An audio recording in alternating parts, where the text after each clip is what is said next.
阴阳宗是世间最大的修仙势力之一，其中绝世仙子无数，不知道让多少修仙者痛心疾首，唾骂不已。为什么绝世仙子多了还会被骂？一切都因为阴阳宗的修仙理念是阴阳调和、阴阳互助，共同修炼，共同突破。他们认为孤阴不长，独阳不生，所以鼓励宗内弟子寻找道侣同修。与道侣同修本来就是万千大道之一，这也没什么。但是很少听说阴阳宗的哪一位仙子一生只有一位道侣的，这也是修仙大道之一，追求真我，贴合本性。当道侣无法与自己共同突破时，当遇到更中意的修士时，也就是双方分道扬镳，各自找新道侣的时候。都说在阴阳宗，仙子换道侣比换衣服还勤。想想平时清冷高贵的仙子，在阴阳宗的每一天都很充实，能让人不痛心疾首吗？最主要的是，阴阳宗的阴阳大道的确修出了不少飞升者，这让很多寿元无多的仙子在最后都会选择加入阴阳宗拼一把。不然你以为阴阳宗哪里来那么多绝世仙子？这就更让人痛心疾首了。试想一下，那些在世人眼中高不可攀、神圣不可侵犯的绝世仙子到阴阳宗后，那画面，算了，不敢想，不敢想。前不久，号称青州画神期第一美人的林清瑶仙子也加入了阴阳宗，一时间哀嚎遍地，不知道多少修士道心破碎。那可是画神期的大能啊，一念之间就能毁成灭地的存在。可现在他在阴阳宗，算了，那画面太扎心，不敢想，不敢想。放屁，全他妈的是放屁！阴阳宗内，李川愤愤不已，他就是听信了传言，把所有法宝丹药都献给了阴阳宗，进来最后一搏的。可都快1年了，他一个道侣没有捞到，也找了不少师姐师妹，但别人的回答很扎心。师弟啊，不是师姐说你，人要有自知之明，你一个炼气3层的人，怎么好意思找我这炼气4层的师姐双修的？师兄啊，虽然师妹我只有炼气1层，但我才22岁啊，你都49了才炼气3层，而且你看你这模样，枯瘦如柴，皮肤干瘪，你不说你49，师妹还以为你79呢。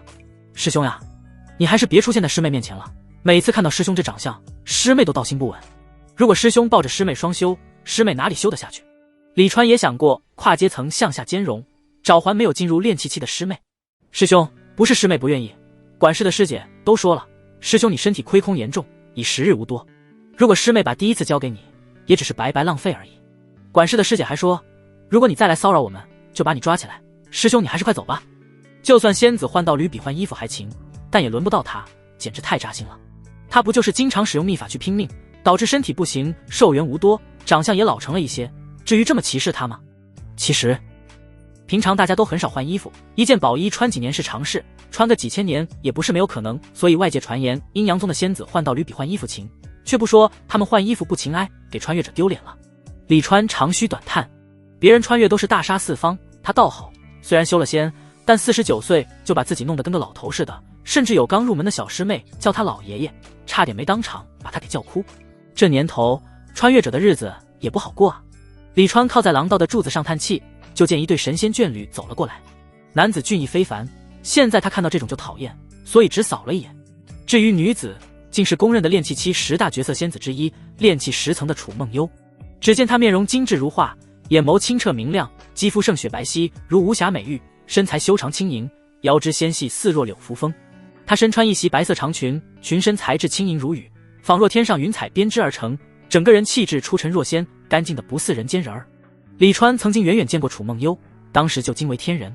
那天晚上，他和五兄弟聊楚梦幽，聊了很久很久，没想到今天能这么近距离的看到对方。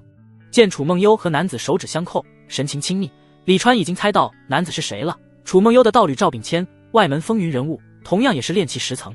两人扣手而行，让李川不由想到了上一世那些校园情侣，他们爱的火热，情感纯粹，让人羡慕。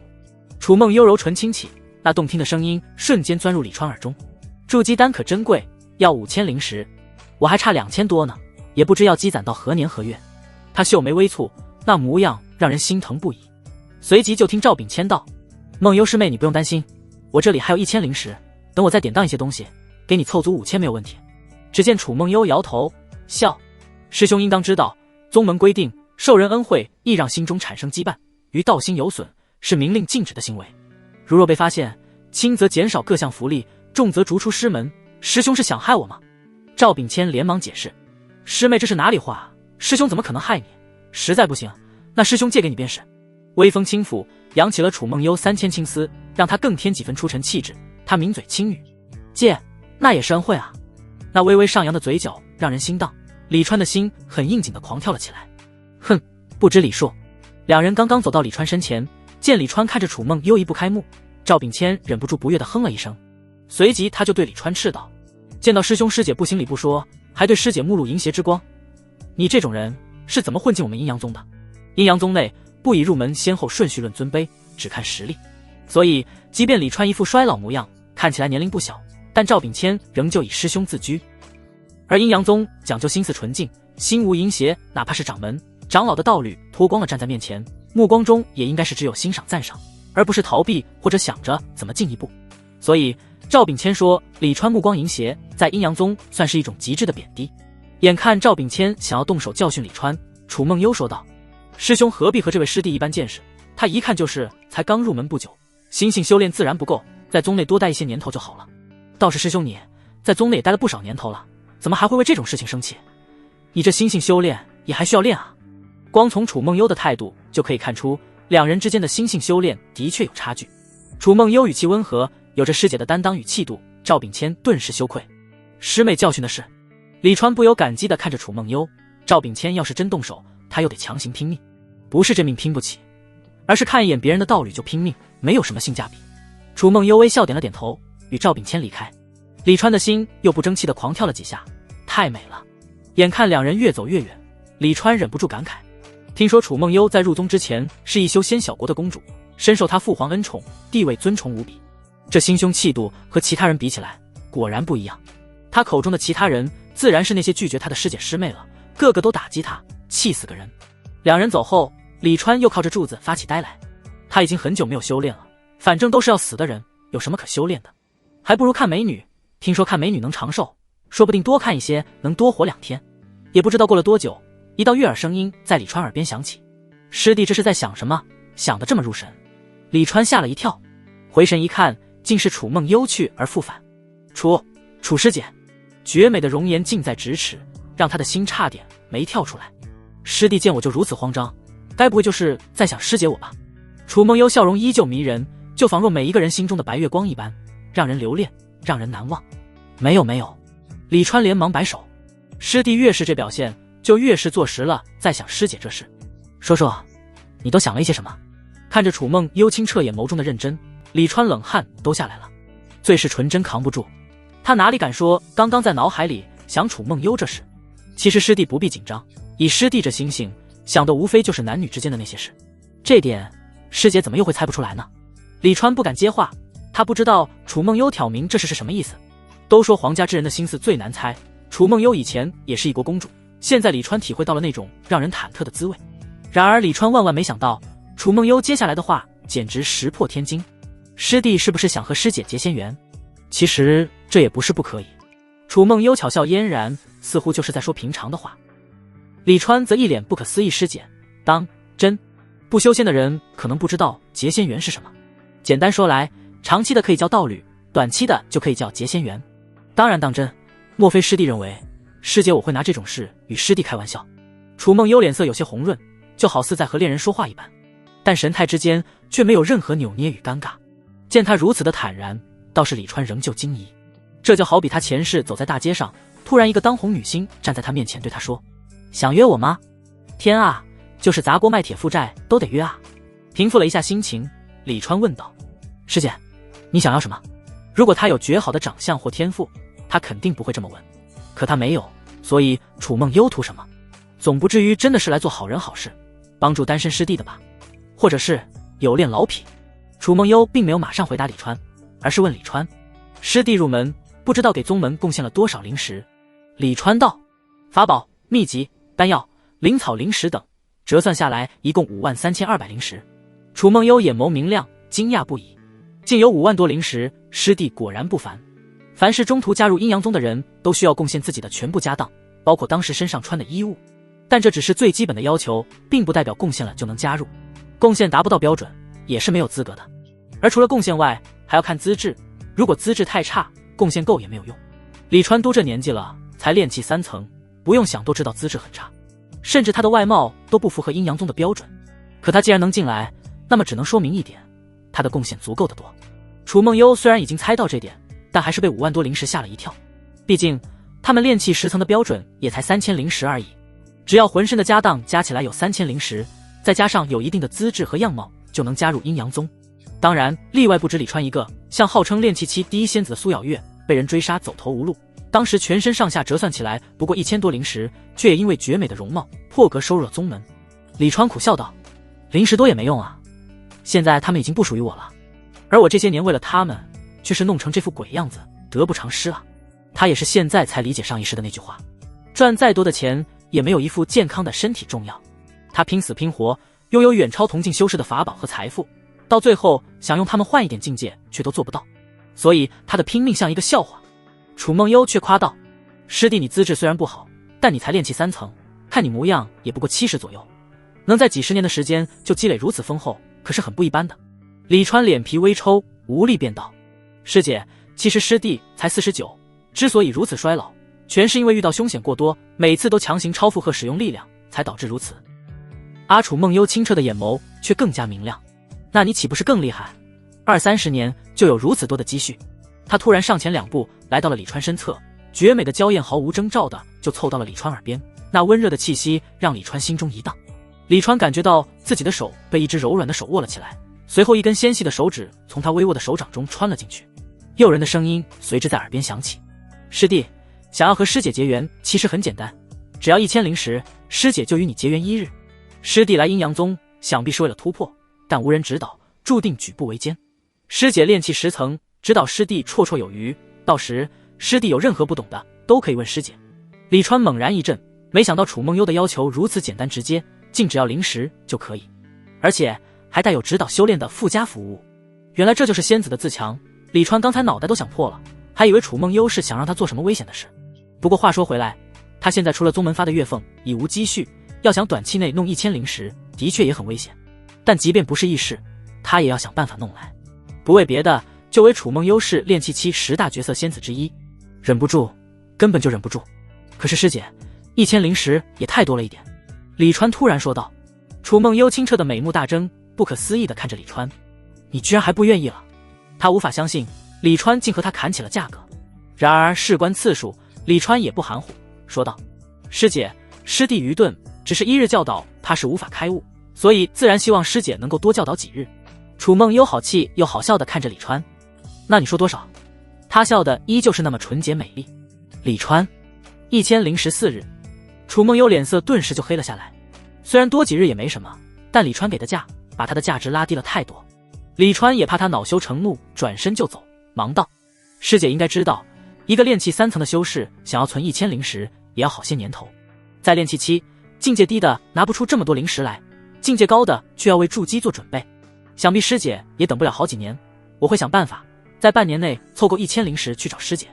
楚梦幽听完李川的话，也只是略微迟疑，就道，1000灵石2日，这是师姐的底线。李川笑了，成交，等我攒够500灵石就去找师姐，让师姐尽快用上灵石。楚梦幽神情一滞，感觉被李川摆了一道，他明目微瞪，你怎么不分成100灵石来找一次？别说，李川还真就是这么想的，不过他怕说出来被楚梦幽打，所以准备等攒够了100灵石后直接去找楚梦幽。我等着你来找我，记住，这事不要对任何人说。楚梦幽说着就准备离开，却被李川叫住，等等师姐，又怎么了？楚梦幽双手环抱，一副我看你又要耍什么花招的表情。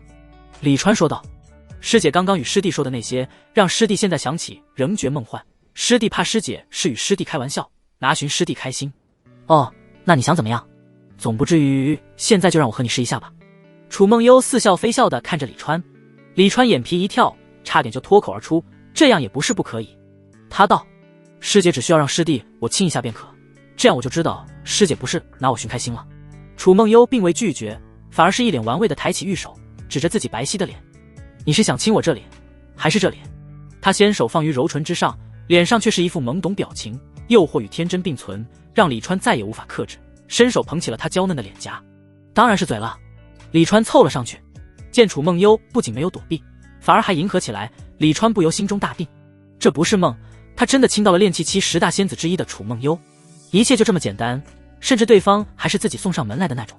不知道过了多久，李川被楚梦幽推开，都半盏茶的时间了，师弟莫不成还想亲到天荒地老不成？楚梦幽一脸嗔怪，看着脸上布满红霞、妖艳欲滴的楚梦幽，李川又忍不住咽了咽口水。他还想亲师姐。李川伸手入怀，从怀中拿出一个小瓷瓶，一脸期待地看着楚梦幽，说：“这瓶子里是近半年来宗门发给我的丹药里剩下的，大约还值10来枚灵石，算下来可以和师姐结缘1炷香左右。师姐。”李川没有说话，就看到楚梦幽脸上已经挂满了寒霜。师弟，你是专门来回我道心的吧？楚梦幽几乎是从牙缝里挤出这几个字。他好不容易主动出击，结果这一次主动差点换来一生的内向。从1011日被李川砍到501日也就罢了，现在还想把501日分成50次，变成了10灵石1炷香，硬生生的把他的个人价值从一天值500灵石变成了一天只值10灵石，关键按照等价换算来算，似乎也没有错。嘿嘿，师姐，咱们谈交易就谈交易，没必要生气嘛。你看你这心性修炼也不到家啊。李川见刚刚还温柔无比的白月光有化身母暴龙的趋势，立马识趣的把瓷瓶收了回去。从刚刚亲了楚梦幽之后，攻守已经易位，之前是他怕楚梦幽反悔，而现在楚梦幽既然能免费赠他半盏茶的亲吻时间，足以说明他对这次交易的看重，所以李川自然开始试探起来，看能不能再把次数细分。楚梦幽深吸一口气，脸上竟又开始挂上温和的笑容，声音也变得柔和起来。他歉然道：“师弟教训的事是师姐的错，师姐给你道歉。看来师姐还远远做不到不以物喜不以己悲的心境。”李川见他竟对着自己歉意一服，也有些惊讶，这服务意识可以啊。他连忙扶起楚梦幽，拉着他的手说道：“师姐也不必如此，我也不是小气的人。”得，这话说的好像刚刚都是楚梦幽的错一样。楚梦幽抿嘴笑道：“师弟和其他师兄弟还真不一样，和师弟在一起可够考验人的，真怕什么时候道心就因师弟而损，坏了师姐的筑基大事。”李川听了才明白楚梦幽这服务意识为什么这么好，原来是为筑基而退让。筑基可并不是单纯的到了炼气10层圆满再加上筑基丹就能成功，他还讲究精气神合一，到时候身体的状态、内心的牵绊都有影响。自古相传，筑基之前忌与人争斗，忌与人争论。楚梦幽平时明显就是少与人冲突的那种，筑基前就更不能与人冲突了，免得心中产生怨念。虽然他的筑基可能在半年或者1年后，哪怕现在他发火，到时候也不一定会影响，但不怕1万，就怕万一。他低头看着李川拉着他的手，不由甜甜笑道：“师弟，适可而止。”他这心性也真够稳的。李川突然一把搂过楚梦幽，说：“我想再向师姐预支一点时间。”说着就朝楚梦幽的嘴亲了过去，他准备先亲个够，过足嘴瘾再说。然而楚梦幽娇笑一声，瞬间就脱离了他的怀抱。他一边倒退着向后飞去，一边对于川说：“师弟，没看出来你都7老80的了，还这么奸猾，怪不得能在炼气3层就积累那么一笔财富。知道师姐忍着不对你发火，你就使劲拿捏师姐，咱们还是下次见吧。”李川扬怒：“师姐，我49都一样，在师姐眼里没有分别。”“对，都是服务，没有分别。”李川暗戳戳的埋汰道。看着楚梦幽那绝美的身姿远去，他又在梦中忍不住感慨，这阴阳宗简直就是男人的福地啊！窥一馆而知全豹，连楚梦幽这种级别的绝世美女都出来主动结缘，那其他仙子是不是也同样如此？毕竟阴阳宗的修炼总则里有这么一句话，不要把自己困在一具终将会腐烂的皮囊里。当时看时，李川并没在意，毕竟类似的话到处都是，但是刚刚楚梦幽的表现却非常贴合这句话。在谈论结缘时，楚梦幽并没有表现出任何的羞耻，在他脸上甚至看不出丝毫的难为情，这在他眼中大概就是一件正常无比的事。他是真的把身体当作皮囊了，他唯一的担心是怕他的道侣赵秉谦知道后会有伤李川的可能。李川之前还不理解为什么在入宗之后，阴阳宗连武器和乾坤袋都没给他留下，全收走了，现在却有些明白了。试想，如果进来的是一位仙子，在所有东西都被收走的情况下，想要快速获得修炼资源，会如何做？阴阳宗虽然每月都会发放修炼资源，但那些资源仅仅只够维持体内灵气的正常运转，根本就不足以支撑修炼。这么一个顶级的宗门，连筑基丹这种重要的丹药都不发，也不准许弟子接受任何人的恩惠，这不就是鼓励大家去赚灵石吗？至于怎么赚，那就值得考究了。不过话说回来，价格这么贵，能有灵石结缘的人少之又少，毕竟大家的修炼资源都不多，而且大部分人都有自己的道侣，所以这终究也只是少部分人有资格享有的服务。该怎么去赚灵石呢？李川思索起来。由于入宗之后，他一天竟想着找道侣的事，导致宗门任务也没有去做，所以他现在连武器都没有。这个世界的仙府遗迹倒是很多，光是他知道的就有10几处，可这些地方是以前的他都觉得凶险的地方，现在他连法宝宝衣都没有，去了纯粹是送死。本来他是有本命法宝的，可他的本命法宝是一本不知名的黑书，根本用不了。这也怪他，当时他炼气一层，偶然间得了一本小黑书，水火不侵，刀剑不坏，以为得到了人间至宝，然后就鲁莽地把小黑书炼化成了本命法宝。在他想来，就算那小黑书没有什么特别的作用，光是那毁不坏的特性就足以给他挡下无数致命攻击。可万万没想到，当小黑书炼化入体内之后，就再也拿不出来了。正想着小黑书，那小黑书在他身体里竟然有了动静。李川连忙看去，只见书上竟然红光大放，几个大字突然浮现：福元仙典。小黑书翻开，原本没有任何内容的纸上浮现出文字：福元之主李川，寿命49年、50年，境界炼气3层，福元10，灵植树，需1福元学习。制服术，需灵植树等级达到2，境界达到炼气1层。傀儡术，需灵植树，制服术等级达到1，境界达到炼气3层。炼丹术，需灵植树，制服术等级达到2，境界达到炼气5层。炼气术，需灵植树，制服术等级达到2，境界达到炼气8层。阵法术，需灵植树等级达到3，制服术等级达到2，境界达到筑基1层。御兽术，虚灵植树，炼丹术，炼气术，阵法术等级达到3，境界达到结丹1层。看着这简单的面板，李川忍不住泪流满面。苦了49年，终于等来了金手指。都是他妈的网络小说害人，说什么心中无女人修炼自然神，女人只会影响修炼的速度。他信了这些人的邪，穿越了这么多年，一心都扑到修炼上，离女人远远的，结果弄成了这副鬼样子。早知道这小黑书要这么激活，他何必这么苦？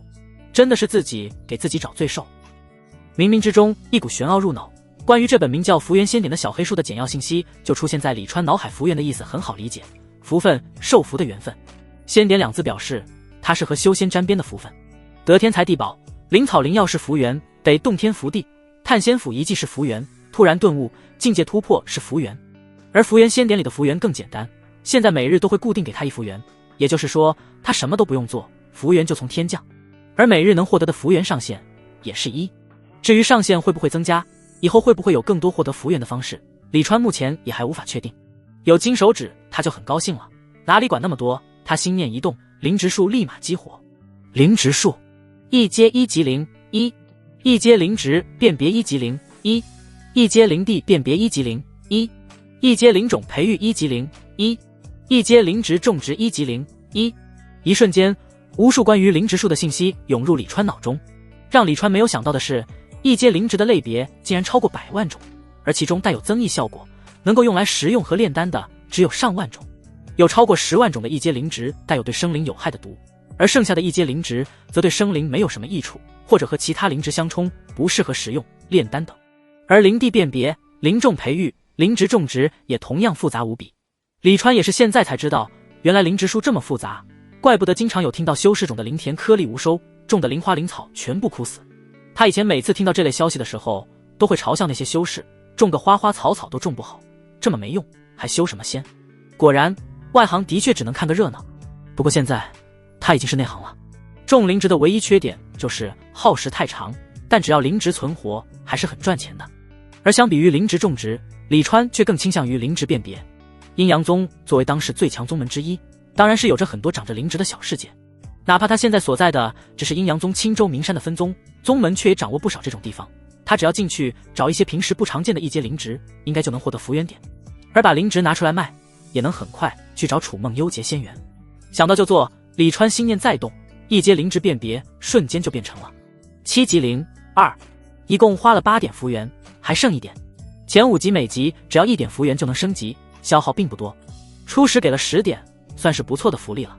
李川的精气神已经发生了极大的变化，现在他的脸上没有丝毫消沉，整个人充满斗志。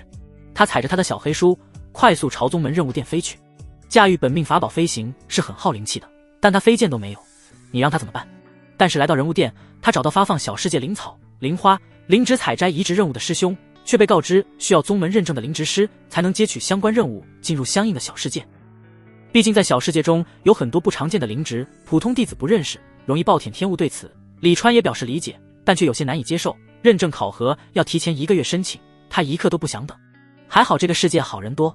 师弟，你要是想去小世界找灵植赚灵石和宗门贡献，也不是没有办法。李川眼睛一亮，顿时期待地看着说话的青年。还请师兄赐教。青年名叫周汉和，炼气6层，样貌虽比不上赵秉谦，但也属上等，比李川不知道好多少。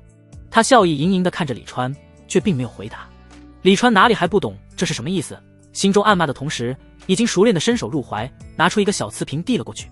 师兄，小意思，不成敬意。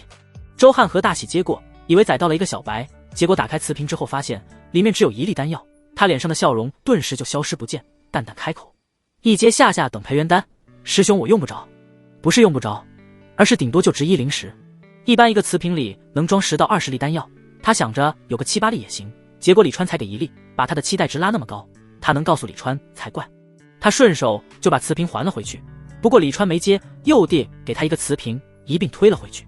看了李川一眼，周汉和打开瓷瓶，一阶下等削皮丹。师兄我同样用不着。这次他说的比较缓慢，拒绝的不是那么坚决。虽然瓶内同样是1粒丹药，但削皮丹要比培元丹贵很多，能卖2到3枚灵石。师兄，师弟也是刚来宗门，身上的东西全是宗门发放的，还请师兄帮个忙。李川说着，又递过去了一个瓷瓶，一阶下等养心丹。算了，师兄就帮你一次吧。周汉和把3个瓷瓶都收了起来，转身从身后格子里拿出一块木牌递给李川。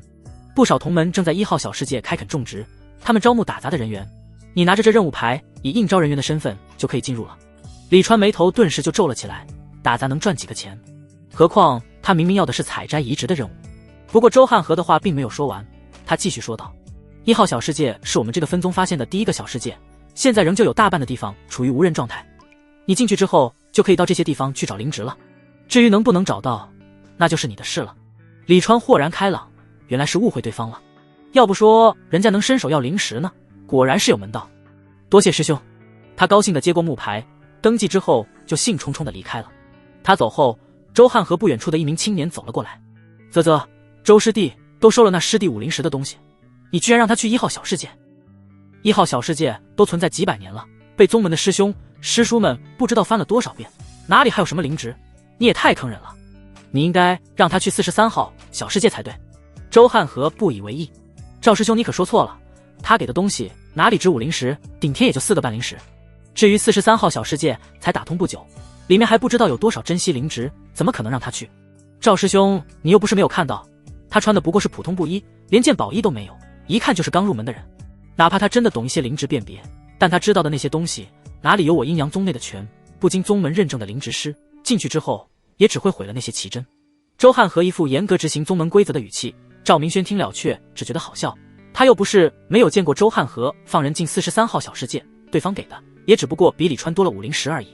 他是负责发放清剿任务的弟子，平时油水少，所以挺羡慕周汉和这个负责小世界灵植采摘移植任务的工作的。炼气3层都跑来当杂役，竞争也太激烈了吧！1号小世界守界口的弟子看着李川消失的背影，忍不住庆幸，还好他塞给管事一些灵石，拿下了守界口这个又简单福利又不错的任务。小世界的界口其实就是一个空间通道，一般都很稳定，很难被毁坏。阴阳宗派人守着，不过是为了防止太多人进入，产生不必要的破坏和纷争而已。修了这么多年的仙，李川也进入过几个小世界，所以进入1号小世界后，他并没有觉得新奇之类的，而是立马就御空飞起，观察起来。入眼之处皆是灵田灵土，到处都是阴阳宗弟子的身影。其实对于这场景，他在听到周汉和说1号小世界的时候就已经猜到了。既然是最开始被发现的小世界，那肯定是已经被翻了不知道多少遍的地方，想要找一阶灵植几乎不可能。但只要能进入这里，他仍旧高兴无比，因为7级的灵植辨别让他能认识这世上 95% 的一阶灵植，在这阴阳宗分宗绝对是独一份的存在。甚至说放眼整个阴阳宗，就算是算上那些老怪物，也找不出几个比他强的。他相信偌大的小世界一定是会有遗漏的灵植让他捡漏。快速扫过远方密林，李川毫不犹豫的就飞了过去。飞行途中，李川大概看了一下这个小世界的林地开垦率，大概有 30%， 几乎是每隔1-2里就有大片的灵田灵土，其中灵田居多，毕竟灵米需求量大，种植也方便，利润虽然小一些，但胜在简单。飞了几里，李川就钻入了一片密林。这片密林只有方圆2里左右，周围都有林地，不用想也知道时常会有人光顾，希望来个开门红。李川一边祈祷一边找了起来。1个时辰后，他在一堆杂草中蹲了下来，小心翼翼地挖出其中一株运气还不错，居然是一阶凝露草。当这株外表和其他杂草没有什么分别的草被李川举起，迎着太阳可以看到，草上那一滴圆滚滚的露珠上竟有氤氲之气散发。凝露草本身没有任何炼药价值，但是它却可以把周围的灵气凝聚成露水。这露水无论是直接食用还是配合其他灵石，都有着非常好的效果，相当于一只能下蛋的鸡，价值不菲。嘿嘿，至少也值30灵石。李川美滋滋的施法把凝露草上的灵露封住，放入怀中，又开始找了起来。由于对于1号小世界不太熟悉，很多地方都已经被开发成了林地，让李川多走了很多弯路，导致他在里面耽搁了不少时间。当他来到森林覆盖比较广的地方时，已是第2天。不得不说，他的收获还是不错的。一阶灵叶草，炼丹必备啊！虽然一株只值2灵石，但这株变异成3叶了，卖个100灵石不过分。这些家伙居然连2叶的灵叶草都不认识，啧啧。一阶青灵藤，1米1灵石，这里只有半米。算了，一起带走吧。一阶苦灵树，所结的苦灵果吃了能让修士感官全开，是突破和拼命时上好的辅助灵果。可惜这树才破土没多久，能卖200灵石就顶天了。要是一棵100年苦灵树，那就发大财了。他想的倒是挺美的，一棵100年的苦灵树至少也值数千灵石，像这种大部分修士都认识的东西，要真有100年的，哪里还轮得到他来捡漏？今日的福缘点一到，他就把灵值辨别升到了8级。一阶灵值辨别8级灵3，8级的灵值辨别让他能清楚地分辨出每种灵值每个阶段的样子，这已经是逆天的福气了，倒也不必太贪心，该有的迟早都会有的。眼看今日收获不错，李川并没有继续去其他地方找，在把这片区的密林搜过一遍之后，直接就离开了1号小世界。原本是准备赚到100灵石后就去找楚梦幽，现在已经超了。男人当然要遵守对自己的承诺了。人物店看见李川急匆匆地走了进来，赵明轩不由碰了碰周汉和。周师弟，刚刚那师弟回来了，看他气势汹汹的样子，该不会是来让你退丹药吧？看着健步如飞的李川，周汉和眉头直皱，哼道：他敢，除非他以后不在我这接灵值任务了。两人说话间，李川已经来到桌前，只见他快速地拿出之前的收获放在桌上，对周汉和说道：师兄，没想到我运气不错，竟真发现了不少灵值，还请师兄给我结算。看着桌上的几样东西，周汉和和赵明轩都傻了眼。赵明轩惊道：这些都是你在1号小世界找到的？1号小世界他也去过不少次，可没有哪一次找到灵值的速度有李川这次快。周汉和拿起桌上那株凝露草，瞪着眼问李川：这是什么？凝露草啊，师兄不认识凝露草？李川奇道：一个负责灵值的弟子不认识凝露草，这也太不敬业了点。我当然知道这是凝露草，我问的是这个。周汉和指着凝露草上的那滴滚圆的水柱说道：你别告诉我这是灵露，这么大的灵露至少也是3年份的，光是这滴灵露就能值7枚灵石。就算凝露草长得像草，但7枚灵石露在外面3年没被人发现，你觉得可能吗？李川闻言无语，合着你们自己废物没看到这东西，还怪起我来了。等等，不对，3年份的凝露不是应该值14-15枚灵石吗？怎么变成7枚了？这家伙想坑他。而这时，一道淡淡的女声突然从赵明轩旁边的那道门内转了出来：周汉和，你怎么连灵露都不认识？拿起来我看看。是，莫师姐。周汉和恭敬应声，随即拿着凝露草走进了那房间。他进去之后没多久，李川就听到一声轻微的吸吮声，接着那莫师姐的声音再次响起。的确是3年份的灵露没错，里面蕴含的灵气很纯净。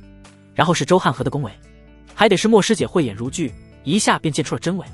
李川还以为莫师姐真的慧眼如炬，然而当周汉和拿着凝露草从房间出来，看着叶子上那明显少了一半的灵露，李川嘴角不由微微抽了抽，合着不是慧眼，是嘴眼啊！你咋不全吸了呢你？周汉和回到李川对面，对李川说：这凝露草15灵石，灵露7灵石，一共22枚灵石。说完，周汉和拿起那株变异的灵叶草，问李川：这又是什么？李川没有回答，而是问他：师兄，怎么才22枚灵石？这价格似乎不对啊。岂止是不对，直接就少了一半。一旁的赵明轩笑道：师弟有所不知，凡是宗门弟子售卖给宗门的物品，其中一半的价值都会折算成宗门贡献。你在获得22枚灵石的同时，也就获得了22点宗门贡献。见李川似乎有反悔的迹象，他继续说道：师弟也不用想着拿到宗门之外去卖，你应当记得入门之时提过，在宗门小世界内获得的所有物品只能售卖给宗门，如果私自外卖，那可是重罪。本来李川不记得，但赵明轩这么一说，他也的确想起来了。多谢师兄提醒。他对赵明轩道谢之后，接着对周汉和说：“师兄手中拿的是3叶灵叶草，属于灵叶草的变种。”周汉和听了，立马又朝旁边房间走去。我得给莫师姐鉴定鉴定。莫师姐，这株变异灵叶草，还请你费心鉴定一下。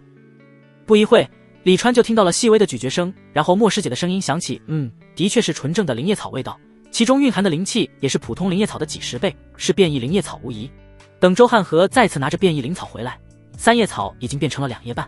李川也总算醒悟了过来，这周汉和哪里是不认识，他分明就是借机巴结上司，什么都让那莫师姐过一嘴，简直就是明目张胆的吃公家的资源，还吃得让人没话说。只是这灵叶草直接吃，效果大打折扣，简直太浪费了。他也猜到房间里的莫师姐是谁了，莫香菱，任务店管事师姐，同时也是宗门炼气期10大角色之一。她在阴阳宗内没少听弟子提这个名字，据说天资不错，入宗之后隔2-3年就会突破，但却在炼气10层卡了10年了。有人说他其实早就能筑基了，之所以迟迟不筑基，是想在炼气期把基础打牢。但是在李川看来，这哪里是什么打基础的事，分明是在这任务店没有吃够。就算一天只吃10灵石的东西，1年下来也是好几千灵石。然而刚刚那2口就已经不止10灵石的东西了。李川忍不住拿起青灵藤，我也不知道这是不是青灵藤，要不师兄也拿给莫师姐鉴定一下。周汉和闻言狠狠瞪了李川一眼，连半枚灵石都值不到的树藤，让他拿给莫师姐啃，他有那么傻吗？李川又拿起了苦灵树，这个好东西让师姐鉴定鉴定。一旁的赵明轩笑道，谁不知道苦灵树的树叶苦涩无比，要是真拿给莫师姐吃，你们2个都跑不掉。他倒是一点都不避讳莫香菱是吃这事。由此看来，这都是大家心知肚明，甚至能放在明面上说的潜规则。周汉和开始清点起来，凝露草15，灵露7，变异3叶灵叶草和青灵藤60，苦灵树95，一共177枚灵石和177点宗门贡献。那青灵藤都凑不够1灵石，所以周汉和直接给放到灵叶草里面了。说完之后，他看了李川一眼，我看你好像连乾坤袋都没有，按照规定，凡我阴阳宗弟子身上必须配有宗门炼制的乾坤袋，以便宗门随时了解弟子动向。乾坤袋100点贡献，贡献记录玉牌50点贡献，一共150点，你去那边找师姐领。周汉和给了李川177灵石，并写了一张纸给他。阴阳宗的乾坤袋能定位弟子位置，并且在一定范围内，如果乾坤袋的主人死亡或者禁制被破，乾坤袋会自动回到阴阳宗，这点李川知道。多谢师兄，还不知道2位师兄如何称呼？周汉和。周汉和只是简单的说了自己的名字，而赵明轩就要热情多了。师兄，我叫赵明轩，你称我赵师兄便可，我主要负责猎杀任务，你以后如果想活动筋骨，增加实战经验，可以找我。他倒没有说赚灵石找他，毕竟猎杀任务虽然灵石多，但是和李川刚刚的收获比起来还是远远不如。但是他不知道李川的实战经验也丰富无比，在这炼气期怕是少有人能比，毕竟是靠命拼出来的。好的，赵师兄，以后一定找你。告别2人，李川来到另一边换取乾坤袋和贡献玉牌。负责人是一位师姐，长得颇为好看，态度也很温和，让李川不由再次感慨，阴阳宗仙子的服务意识都不错。贡献令牌有些像李川前世的银行卡，上面能看到自己的贡献值，并且变更时宗门内数据会同步更新。待一切办好之后，李川又用剩下的27点贡献加6枚灵石换了一把便宜的飞剑。这把飞剑原本是30贡献点，但李川贡献不够，所以只能按2比1的比例用灵石换了。接着他怀着激动的心情冲出任务店，朝着外门弟子的住宅区飞去。想到等下他就能把炼气期10大角色仙子之一的楚梦优搂在怀中蹂躏，他就无法平静，心中无女人了这么多年，一朝爆发，那股冲劲他都不敢想象。经过一番打听，李川终于来到楚梦幽房间门前，抬手他轻轻敲响了房门，门响的同时，他的心也更快速地跳动起来。房门打开，李川脸上的笑容却一下就淡了。怎么把这倒霉孩子忘了？他心想。开门的是赵秉谦，李川一路上只想着和楚梦幽接下来会发生的事，的确把这个重要的人给忘了。是你？你来做什么？赵秉谦皱眉看着李川，这次的言语倒没有多么激烈，看来上次楚梦幽的话还是起了一些作用的。师兄，我找楚师姐。李川说完，心中却忽然生出一股刺激来，当着别人的面约别人的道侣，这该死的快感。他不在，你找他有何事？赵秉谦上下打量了一番李川，说，我劝你还是不要对你楚师姐有什么非分之想，她不是你这样的人能够接触的。且不说她会不会理你，我作为她的道侣，你要是对她死缠烂打，到时候也别怪师兄不顾同门之意，对你出手。总有一些人认不清自己，期望能够获得师姐青睐，这种人赵秉谦见多了，以前甚至收拾过2个痴缠楚梦幽的炼气一层弟子。李川现在在他心中就是这样的人，不得不说，他的感觉是对的。李川自然不会被赵秉谦3、2句威胁吓到，对李川来说，楚梦幽已经是唾手可得的女人了，现在2人唯一的阻碍就是还未见面，只要见着，立马就会上升到亲密的负距离。师兄你误会了，是人物殿的莫师姐找楚师姐。李川神色如常，甚至还给赵秉谦递了2枚灵石过去。看着手中的灵石，赵秉谦脸上神色好转。莫师妹找梦幽师妹做什么？梦幽师妹她不是去人物殿做猎杀任务了吗？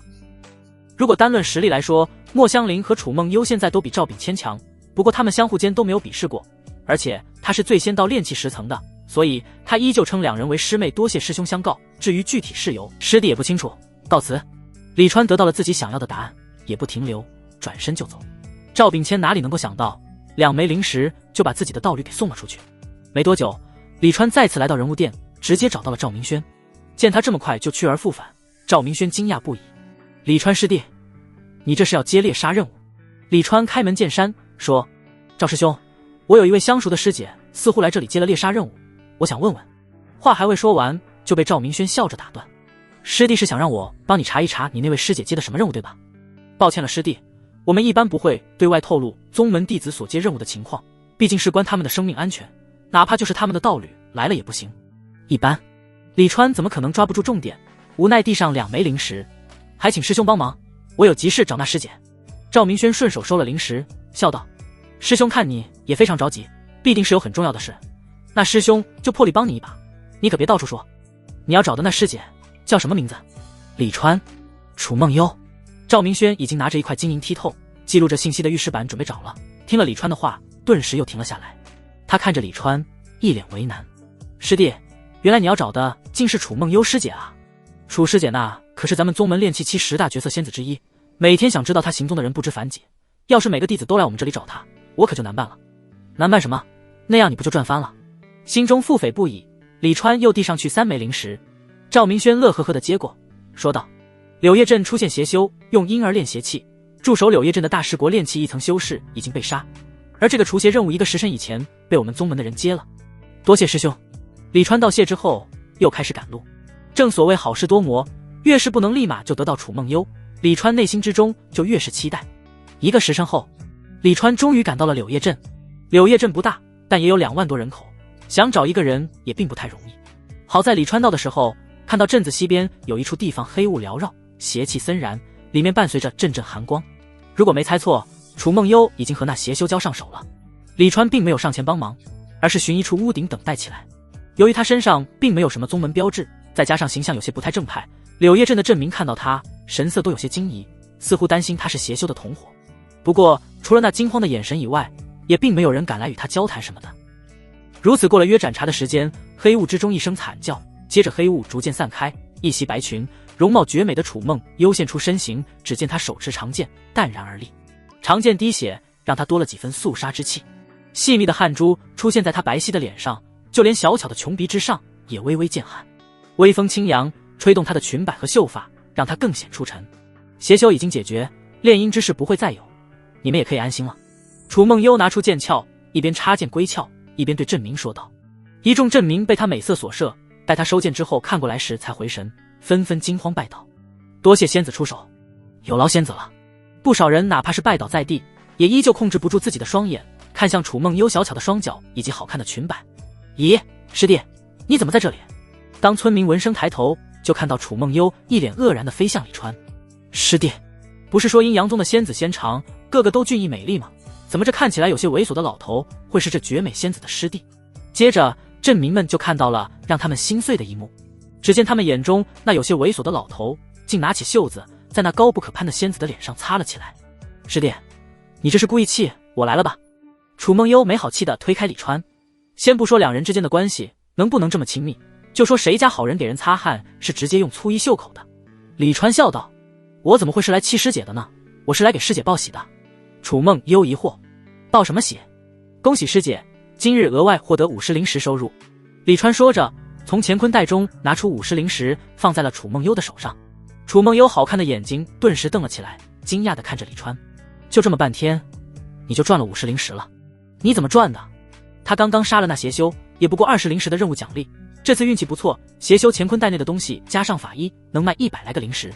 但是为此，他也差点被邪气入体。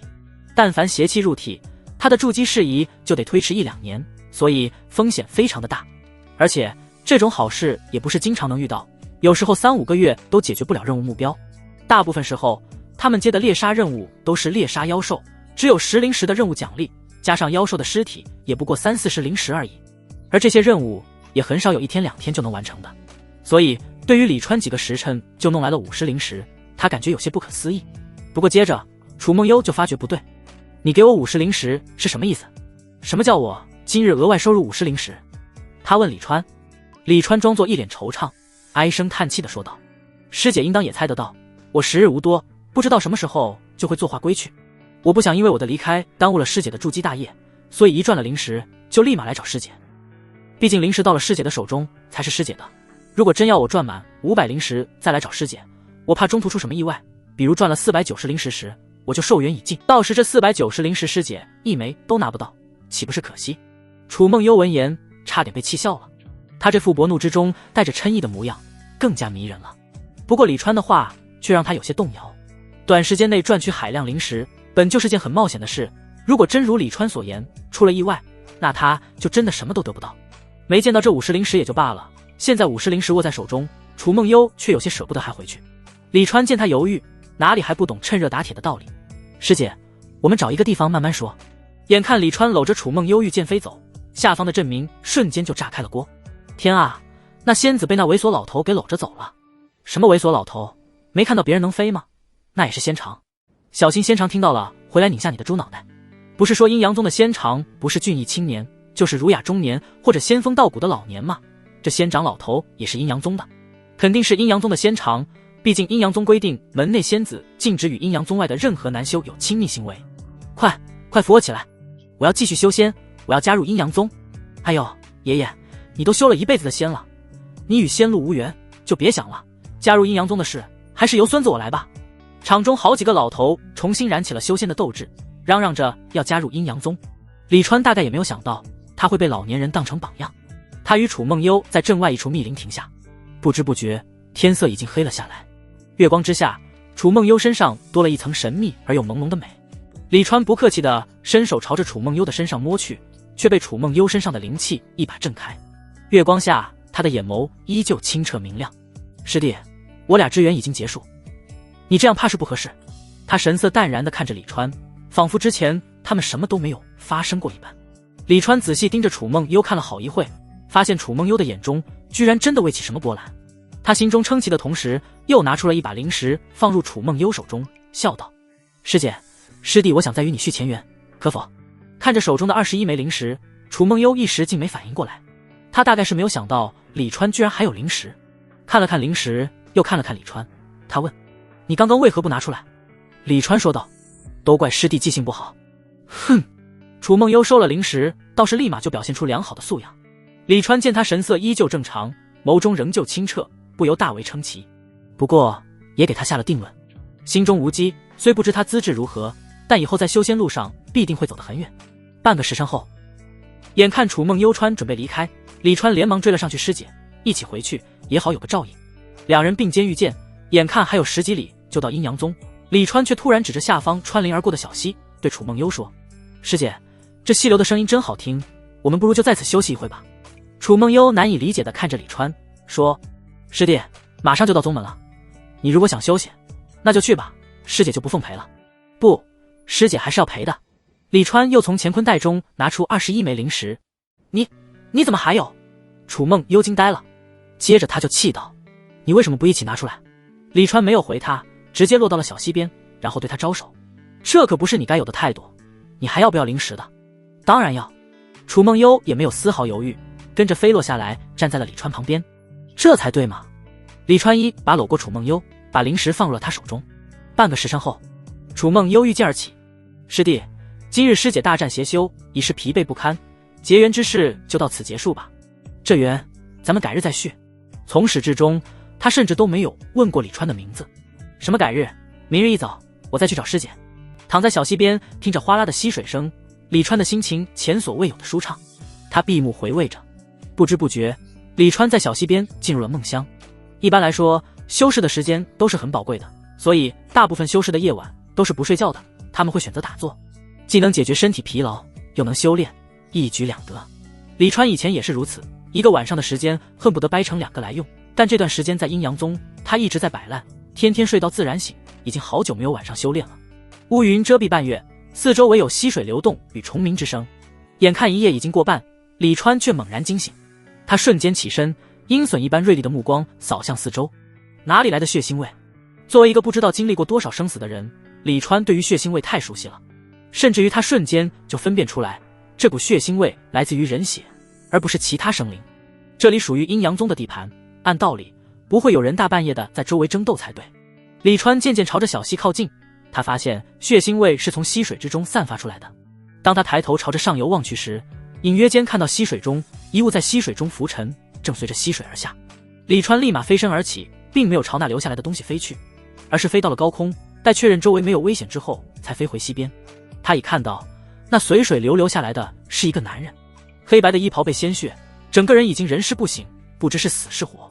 这种事原本可以不管的，但黑白袍可以说是阴阳宗弟子最正式的装扮。阴阳宗穿衣自由，别说宗门服饰了，就是什么都不穿在宗门内行走，也没有人管。一般情况下，只有出远门在外行走，需要阴阳宗作为背景的时候，大家才会穿宗门服饰。而宗门服饰又分为好几种，有外衣白内衬黑，外衣黑内衬白，白黑相间，这种黑白对半的几乎只有很重要的场合才会穿。喂，醒醒！李川把人捞了上来，发现还有气，但叫不醒，看来是伤势很重，陷入了昏迷。神识沉入对方乾坤袋，发现对方所留印记坚若磐石，如果没有猜错，这同门应是筑基期无疑。李川没有犹豫，背着这陌生师兄就御剑朝阴阳宗飞去。正所谓一荣俱荣，一损俱损。阴阳宗虽然是这个世界最大的修仙势力之一，但他现在所在的不过是一个分宗，离阴阳宗总部很远很远。分宗出事也不是没有发生过，不仅是阴阳宗，任何大势力的分部都有可能出事。李川的美好生活才开始，他可不想这名山分宗出什么事。师姐楚梦幽的滋味，现在想起来他仍旧回味无穷。师兄，快看看认不认识这位师兄？李川在阴阳宗山门前停下，对守山弟子问道。那守山弟子一看他背上的人，脸色顿时就变了。这是何风林师兄，内门核心弟子，他还是七长老的徒弟，是谁伤的他？不知道，我也是偶然间发现的他。师兄快带我去找七长老，给何师兄治伤。跟我来。李川也没有想到，随便救个人都有这么大的背景。无论在什么时候、什么地方，只要有人群聚集，背景都是很重要的。简单说来，就像人物店的周汉和、赵明轩他们，如果没有点关系，这种职位也轮不到他们。莫香林这种靠自身天赋获得职位的算少数，毕竟他的名气门内皆知。只是世间像他这种自身天赋强大的又有多少？大多数人不过都是芸芸众生之一而已。跟着守山弟子一路飞行，很快就进入了内门区域。内门的灵气比外门要浓郁很多，可惜普通炼气期弟子没有资格来这里修炼，也只有天赋出众的弟子才有机会。比如莫香林这种。守山弟子本身就是内门筑基期弟子，在他的带领下，他们很快来到了一处鸟语花香的山峰。禀七长老，何风林师兄身受重伤，需要救治。守山弟子与李川停在山峰之外，恭敬地喊了一声，接着就有几名男女出现，朝他们飞来。女美男俊，让李川又是一阵暗自感慨。五师弟怎么了？五师兄他怎么了？他们神色关切，守山弟子见有人应声，也就带着李川飞入了山峰。李川与众人带着何风林落到峰上，趁着众人给何风林治疗的空档，李川偷偷打量起周围的环境来。他是第一次来这种地方，这座山峰的灵气比其他地方又要浓郁很多，在这里修炼事半功倍。当然，这里的不同远不止于此，就说远处那些五颜六色的花草树藤，全都是灵植，只是粗略一扫就值好几万，这还只是李川只认识一阶灵植的情况下，里面到底有多少二阶三阶，他并不知道。很快，他的视线在远处的几株草上顿了顿，脸上的愕然一闪而过，随即他就收回了视线。长老峰的灵植肯定有厉害的灵植师专门打理，他还是不要多事的好。而在李川收回视线的时候，眼角余光扫到不远处屋檐下有一道亮丽身影，他下意识看过去，卧槽两字差点脱口而出。只见屋檐之下，一位风姿绰约的女子正款款走来。女子容貌娇美，鼻尖小巧如晨露微光，嘴唇润红樱桃般娇艳，眉如远黛，狭长眼中透着一丝凌厉，一头长发盘于头顶，显得端庄秀丽。然而她一袭白色纱衣罩身，嫩白肌肤若隐若现，让李川看得都傻了眼。偏偏她腰间还束了一条紫色镶玉腰带，引人注目不已，一时间让人不知道该把关注点放在哪里。这时李川旁边的一位女修对那女子喊道：师尊，何师弟不知道被谁所伤，给他服了疗伤药，却仍旧不醒。那守山弟子也连忙躬身对女子行礼，拜见七长老。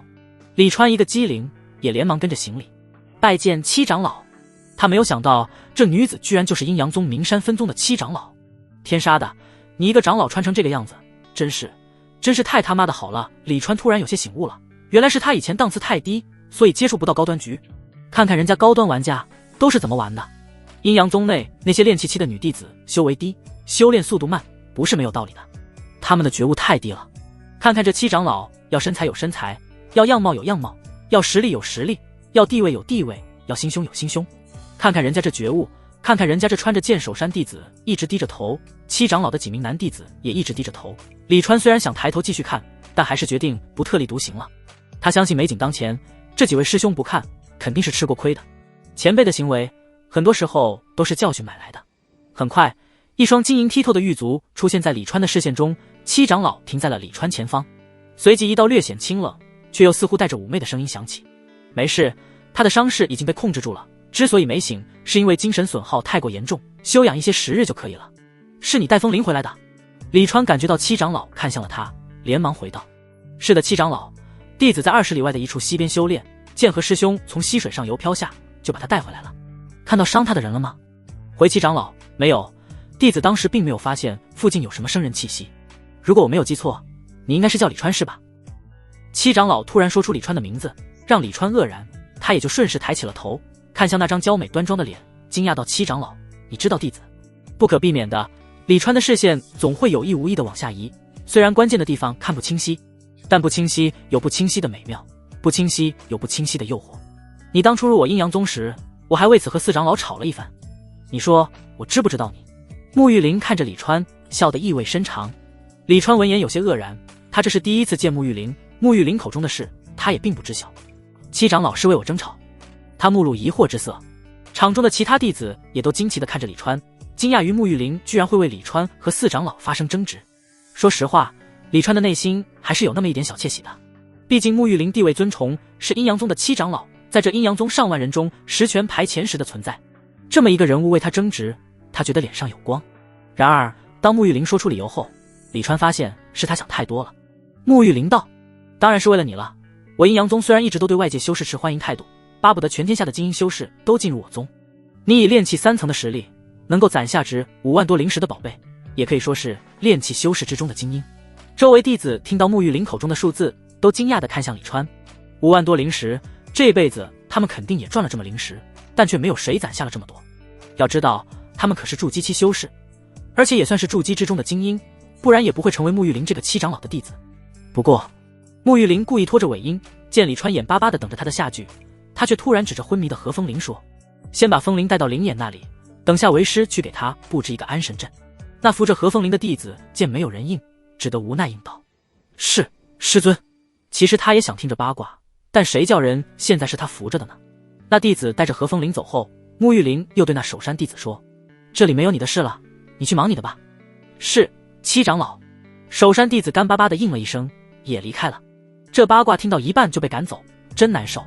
原本李川以为可以继续了，谁知道沐玉玲又看向一名弟子：程州，风铃1、2日怕是醒不过来了，你现在去任务殿查一查他这次外出接了什么任务，再让人查一下他这些日子都去过什么地方。是，师尊。那弟子应下后也是一脸苦相的走了。李川脸皮微抽，不过啥啊，大透视装，你倒是说啊。其实从沐玉玲的穿着，李川就知道他是喜欢吊人胃口的人，毕竟故意穿个透视装给人看，搞得别人心火难耐，却又不给人解决，这不是吊人胃口是什么？只是他没想到沐玉玲这么会吊人胃口，说话说一半就憋回去，你不难受吗你？李川正在心中腹诽，就见沐玉玲又转向场中的另一名弟子，似乎是真的忘了刚刚还有关键性的话没说完。正在这时，李川突然感觉到有人戳了他的腰一下，随即一道温婉的声音在耳中响起：你倒是开口问呀，你不问，师尊他一辈子都不会说的。也不知道身后是谁在传音，反正是个师姐就对了，而且是一个对沐玉玲的性格很了解，八卦心很重的师姐。估计平时也被他师尊弄得很难受。经过提醒，李川也醒悟过来，开口道：七长老，你和四长老争执的事似乎还未说完。哦，你瞧本长老这记性。沐玉玲一脸自责地拍了拍胸口。李川的眼睛不自禁地就瞪了起来。不是，你记性不好，你不拍脑袋拍胸口是几个意思？李川不动声色地摸了摸喉咙，偷偷咽了下口水。为什么让他在一穷二白的时候遇到了想的人？难受。刚刚说到哪里了？对了，你堪称炼气期的精英，可你潜力已经耗尽，能否到筑基是未知之数。他都没有说李川寿元这事，看来是自信李川在阴阳宗实力会有所突破。但最重要的是，你的外形大大影响了我们阴阳宗的形象，拉低了我们阴阳宗弟子的整体水平。我呀，当时是不想你加入的，奈何没有争过四长老。不过看来四长老是对的，要不是收你进了阴阳宗，我这五弟子很可能回不来了。听了沐玉玲的话，李川更难受了。这还不如不问呢，真是赶着去找骂。形象差一点怎么了？还不照样上了角色的楚梦幽？眼看周围几名弟子都在憋笑，他不由借机转身看了一眼，只见身侧站着一名身穿淡蓝色长袍、面容柔美、身材颀长的女修。她正在抿嘴轻笑，见李川望来，立马就收敛了笑容，优雅地对李川点了点头。李川的目光在她身上停了停，才收回。她的衣袍虽然不透明，但是却紧紧贴着身体，把她完美的一面毫无保留地显映了出来。李川发现这阴阳宗的女修看不得，每看一个他都忍不住恨自己没灵识。七长老，如果没有其他事，那弟子就回去了。李川说道。得看不得吃，没意思，还不如早点走。沐玉玲说道。何风林不仅是我的弟子，更是宗门核心，你救了他，理应获得奖赏。楚轩，你带李川去领一把上等的宝器吧。李川身后立马传来应声。是，师尊。李川师弟，跟我来吧。原来刚刚在李川身后传音的八卦师姐是叫楚轩。谢七长老。李川在谢过沐玉玲之后，跟着楚轩离开。法宝威力从低到高为宝器、法器、灵器、道器、灵宝。一般炼气期的修士的法宝以宝器为主，富裕的就用法器，灵气在炼气期可以说是神器一般的存在。至于更高级的道器和灵宝，那简直不敢想，一件上等的一阶宝器大概能值300-500灵石，具体价值还要看是什么宝器，一般以宝衣饰品为最。沐玉玲虽然没有说给李川几阶的宝器，但李川有自知之明，知道肯定不会是2阶的。李川还以为沐玉玲是从他自己的仓库里拿宝器奖励，结果楚轩带着他飞出了山峰。楚师姐，我们这是去哪里？他问楚轩。楚轩笑道，当然是去宗门库房领法宝了，师弟难道不想要？李川苦笑，这些长老也真是会精打细算，救他的徒弟，结果用宗门的法宝做奖励，公家的东西用着可真顺手。很快两人就来到了宗门宝库。虽然是半夜，但阴阳宗的各处是没有休息这个说法的，哪怕就是任务殿也是全天都有人。毕竟修士和凡人不同，打坐就是休息，除非是突破时需要闭关，不然他们可以全年都在工位上。楚轩带着沐玉玲的口谕，守宝库的弟子并没有阻拦。进入宝库后，李川原本是准备选一件宝衣的，同等品质和作用的法宝。宝衣一般都是最贵的，毕竟关乎性命，且宝衣耗费材料最多，所以选择宝衣最划算。但当他的目光落到一把一阶的灵杵宝器上后，却改变了主意。就要这把锄头吧？他拿着灵杵说道。楚轩一脸惊讶，师弟可想好了？灵杵这种功能性法宝用的人很少，毕竟能用到灵杵的灵植都是极其珍贵的，或者含有剧毒的，一般很难遇到。但主要还是因为功能性法宝的炼制比较繁琐，导致价格不低，没有什么性价比，用它的人都被当成冤大头。李川，就他了。师姐可能不知道，最近师弟痴迷于灵植一道，总担心什么时候遇到了特殊灵植而没有相应的工具收取，导致灵植损坏严重。现在有了他，就不会有这个担心了。听了李川这话，楚轩忍不住轻笑起来。师姐刚修炼的时候，也是如师弟这般爱异想天开，只是至今师姐都没有发过一笔横财。特殊灵植哪里是那么好遇到的？楚轩摇着头，与李川一同离开。出了宝库，他对李川说道：李川师弟，以后如果在宗门遇到什么难题，可以来7号长老峰找我们，能帮的我们一定不会推辞。原本这话说完，他们两人也应该分开，却不料李川说：师弟还真就有一点小事想请师姐帮忙。哦，你说。师姐请跟我来。修仙者双修并不是一定就得脱得光光的一起修炼，其实他们也嫌麻烦，所以很多时候都只是道侣双方坐在一起打坐，在两人之间形成一个灵气场，甚至有的道侣在一起几百年了都没有肌肤相亲过。当然楚梦幽和赵秉谦一定不是这种情况。不过昨天楚梦幽消耗不小，别说行男女之事了，就是双休他都没有心情。他和赵炳谦盘膝坐在床上，各休各的。他们房间的门突然被敲响，两人同时睁眼。赵炳谦一脸不满，这么大晚上了，怎么还会有人来找我们？而当外面传来李川的声音时，赵炳谦的火气一下就窜了起来。师姐，你在吗？楚梦幽的神色间也带上了不满。昨日李川说今早来找他，可现在天都还没亮好吧？这瘾真就有这么大？哗啦一声，房门被赵炳谦一下拉开，只见暗淡的月光下，李川一脸猥琐地站在门口。你又来干什么？赵炳谦冷冷地看着李川，任谁的道侣大半夜的有人来找，心情怕都好不了。没有出手打李川，完全是因为赵炳谦记得昨天白天时楚梦幽的话，所以在克制。赵师兄，李川朝着身后天空指了指，7号长老峰的楚轩师姐说要找几个师妹帮她做一些事，我来看看梦幽师姐有没有时间。赵炳谦顺着李川手指的方向看去，只见楚轩正御剑悬在远处半空，神情清冷而孤傲。他连忙对其行了一礼，楚轩微微颔首以示回应。他还以为是李川找楚梦幽，没想到竟然是7长老的弟子。赵炳谦不由回头看向自己的道侣楚梦幽，楚梦幽已经起身下床，款款走来，柔声说道：楚轩师姐找我帮忙，我自然是有时间的。既然如此，师姐请跟我走吧。赵师兄，告辞。李川没有废话，与赵炳谦说了一句之后，就带着楚梦幽离开。赵炳谦看着两人御剑与楚轩会合，朝着远处飞去，心思却是活络了起来，不禁自语道：没想到这家伙居然巴结上了楚轩师姐，如果能借他结识楚轩师姐，并加入7长老峰，那就好了。7长老峰并非全都是沐玉林的徒弟，也还有很多内门弟子，成为7长老峰的人肯定比当一个普通的内门弟子强，也不怪赵炳谦有此想法。只是他不知道，并不是楚轩要找楚梦幽帮忙，找楚梦幽的人是李川。当他们消失在赵炳谦视线中后，李川突然冲到楚梦幽旁边，一把把楚梦幽给拦腰抱了起来。啊，李师弟，你干什么？猝不及防之下，楚梦幽还有些发懵，而李川却抱着他，对着愕然看过来的楚轩说了一句楚轩师姐多谢帮忙后，就头也不回的朝着另一边飞去。楚轩也很懵，刚刚李川只是让他当一当背景板，等在半空就好，并没有告诉他具体事由。他都准备问李川大半夜的叫楚梦幽出来做什么，却没有想到李川抱着楚梦幽跑了。这家伙该不会是……楚轩快速拿出了一个铜镜，手指捏诀后，铜镜上立马就显出了2道身影，正是李川和楚梦幽。作为一个八卦心重的修士，他怎么可能没有一点偷窥的手段？别人的法宝都是用来攻击防御保命的，他倒好，直接练了一个偷窥的师弟。你不是说楚轩师姐找我帮忙吗？铜镜中传来楚梦幽的声音。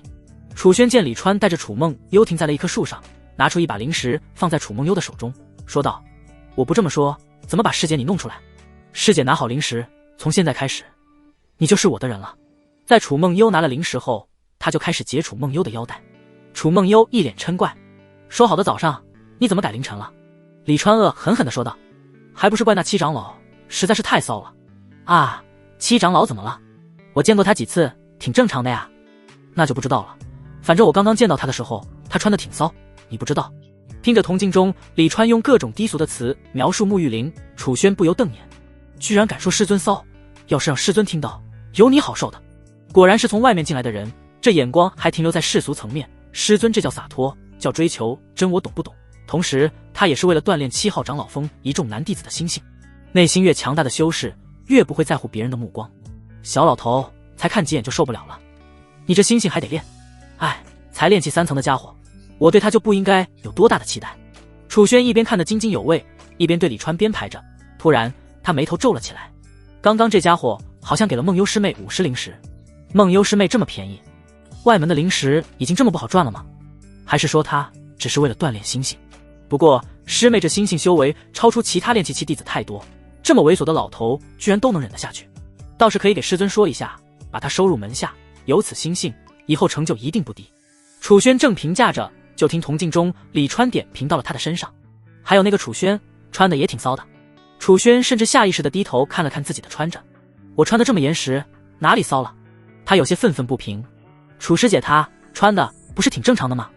你别看她裹得严实，但每一个地方的轮廓都紧绷出来了，就好似生怕别人不知道她身上的东西长什么样似的，这不是骚是什么？我看师弟你是无法和楚轩师姐结缘，所以才这么愤愤不平。师弟我说的都是实话，师姐去问任何一个男弟子，肯定都会是和我一样的看法。哼，其他同门的心性修炼可没师弟你这么差。接着楚轩就听到李川在把他和楚梦幽还有他的师尊拿在一起比较，还说出各种异响的话。他是又好气又好笑，今日我非收拾收拾你，让你知道什么叫尊重师姐。楚轩朝着李川他们的方向飞了过去，不过没飞多远就停了下来。算了，这小老头一看就离死不远了，别被我给吓死了，还是等他突破之后再收拾他吧，以后有的是机会。楚轩一边看着铜镜中的画面，一边朝着七长老峰飞去。回到他的住处以后，他把铜镜放在一边，看一会儿又打一会儿坐，把李川和楚梦幽当成了魔力星星的道具。要说他不受影响，那是自欺欺人，他只是极力的在克制自己。他知道当有一天他丝毫不受这种画面影响的时候，就是他心性圆满的时候。不知不觉天已经亮了起来。师弟师姐该走了。楚梦幽穿起身准备离开，却被李川拉住。在他疑惑的目光中，李川又拿出了一把灵石。楚梦幽顿时有些气急，你怎么每次都这样？李川满脸笑意，因为我喜欢看师姐这种一脸不情愿却又必须要下来的模样。楚轩见楚梦幽接过灵石，顿时有些反应过来，原来他们是按照时辰来算的，半个时辰21灵石，这么算下来1日就是500灵石，那一年岂不是要17、18万灵石了？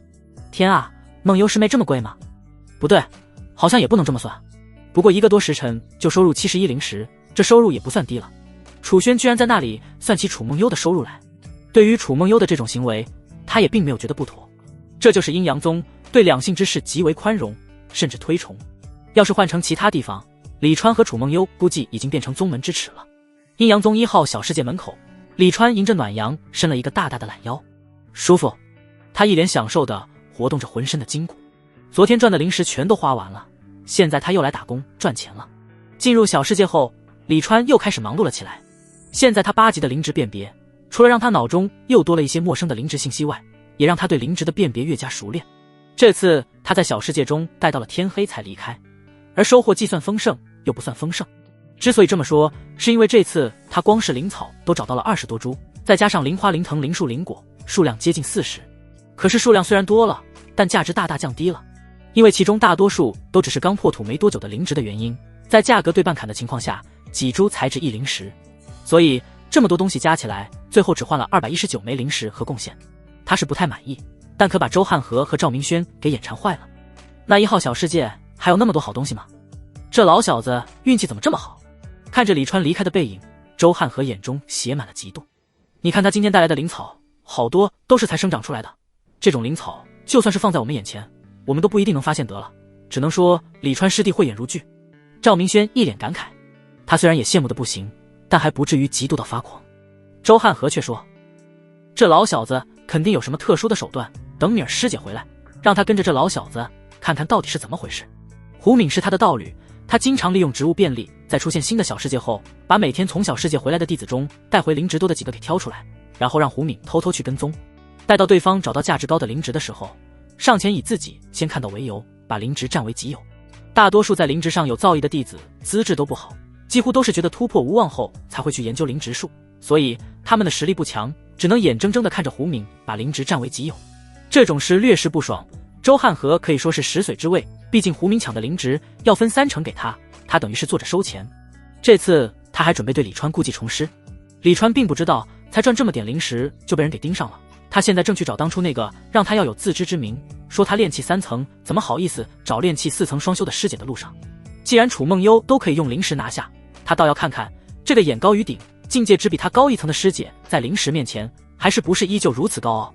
这位师姐到底叫什么名字他并不知道，当时只是看对方漂亮，所以就偷偷跟着去了那师姐的居所，发现她独自一人后，李川就上前去询问可否结为道侣的事。毕竟他自忖实力不弱，进入小世界和仙府遗迹的经验丰富，好歹也勉强算是一个精英修士，只是没想到问了一句就被对方羞辱。他才明白原来他眼中的自己和别人眼中的自己差别那么大。李川敲响房门，待房门打开，一位身穿白衣的漂亮女修出现。师姐别来无恙。李川露出了一个自认为亲和的笑容，但对对方眼中仍旧只觉猥琐。怎么又是你？女修双手抱胸，神情居高临下。师姐我是来找你帮忙的。李川直接拿出了100灵石，看着散发着幽蓝微光的灵石，女修的神情总算缓和了下来。什么忙？他问。李川，我想与师姐你结一段仙缘。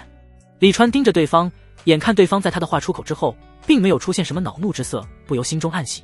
看来果真和他想的一样，这师姐到现在都没有道侣，原来是一直在等有缘人。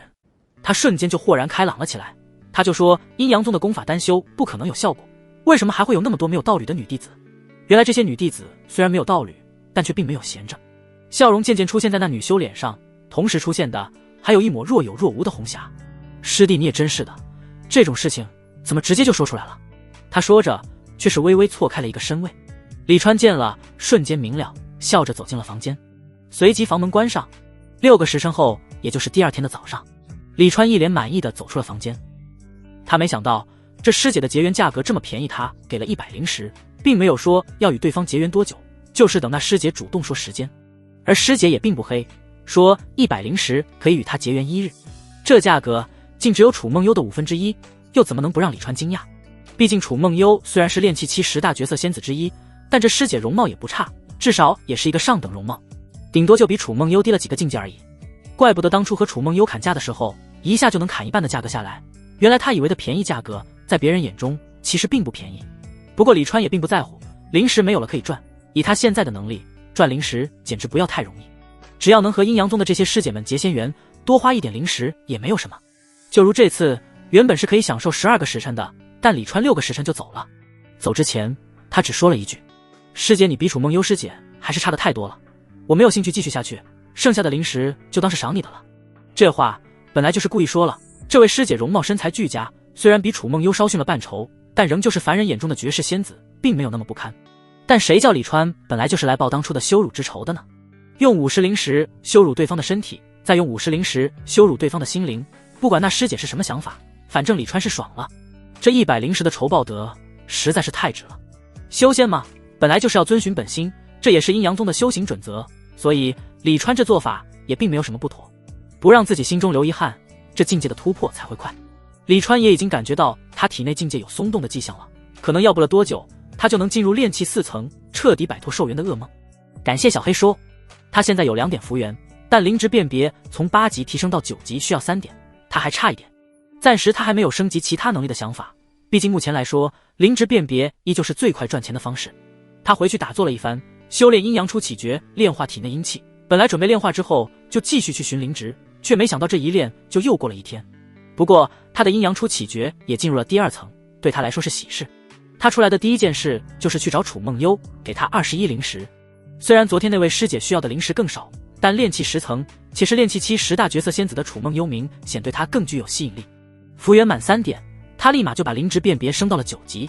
现在他已经能够识别这世上 99% 的一阶灵值了，而剩下的 1%， 他需要再花5点符元才能认识。虽然最后一级花费的符元最多，但李川知道这 1% 中必定有很多珍贵无比的灵值，甚至可能这世上都没有人认识，所以这 1% 弥足珍贵。还是1号小世界，这个被不知道多少阴阳宗弟子翻遍了的地方，对李川来说宝贝不少，顶多也就是需要飞远一点。其实哪怕是新出现的灵值小世界，那些弟子每天的收益也远远比不上李川。这就是专业知识扎实带来的好处。毕竟大家找灵值都是根据灵值的生存特性来找，那么广袤的森林，没有谁有精力每一个草丛都查看到。如果专业知识不足，就很容易忽略很多地方。李川找到灵值的很多地方，如果让其他灵值师来，可能就不会去查看，因为以他们有限的知识，是不会觉得那种地方也会有灵值的。特别是灵草本身就矮小不惹眼，常常藏匿于繁草之中，很多时候就是人站在旁边都很难发现，更别说有些草本身就稀有，很多人并不认识。这些家伙简直就是暴殄天物啊！李川站在一片4被火烧过的草地上，看着脚下的一株赤红干枯的灵草，眼中满是可惜，居然把火阳草当成烈火草毁了，也不知道是哪个傻子干的好事，至少毁了上千灵石的灵草。李川一边骂一边蹲下，拿出那把上等宝器灵锄，对着那株赤红干枯的灵草挖了起来。灵锄上阵法微光闪耀，一股力量一下就把那灵草给罩住了。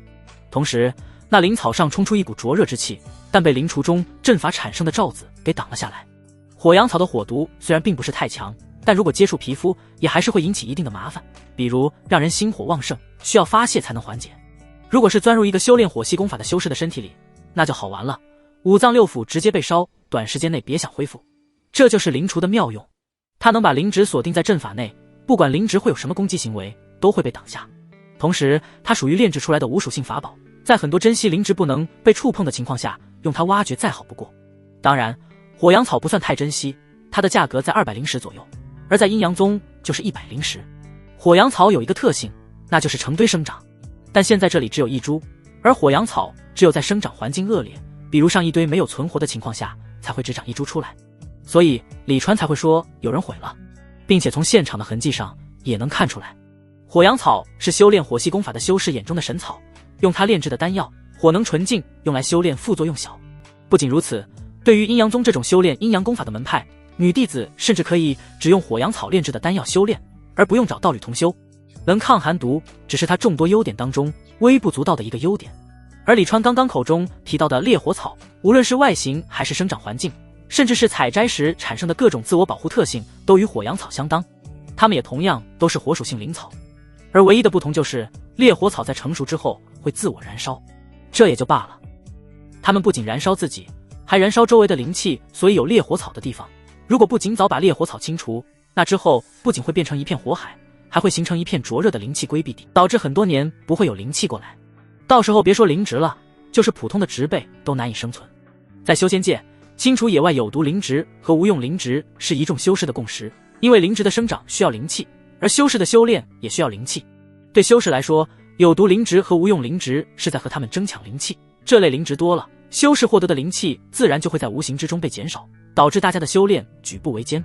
所以别说是烈火草这种危害极大的灵草，就是一堆无用的灵草在那里，也同样会被清除。烈火草和火阳草其实属于同一种类的草，只是最后进化方向不同而已。李川估计，这里当时应该是有一堆烈火草和一堆火阳草，毁火阳草的修士灵植知识不够，把两种草都当成烈火草给毁了。其实在修仙界，这种事发生的太多了，只是当事人并不知道自己暴殄天物，毁了珍惜的东西而已。不论如何，李川也算是大有收获，他美滋滋地把火阳草挖出，放入了乾坤袋中，然后又继续开始寻找了起来。由于他感觉到突破已经不远，所以也没有准备再找灵植上花太多时间，先还是以突破为主。在又找到2株只值几灵石的灵草后，他就打道回府，朝着入口飞去。如果不是这个小世界中的灵气，现在大部分都被那些灵天灵土中的灵植吸过去了，其实他就在林中打坐修炼也是没有问题的。咦，飞了约半炷香的时间，李川突然在一片灵田上方停了下来，口中接连发出2声惊讶的一声。只见他的目光看着下方纵横交错灵田中的一道田坎上，怀着激动的心情，李川缓缓落了下去。正所谓宝贝总在不经意间出现，现在就是那个不经意间。谁又能想到，在这视野开阔之地，人来人往的田坎处，会有一株珍贵无比的灵草。这是一片很大的灵田区，周围纵横交错，至少有40-50块灵田，几乎每一块灵田都有人守着，毕竟灵田之中的灵谷已经高涨，眼看离收获不远，如果这个时候被人割走，那就亏大了。李川才刚落地，那与田坎相邻的几个灵田主立马都站了起来。这位师兄，不知道有何事？离李川只有10几米远的一位黑衣中年弟子对李川拱手问道，他目光中满是警惕。虽然李川不可能明目张胆的来抢他们的灵谷，但是一个陌生人突然来到自家的灵田上，由不得他们不警惕。李川的目光从田坎上的杂草堆移开，看了看周围几人，那杂草堆中有一株杂草比其他杂草要稍微显绿一些，不注意看根本就看不出来。当然，哪怕其他人看出来了，估计也不认识这株杂草是什么，只会把它当成一株普通的护灵草，不然它就不会这么堂而皇之的长在这里了。至于护灵草，其实是能护住灵气，不让灵气逸散的杂草的总称。灵地之中的灵气来自于地下，不断的向上冒着，如果没有什么阻挡，这些灵气最终会飘到天上去。这种护灵草就应运而生，它们的特性就是能挡住灵地中的灵气，让灵气不乱跑，一直滋润灵地。其实说起来，那些未被人开垦的灵地上长的杂灵草全都是护灵草，是他们保住了灵地中的灵气不失。所以周围的灵田田坎上都有一堆一堆的杂草，不是大家懒得清理，而是不能清理。它们可以说是天然形成的阵法，一旦清理，灵田中灵气流失，直接影响灵田中灵谷的长势，间接影响灵田的寿命。面对几人警惕的目光，李川神色如常，一脸疑惑地说道，我看这些一阶灵田的品质至少也是中等偏上，怎么感觉这些灵谷的长势并不太好，似乎只接触了下等品质的灵谷，所以有些好奇，特意下来看看。他的话让几人的脸色都不好看起来，因为他说的是实话，周围的几块灵田并不是什么中等偏上的灵田，全都是上等的灵田。上等的灵田接触下等的灵谷，到时候产出的灵米到底有多少效果，还是未知之数。这是这段时间以来周围一众灵田主的痛，他们也找灵植师来看过，但都没有看出个所以然来。现在李川的话无疑是在戳他们的痛处，他们能高兴才怪。这事就不劳师兄挂心了。那黑衣中年淡淡说道：师兄如若只是好奇想一探究竟，那还是离开吧。我们也请了灵植师师兄看过，他们都没有找到缘由，师兄就更不可能了。李川左侧的另一名灰衣中年开口说道：虽然这几人都只有炼气1层的修为，但自忖对上李川他们不可能打不赢，所以对于李川这个路过都专门下来看热闹的人，言语间并不怎么客气。李川却笑道：对于灵植，我其实也有研究。如果我说你们灵田之中的灵骨如此颓势的原因我已经找到了，你们怎么感谢我？你们灵田的问题不解决，到时候即便灵骨成熟，也很难产生完整的灵米，哪怕是最下等的灵米都难。这话让几人脸色在变，这正是他们担心的，也有灵植师兄提到过这个可能。师兄这话当真？师兄真能帮我们解决灵田的问题？黑衣中年陪着笑朝李川小跑了过来，不知师兄想要什么，我等其实手头也拮据无比，希望师兄看在同门份上能稍微退让1、2。众灵骨的修士，特别是境界还只有炼气1层的，身上的确没有多少灵石，毕竟但凡他们能力强一点，也不会跑来种灵骨了。种灵骨除非是大范围种植，比如承包一个小世界什么的，不然赚的灵石顶多也就够日常修炼。相比较而言，种灵草灵树灵花要更赚钱一些，但种灵草灵树灵花需要的灵植知识也更多，稍不注意就可能把灵植种死，一般修士也没那个能力。李川在听了黑衣中年的话后顺势说道：其实你们的那点灵石我也看不上，只是我一来你们就把我当贼一样，让我很是不高兴。几人闻言连忙道歉：这位师兄，我等不对，还请你大人大量。师兄，刚刚是我说话大声了。师兄，我们全部身家都在这上面了，还请帮一帮我们。李川摆了摆手：行了，看在同门的份上，我就帮你什么一次，不过什么，还请师兄明言。几人都紧张地看着李川，生怕他绕了一个弯又提灵石的事。李川道：我需要在你们这里挖一株护灵草，你们如果答应，我就帮你们把灵骨颓势的问题解决，其他的我不敢保证，但在灵米产出之后，我能保证它的品质在中等左右。几人一喜，下等之上是中下等，如果能到中等，那么他们又要少亏10几灵石。不过听到李川说要护灵草，他们心中还是闪过一丝不妥。护灵草这东西到处都是，挖一株根本就无伤大雅，为什么李川要专门向他们提出来？几人几乎是下意识的就低头看了起来，但是扫来扫去根本就没有发现不妥，甚至他们的目光都在李川旁边那株稍显幽绿的护灵草上停留过，可就是没有人把它当回事。毕竟杂草长得绿一点，太正常不过了。很快几人就凑到了一起，虽然他们没有说什么，但从彼此眼中都能看出疑惑和警惕，他们的心里几乎都是在想，李川是不是发现了什么好东西。不过随即那灰衣中年似乎是想到了什么，低声道：这位师兄应该是怕我们难看，所以才说挖一株护灵草作为交换，这话这样一来我们就不欠他什么了。几人闻言顿时恍然，瞬间就对李川好感大升。那黑衣中年立马就对李川拱手道：多谢师兄大义，别说一株护灵草，就是10株100株都不在话下。他这倒也不是虚言，他们这么宽的田地，挖100株护灵草也不会影响灵田，何况护灵草长势也快，只要不守见老师去铲，很快就能长出来。李川满意点头说道：其实你们这灵骨长势不好，完全是因为灵骨的灵气大部分都被吸走了，没有足够的灵气，灵骨又怎么能长好？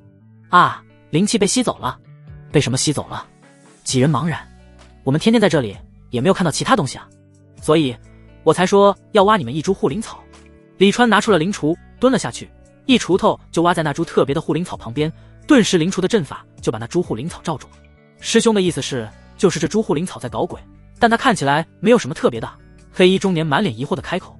另外的人说道：这株护灵草离我们的灵田那么远，也能影响到我们的灵田吗？这话却是让灰衣中年脸色一变。刚刚他还说李川挖护灵草是为了让他们心安，现在却觉得李川可能一开始就是为了这株护灵草而来。还别说，全场他想的最多，却真就给他想对了。不过已经晚了，李川的动作很快，已经拽着那株护灵草提了起来。只见泥土翻涌，那株护灵草带着极长的根须随着李川飞了起来。它的根须细若发丝，看起来真就像头发一般，虽然只有稀少，但依旧让人头皮发麻。李川足足飞了10几米高，那根须竟然还有部分埋在土里，这么长的根，这是什么鬼东西？几个灵田主都被吓傻了。这种头发丝一般粗细的根，他们也是第一次见。一般情况下，灵植、灵兽长得越怪异就越危险，他们下意识的就朝后退去，生怕这诡异根须突然缠上他们，并口吐人言：还我命来！李川人在半空看了这根须的长度，也吓了一跳。毕竟理论是理论，实践是实践，他也是第一次见这玩意。只见他手捏法诀，照着脑海之中的收束手法，对着根须就是一顿输出。很快，根须开始自动收缩，滚成了一团。地上的根须不断从土中窜出，最后怕是窜了有100来米才总算结束。再看李川手上那护灵草叶子下方已经多了一坨人头大小的根须团子。你们知道这是什么东西吗？灰衣中年问身旁几人。几人相继摇头，不知道，第一次见这玩意。我听都没有听过这东西，那根细得像虫一样，看着都吓人。还好它不缠人，不然我们天天在上面走来走去，早遭殃了。想到平时脚下踩着这么一个怪异的东西，几人都打了一个冷战。李川的声音时时从半空传来，这东西专门吸食灵植的灵气，有它在，你们不论种什么都不会有太大的收成。现在我把它挖了出来，以后你们就不会种不出上好的灵谷了。最主要的是，周围的灵田品质会有提升，达到2阶。这话让几位灵田主大喜。师兄这话可是当真？他们租这灵田都是以10年为期，如果灵田品质能到2阶，那他们就赚大了。我骗你们做什么？顶多1年，到时候你们就知道结果了。好了，既然事情已经解决，那我也走了。李川没有废话，直接离开。几人连忙道谢，多谢师兄援手，师兄慢走。然而那灰衣中年口中虽然也说着感谢的话，但等李川走后，他却忍不住对几人说道：你们说那东西到底是什么？会不会是什么很值钱的灵草？这一看就是有害的灵草，能值几个钱？黑衣中年不以为意地说道：这东西我们都没有听过，再值钱能值几个钱？现在我们的灵谷不仅能顺利产米，灵田还能提品，大赚啊！对啊，之前我都在找人，准备把我的灵田转租出去了，还好没人接手。灰衣中年却仍旧神色不定。不行，我得找人问问，我觉得这师兄一开始就是冲着那怪异护灵草来的。李川飞在天上，速度提到了最快，生怕跑慢了有人追上来。那几个灵田主他倒是不怕，毕竟他们不认识那护灵草，他怕消息传出去被认识的人戳破。他嘴角的笑容是怎么压都压不住。刚刚那株护灵草名叫西灵草，准确的说来，应该是那根须在什么草上，什么草就叫西灵草。草和根须其实是可以分离的，如果没有灵雏第一时间锁定整个灵草的所有根系，李川一辈子也别想挖出那些细根。之所以很多人不知道这东西，主要一点就是因为它的根在遇到有人挖掘的时候，会第一时间脱离草身逃跑。根须在地底偷偷吸食其他灵植身上的灵气，草身则暴露在空气中吸收空气。也就是说，它的身体状态其实是不固定的。今天在灵田旁边，它可能是一株普通的护灵草，明天在山岭之中，它可能就是一棵灵树的一部分，那时就叫西灵树了。李川之所以认识，当然是得益于9级的灵植辨别了。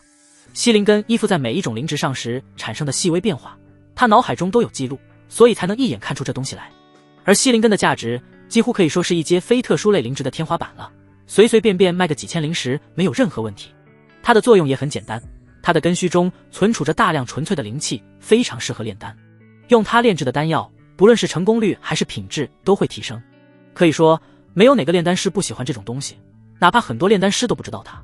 外门人物殿，一名身穿墨色锦缎长裙，裙摆上绣着妖兽图案，手腕上戴着精美手镯，耳坠上也挂着精致耳环，脸色稍显苍白的貌美女子来到了周汉河发布任务的长桌前。周汉河看见女子，脸上顿时浮现喜色，开口道：女儿师姐，你回来了。一旁的赵明轩等人也纷纷与女子打招呼。赵明轩走了过来，看着女子那显得有些苍白的脸问道：米儿师姐，这次任务可还顺利？这女子正是周汉河的道侣，炼气7层的胡敏。胡敏点头，放心，已经完成了。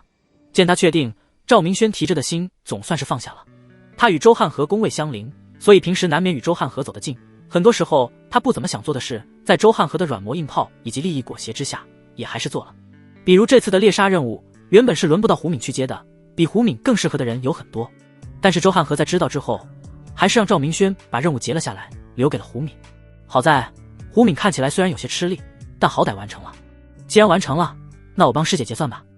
赵明轩走回了自己的宫位。胡敏的话不怎么多，跟着走了过去。只见赵明轩从柜子中拿出30灵石和一块剔透玉石板，对胡敏说：这次任务奖励30灵石，30贡献。他把灵石放在桌上，胡敏也把自己的贡献令牌递了过去。赵明轩拿着胡敏递过来的贡献令牌放在玉石板上，为他增加贡献。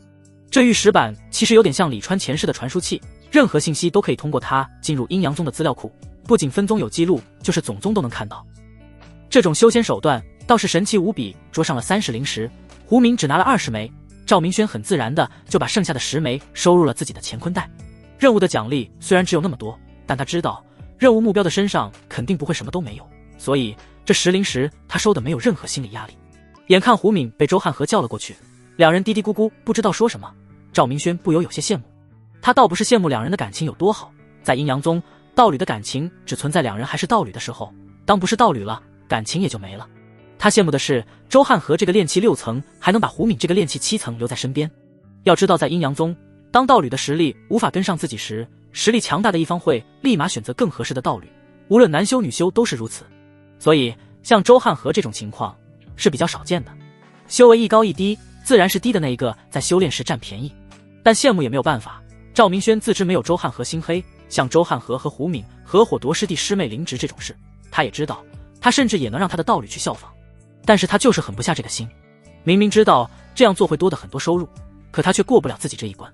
胡敏还跟着周汉和，也正是因为周汉和身份的便利，能让他多很多额外的收入。赵明轩见两人的目光突然都望向了人物店入口的方向，周汉和朝着那边努了努嘴，胡敏点头，似乎说了一句：“是那猥琐老头吗？”他也顺势看了过去，就看到李川快步走了过来。赵明轩心中一动，已猜到两人这次把主意打到李川身上了。李川每次来都会卖几百灵石的灵植，并且还是在1号小世界找到的，足以说明他有灵植寻找能力。如果跟在他身后，肯定能有不错的收获。想到这里，赵明轩心里就有些酸酸的。大家都是同一份工种，应该同样的收入才对，但周汉和的收入比他多很多，让他心里很不舒服。他的目光随着李川的步伐移动，也好奇这次李川又找了一些什么东西回来。李川走到周汉和的柜台前，视线在周汉和旁边的胡敏身上停留了片刻。胡敏的穿着不像其他女修那么简单，反而有些像大户人家的千金，一身环佩点缀，打扮精美，耳环、手镯、项链，而她神情略显冷冽阴狠，看起来倒像是一个通过亲属的鲜血上位，掌控家族的大小姐。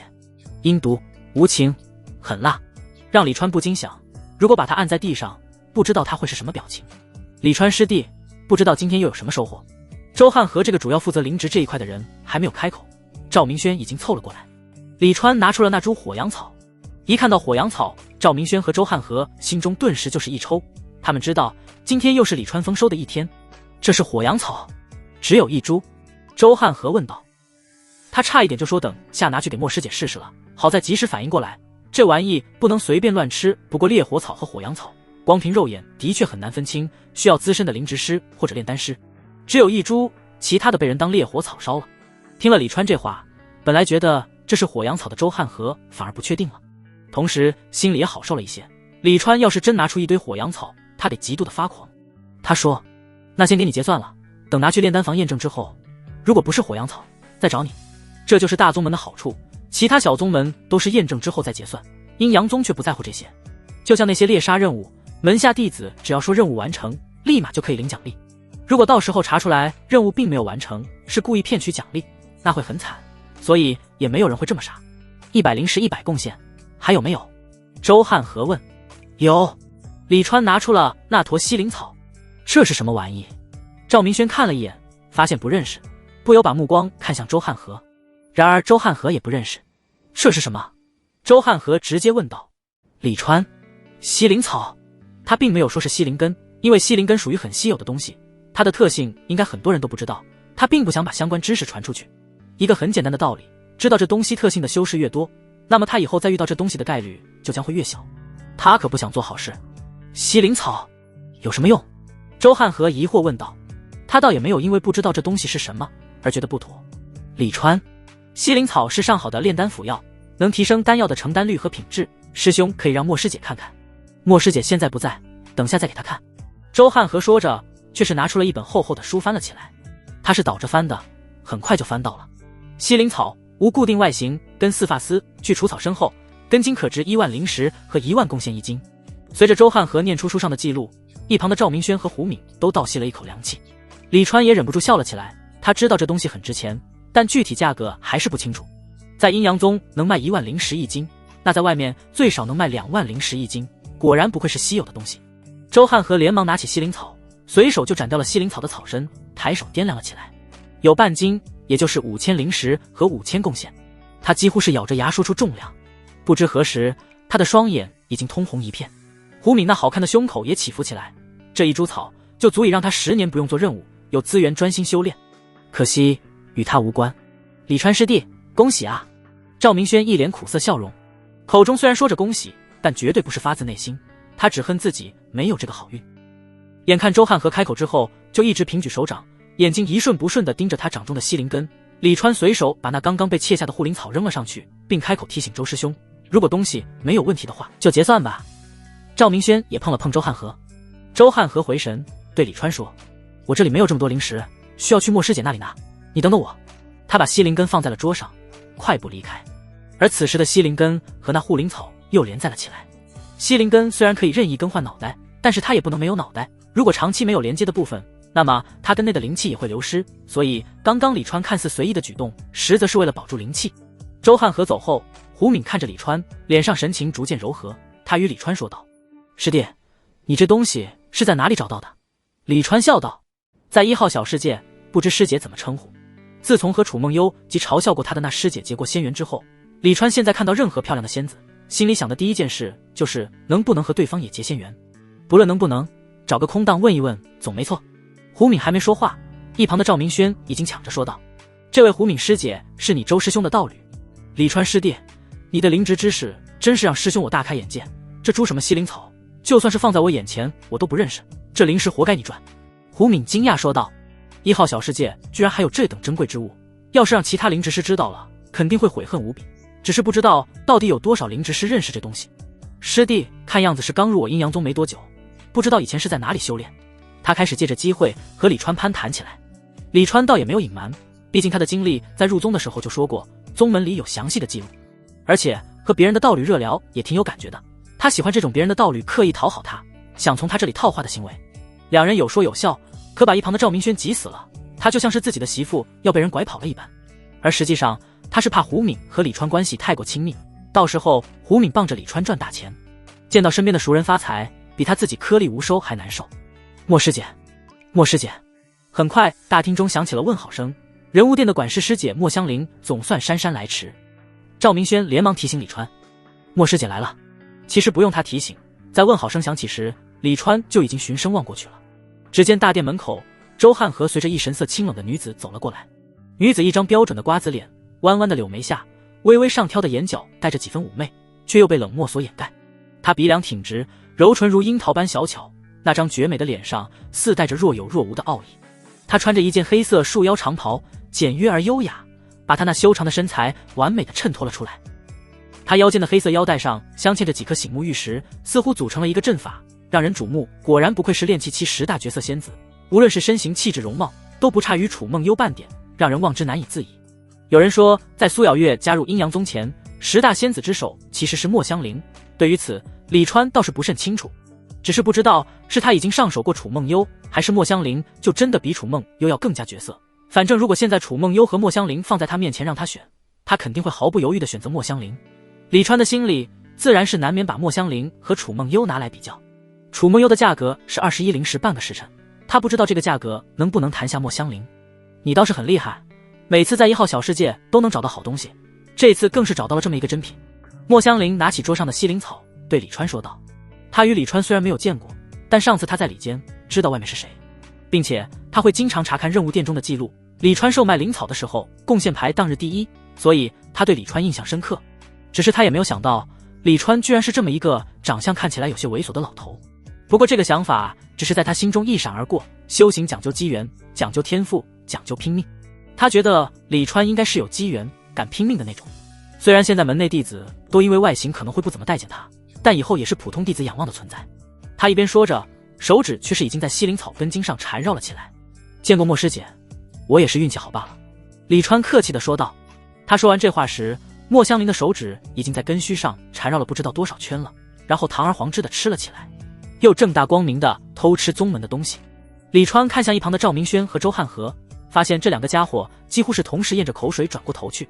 让李川没有想到的是，莫香菱口中咀嚼了2下后，手指又缠上了西灵根，并一本正经地说，这东西我也第一次见，有些拿不准，再尝尝。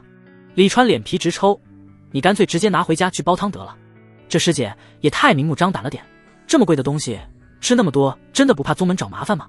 不过见他神色如常的模样，让李川不禁想到了楚梦幽，当初楚梦幽找他谈结仙缘的时候，也是神色如常，这让他心中不由火热起来，一股很强烈的想当场和莫香菱谈结仙缘的想法在脑中挥之不去。李川觉得莫香菱现在一举一动对他都是吸引，这西灵草的根茎的确如书中记载，灵气精纯无比。我去给你拿灵石。莫香菱总算品尝完，转身走入里间。很快他就拿出了一个乾坤袋，心念一动间，一堆灵石就出现在桌上。他说，一共5100灵石，你数一数。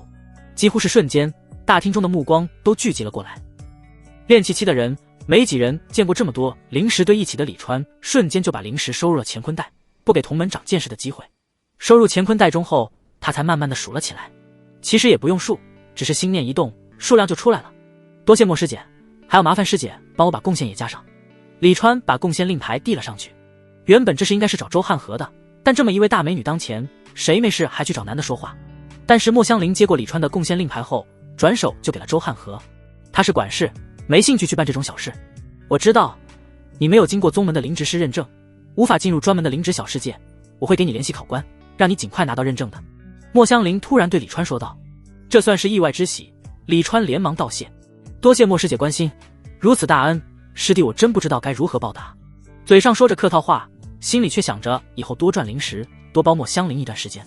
李川也知道莫香菱为什么会帮他，其实很简单，每次稍微有价值的灵草莫香菱都会尝尝咸淡。李川找到的珍贵灵芝越多，莫香菱能尝到的东西也就越多，帮李川就是帮他自己。接过周汉河递过的贡献令牌后，李川并没有离开，而是在原地和莫香菱他们聊了起来。原本是准备找一个机会问问莫香菱结仙缘的事，他现在灵石已经超过5000，莫香菱就算再贵，这仙缘他也结得起。但是莫香菱才在这里站一会，就有好几个任务店的弟子来向他请示，也不知道是故意找机会和他说话，还是这些事的确是真的需要莫香菱做主。眼看一时找不到机会，李川也只能暂时作罢，反正他也还有一个同为10大角色的楚梦幽可以选。他转身离开，却在走到大殿门口的时候又快速退了回来，因为他看到了之前挖西灵草时，当时在场的其中一位灵田主就是那位灰衣中年。如果只有灰衣中年也就罢了，这种炼气一层的种田汉，他就是不用法宝都能打得对方满地找牙。但灰衣中年并不是一人来的，与他一起飞来的并不是当时在场的其他灵田主，而是一群李川并不认识的人。其中一人他在1号小世界的时候见过，似乎是1号小世界的管事。看了一眼大厅的后门，李川毫不犹豫的就走了过去。他又不是第一次走后门。李川才刚走，灰衣中年等人就走进了任务大厅。他们这一群人一进来，很多人就下意识的看向他们。成群结队的修士出现在任务店，这种事很少见。见这群人直接朝自己走来，莫香菱看着其中一名马脸中年问道：曹师兄，你这是有什么任务要发布吗？马脸中年是1号小世界的管事，名叫曹天阳。曹天阳的脸色并不好看，他来到莫香菱面前，对莫香菱说：莫师妹，有人拿了我栽在灵田中的西灵草，不知道他有没有来你这里换贡献。对在阴阳宗待了很长时间的人来说，阴阳宗的贡献比灵石好，但对李川这种还没尝到贡献甜头的人来说，灵石比贡献好。哦，西灵草是你栽的？莫香菱一脸讶然。听莫师妹这意思，那家伙是来过了，他在哪里？场中要说最兴奋的莫过于赵明轩、周汉河、胡敏3人。刚刚见李川拿了5000多灵石和贡献，他们心里好一阵不痛快。现在有人来找李川的麻烦，他们怎么能忍住不高兴，甚至巴不得李川刚刚到手的灵石和贡献被夺走。莫香菱说道：来过自然是来过，那西灵草还给他换了5000灵石和贡献，只是曹师兄问我人在哪里，可就问错人了。那师弟和师妹非亲非故的，师妹哪里知道他在哪？一听5000灵石和贡献，那灰衣中年眼睛都瞪圆了。他就说李川有问题，却没想到这西灵草这么值钱，他心里那个悔啊！但他也不想想，他在灵田周围那么久了，也没认出这东西，就算没有李川，他就能得到了。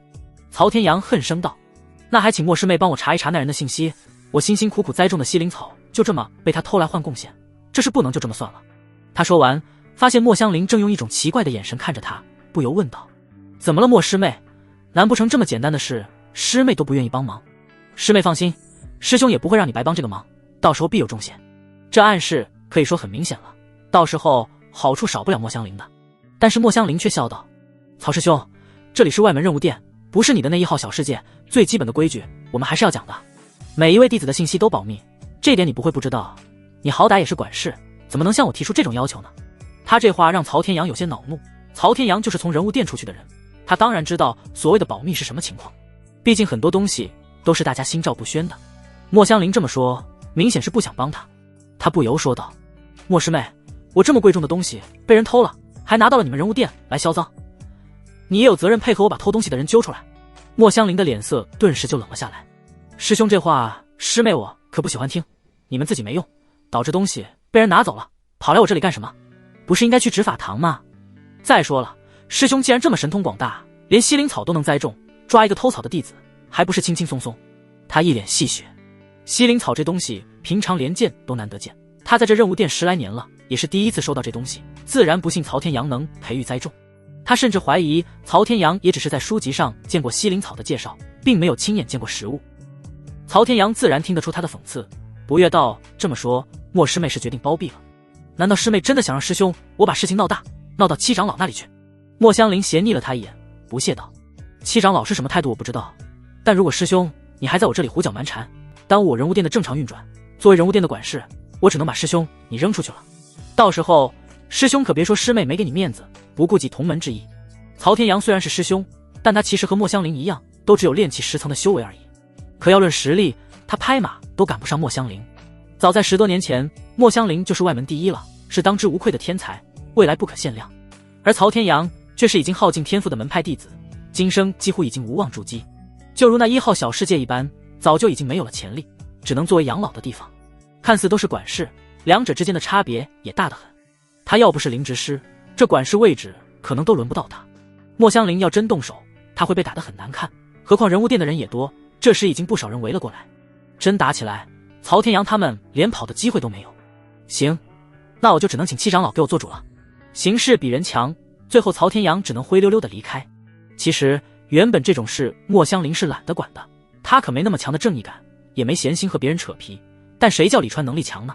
他算是间接的和李川绑定了利益，在不影响自身的情况下，自然是向着李川的。曹天阳他们出了人物店后，灰衣中年一脸忧心的开口：“曹管事，我们真的去找七长老吗？”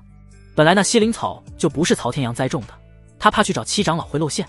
他也没想到，平时在他们面前作威作福的曹大管事，在人物店居然没啥威信，别人鸟都不鸟他。曹天阳瞪了灰衣中年一眼，斥道：“这种小事去找七长老，你脑子有问题吗？随便找一个七长老封的师兄就能处理。他不过是外门的一个小小管事，脸多大，七长老会见他？为了挽回面子的场面话而已，非要给他提出来。修仙界的利益之争，李川见得多了，所以在看到曹天阳等人的时候，他就猜到了这些家伙是来要回西灵草的。对于此，他倒是没有什么担心的，毕竟那么多生死关头都闯过了，这小小风浪并不值得一提。何况现在他也算勉强抱上七长老这条光滑的大长腿，别说西灵草是他智取的，就是强抢的又如何？当务之急，还是先把境界突破了再说。没有好的辅助，又怎么能有好的心情去快速突破？所以李川第一时间来到楚梦幽的住处。房门敲响，开门的依旧是赵秉谦。原来是李川师弟，快进来。这次的赵秉谦格外的热情，一见李川就堆上了笑脸，并第一时间把他让进了房间。梦幽师姐不再没有在房间中感受到楚梦幽的气息，李川不由问道。赵秉谦笑道：“梦幽师妹去给外门弟子讲课去了。”这一听就是接了一个任务，可真是一个勤奋的仙子。李川不由看向赵秉谦，每次来这里赵秉谦都在，让他心中腹诽，这家伙不用做任务的吗？他直接问了出来。赵师兄不外出历练。赵秉谦苦道：“不瞒师弟说，你梦幽师姐现在已经触摸到了筑基的门槛，只差筑基丹就可以筑基了。而师兄我却对筑基依旧迷迷蒙蒙，为了不被梦幽师妹拉开太多，这段时间师兄都在打坐感悟，倒是让师弟你见笑了。”见赵秉谦突然对自己倒苦水，李川不由愣了愣，心想这家伙不会是要对他说什么吧？还真给他猜到了。赵秉谦下一句就把目的说了出来。赵秉谦说：“现在师兄对筑基也有些眉目了，感觉就差最重要的一环。”他说到这里顿了顿，大概是想让李川主动提问，但李川宁愿把这精力花在想楚梦幽身上，也懒得搭理他。眼看李川自顾自地喝着茶，没有搭话，赵秉谦没办法，只能自己干巴巴地继续说了起来。师兄感觉现在缺少灵气，如果有一个灵气充足的地方修炼，那我肯定能更快地摸到筑基的门槛。李川瞄了赵秉谦一眼，放下了茶杯，静等赵秉谦的下文。李川师弟。赵秉谦突然拿出30枚灵石放在桌上，对李川说道：“我听说每一座长老峰都有专门修炼的地方，那里的灵气是我们外门的好几倍。师弟与七长老峰的楚轩师姐认识，不知道能不能在楚轩师姐面前替师兄说说好话，让师姐在七长老峰对外招收弟子的时候考虑一下师兄我，哪怕是暂时在里面做一名杂役弟子也行，只要能在七长老峰修炼，师兄也就无憾了。如果这事能成，到时候师兄定会重谢师弟你的。他把灵石推到了李川面前，看着面前的灵石，李川其实是想笑的。他现在乾坤袋里5000多灵石，区30灵石就想让他帮忙，开什么玩笑？但他还是把灵石收入了乾坤袋，并对赵秉谦说道：“赵师兄放心，看在梦幽师姐的面子上，这忙师弟怎么也得帮。不过楚轩师姐那边，师弟却不敢保证，他一定会给师兄你这个机会。”从赵秉谦这里拿30灵石，转手就花在楚梦幽身上。李川觉得这是一个不错的内循环。赵秉谦哪里能想到李川想法，他听了李川的话，心中只有高兴，脸上的笑容是怎么收也收不住，连连谢道：“那就劳烦师弟了。”以前只是苦于没有结识上层的门路，他相信只要他找准时机，到时候再送一点灵石出去，进入七长老峰当个杂役是没有问题的。等他实力到筑基之后，很自然的就能变成七长老峰的正常弟子，他的这个职业规划倒是蛮清晰的。对了师弟，你来找你梦幽师姐是有什么事吗？哦，我有些修炼上的事情不明白，想来找梦幽师姐问一问。修炼上的事？那师弟可来对了，师兄我别的不敢说，对于炼气期的修炼还是很有心得的。现在梦幽师妹不在，你有什么问题可以直接问我。李川笑眯眯地看着赵秉谦，倒也没有拒绝他的好意。赵秉谦怎么说也是炼气10层，并且在外门也有一定的名声，是外门有数的高手，他的修炼心得不会太差。正好他可以在赵秉谦这里学一些心得，到时候在楚梦幽身上验证。师兄，我的阴阳初起诀现在已经2层了，不知道接下来怎么修炼才会更快。李川虚心问了起来。赵秉谦，师弟是什么时候入门的？怎么才第2层？我观师弟你根基深厚，体内灵气凝练，修炼初起诀应当是很快才对。师弟是不是还没找到道侣？那师弟得赶紧找一个道侣了。如果能找到比师弟你厉害的道侣，那最好不过。赵秉谦倒是没有藏私，一五一十的给李川讲了起来，甚至于两性修炼他都没有隐瞒，让李川大受裨益。两人这一待就是1个多时辰。李川离开的时候对赵秉谦说：“赵师兄，等梦幽师姐回来后，还请让她来我住处一趟，我也想听听她的修炼心得，毕竟相互佐证才能更快进步。”行，等梦幽师妹回来，我一定让她过去找你。赵秉谦虽然口中这么应着，心里却暗骂不已。他觉得李川普太大了，向人请教修炼心得，还让别人去找他，真把自己当个人物了。但想到李川现在背靠七长老的弟子，他这不满也只能憋在心里。他要是知道李川让楚梦幽过去并不是单纯的请教那么简单，不知道会是什么反应。说来也巧，李川离开后没多久，楚梦幽就回来了。赵秉谦对楚梦幽说道：“梦幽师妹，刚刚那李川师弟来找你，让你回来后去找他。”他并没有说李川要向楚梦幽请教修炼心得的事，他怕说了楚梦幽不过去，毕竟平时楚梦幽并不看重这些关系，不会因为李川和七长老的弟子走得近就刻意巴结。他不知道，他这完全是多虑了。楚梦幽不会因为李川和七长老的弟子走得近巴结，但会因为李川给他灵石而前去。哦，他叫我去做什么？楚梦幽假装问道。他当然知道李川叫他过去做什么，只是样子还是要做一些的。赵秉谦，不知道，他也没有说，但看起来挺急的，你还是快过去吧，免得有什么大事耽搁了。他还生怕李川等不及了，居然催促了起来。楚梦幽有些奇怪地看着他，说道：“师兄，你今日看起来似乎有些不太一样，我记得你可是不怎么待见这位李川师弟的。”赵秉谦忙笑道：“师妹，你说的是之前，经过上次你对我的一番点醒之后，我已经醒悟了过来。既然大家都是同门，也就没有必要无端的针对，同门之间应该相互帮助才对。”楚梦幽不置可否说道：“师兄能够想明白，证明心性修炼又更进了一步，祝师兄早日得证筑基之道。”赵秉谦正色道：“师妹放心，师兄一定随你之后筑基，绝不落下。那师妹等着师兄。”楚梦幽转身离开，留下阵阵幽香。而赵秉谦抓紧机会，立马又开始修炼。他现在筑基的心迫切无比。楚梦幽作为外门10大角色之一，不知道多少人想和他做道侣。赵秉谦还想和楚梦幽一直把这道侣做下去，所以他必须要快些筑基才行，不然等楚梦幽筑基之后，他这个炼气10层就显得有些不够看了。李川回到住处后，才坐下整理从赵秉谦那里得到的修炼心得。没多久，楚梦幽就来了。师弟，这你转灵石的速度也太快了一点，师姐都远远比不上你。楚梦幽站在门口，夕阳的光打在他的身上，就好似给他披上了一层金色的薄纱。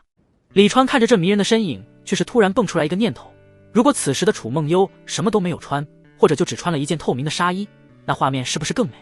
楚梦幽走进房间，转身关上了门。师弟，不知道这次你又准备找师姐结多长时间的仙缘？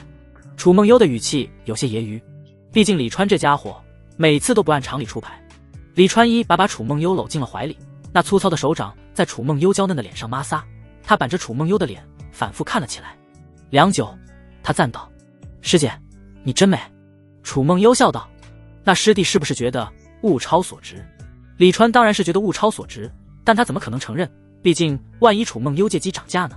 虽然他有灵石，但这灵石也不能乱花不是？他意味深长地说道：“是不是物超所值，那就得看师姐的表现了。”刚刚他摸着楚梦幽的脸看，其实是在暗中把楚梦幽和莫香菱做比较。最后他发现两女都很美很美，那张接近完美的脸上很难找出什么瑕疵。他拿出刚刚得到的那30灵石，放在了楚梦幽的手中。楚梦幽看着灵石，愕然不已：“师弟，这次怎么是30灵石？之前李川要么是50灵石，要么是21灵石，这样好算时间，顶多是完事之后再续。30灵石，这怎么算时间？”李川笑道：“这是刚刚赵秉谦师兄给我的。”“赵师兄给你的？”楚梦幽好看的美目瞪圆，不可思议地问道：“赵师兄给你灵石做什么？”李川笑道：“赵师兄见我没道侣，就说资助我一笔灵石，让我去找一位师妹结缘，免得被宗门功法坏的身子。我可是第一时间就想到了要把他给师姐，我对师姐好吧？”对于他的这话，楚梦幽是半个字都不信，他才不信赵秉谦对李川这么好。不过想到李川的灵石是从赵秉谦那里得来的，他就心里怪怪的。他不仅没有拆穿，反而还顺势说道：“那师姐我回去可得好好感谢一番赵师兄，让我今日又多赚了30灵石。”李川一听，心火直窜，直呼真骚。楚梦幽应该就是那种闷骚型，看起来纯纯洁洁，清纯高贵，实际上不知不觉天已经黑了下来。李川不出意外又续了20灵石的。原本楚梦幽是准备走的，但是李川让他午夜的时候再来。楚梦幽一听这话就不走了，来来去去太过麻烦，他干脆就在李川这里住了下来，等李川什么时候想了也方便。反正他近期只有一个目标，那就是筑基。如果每天都能在李川这里赚到50灵石以上，那么他只要1个多月就能筑基，比他原本预想的速度要快很多。至于赵秉谦那边，虽然他们是道侣关系，但是赵秉谦又不给灵石，他当然是先顾好给灵石的李川了。修仙路上最忌讳的就是被情感牵绊，这对他和赵秉谦来说，何尝又不是一次心性考验？要能拿得起，也要能放得下，不然永远都只是底层的修士。第二天中午，李川身心舒畅地前往七长老峰。不得不说，赵秉谦的修炼心得和道侣对他的帮助很大，他竟只用了1晚上就把阴阳初起诀从第2层练到了第3层，与现在的境界持平了。这样一来，只要他把阴阳初起诀练到第4层，那么他的境界就必能突破到炼气期4层。他相信在1个月之内突破应该没有问题。这1个月，他暂时也不准备去找灵草了。一是他现在灵石够用，二则是1号小世界现在明显不能去了，得等莫香菱给他把考核的事办妥，等灵执师认证后去其他小世界。所以突破被他放在了首要。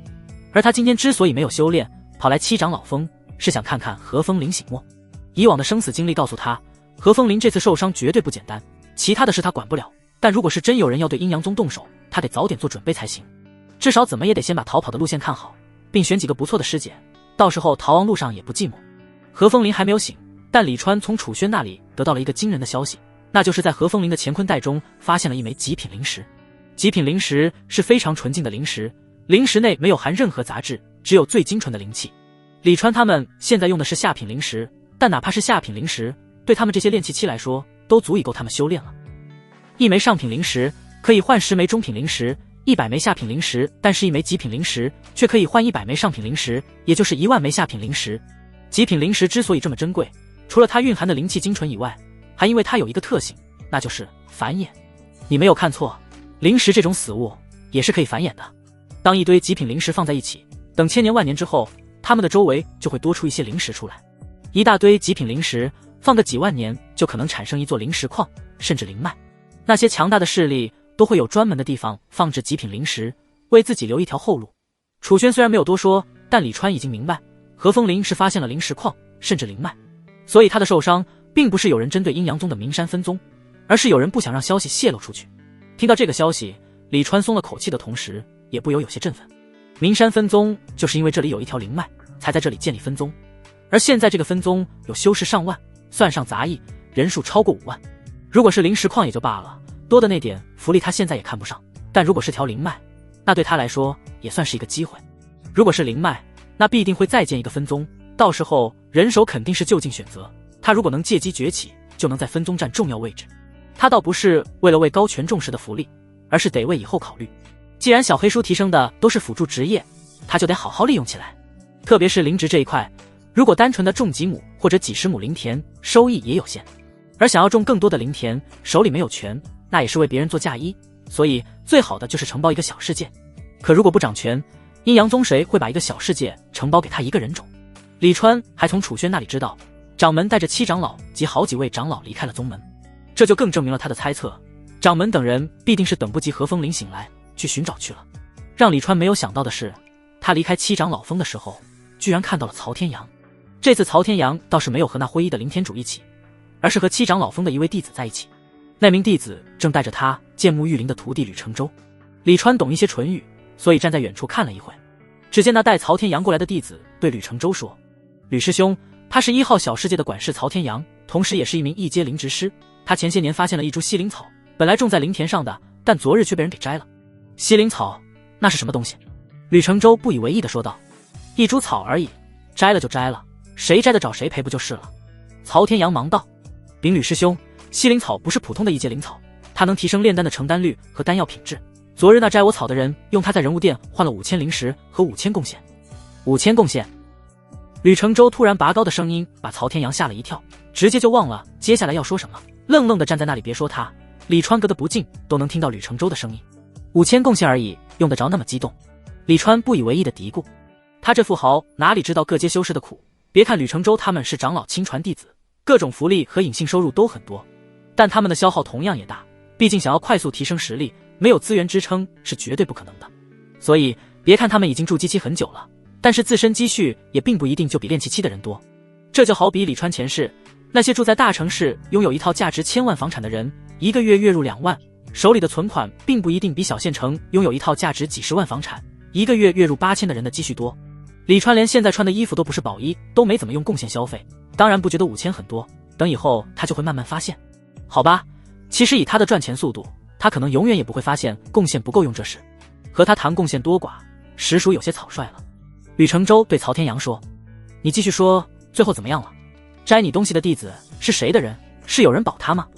曹天阳忙道：“我只知道摘我灵草的是一个猥琐的老头，原本是准备让人物殿的莫师妹帮我查一下那人的信息的，但莫师妹不查，还把我赶出了任务殿。本来这种事我也没脸来麻烦师兄你们的，但心中也是实在咽不下这口气。”吕承洲，你口中的莫师妹是莫香菱吗？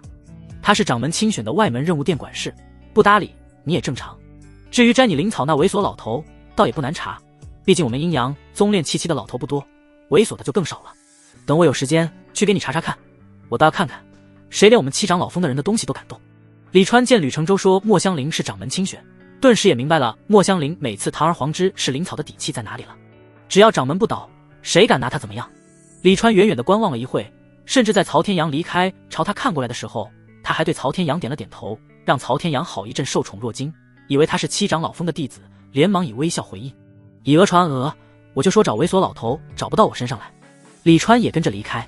在曹天阳说猥琐老头的时候，他就觉得安全了，因为在他心中他是形象光明伟岸，是一位仙风道骨的仙长，所以曹天阳他们按照猥琐老头的标准找，怎么可能找到他？只能说李川眼中的自己和别人眼中的他是有着极大的差距的。回到住处，看到楚梦幽，李川突然玩性大发，扔了一灵石给楚梦幽，说这次帮他锻炼心性，500变成1，差点没有让楚梦幽暴走，捶他一顿。然而李川美其名曰是在帮助楚梦幽提升，免得日后被心魔滋扰，还别说，楚梦幽还就吃了这套，觉得是自己心性修炼不够，所以才会被李川激怒。这下倒好了，接下来的几天，李川偶尔来了兴致就扔几枚灵石给楚梦幽，帮他锻炼心性。而之后的10几天，李川开始钻研功法，除了向楚梦幽请教以外，甚至还去专门的讲堂听修炼课。原本这课只是给未入门或者刚入门的阴阳宗弟子听的，李川修炼了几10年了，不说基础扎实，但也不差。可他对阴阳宗的功法知道的太少，也想听听其他人的修炼心得。虽然好些讲课的人都还没有楚梦幽厉害，但博取众家之长总没错。事实证明他是对的，他终于有所明悟，进入了炼气4层。福元之主李川，寿命49年、55年，境界炼气4层。幅员。11. 零值数。一阶一级零。1. 一阶零值辨别10级。一阶零地辨别1级零。1. 一阶零种培育1级零。1. 一阶零值种植1级零。1. 他增加了5年寿命，死亡的阴影终于散去。一阶零值辨别也升到了满级，无法再升。至于下一步该升什么，他暂时还没确定，毕竟现在一个零值辨别就能让他发财，所以他把幅员存了下来，等以后再用。至于零值数的1级，现在却无法提升，他估计得等4个小分类都满了才能升级。师姐，你现在差多少灵石能换筑基丹？李川问楚梦幽。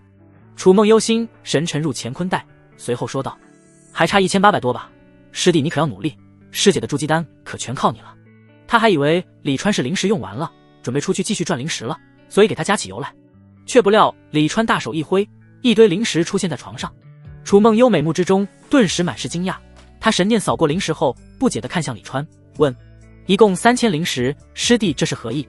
如果是之前，楚梦幽见李川拿出那么多灵石，说不定又得怪李川这家伙，每次都那么抠，老是爱几灵石几灵石的来。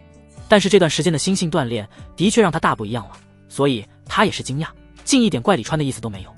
李川对他说道：师姐，我可以把灵石一次性给你，让你买筑基丹，这灵石就当是提前预存在你那里了，等你筑基之后，我们还按之前商议的数目，到时候每一次都从3000灵石中抵扣，师姐觉得如何？楚梦幽听了，扑哧一声就笑了出来，一时间满是生辉，好不娇艳。师弟，你可真是会精打细算，连这便宜也要占师姐的。楚梦幽一脸好笑加无奈，师姐我真是被你打败了。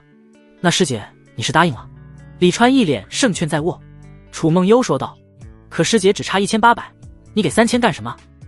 李川道：这算是附加条件，师姐你要么接受3000，要么我们还是像之前一样。不过师姐要想清楚，以后师弟我可没有那么多时间天天找师姐，毕竟外门还有那么多的师妹师姐，哪怕是外门10大角色师姐都还有9个，师姐要是现在拒绝我，那你的筑基时间可能又要推迟了。楚梦幽好看的小嘴不由嘟了起来，一脸可爱，娇声道：师弟这是威胁师姐呢，不过师姐接受你的威胁，等师姐筑基之后还任你摆布。他对李川抛了一个媚眼，就把灵石收了起来。见他如此模样，李川不得不感慨，真是个妖精。师姐你可真骚，他忍不住说。楚梦幽却一点不在意，反而问李川：那师弟你喜不喜欢师姐骚呢？在他心性提升后，这种话对他来说已经没有什么杀伤力了，他甚至能主动配合着说。李川笑道：师姐你说呢？我要是不喜欢，又怎么可能在师姐你身上花费好几千灵石？楚梦幽，可师姐觉得你更喜欢师姐剑。咯，他说着自己都忍不住笑了起来。行了，不逗你了，师姐去买筑基丹了，师弟为师姐护法。李川跟了上去，我看师弟不是想为师姐护法，而是想拿下师姐筑基之后的第1次、第2次、第3次、第4次。师姐这是说哪里话？我都说了，以后没有那么多时间找师姐。两人有说有笑离开，如果单从他们的表情来看，肯定想不到他们谈论的内容这么劲爆，真是就像是在谈论寻常事一般。李川陪楚梦幽去了阴阳宗的丹药阁，他也才知道，原来在丹药阁买筑基丹还需要贡献排名的。贡献排名的意思是在炼气期弟子中，贡献度排名靠前的人优先购买，如果贡献度不够，那不好意思，慢慢排队。而这排名已经被消耗了的贡献不计算在内，也就是说贡献令牌内必须有没有消耗的贡献。怪不得人物店每天人来人往，原来没有贡献，在阴阳宗也不是很方便。买筑基丹这个行为倒是不需要贡献，只要灵石就行。让李川意外的是，他现在拥有的贡献居然排第3，5000多点贡献就排在了数千炼气弟子里的第3位，他是万万没想到的。一问楚梦幽才知道，楚梦幽现在居然只有1000多点贡献，以前赚的那些贡献全都被他用来兑换修炼用的丹药和法宝了。灵石购买的丹药和贡献兑换的丹药效果是不一样的，如果有贡献，我们一般都是优先用来兑换丹药，然后才用灵石买。要不是我之前感觉到快筑基了，提前存了贡献，现在估计才100-200呢。楚梦幽如此说道。听他这么一说，李川的兴趣也被勾了起来，顿时就去阴阳宗的法宝阁看了起来。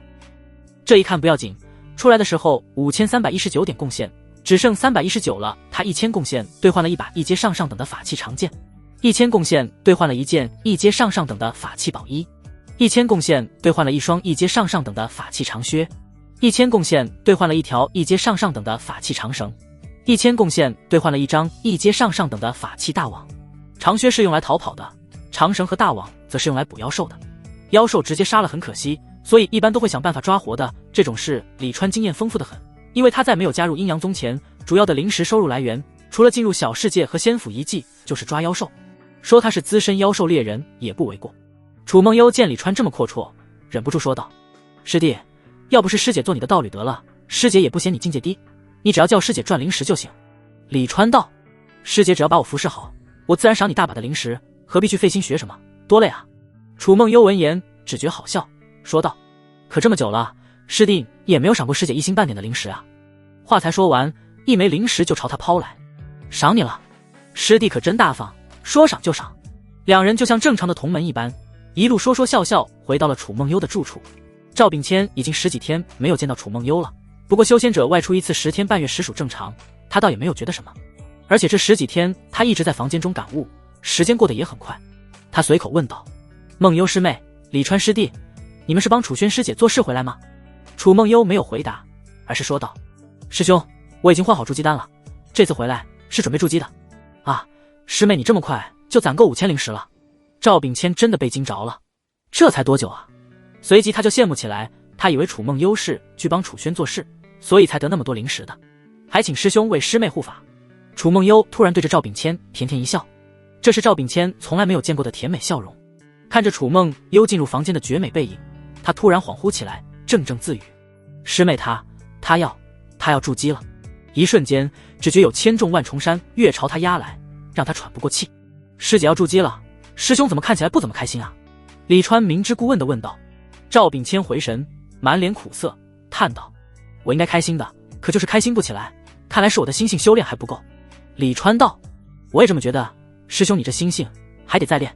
其实师兄不必这么在意，最差的结果不就是师姐和你分道扬镳，以后被其他师兄骑在身下吗？”“哦，其他的也有可能是师弟。”赵秉谦脸色一变，连忙说道：“师弟别说了，再说下去，师兄我这道心可就毁了。”李川却没有停下来，依旧在说：“师兄真是大惊小怪，到时候再找一个道侣不就行了？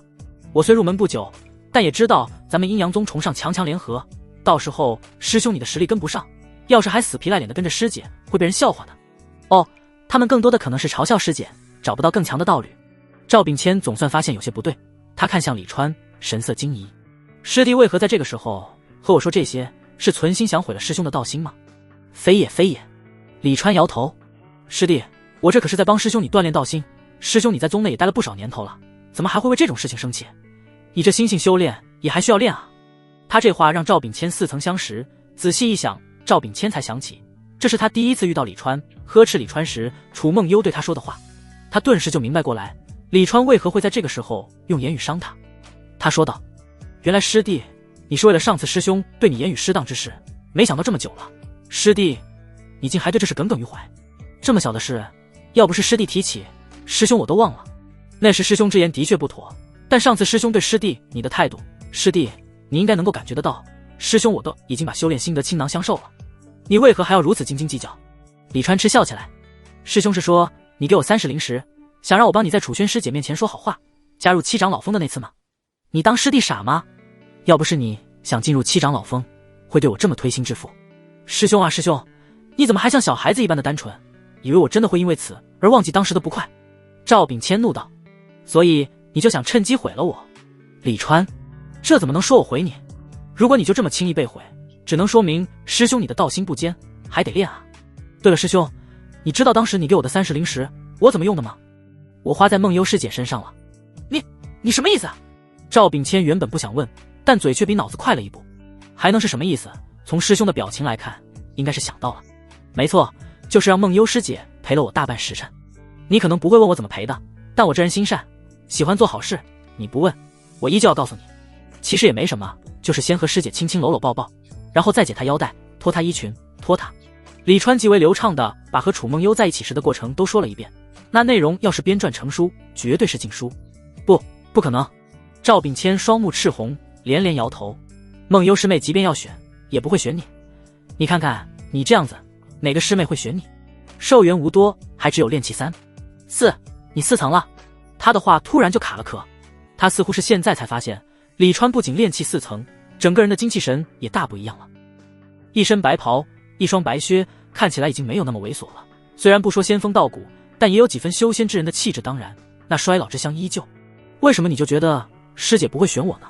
李川一脸得意，忘了告诉师兄，在你对我口出恶言之后，当天晚上我就已经抱着师姐发泄了。对了，就是你告诉我师姐做猎杀任务那次，还多亏师兄你相告，不然我还没那么快找到师姐。还有这些日子，师兄你不会真以为我和师姐是去帮楚轩师姐做事了吧？其实师姐一直住在我那里，你知道她为什么要住我那里吗？还不是为了方便我。什么叫杀人诛心？李川现在就是要对付修士，并不一定就要伤其身体，毁其道心更胜一筹。身体伤了总有好的时候，但道心要是毁了，那就是一辈子都毁了。说起来，李川和赵秉谦并没有什么大仇，甚至他还睡了人家的道侣。他并不是小肚鸡肠的人，但同样的，他也不是大度的人。既然能顺势解恨，那何乐而不为呢？蠢货，你成功激怒了我。赵秉谦突然一掌朝李川拍去。他炼气10层的人，没必要受李川这个炼气4层的人的气。然而，一只玉手突然伸出，拦住了他的手。师妹，赵秉谦脸色难看地看向楚梦幽，你筑基成功了。他的脸色更难看了。赵师弟，你现在应该称我为师姐。楚梦幽笑道，那笑容是那么的熟悉。然而此时赵秉谦看在眼里，内心却隐隐刺痛，他突然有些怕了。就在这时，李川伸手一把搂过了楚梦幽的纤腰。混蛋，放手！赵秉谦气急，再次朝李川拍去。在他面前搂他道侣，他要不有所表示，就不是合格的道侣。然而楚梦幽再次出手拦住了他。赵师弟，你如果一直都像现在这样无法控制自己情绪，那你今生注定筑基无望。赵秉谦原本开口想说话，却听楚梦幽说，我现在已筑基成功，感谢这些年来赵师弟与我仙路相衔，我想我们仙缘已尽。你什么意思啊？赵秉谦嘴唇哆嗦。什么意思？李川在一旁幸灾乐祸。师兄，师姐的意思这么明白，你都听不懂吗？他的意思是，你们以后不是道侣了，他把你踢了。赵秉谦一脸痛苦地看着楚梦幽。师姐，你不等我了吗？赵秉谦问楚梦幽不等他了吗？楚梦幽看着他，那双好看的眸子满是笑意。师弟，记得第一次见你，你就已经炼气6层，当时你那斩杀妖兽的雄姿，师姐至今仍旧未忘。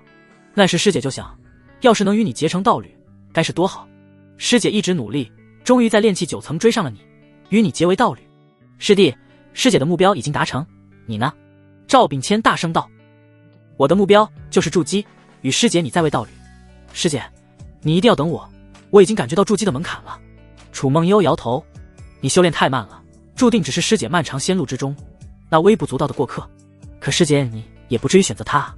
赵秉谦指着李川，难以理解。楚梦幽说，我何时说要选择他了？李川说，师兄弄错了，我是师姐的原主，可不是道侣。这话一出，赵秉谦差点没有吐血。一般而言，结仙缘的双方被称为缘友，而如果一方持续给另一方灵石，那么就是对方的原主。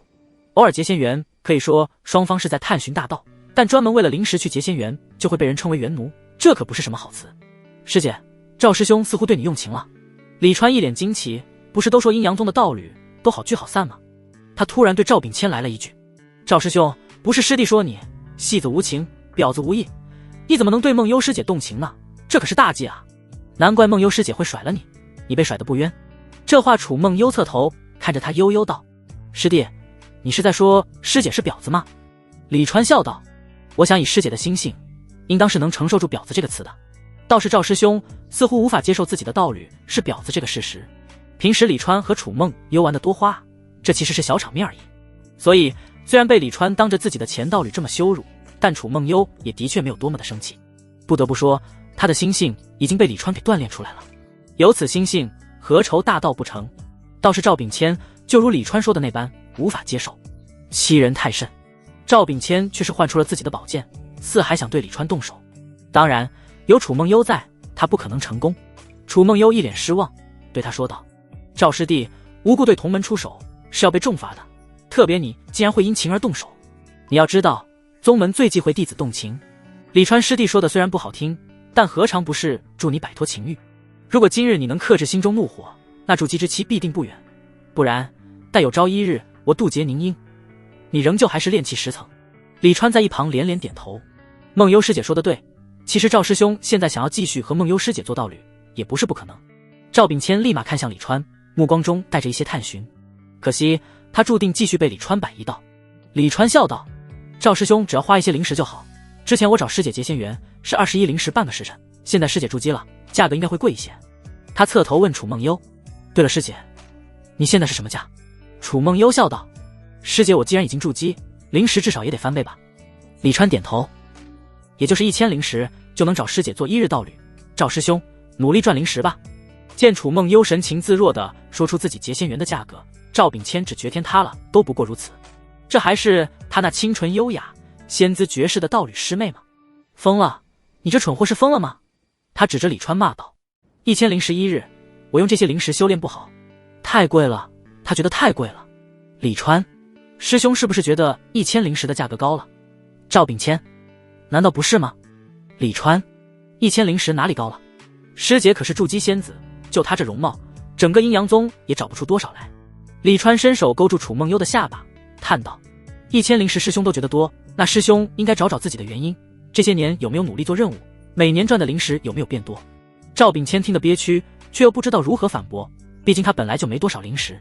然而更憋屈的是，李川当着他的面居然和楚梦幽亲了起来。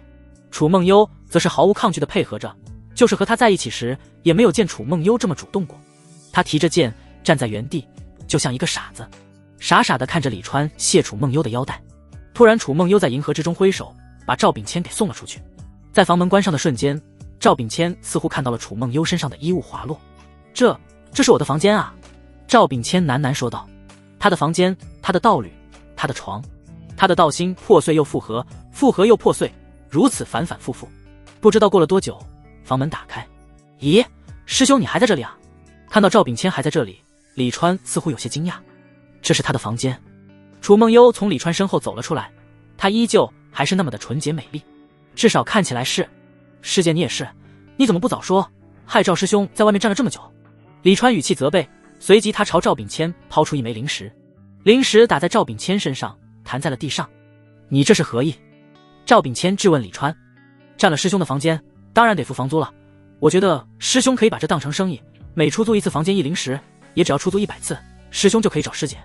李川大笑着搂着楚梦幽飞身而起。我看师兄一动不动，是道心还没稳下来吗？师弟我就不一样，现在道心稳固无比，整个人身心通畅。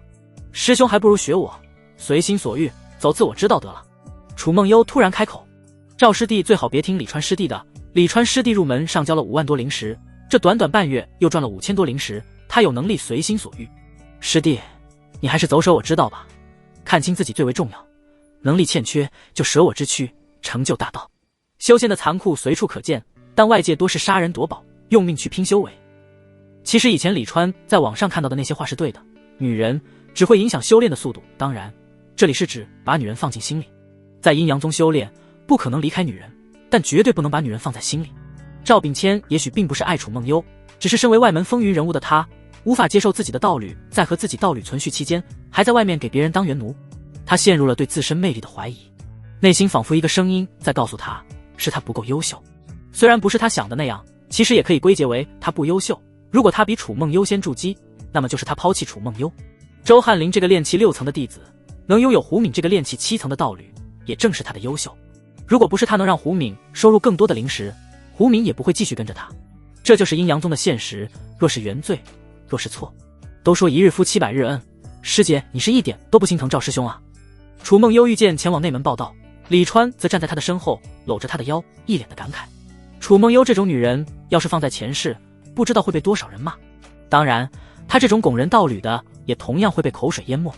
还好这里是修仙世界，这个世界本就是这样，他来都来了，总不能做一个不合群的人吧。楚梦幽笑了笑，师弟已经炼气4层了，怎么还会说这种话？我们阴阳宗哪里来的福气？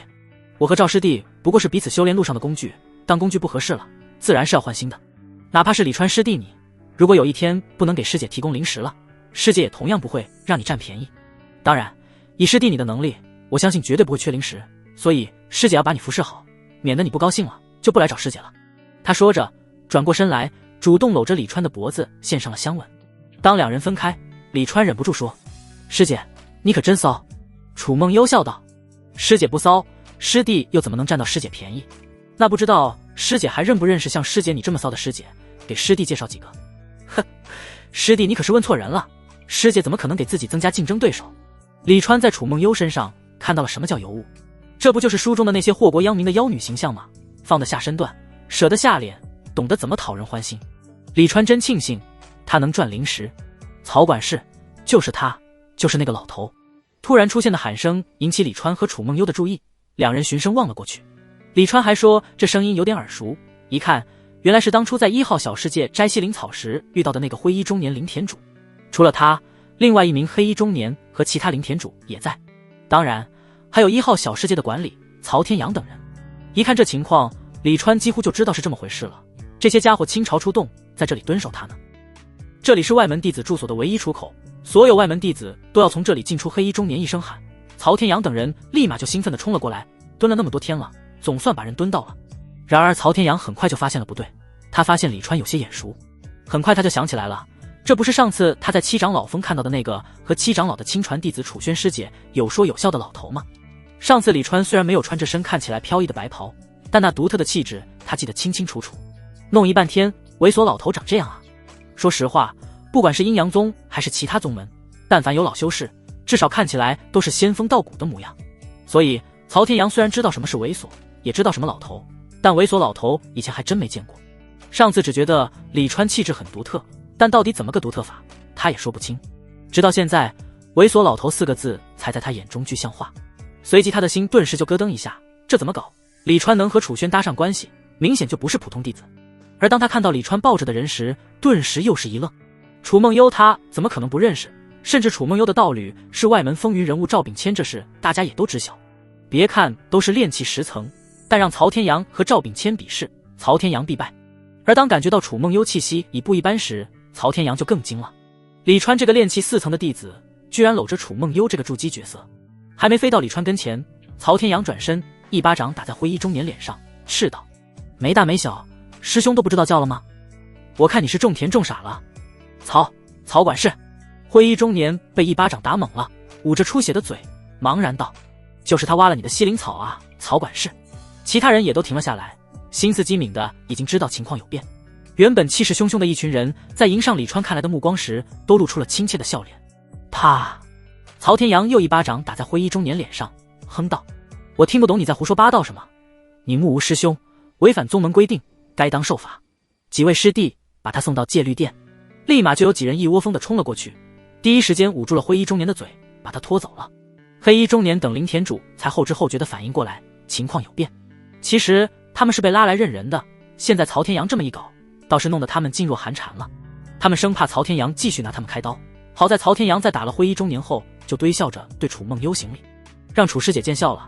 这家伙是我管理的1号小世界的林田租户，原本是带他们来学习林田种植知识的，却没有想到他这么没有规矩，一个区炼气1层，居然敢对这位炼气4层的师弟不敬。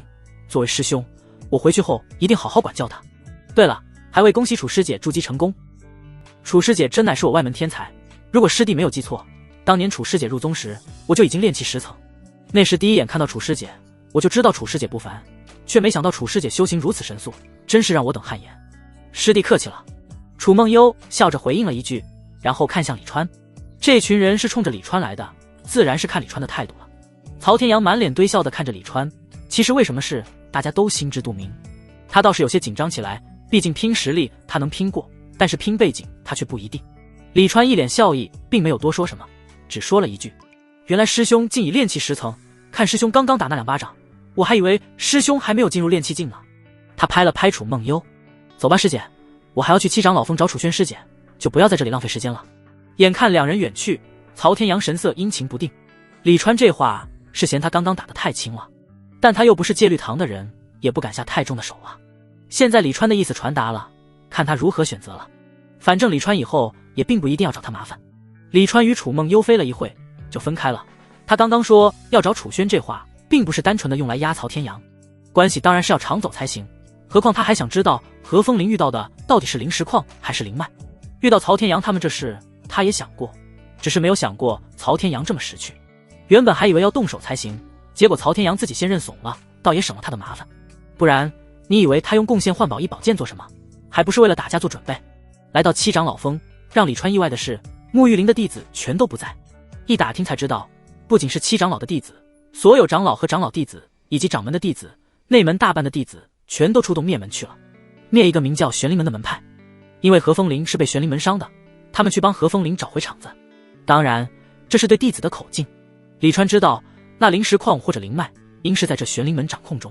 以阴阳宗这次出动的规模来看，他觉得是灵脉的可能性很大。离开七长老峰后，李川立马来到了外门任务殿，他手里还有1500灵石，是专门给墨香灵留的。只是让他没有想到的是，墨香灵居然也不在。墨师姐被叫去清点一阶物品了，估计还要一段时间才能回来。周汉和对李川说道。李川这才知道，好多一阶灵职师跟着去了玄灵门。墨香灵虽然不是灵职师，但是他是管理，让他去管人的。师弟，你灵职师考核的事，墨师姐已经给你安排好了，我这就去通知考核的灵职师师兄。周汉和殷切无比。这段时间他和胡敏对李川可谓是望眼欲穿，本来是准备跟在李川背后捡漏的，但没想到李川一下就失踪大半个月，弄得胡敏不上不下，想去接其他任务，又怕李川突然来这么一拖，胡敏就在人物店闲了大半个月，偶尔闲得慌就去接人物店整理仓库的任务，灵石不多还累，他差点就放弃等李川了。这不，他今天又去仓库了。周汉和离开之后并没有第一时间去给李川喊考核人员，而是先告诉他李川出现了。等胡敏赶到人物店的时候，正看到赵明轩和李川在一边嘀嘀咕咕，他装作若无其事的走到了周汉和的工位上。他并不知道，在他出现的时候，赵明轩就开始说他的坏话了。李川师弟，有件很重要的事，师兄要给你说一下，你千万别声张。赵明轩压低声音说道。师兄请说。李川口中应着，目光却跟着赵明轩的视线落到了胡敏身上。胡敏是侧着身子朝他们的，他微弯着腰，手肘抵着桌面，手掌撑着脸，半边身子翘成了一个很好看的弧度，很是令人赏心悦目。你要注意胡敏师姐。赵明轩的这话让李川从胡敏臀上收回了目光。注意他什么？李川惊讶问道。赵明轩，你可能不知道，胡敏师姐经常跟在一些实力不强但灵职辨别经验丰富的灵职师弟身后，抢他们刚挖的灵草。他快速把周汉和及胡敏以前合伙抢人灵草的事给李川说了一遍。李川听完有些惊奇，赞道：这倒是一个赚快钱的好办法，周师兄可真是个人才，这都想得出来。赵明轩哼道：周师弟和胡敏师姐的确用这办法赚了不少灵石，不然胡敏师姐现在可能还在炼气6层初期。我建议师弟，你下次再去找灵职，最好还是找一个人护着你。如果师弟没有合适的人员，师兄可以给你推荐一个。李川就说赵明轩不会这么好心，果然是有目的。哦，师兄推荐谁？李川好奇问道。赵明轩道：我的道侣紫菱师妹。紫菱师妹虽然只有炼气6层，但她兄长是内门弟子，有她护你，胡敏师姐不敢把你怎么样。师弟，你只需要把收入的20%给紫菱师妹就可以了。紫菱师妹那边我去给你劝说，她平时不会接这种护卫任务，但有我和她的关系在，她肯定会答应的。李川听了只想笑，灵石这么好赚的吗？张口就要20%，这容师弟考虑考虑。他故作犹豫地说道。他自然不可能给谁20%，没有拒绝，主要还是想认识认识赵明轩的道侣。毕竟他现在认识的师姐师妹少，总不至于见到一个师姐师妹就上去问别人结不结仙缘吧。这就好比前世见到一个女的就上去问别人约不约炮，就算对方是小姐都会骂你个狗血淋头。两人说话间，周汉和已经带着3个老头回来。这3个老头就是为李川灵职师考核的人，他们可比李川老多了，是真的老头，而不是李川这种只是因为寿命将近才衰老的李川跟着他们去了考核大厅。考核其实很简单，就是辨别灵职，然后问一些关于灵地辨别、灵种培育、灵职种植的问题，这些对李川来说都不是大问题。最后他顺利拿到了1阶灵职师认证玉牌，拿了认证就可以去相关的灵职小世界做任务了。小世界有多种，大致可分为妖兽为主、灵职为主、妖兽灵职混合，有生灵居住。其他有生灵居住的小世界一般都比较大，像名山分宗这种实力基本没有拿下的希望，不过这种小世界很稀少，很难遇到。至于其他类型的小世界就多种多样了，混乱的、空旷的、有毒的、没有灵气的等等，反正都是没有价值的。名山分宗现在掌控的小世界只有1阶、2阶的，3阶的是和附近势力共同掌控。李川实战经验丰富无比，自然没有兴趣去妖兽和灵职混合的小世界。成了灵职师后，他才发现灵职师去小世界赚贡献的任务挺多的，比如小世界的清除灵职任务，凡是小世界中的无用灵职清除之后都可以获得贡献奖励。这些灵职因为本身有毒或者对修士无益，是卖不了灵石的，但为了小世界其他灵职的发展，他们必须清除，甚至有不少灵职师专门研究这种灵职，专门接这类任务。还有一个大类就是林地的开垦发掘，无论是林田还是林土，很多都不是天然形成的，它们有些类似于水井，水在地下，必须打井才能出水，而找到哪里地下有水，就是一个技术活。林田林土的开垦也是如此，在地下也是有灵气流动的，但并不是每一块地下都有灵气。灵植师需要找出哪里的地下有灵气，然后把灵气引上来，再根据需要把它们弄成林田或者林土。这就是李川林植树下的林田辨别。这同样也有不少贡献，光是发掘一亩一阶下下等的林地都有100贡献，而一阶上上等的林田则是1000贡献。但因为林田辨别技术太难掌握，所以接这类任务的人很少。李川立马就把存的那11点福元加到了林地辨别上。一阶林地辨别8级1、3、8级的林地辨别足以让他辨别大部分一阶林地了。李川接了灵植清除、灵的发掘以及一些炼丹师发布的求购灵植的任务。这些求购灵植的任务完成之后，无论是灵石还是贡献都要多于单纯的卖灵植。李川才发现他之前直接卖给宗门小亏了一些，不过也不碍事，反正最贵的西灵草也没有人求购，亏得不多。无论是灵植清除还是林地发掘，都需要一些专门的工具，还好李川为了和墨香灵结仙缘，留了一些灵石。一切准备妥当之后，他拿着任务令牌朝着43号小世界飞去。43号小世界是阴阳宗今年才打通的一阶灵植世界，里面灵植众多，同样的危机也多，除了有毒的灵植以外，很多灵植还具有攻击性，这也是为什么必须要有灵植师认证才能进入其中的一个原因。这些具有攻击性的灵植很善于伪装，如果不认识他们，怎么死的都不知道。43号小世界在离阴阳宗宗门20几里远的地方，相比于1号小世界来说，它离阴阳宗有些稍远了，这也是小世界的特性。没有打通的小世界是游荡在虚空之中的独立个体，但它们需要灵气滋养，所以就会朝着有灵气的地方靠近。也就是说，灵石矿和灵脉周围的虚空之中一定有小世界。这也是为什么阴阳宗周围现在已经发现了40多个小世界，因为这里有灵脉。小世界与这个世界之间是没有通道的，但当修士发现它们之后，可以通过特殊手段强行开辟通道。而小世界之间也有着天然的自我规避能力，他们似乎知道他们不能挨在一起，所以当一个小世界因为开辟了通道而无法继续到处游荡后，它的周围一般不会有其他小世界。这也是43号小世界离阴阳宗20多里的原因。由于离阴阳宗有些距离，所以43号小世界有10几名驻守弟子，不过他们实力都不高，全是练气期。小世界的通道想毁坏并不容易，阴阳宗内的高手也不会给别人毁坏的机会。这10几名驻守弟子主要是为了对付偶尔窜来的妖兽，如果有强敌，还是要靠宗内的前辈。20多里的距离对那些前辈来说并不算远。李川递上任务令牌后，顺利进入其中。进入这里，如果没有任务令牌，用灵植师令牌也行。李川进入小世界后没多久，胡明也拿着任务令牌进入了小世界。他不是灵植师，又是独自一人，按道理是不能进入的，除非他找一个灵植师以护卫的名义跟着进去。但谁叫他的道侣是负责发放任务令牌的周汉和呢？这就是所谓的朝中有人好办事。43号小世界比1号小世界要幽静得多。1号小世界一进入就能看到很多的灵田，而43号小世界李川进入之后，入眼的是幽绿的丛林、延绵的群山，零星几块可以忽略不计的灵田灵土。灵植太多也是影响林地开垦的一个因素，因为灵植除了会从空气中吸收灵气以外，还会从地下吸收灵气。灵气在地底并不是像暗河那般只有固定的流向，它们会被灵植吸引过去。如果灵植太多，那么它们也会到处乱跑，似乎是不知道自己该去讨好哪个灵植。所以在一个小世界的灵植还很茂盛的时候，是很难开垦林地的。这也是43号小世界开垦出来的林地少的原因。李川随便选了一个方向开始飞行。胡敏没多久就出现，不过他没有预见在高空飞行，而是选择在林中，为的自然是不让李川发现他哪里知道。李川早就知道他跟着了，甚至怕他跟不上，还故意放慢了速度。一路上李川也偶尔钻入林中摘灵植。胡敏见李川飞在天上都能发现林中的灵植，心中有些震惊。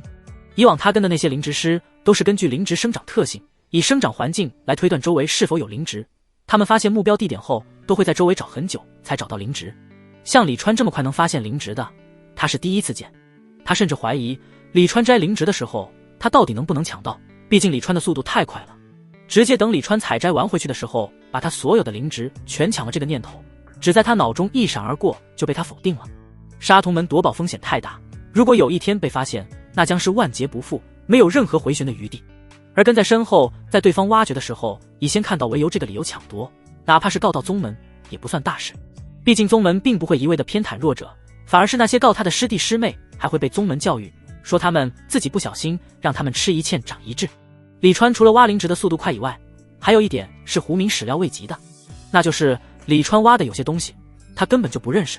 有时候李川蹲在地上挖，他发现挖的是一株普通的草，哪怕李川挖得很仔细，他也拿不准那东西到底值不值钱。这就是典型的给他机会，他不中用。胡敏发现想从李川这里捡漏难度比想象的要大得多。有一次他看到李川在挖一株能换300灵石300贡献的一阶的月见花，他都冲出去了，结果李川起飞了。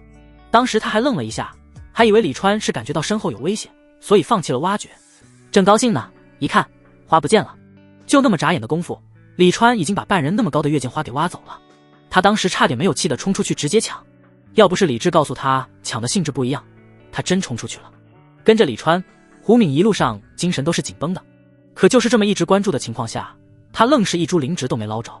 不知不觉间，他发现了一件恐怖的事，那就是除去他不认识的那些灵植，李川这一路上挖的灵植的价值居然已经超过1000灵石了。这才多久啊，李川就赚了这么多。面无表情地看着挂在天空偏西的太阳，胡敏一时间有些迟疑了。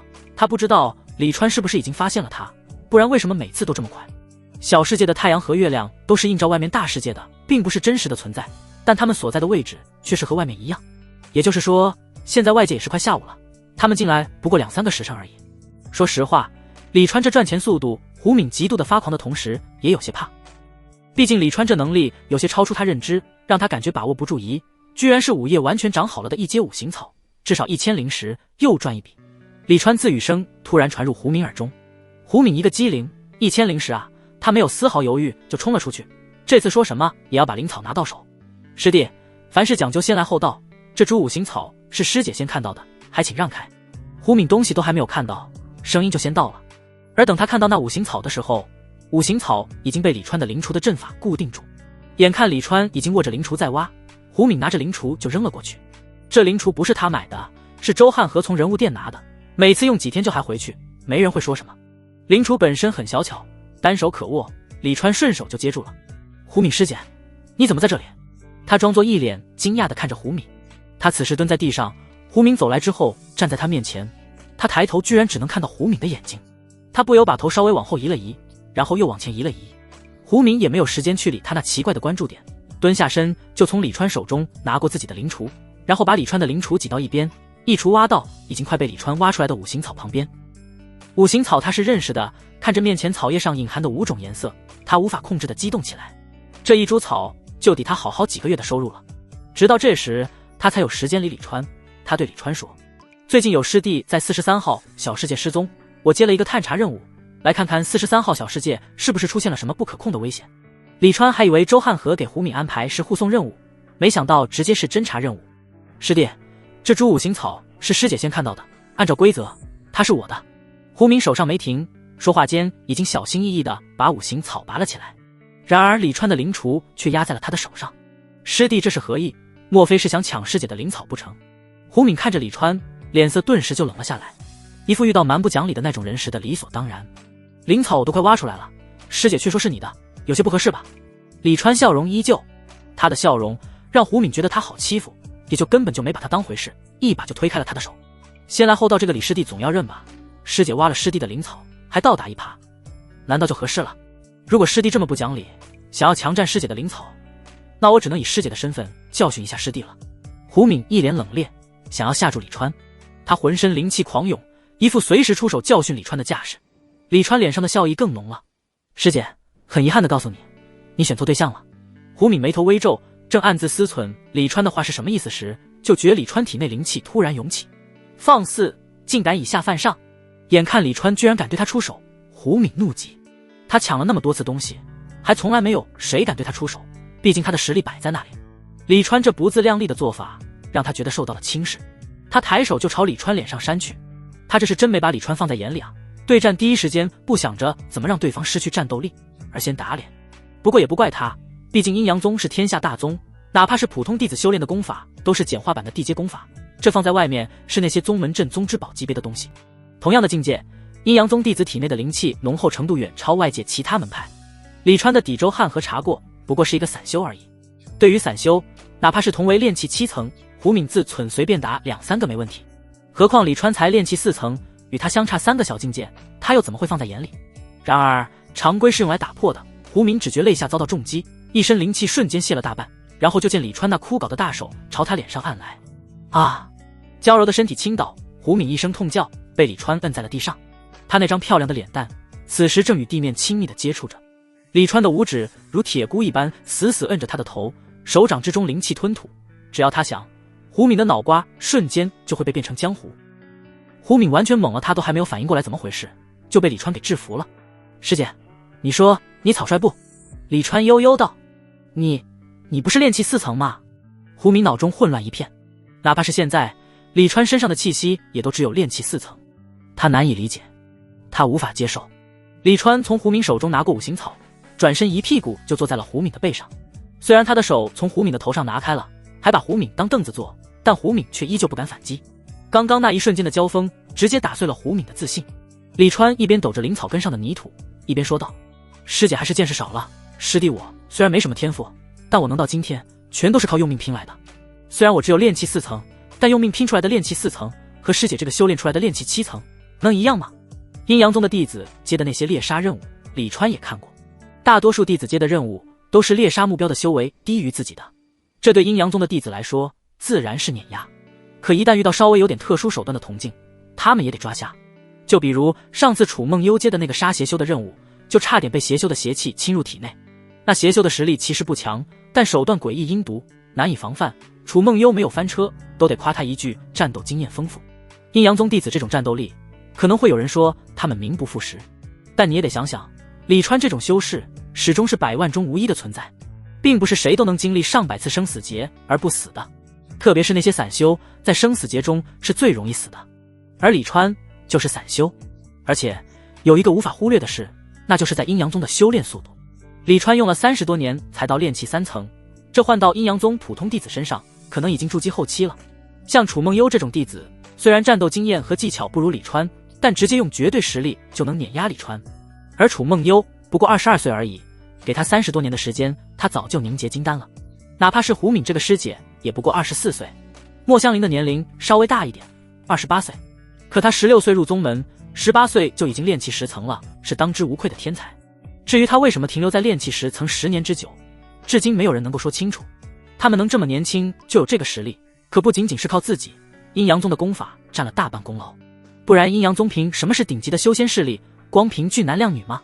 师弟，那五行草师姐让给你便是，你让师姐起来如何？形势比人强，胡敏立马服软了。让给我。李川笑道：师姐，谁给你的胆子这么和我说话的？我的东西你居然说让给我，真当我不知道你为什么在这里吗？胡敏忽然就感觉到背上的重量加重，忙道：师弟，师姐错了，师姐有眼不识泰山，师姐给你道歉，还请你放过师姐。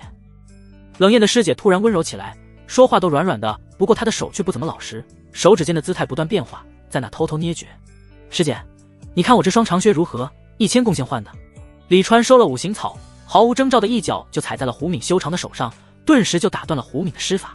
原本他还是双脚踩地，现在一只脚已经踩上了胡敏的手，也就是说他整个人的重量已经有大半由胡敏的背和手承担。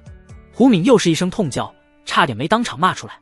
可偷袭被发现，他的心已经沉入了谷底，他感觉他连反抗的机会都没有了。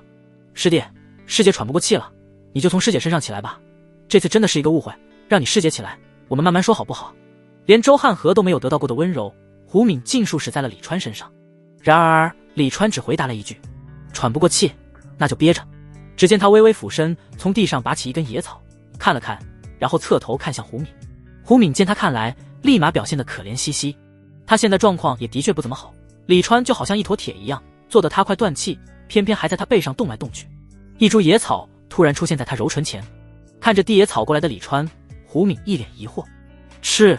李川对他说。吃草！胡敏的脸上出现了微妙的变化，那是在极力的忍耐怒火。叫他吃草，简直太侮辱人了。师姐不喜欢。李川似乎有些疑惑。胡敏说：师弟，这是草，师姐怎么可能喜欢？啪！一巴掌从天而降，打在了胡敏的脸上，鲜红的指印在那白皙脸上慢慢浮现而出。胡敏只觉眼冒金星，片刻之后就是火辣辣的疼痛。师姐不喜欢，似曾相识的话语再次响起，差点让胡明以为时间倒退到了刚才。迎着李川居高临下的眼神，他连忙张嘴，把草含在了口中。贝齿轻咬，草叶折断，苦涩在口中蔓延。他咬了一节，李川的手就前移，把另一节送到他嘴前，他只得张口再咬。怎么样，师姐，好吃吗？李川问道。胡敏一时间不知道该回答什么，迟疑了一下，还是决定实话实说。有一点苦。这么说，师姐觉得不好吃了？我看是师姐吃的太少，多吃几株，习惯这个味道，就觉得好吃了。李川把草都塞入了胡敏嘴里，又去摘了一把。胡敏苦啊，不仅是嘴里苦，心里也苦。早知道他就说好吃了。吃快点。李川第二株草也递到了胡敏嘴前，在他的催促下，胡敏连忙加快咀嚼。还别说，胡敏嘴里咬着一根草吃的样子还真好看。胡敏第一株草还没吃完，李川第二株已经塞进了他的嘴里，忙得他不可开交。只有被人坐在身上喂草的人才知道这个姿势吃草是多么的难受。好吃吗？当李川再次问这个问题时，胡敏想都没有想就脱口而出好吃。好吃，师姐就多吃点。看着李川又递过来的一株草，胡敏感觉天塌了，合着好吃不好吃都要吃啊，害他以为刚刚回答错了。师弟，我啊。李川又一巴掌打在胡敏脸上后问，师姐你什么？没什么。胡敏张嘴，委屈地把草含入口中，一行清泪却是不受控制地流了下来。他的心中此时只有无尽的悔意，早知道李川这么厉害，他就不来了。可惜啊，千金难买早知道。胡敏也不知道吃了几株草，在他感觉快要晕过去的时候，整个身体一松，就好似大山被移开。李川站立起来说道，师姐啊，你说你吃个东西都差点把自己吃晕，你这身体也太差了，得多锻炼啊。胡敏听了这话，委屈的泪水又流了出来。是他吃东西晕吗？但有了刚刚那2巴掌的教训，他不敢不回应李川，连忙道，师弟教训的是，师姐回去之后一定勤加锻炼。李川走到一旁又蹲了下去，胡敏见了吓得一个机灵，以为李川又要喂他草，却听李川说，还是这种刚发现的小世界好，到处都是灵草，都是灵石啊。原来是又发现灵草了。胡敏大松了一口气，见李川背对着他，他神色一正，随即快速地爬了起来，毫不犹豫地召唤飞剑，御剑逃离。一张急速符在他手中粉碎，他自信在符箓的加速下，李川不可能追上他。然而符箓刚用，李川的声音就响起，师姐，谁让你走了？随之胡敏就感觉双脚被什么东西束缚住了，飞剑一阵摇晃，他直接从半空中摔了出去。胡敏心慌无比，连忙看向双脚，只见上面竟缠了一条绳子。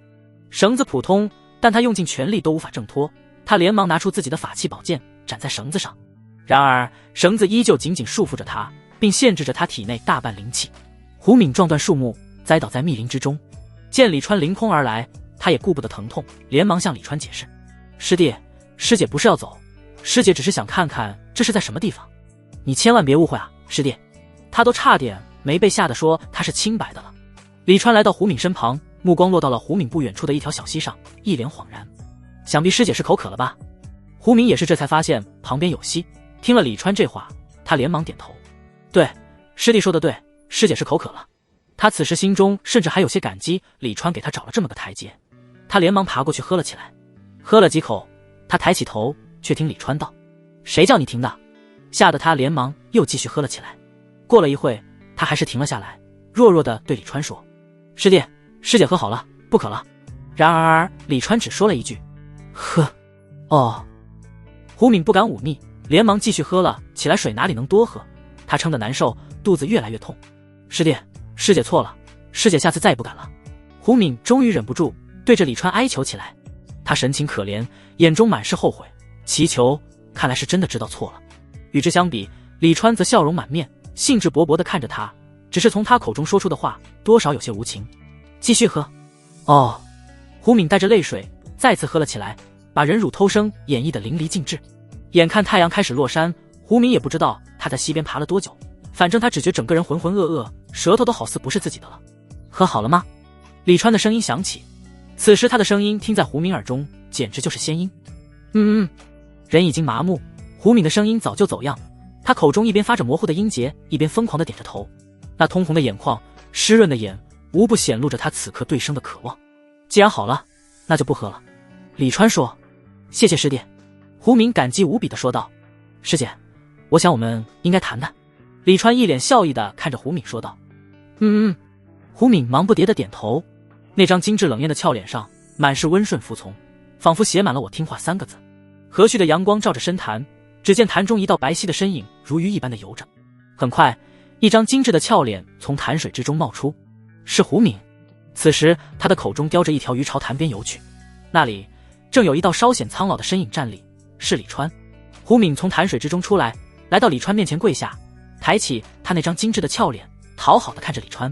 李川伸手奖励似的揉了揉他的脑袋，然后拿下了他口中叼着的鱼。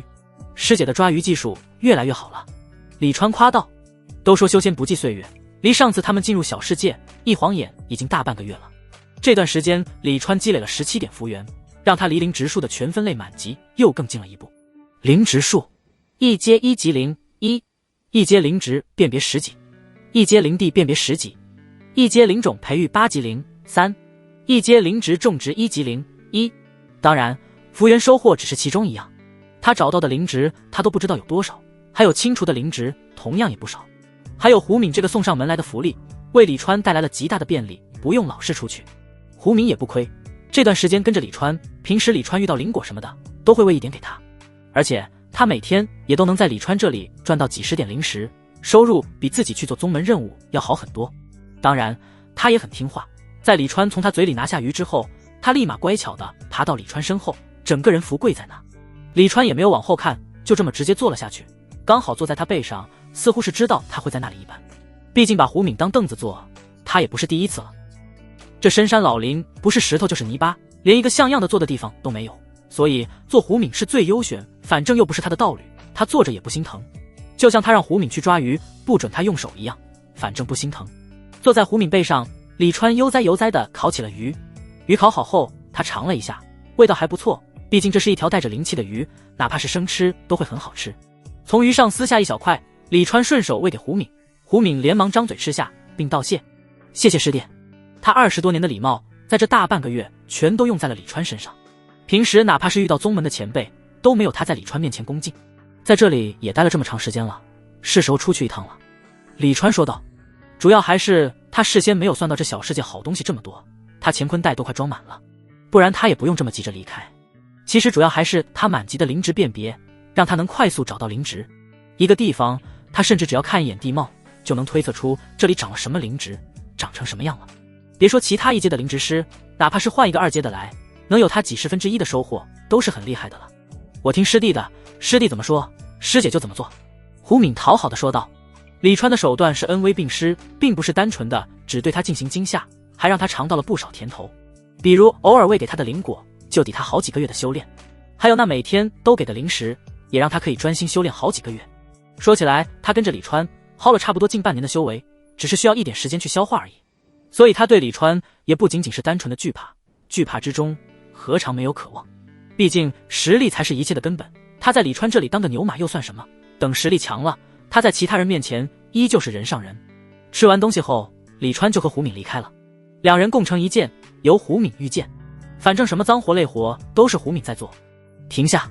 费了大半时辰，李川突然出声，胡敏连忙停下，回头见李川望着西边，胡敏没有等李川开口吩咐，立马御剑飞了过去。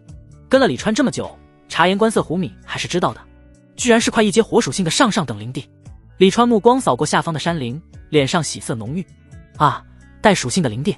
胡敏惊呼，那师弟岂不是又大赚一笔？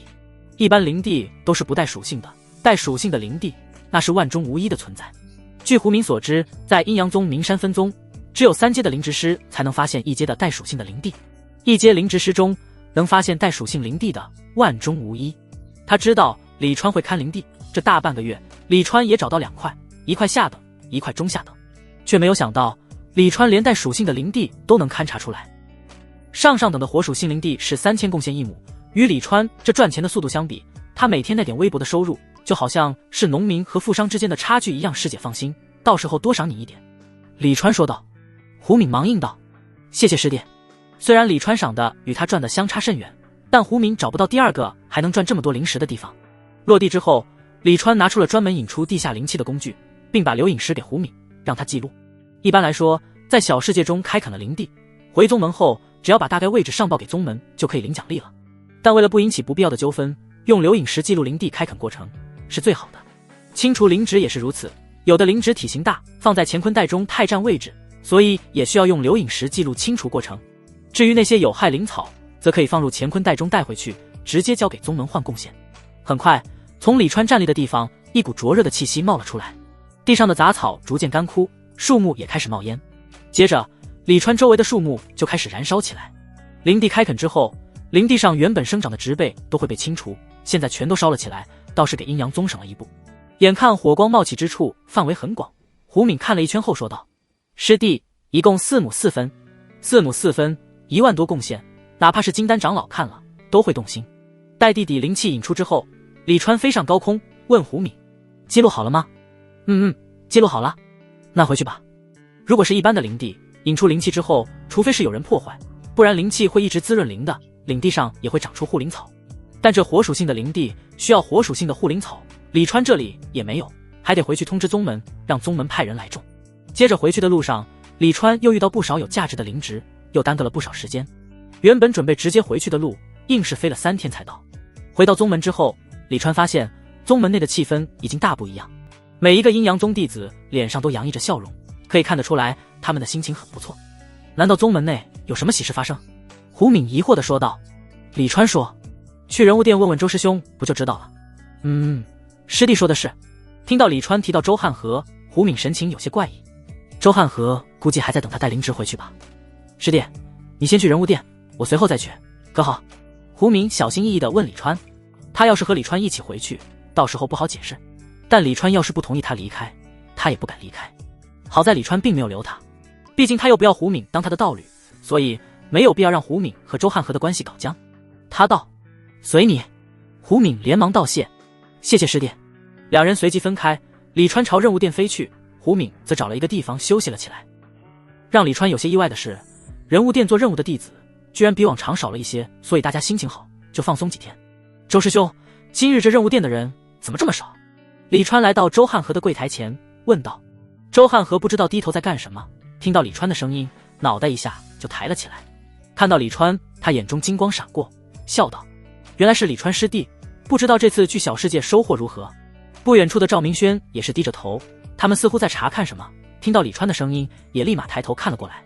随即他就走了过来，说的第一句话就是：“李川师弟，这次在43号小世界，不知道遇到什么危险没有？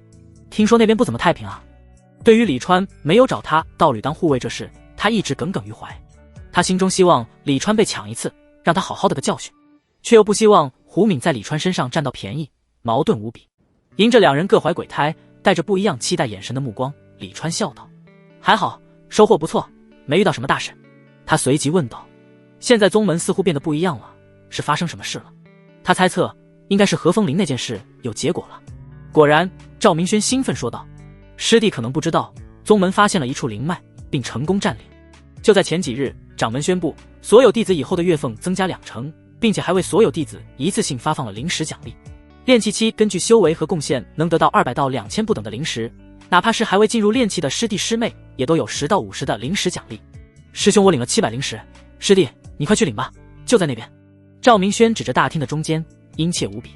宗门强大，身为弟子与有荣焉，特别是让李川这种入宗门没有多久的弟子感受到宗门的慷慨，他觉得非常的自豪。然而李川却并不怎么高兴。占灵脉就占灵脉吧，你发灵石干啥？还以后月俸加20%，灵石多了烧得慌啊！那些还没有遇到过的师姐，还不得哐哐提价。他结仙园的事业才开始，就遇到了第一波涨价潮，也还好他赚灵石的能力不错，不然有的郁闷的。现在亏的大概只有楚梦幽吧。李川在他那预存了3000灵石，现在他筑基了，怕是也能领3、4千灵石。按道理他是要涨价的，但是在李川这里他涨不了，只能等李川存的灵石消费完才行。真是世事无常。不过李川回神过来，却又有些庆幸，要是灵脉早发现1个月，楚梦幽都不用找他结仙园就能凑够买住鸡丹的灵石，那么他还不知道要多久才知道可以找宗门师姐师妹结仙园这事，甚至于可能到死都不知道。所以人生无常。哦，对了，瞧我这记性，莫师姐找你也不知道什么事，让你来了立马去找她。赵明轩突然一拍脑袋，他周围看了看，转头问周汉和周师弟：“你有没有看到莫师姐？”“我一直都在统计上个月的任务总额，没注意。”周汉和摇头，他看着李川，欲言又止。他其实是想问李川有没有遇到胡敏，又怕问了显得太刻意。按道理，李川如果被胡敏捷足先登抢了灵职，在来到他这里后，第一件事应该是找他告状才对。以往被胡敏抢的那些灵职师也都是这样。可李川不仅没有告状，还神色如常，一副什么事都没有发生的样子，让周汉和有些拿捏不准，他到底是没有遇到胡敏，还是心机深沉，故意不问。李川师弟，你等等，我给你问问。赵明轩还是挺热心的，留下一句话就去帮李川问莫香菱的行踪去了。场中只剩周汉和李川，他看李川站在那里，没有拿出灵职结算任务的意思，不由问道：师弟不结算任务吗？如果你不结算，那师兄我就忙事情去了。李川笑道：暂时不结算了，我等莫师姐，周师兄你忙，不用管我。周汉和张了张嘴，只感觉一口气憋在胸口，难受无比。他没想到李川真不结算任务，他还想看李川有些什么收获呢。不情不愿的又低下了头，周汉和却有些心神不定起来，心里面想着事，难受。不一会，赵明轩就回来了，他对李川说道：我问他们了，莫师姐一早就去了内门，估计是向总管事汇报外门任务店的情况。赵明轩原本想说我带你去，但一抬眼就看到胡敏师释然的从门口走了进来，他的话顿时就停了一下，变成了我给师弟指路。他八卦之心熊熊燃烧，想知道胡敏这次到底在李川身上结了多少灵职，所以决定不给李川带路了。李川听了赵明轩的话，是觉得既好气又好笑，就在宗门内还需要指什么路？何况内门那么远，这路怎么指？不用了赵师兄，我自己去问就行。他对赵明轩说道：总管事的办事点在内门任务店，他问着去就行了。那行，师弟快去吧。赵明轩催促道，他怕李川在这里，胡敏不会过来。果然，胡敏直接朝着大厅正中领灵石的地方走去。李川走后，赵明轩和周汉和都一脸急切地看着胡敏，恨不得把他拉过来。要不是顾及形象，周汉和甚至想开口让发灵石的同门快一些。胡敏也是从路过的师妹口中知道宗门占领灵脉这事的，听到有好几百灵石可以领，他高兴不已。加上他在李川那里赚的灵石，他一下就多了上千灵石的积蓄，而每个月的月俸加2成，也让他能更快地到达下一层。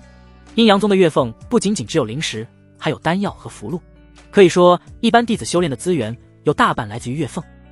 哪怕什么都不做，光用月俸也能让弟子突破，不过是时间久一些而已。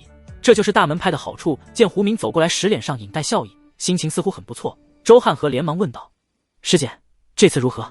赵明轩就在旁边，他也没有避讳，毕竟这种事以前他就没有瞒着赵明轩，两人之间互相知道对方的不少秘密，他并不怕什么。只是他估计不会想到赵明轩这次会偷偷找李川告密。在周汉和面前，胡敏表现的就不像在李川面前那样乖巧讨好，他神情有些冷然，淡淡说道：没有得手，我打不过他。啊！赵明轩和周汉和同时惊呼，明显对于这个结果他们都无比意外。他不是只有炼气4层吗？师姐你居然打不过他？周汉和明显有些无法接受这个结果。胡敏点头，他的确只有炼气4层，但是他的战斗经验丰富无比，3层的境界差距并不足以让我胜他。李川师弟这么厉害吗？赵明轩轻吸了一口气，随即若有所思道：是了，他这模样明显就不太符合我阴阳宗收人要求，但宗门还收他进来，肯定是他有什么特殊的地方。他能越3个小境界战胜师姐，也不难理解。胡敏没有得手，让赵明轩暗喜不已，怪不得李川不要他的道侣护卫，原来是对自己的实力有信心。这个消息对他来说简直就像灵丹一般，让他感觉全身上下哪哪都舒畅，似乎突破到7层不远了。可他不是散修吗？一个散修怎么那么厉害？周汉和突然想到胡敏和李川前后脚回来，不禁问胡敏：对了师姐，你为何这么久才回来？胡敏说道：还不是李川师弟堵住了出口不让我走，所以我只能等他离开后才回来。周汉和和赵明轩还以为李川堵了小世界的出口，周汉和不由气道：怪不得他来我这里什么都没有说，原来是没有吃亏啊。他是无论如何都想不到胡敏竟对他说谎了。这段时间胡敏全身心都奉献给了李川，在全心全意地接受李川的教导。一般而言，外门弟子是没有资格进入内门的，但上次李川救何风林回来时，守内外门出口的弟子就认识李川了，救了7长老的亲传弟子自然不能当成普通的外门人员，所以李川之后进入内门也都没谁问他去内门干什么，直接就放行了。这次也一样，他直接就飞了过去，看得一群在入口排队准备进入内门的外门管事羡慕不已。他们这些管事都需要排队登记事由，然后才能进入。一般来说，一个宗门炼气期的弟子应该是筑基期弟子的好几倍，甚至10来倍，但在阴阳宗并不是这样。炼气期弟子顶多也就比筑基弟子多了1倍多。之所以会这样，是因为阴阳宗弟子的修炼速度太快，进入筑基期的比例比较高，而筑基期弟子的寿命又比炼气期长内门任务殿的弟子比外门要少一些，但却要宏伟得多，就和李川前世那些举办活动的场馆差不多，宽阔无比。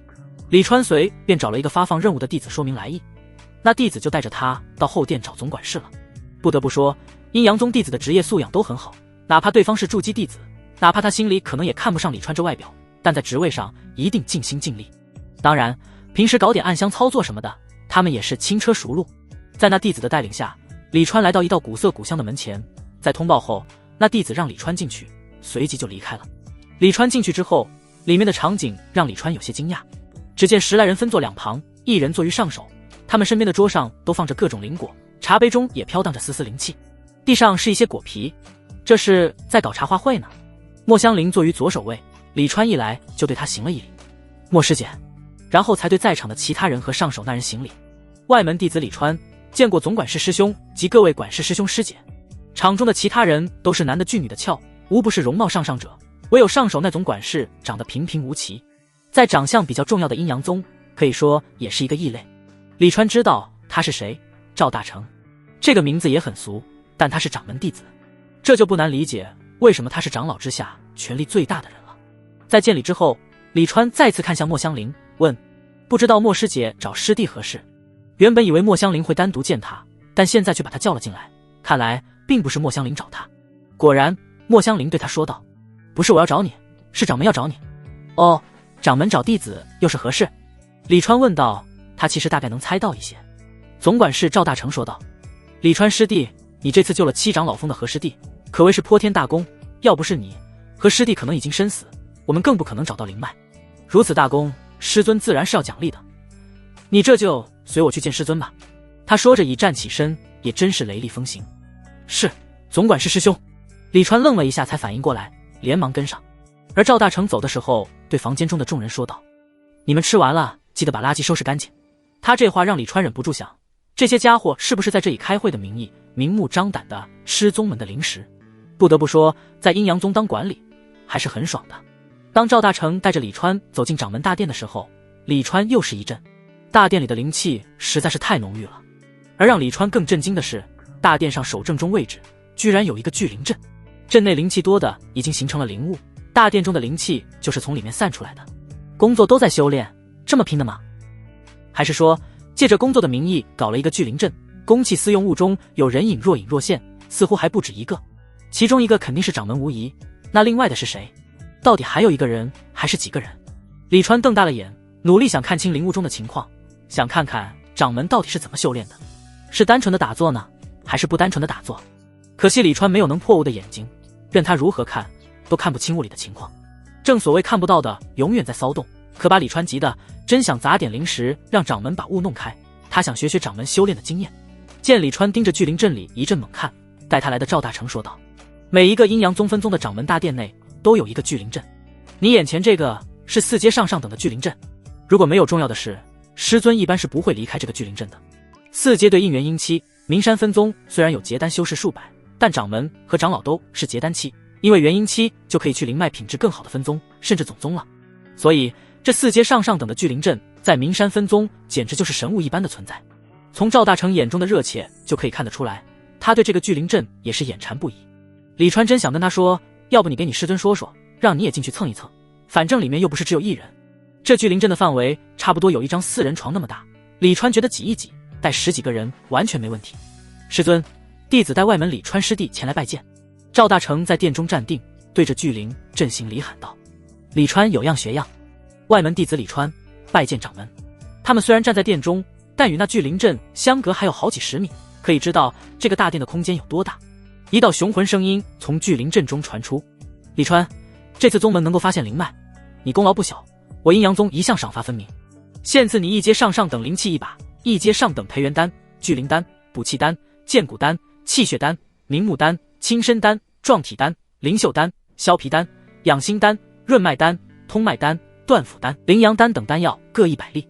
李川一边听，心中一边默默计算着，每一种丹药100粒看似不多，但顶不住数量多，算下来至少也是几万灵石了。之所以没给他上等的丹药，估计是怕他身体承受不住。毕竟修炼的丹药并不是品质越高越好，而是要根据境界选择适合自己的。如果实力不强，却长期吃高品质的丹药，最终导致体内丹毒累积势小，控制不住丹药药性，爆体而亡就完了。从这丹药的数量上也可以看出，修士修炼所消耗的资源有多恐怖。虽然有些丹药可以不吃，比如剑骨丹、明目丹、壮体丹、轻身丹这些，但现在的一点差距，在对战的时候会被无限放大。再有就是在破丹成阴度雷劫时，如果未曾剑骨、壮体、润脉、断符等，那可能会承受不住劫力，所以即便境界低的时候资源有限，为了快速突破不吃这些丹药，以后也都要补回来。而那灵气放在外面大概值6000灵石，也算是价值不菲了。阴阳宗给李川的奖励可以说是非常豪华，不过和灵脉比起来，9牛1毛都算不上。我看你体内现在阳气不旺，阴气过多，这样下去迟早出问题。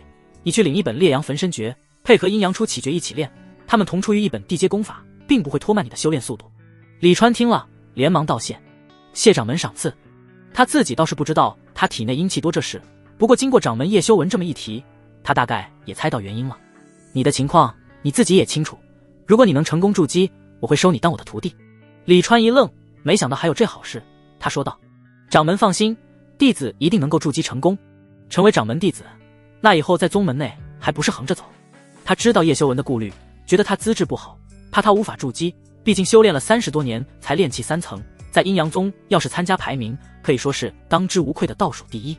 但李川却有自信，一定能够筑基。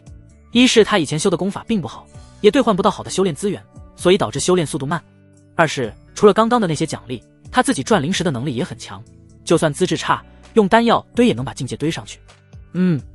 你这信心倒是十足，和大成去领你的奖励吧。见掌门说完之后就没声了，李川有些失望，他倒不怎么想看掌门，他好奇那聚灵阵里面到底有谁。瞧他这该死的好奇心。和赵大成出了掌门大殿后，李川忍不住问赵大成：总管事师兄，那掌门大殿的聚灵法阵不限制只能掌门一人用吗？瞧他问得多委婉。赵大成笑道：当然不限制，阵法由掌门控制，他想让谁进去谁就能进去，只是进去的人越多，阵法的效果就越差。哦，那就是说掌门和他的道侣在里面修炼了？那倒也不一定，有时候也有长老和其他结丹期的师叔在阵法内修炼。李川眼睛顿时就亮了起来，总管是师兄，掌门他们在聚灵阵内都是怎么修炼的？双修吗？说实话，我还没体验过聚灵阵呢。赵大成笑道：我看你不是没体验过聚灵阵，是想知道掌门他们在阵法内到底怎么修炼的吧？一看你这体内阴气，我就知道你小子脑子里想的什么。别怪师兄不提醒你，小心到时欲魔滋生，道心难控，从此坠入魔道，入修仙歧途啊。得，被教育了。但李川还不死心，所以师兄，掌门他们在聚灵阵内怎么修炼的？赵大成嘴一歪：我咋知道？我又没进去过，每次见师尊，那聚灵阵内都灵雾笼罩，根本就看不见里面的情况。就算里面的场景是师弟所想的那般，那又如何？实力到了师尊以及一众长老他们这一步，心中早就已经只有修炼了，可不像师弟你还以凡俗的眼光看事物。师弟啊，这里是阴阳宗，你既然已经进来了，就要改变你以前的那些想法。你看我阴阳宗给的修炼资源有多丰富，可外门仍旧还有很多师弟师妹无法筑基，一切皆是因为他们还在被凡俗想法困扰。等什么时候他们看破了看开了，也就是突破的时候了。听了赵大成这话，李川有些忍不住问：那师弟我斗胆问一句，总管师兄你看开了吗？那是当然，我心境要是不稳，师尊也不会让我当这总管事。太好了，师兄不知道，师弟我最近热衷于接仙缘，可苦于找不到结缘对象，不知道师兄道侣是哪位师姐，还请师兄给师弟介绍介绍，我想与师姐。滚！自从李川和赵大成提结仙缘的事后，赵大成那张原本充满笑意的脸一下就垮了下来。李川就像是没看见一般，还在那喋喋不休。师兄，师弟又不是不给灵石。滚！赵大成脸上青筋都爆了起来。李川心里都笑发财了，让你装还道新闻，试一试就是出来了。李川装作一脸懵懂，总管是师兄为何突然就发起了火来？是师弟哪里得罪了师兄吗？师弟只是想让师兄的道侣师姐为我介绍几个可以结仙缘的师姐而已，师兄该不会是以为我想和你的道侣师姐结仙缘吧？误会啊师兄，你怎么能这么想？师弟我不是那样的人。赵大成沉着脸恶狠狠地对李川说，不管你有没有这个想法，你要真敢这样做，最好别被我带到，不然别怪师兄无情。哦，师弟懂了，师弟一定不被师兄带到。赵大成突然发现他说的话好像有歧义。他手指指了指李川，哼道：“你小子胆子真大，第一次有人当着他的面说要和他的道侣结仙缘的。虽然他道心稳，但还没有稳到这种程度。哪怕是知道在阴阳宗这种事情不可避免的会发生，但作为道侣，他心里又怎么可能没有一点想法？其实师弟是在帮师兄锻炼道心。”李川恬不知耻地说道：“赵大成，那你最好看着点你的道侣，不然师兄也帮师弟你锻炼锻炼道心。”李川嘿嘿笑了一下，他没说他不准备找道侣。在阴阳宗找道侣不是纯纯的给自己找不自在吗？如果道心坚固是这么来的，那这道心不要也罢。和赵大成去领了奖励，走的时候李川屁股上还被耿耿于怀的赵大成踢了一脚。原本李川和赵大成说和他道侣结仙缘的事，主要是想看看内门弟子对这种事的态度，当时并没有多少真想去结仙缘的心，毕竟赵大成的道侣长什么样子李川都不知道，但这一脚让李川把赵大成的道侣惦记上了，等他以后筑基了，说什么也要去试一试。莫香菱已经回外门了，所以李川领了奖励之后也并没有回住处，而是直奔外门任务殿。掌门叶修文说他体内的阴气多，他也不在乎再多点。莫师姐，我有事想单独和你聊聊。李川一到莫香菱面前就迫不及待地说道。莫香菱正在布置下一个月的任务，他看了李川一眼，对周围几个下属挥了挥手：“你们先去做事，有什么问题再来找我。跟我来吧。”他带着李川来到了后殿。后殿有不少房间，大多是相通的，和内门的后殿比起来，自然要稍逊色一些。莫香菱带着李川随意进了一间房，房间内有圆桌方椅，应该是平时用餐的地方。你想和我聊什么？莫香菱与李川面对面站着，那张绝美的容颜离李川不过半米，看着那光滑无瑕疵的脸，李川忍不住咽了咽口水。之前没注意，刚刚在来的路上，李川发现莫香菱的腰带换了。莫香菱以前的那条腰带应该是一件防御法宝，既然换了，那么现在这条腰带就是更厉害的防御法宝了。如果李川没有猜错，这腰带应该是他去玄灵门清点财产时顺手妹的。李川很冒昧地伸出手，摸在了莫香菱的腰带上，也就是莫香菱的腰上。师姐，这条腰带真好看，玄灵门拿的吧？李川笑嘻嘻地说道。莫香菱低头看了看腰上的手，又看了看李川，似乎有些惊奇于李川居然敢摸她的腰。他盯着李川好一会，见李川没有丝毫收手的意思，不由说道：“师弟胆子倒是越来越大了，也不知道哪里来的底气。不过这脑子倒是好使，居然能猜到腰带是玄灵门的。为何师弟不说他是师门奖励给师姐的呢？”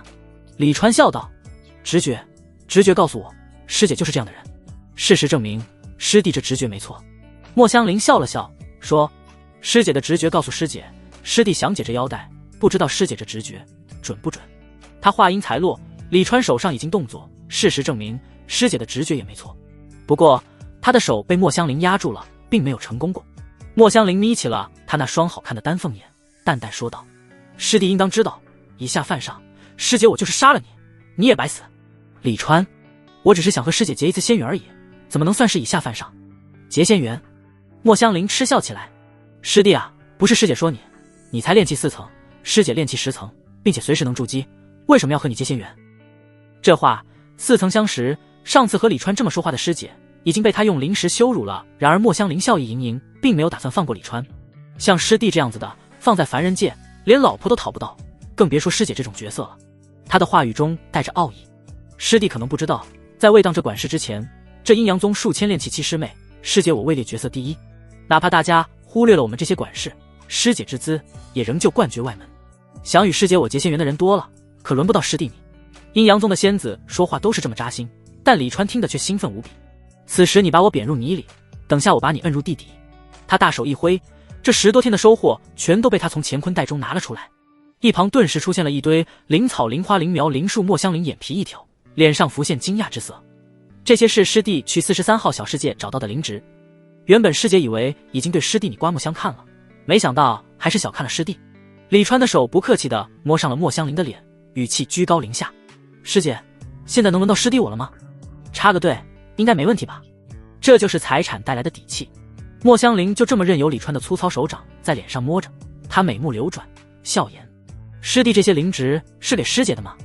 李川摸脸的动作顿时为之一顿，差点没扯起莫香菱的脸，说：“你脸皮真厚。”他道：“这些是给师姐看的。”莫香菱斜睨着李川，悠悠道：“那这对师弟还是别插了。”李川说道：“师姐你可别做得起价，这些灵植少说也值1-2万灵石和贡献，和师姐你结仙缘而已，又不是买师姐，哪里用得着这么多？除非师姐愿意卖身于我。”刚刚莫香林说的不客气，现在李川也以牙还牙。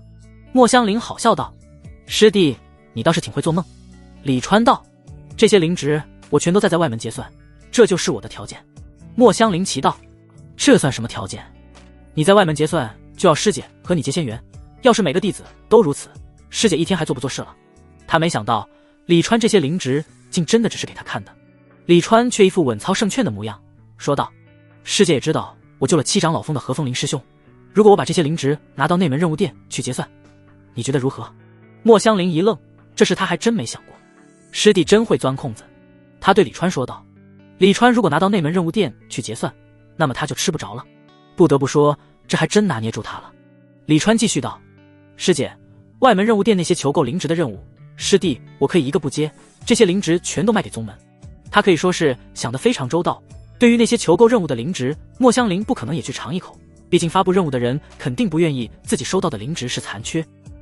李川这样一说，代表以后他无论找到多么珍贵的灵值，莫香林都能吃一口李川的手，从莫香林的脸上移开。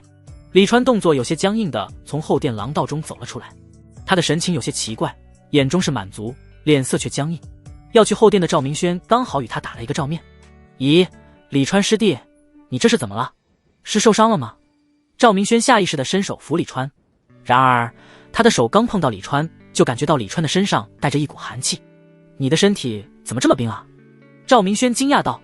李川嘴角扯了扯，还是没有扯出笑容，他哈着寒气说道：“赵师兄不用管我，等下就好了，你去忙你的吧。”见李川说话都带着寒气，赵明轩不知道想到了什么，眼睛突然瞪大。眼看李川僵硬地走着，他却没有再次向前询问，而是连忙朝自己的宫位走去，来到了周汉河的面前，以一副难以置信的口吻对周汉河说：“周师弟，你猜我刚刚看到什么了？”周汉河正在和胡敏说话，闻言茫然地回头。“什么？”赵明轩声音有些颤抖，有些愤恨，甚至双拳都握紧了起来。“那李川师弟和莫师姐。”他声音压得很低很低，就好似说出来自己都不相信。“啊！”周汉河眼睛瞪圆，惊呼一声，同样是难以置信。“在哪里？后殿吗？你亲眼看到了？那可是他们的上级，外门角色榜曾经第一的师姐。不说以前莫香林那绝世的天赋，就说她那绝美的容颜，试问又有几个难修不动心的？现在居然被一个干巴的老头给刷了成就。”周汉河不愿相信。胡敏虽然对于这事有些意外，但却不怎么怀疑。和李川相处了10几天，李川是什么样的人，他再清楚不过。他只是在想，李川用什么拿下的莫香林？莫香林这次怕是大赚了一笔吧？说实话，他有些羡慕。李川还没有走出人物殿，赵明轩一脸痛心疾首的伸手指了过去，说：“我虽然没有亲眼看到，但我刚刚碰到李川师弟从后殿出来，他全身冰寒，明显体内寒气旺盛，这不是和莫师姐双修了是什么？”周汉河倒吸了一口凉气，还真被这小子给占了莫师姐便宜。不过他寒气入体，有他好受的。胡敏这才想起莫香林是冰灵根，他的神色不由怪异起来。在43号小世界的时候，其实他就已经发现了李川体内的阴气有些多，但他没敢跟李川说。李川那时经常找理由收拾他，他哪里敢多嘴。莫香林实力比他更强，又在炼气10层停留了这么多年，体内阴气不知道比他多多少，再加上冰灵根的特性，他觉得李川为了接仙缘是命都不要了。李川哪里知道这些，他想着拿了一本烈阳焚身诀，体内多一点阴气又没什么，毕竟楚梦幽都筑基了，他这仙缘还不是照劫不误。却没有想到被莫香林摆了一道，他入门晚，根本就不知道莫香林是冰灵根这事，只道听途说知道莫香林天赋很好。烈阳焚身诀他在来的路上已经看了，还没来得及学，他只能现学现卖了。他妄图以烈阳焚身诀抵挡莫香林的寒气，明显有些太想当然了，这刚学的功法哪里可能那么厉害。这次李川算是不大不小吃了一个闷亏，好在他意志坚定，硬是在极寒之中挺了过来。走的时候他是以胜利者的姿态走的，灵值、留影石和贡献令牌都被他放在莫香林那里了，他现在可没时间慢慢结算，等莫香林弄好了给他就行。外面阳光普照，李川却感觉不到任何暖意，这烈阳焚身诀也不太行啊。他愤愤的道，明明是他自己的锅，却非要怪在人家功法身上。又拿出了一粒灵阳丹，吃了之后，李川才御剑而起，朝住处飞去。灵阳丹是专门增加体内阳气的丹药，但是一般男修不会吃，因为很少有男修体内的阳气不够。叶修文大概是发现李川体内阳气亏空，所以才专门给了他灵阳丹。刚刚和莫香林在房间中的时候，李川其实已经吃过，但是效果不太明显。莫香林就是故意整他，知道他实力不行，还还使劲的激活冰灵根，差点没把李川冻成冰棍。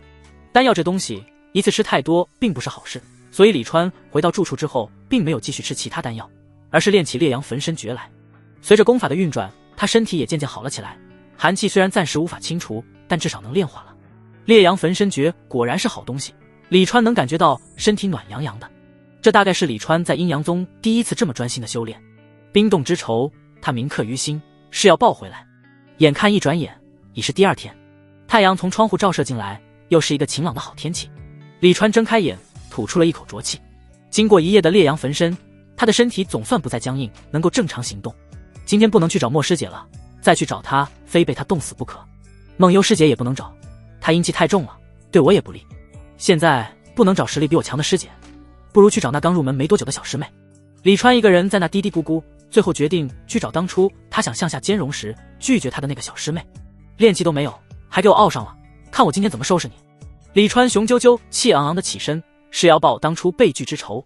不料他才刚走2步，房门就被敲响了。奇怪，居然有人找我。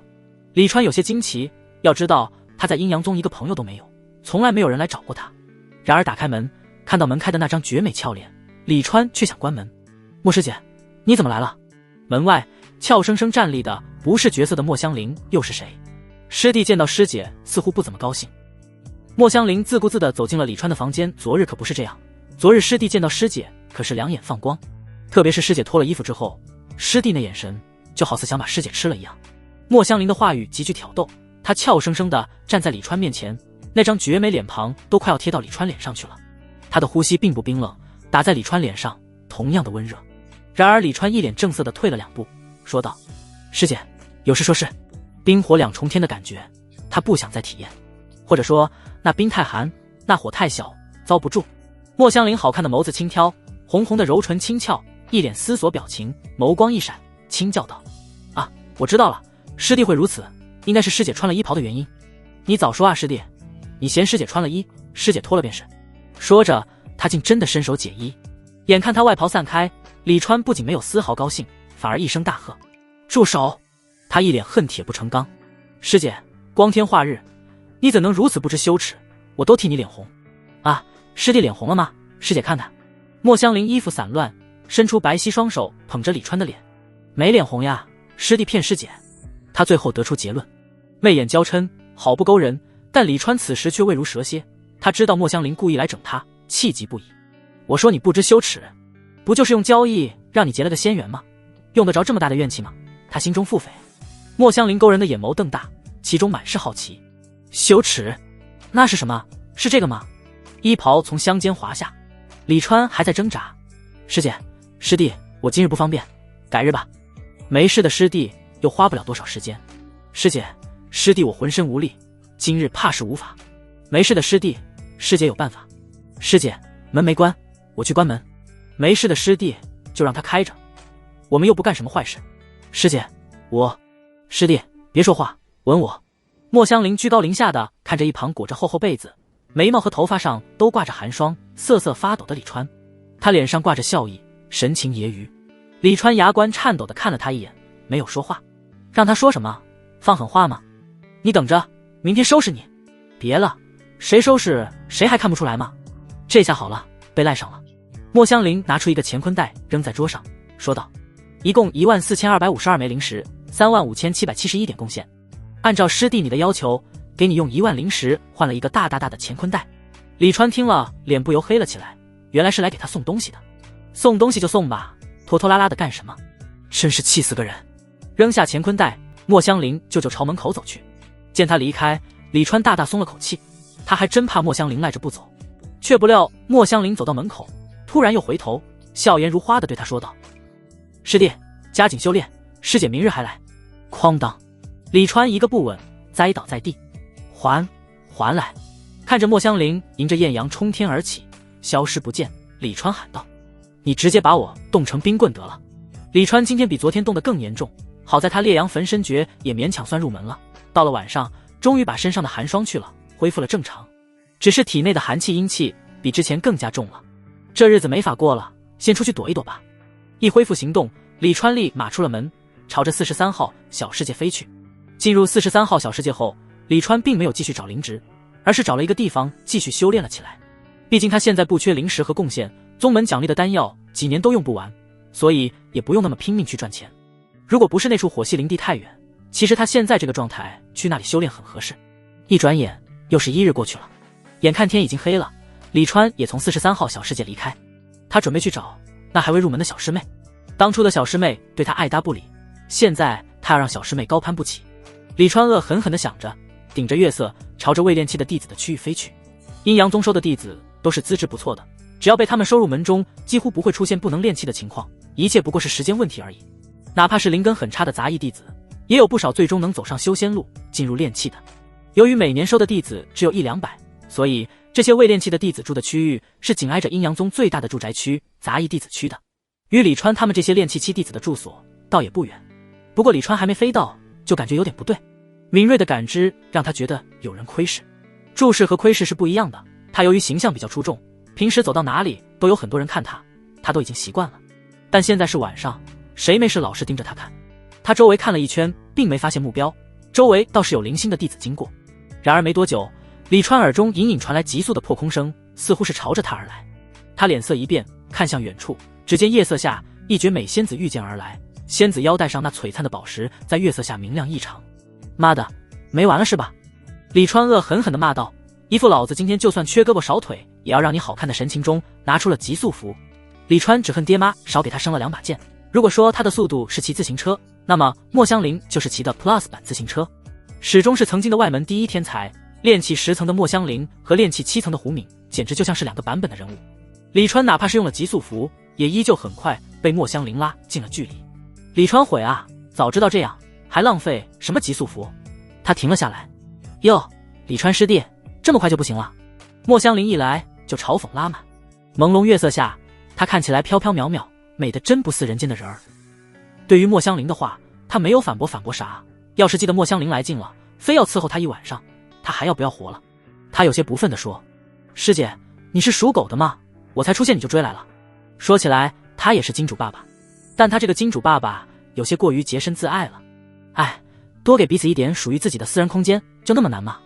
莫香菱轻抿嘴角，娇笑道，师弟还是太年轻，忘了师姐的身份了。师姐我啊，只是随便发了个1灵石碎片的小任务，那些看到师弟你的师弟师妹都抢着来给师姐通风报信呢。尼玛，灵石碎片，一枚灵石一般可以分成10个碎片，合着他的行踪这么不值钱啊？最好别让他知道是谁告的密，不然他非去消费一番不可。我年轻。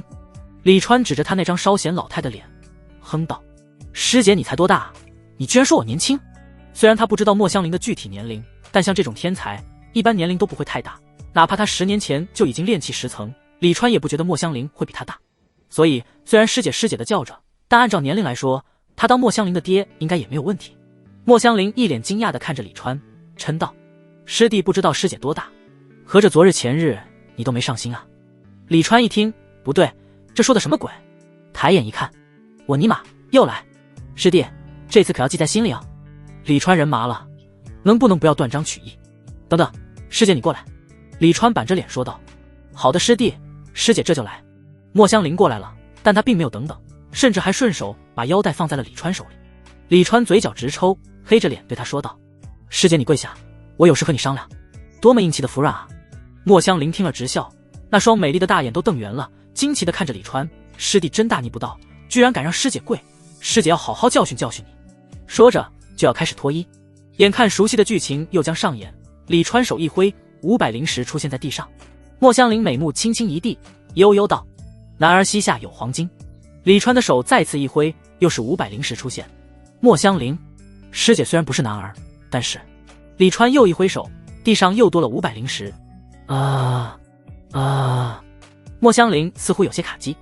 李川抬手，100灵石被他扔了出来，砸在刚刚的灵石堆上，发出清脆的响声。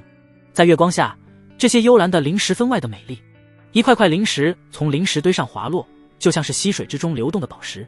叮叮当当，灵石相击的脆响不断响起。李川每抬一次手，都会有100灵石丢出去。他盯着莫香菱，心中发狠，他就不信了，今天砸不下莫香菱。哼！莫香菱突然哼了一声，见他眉头紧锁，板起了俏脸。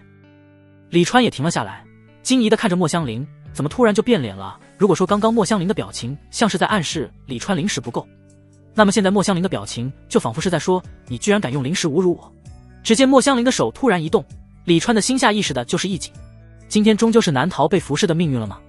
李川死死盯着莫香菱的手，却见她弯腰，手摸到了膝盖上，一脸疑惑。奇怪，我这膝盖怎么突然就有点软了？只见她双膝一弯，滴溜溜的跪了下去。呼，李川长出了一口气，还给她演上了，演的还那么真，吓得他差点以为今天又要成棒棒冰了。不过会赚钱真好。地上的灵石在莫香菱跪下的瞬间就被他全收进了乾坤袋。这场灵石与膝盖的对决，李川胜了。现在攻守一行，原本这个时候可以开始训莫香菱了，但李川并没有开口，反而是抬手又扔了100灵石在地上。突然出现的幽光让莫香菱愣了愣，抬起明亮的大眼看着李川，不客气的又把地上的100灵石收入了乾坤袋。然而才刚收走100灵石，李川又朝地上扔了100灵石。莫香菱当然不会客气，而李川又扔了100灵石。莫香菱收，他就扔。他居高临下的看着莫香菱，心中快意无比。原本2100灵石的时候，莫香菱就已经跪下了，但最后李川硬是又扔了900灵石，把数凑了一个整，凑成了3000灵石才结束。至于为什么，很简单，那就是扔起来很爽。特别是莫香菱跪在地上看他时露出的疑惑不解和小窃喜，让他扔起来更爽了。穷人的钱恨不得1两当成2两来用，而富人他有钱，只要能让他爽，他根本就不在乎是1两当成2两，还是10两只能当1两。李川现在光是宗门奖励他的丹药就够他用好几年的，他就算是在宗门里躺尸几年，用的资源都比别人好。何况他有恐怖的赚钱能力，他赚灵石真就如遇见那么简单。飞机里，哎，灵石。飞机里，哎，灵石。上次在43号小世界，价值10灵石以下的灵值，他甚至都懒得弯腰去挖。而一阶灵值中，99%的灵值价值都在10灵石以内。如果他遇到的每一株灵值都挖，那么他的收获至少是10几20万灵石。当然，随之花费的时间也要多很多，至少要浪费他1、2年的时间。最主要的是，弯腰的频率要多100倍不止。一次扔1灵石，一次扔10灵石。李川觉得那样太寒酸，配不上他气质，他就要一次扔100。其实说起来，和莫香菱结仙缘根本就没有花钱，他只是答应在外门任务店结算而已。莫香菱吃的是宗门的灵值，不是他的。分币不花，主打白嫖。事实证明，白嫖也不符合他的气质。在楚梦幽身上都花了3、4千灵石了，不在莫香菱身上花点，说不过去啊。莫香菱下意识的又伸手去捞灵石，随即朝李川投去疑惑的目光，似乎在奇怪怎么天上不掉灵石了。李川见了就觉得心情舒畅无比，心情大好之下，他又扔了100灵石下去，没别的意思，就是单纯的高兴。正所谓好事成5，他这一扔就是5次，服不服？李川走到莫香菱面前，摸着她柔顺的头发说道：服。莫香菱一脸的乖顺，桀骜的野猫成了听话的小猫，那眼神比刚才都要清澈好多。李川问他哪里服了，他道哪都服。开玩笑，跪一下就3500灵石，他全身上下就没有哪里不服的。不说其他，他好歹也是外门第一，这种活找他准没错，他绝对能比别人跪得更快、更久、更好看。先给他来100年的，他又不是跪不起。李川的手从他柔软的发丝上划过，一把揪住了他那美得惊心动魄的脸。啊！莫香菱痛叫一声，可怜兮兮地看着李川，多暴殄天物的，这么好看的脸，谁不是小心呵护？李川倒好，直接揪了起来。下次还追不追我了？李川恶狠狠地问。莫香菱立马道：师弟让追就追，师弟不让追就不追。瞧瞧，把随叫随到说得多么的清新。哼哼，我让你冰灵根，让你冰灵根。李川揪莫香菱的脸，是一点也没手软。莫香菱也就这么让他揪，让他大呼这灵石花的值。说好的商量事情，他却压根就没有和莫香菱商量什么，因为灵石已经替他说话，把该说的都告诉了莫香菱，他只需要享受结果就行。滚吧！在莫香菱屁股上踢了一脚，李川不客气地说道：有灵石就是这么嚣张。莫香菱美目娇嗔，对于李川这不客气的话却是安然受之，哪里有半点的不快。什么外门任务店管事，什么外门第一天才，哪怕是现在李川让他叫，他都会好好的叫几声。阴阳宗的仙子就是这么的能审时度势，就是这么的能放下身段，心中都没有了羁绊。你就说这道心坚不坚固，他们的突破会不会顺利？道心都是需要磨练的，所以在阴阳宗，女修实力往往强于男修，因为他们磨练道心的方法简单啊，换成是男修，哪怕是跪下当狗，又有几个人理他呢？李川心情舒畅的御剑离开了。对李川来说，只要他一直有灵石，他的道心就能一直稳，根本就不存在会被破坏的可能。当然，前提是不找道侣，不然赵秉谦就是前车之鉴。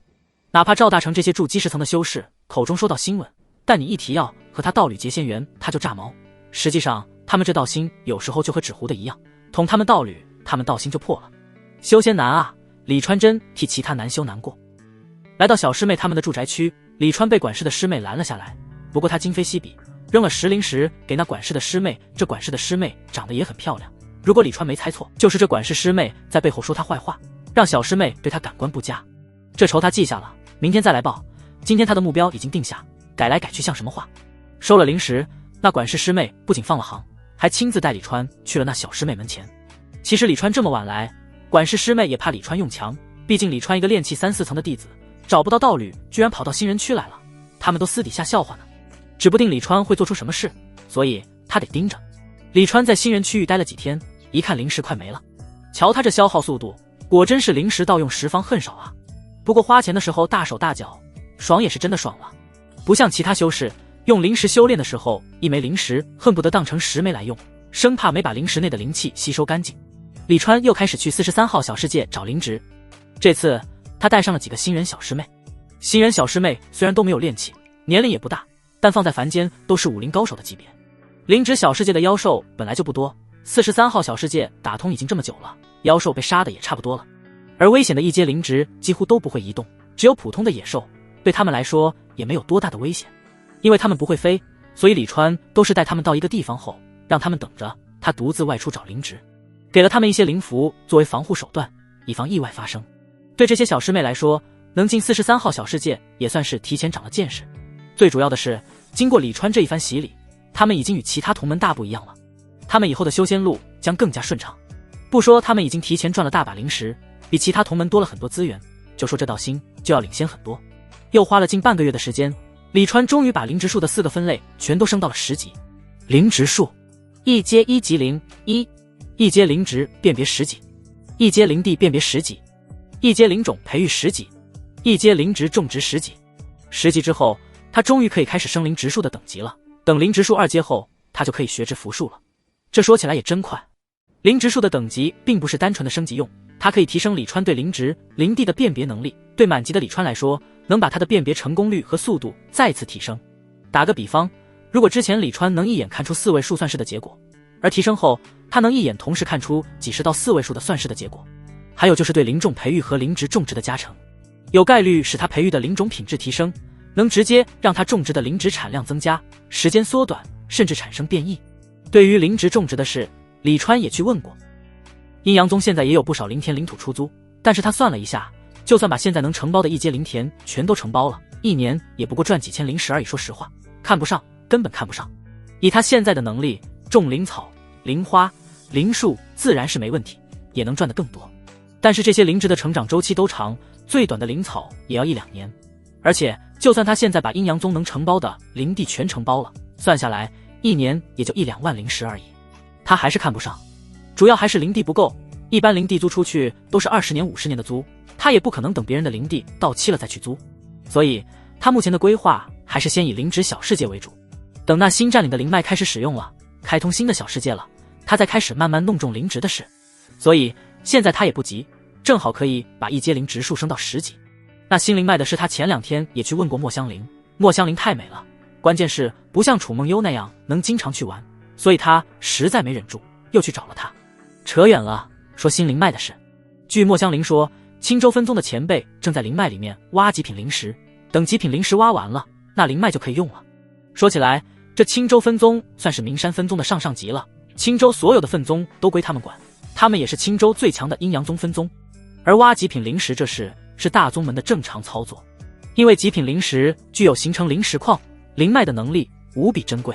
一条灵脉里的极品灵石根本就不是名山分宗这种实力的宗门能够护得住的，所以挖走是必须的。灵脉已经形成，极品灵石挖走之后，顶多就是不再生品而已，对其他没有影响。那些极品灵石依旧会换一个地方发光发热，所以李川想去分宗发展这事暂时也急不来。何况他实力不强，至少也得筑基，拜了掌门有背景之后才有资格搞特权。不然阴阳宗的规矩哪怕再严，再不准许弟子相互残杀，也保不准谁眼红他赚零食多，对他动杀心。李川的视线刚从小黑树上离开，一群人就从他们不远处的上空飞过。大半夜的这么勤奋，李川忍不住嘀咕。现在已经夜半，而他带着一群小师妹，每天晚上也没有找什么山洞休息，都是在露天的地方，因为他喜欢这种亲近大自然的感觉，无拘无束，放飞自我，就好似和大自然融为一体了一般。突然李川的眼睛亮了起来，那远处飞过的人群之中有一道倩影异常的耀眼。只见他身穿火红铠甲，手持一柄火红长枪，虽然看不清容貌，但被那铠甲包裹的窈窕娇躯，远远看着都引人瞩目不已。是苏咬月，是外门现在公认的炼气期第一绝色美人苏咬月。虽然有墨香林氏管事的原因，导致她游离于大家视线之外，但不得不说，苏咬月能空降第一，那绝对不会太差。苏咬月神秘无比，虽然李川没有见过她，但从楚梦幽那里知道，她入阴阳宗前竟是一个修仙小国的将军，被人迫害追杀，最后走投无路之下投入了阴阳宗的怀抱。李川能一眼就知道是她，当然是因为她那深火红的铠甲。修士一般是不穿铠甲的，特别是低阶的修士几乎都只穿法器宝衣，因为法器铠甲太贵了，铠甲的每一个部分都有阵法，都可以当一件防御法器。当它们相互之间连在一起时，形成的防护力要远远超过宝衣数倍。低阶的修士大多连自己的修炼资源都不够，日子过得紧巴巴的，谁没事去买宝甲啊？有那灵石，多买点丹药，把境界提上去不好吗？妖兽太强，那你不知道找弱一点的妖兽打吗？任务目标太强，那你接一个杀炼气一层修士的任务不就行了？但是在修真国度不一样，特别是苏咬月这种将军，要上阵杀敌，敌人可不会因为你没钱买宝甲就放过你，反而你装备越差越会针对你。在战场上活下来才是第一重要的事，如果都没命了，拿什么休闲？苏咬月以前是将军，大概是穿宝甲习惯了，所以来阴阳宗后也弄了一套火红铠甲，就是他的标志。除此之外，阴阳宗的炼气期弟子中找不出第二个这样的大冤种了。这是李川偶然听到外门的师姐师妹这样说的，那些师姐师妹就是在背后蛐蛐苏咬月是大冤种，贡献不用来换资源，尽快筑基去换什么宝甲。当时李川听了之后就觉得这些师姐师妹完全就是妒忌苏咬月的容貌。你管人家穿宝甲还是宝衣，别人有那资本好吧？而现在嘛，李川却想得更多，平时用度消耗大，临时需求就大，这不是该他上场了吗？想到就做，李川立马起身穿衣，并对一众小师妹说，你们自己睡，我有事。小师妹们也很善解人意，师兄这么晚了，你小心一些，师兄要是累了就找个地方先歇息一下，不用那么拼命。师兄，小玉会想你的，你一定要快点回来啊。他们还以为李川又去挖灵芝去了，什么小玉不小玉的，李川转眼就忘了是谁。别说这些小师妹，就是那个管事师妹，他都不知道叫什么名字。开玩笑，这段时间他没少拿摘来的灵果给这些小师妹分食，虽然每人也没分多少，但作为金主爸爸，他还需要费心去记名字吗？除非等这些小师妹什么时候境界超过他了，还差不多。还真别说，真有这个可能。李川的资质普通，哪怕有众多良好资源加成的情况下，修炼速度也有限。而这些小师妹中不乏资质上佳的人，不出意外，他们以后的修为的确能超过李川。不过现在说这些还太早。李川御剑而起后，朝着苏咬月等人追去。他们一群人人数不少，有7、8个。李川知道苏咬月战力不弱，也不知道为什么会和这么多人一起，而且这是灵芝小世界，也不需要组队杀妖兽。难道他是护卫？这个想法让李川一愣。虽然苏咬月的美貌众所周知，但也没有规定长得漂亮就不能做护卫了。这个可能性倒是很大，因为这群人的飞行速度不是太快，说明他们的实力不强。苏咬月是炼气10层，再怎么慢也不至于这么慢。李川在飞起来时就已经被苏咬月发现了，不过苏咬月也只是扫了一眼，并没有什么表示。在灵芝小世界遇到同门还是相对安全的，毕竟灵芝师的实力普遍不强，所以攻击欲望都很低。李川还没有接近他们，就发现他们已经停了下来。只见苏咬月手持长枪攻向地面，他身上火光若隐若现。火灵根，李川不由咂巴了一下嘴，又是带属性的灵根，这种人不用想，实力都不会太差。而等他飞近，也知道了停在空中没有动的几人的实力，好几个炼气1、2层的，最强的一个和他一样炼气4层。不过要说实战能力，这群灵职师他能打爆。毕竟真实的对战不是游戏，只要有人死，剩下的人就会胆怯，战力就会大减。这群人看似多，但是一盘散沙。这位师弟不知过来有何指教？看到李川，人群中那炼气4层的老头开口问道。他是真老头，已经100多岁了，要是还不突破，那也没多少年的活头了。李川目光看向下方，口中说道：“一直听说苏咬月师姐之名，却从未得见，没想到能在这里遇到，所以特来拜见。”下方，苏咬月正与一棵妖树搏斗，那妖树枝丫灵活，看似细嫩，却每一击都有碎石之力。苏咬月手持长枪，连断其数根枝丫，闪避腾挪之间，现其绝美身姿。那老头听了李川的话，顿时露出了然之色，对李川笑道：“苏师姐之名，外门尽知。不过苏师姐大多数时间不在外门出现，所以见她真容者少之又少。师弟此心，我等明了。”李川的目光从下方的战斗中收回，看向老头，好奇问道：“这位师兄，苏师姐经常和你们一起吗？”老头苦笑道：“苏师姐收费可不低，我们哪里有那个财力经常请她？”李川点头，心想苏咬月作为外门第一角色，收费肯定不会低。不过突然反应过来，人家说的不是结仙缘的价格，但不低这话也没毛病，不管什么的价格肯定都不低。你们这是请他来护卫？李川问道。几人顿时都惊讶地看着李川，上下打量起来。怎么了？我这话有什么不对吗？李川奇道。他还上下看了看自己，穿得很有气质啊，一看就不是穷鬼，有什么问题？老头看着李川，若有所思，说道：“要不是这里是我们阴阳宗的小世界，我都要怀疑师弟你是不是我们阴阳宗的人了。”凡是经常做任务的弟子都知道，苏咬月师姐专门接大家无法完成的击杀任务。师弟你是新入门的吧？他看着李川身上的法袍，却有些迟疑。正如李川自我感觉的那样，他身上穿的这件法袍和脚下的法靴，一看就不是一般的。一个刚入门的弟子，还只有炼气4层，不可能弄到这身才对。李川闻言恍然说道：“师兄你说这啊，师弟我不怎么做任务，所以也就不知道苏咬月师姐的事，我还以为你们是偶然遇到这家伙的呢。”他指着下方的妖树，妖树与灵树、树妖、树精是不同的，它具有攻击能力和一定的移动能力，但没什么智慧，或者说智慧低下。而灵树只是单纯的吸收灵气生长的树，大多数都没有攻击力，更没有智慧。不少灵树的躯干枝叶能炼气入药，结的果实也具有大用。妖树与灵树最大的不同还在于，灵树有可能产生灵智，成为具有智慧的树妖，而树妖最后有可能化形成人。至于树精，则是与天地间有着某些说不清道不明关系的灵树，它们不仅有智慧，实力还关绝同阶，大多能调动五行属性或者具有什么特殊能力。它们在树妖之中的地位，类似于人类修士之中逆天的绝世天才。妖兽和妖树类似，也是智力低下，所以经常被杀。而有理智的妖族，人类修士一般不会乱杀，有世仇的除外。老头对李川说道：“我们是专门请苏师姐来帮我们清理这些厉害的家伙的。这棵妖树的实力已经接近筑基了，整个外门也没有几个人能对付得了。”李川若有所思的点头说：“也就是说，你们平时发现对付不了的妖术，都会请苏师姐来对付？”老头说道：“是的，苏师姐出手从未失手过，她也承诺筑基之下的任何妖兽精怪，如果她对付不了，10倍返还费用。不过她到了目的地，如果目标已经被消灭，她不返回灵石。”李川顿时了然，原来是这样啊！他还真没想到这也是笔生意。之前他在任务店还看到有人卖灵植位置来着，不过想想也合理，特别是妖术或者有攻击性的灵植，他们不怎么移动，发现之后回去喊人来清理，很大概率还在。毕竟小世界也不小，又不是离出口近的地方，没那么大的可能刚好被别人捷足先登。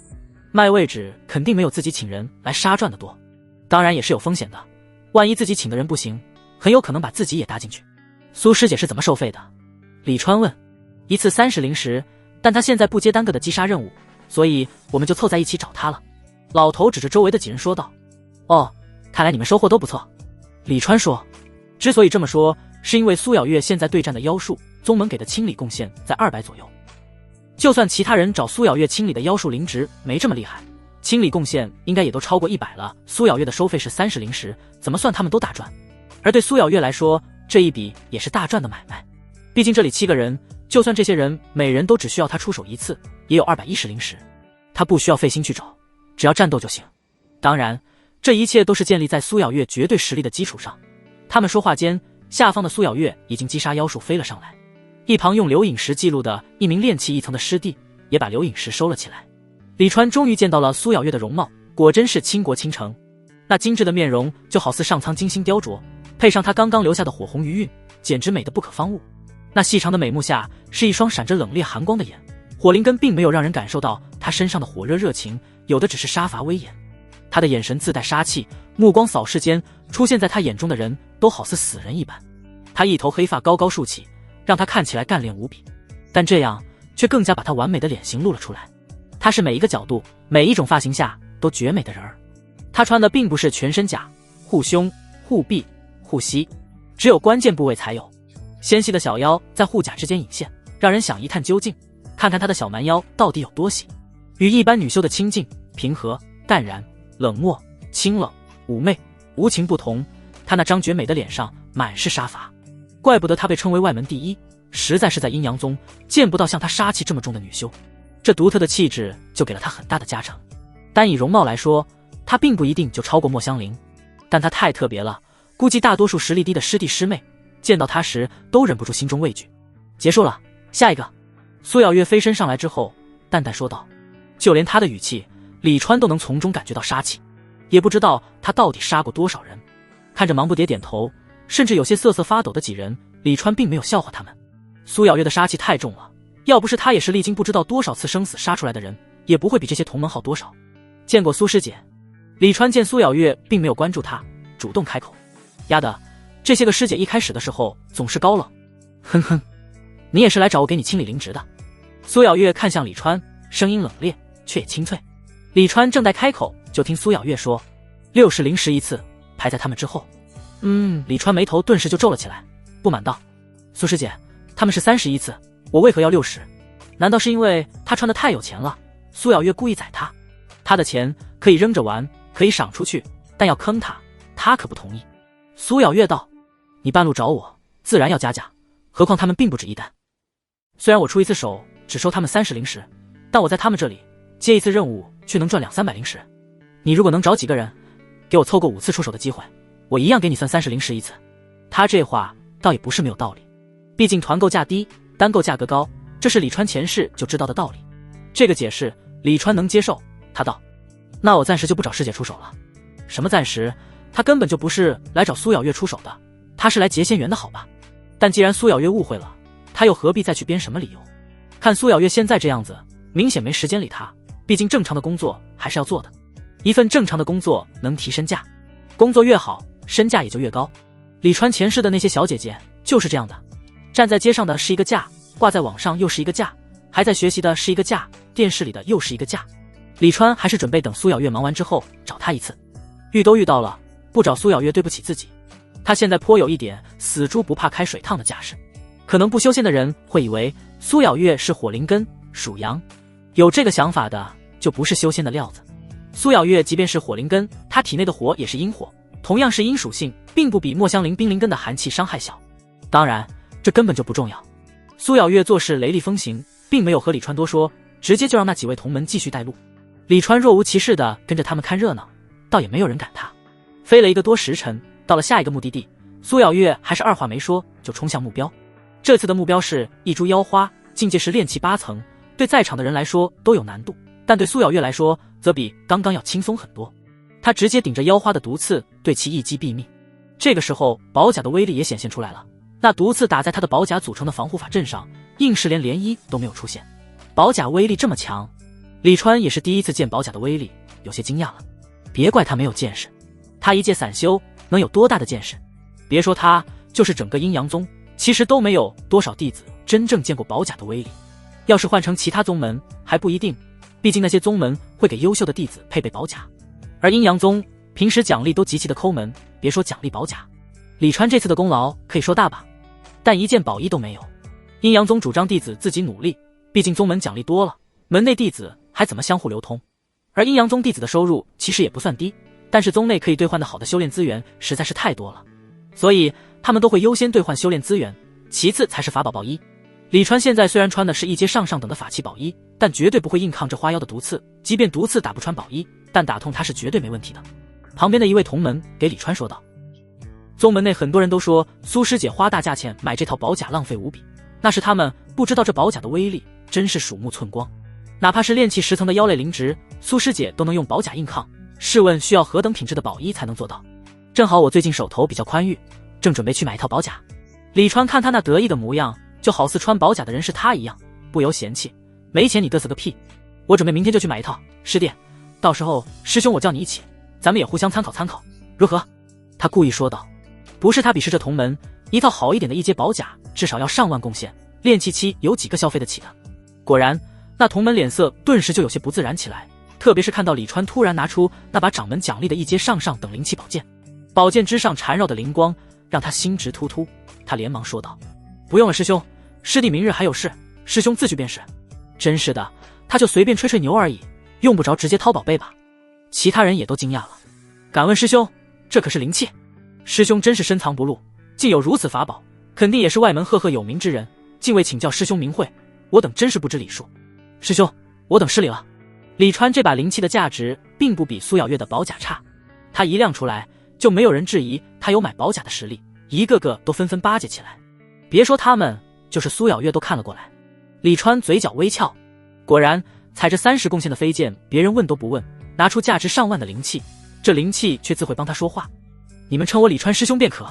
李川收回了灵气宝剑，就好似他从来没有装过这个逼一样。众人又开始上路，只是这次总有人时不时的和李川搭话。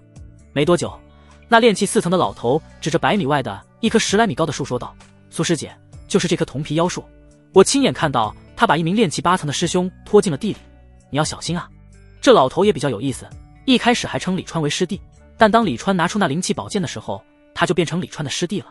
无妨。苏小月也没看他一眼，直接就朝那妖树飞去。等等，李川突然开口。苏小月破天荒地停了下来，看向李川。在众人的注视下，李川却突然来了一个骚操作，只见他控制着飞剑向后退去。老头等人茫然，不知道他这是在干什么。苏小月美目之中也闪过疑惑。李川退了几百米后才停下，对苏小月招了招手，说道：“苏师姐，你先到我这边来吧，这可不是一般的铜皮妖树，它的周围还有几棵同样实力却伪装成普通树木的妖树。”老头等人闻言脸色大变，连忙朝着李川飞去。苏小月却仍在原地没有动。师兄，你的话可当真？为何我等没有看到其他妖树？老头飞到李川身边后惊疑不定地问道。李川笑道：“你不信，再飞回去不就行了？”老头哪里敢飞回去，那炼气8层的师兄被妖树拖入地底的画面还历历在目。只是他自忖在灵植树上颇有研究，为何没有发现李川说的其他妖树，并且一堆妖树聚在一起又是为何？妖树由于智力低下，一般不会共存才对。但同时他又觉得以李川的身家，特别是在苏小月这个大师姐在的情况下，不至于开恶俗的玩笑。你看看是谁说钱不重要的，亮了一把灵气而已。他们都不了解李川，却盲目的信任了李川，仿佛灵气期拿灵气的人不会说谎一般。李川师兄，你刚刚在那边的时候为什么不说？老头忍不住问李川。大家一起跑不好吗？李川笑眯眯地说道。哦，因为有一棵妖树就在周围，我怕说了他会攻击，所以先找一个安全的地方。他这话让老头等人脸都黑了下来。不愧是有灵气的师兄，做事就是果断，同门说卖就卖。加价。苏小月却是冷不丁地说道。没问题，苏师姐。老头立马就应下，不由又迟疑起来。只是他顿了顿，恭敬地对李川请教道：“李川师兄，不知道一共有几棵铜皮妖树？”李川伸出了一只手，5指全张。5棵。众人纷纷惊呼：“为什么这么多啊？”敢问李川师兄，5棵铜皮妖树全都是炼气10层吗？李川说：“我都说了同样实力，不是炼气10层是几层？”老头连忙对苏小月说：“苏师姐，这数量也太多了一点，要不我们还是从长计，300灵石。”苏小月直接打断了他的话，并且涨了价。“啊，这不是灵石的事啊，苏师姐，师弟我等是担心你的安危啊。”答应还是不答应？在苏小月冷漠的注视下，老头被吓得连忙点头，答应答应。他感觉要是说不答应，苏小月能当场把他脑袋拧下。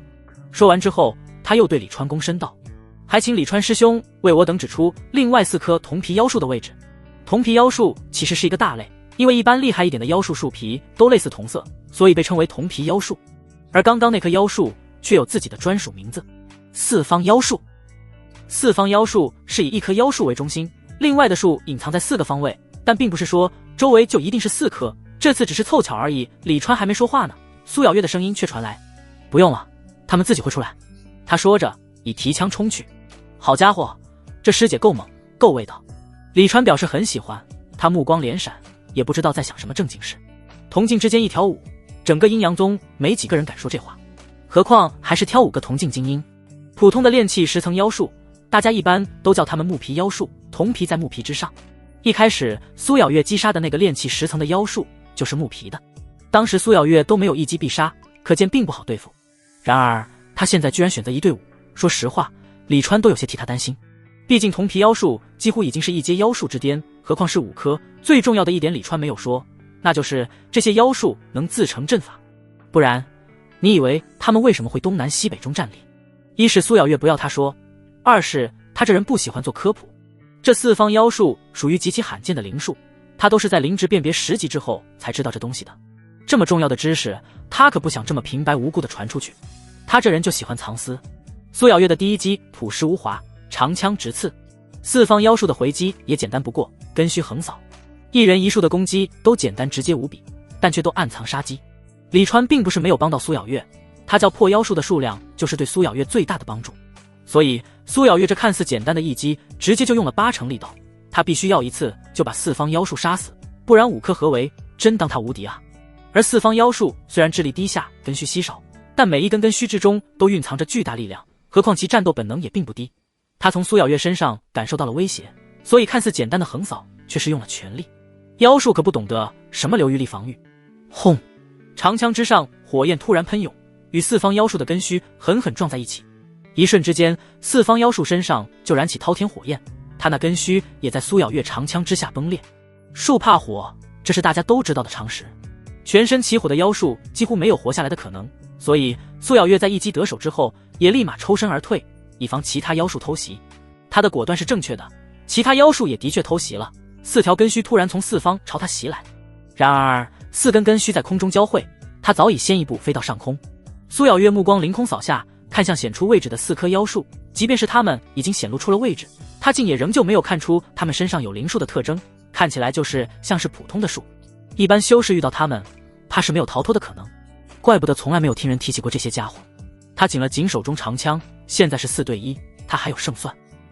5颗炼气10层的妖术聚在一起，哪怕是外门那些号称前10的精英弟子来了，也很少有能逃掉的，何况这些妖术还都是最厉害的铜皮妖术，其他人跑掉的几率几乎为0。最近43号小世界有不少同门失踪，应该就是这些家伙干的好事。苏咬月心思急转，一下就把最近43号小世界的谣言想清楚了。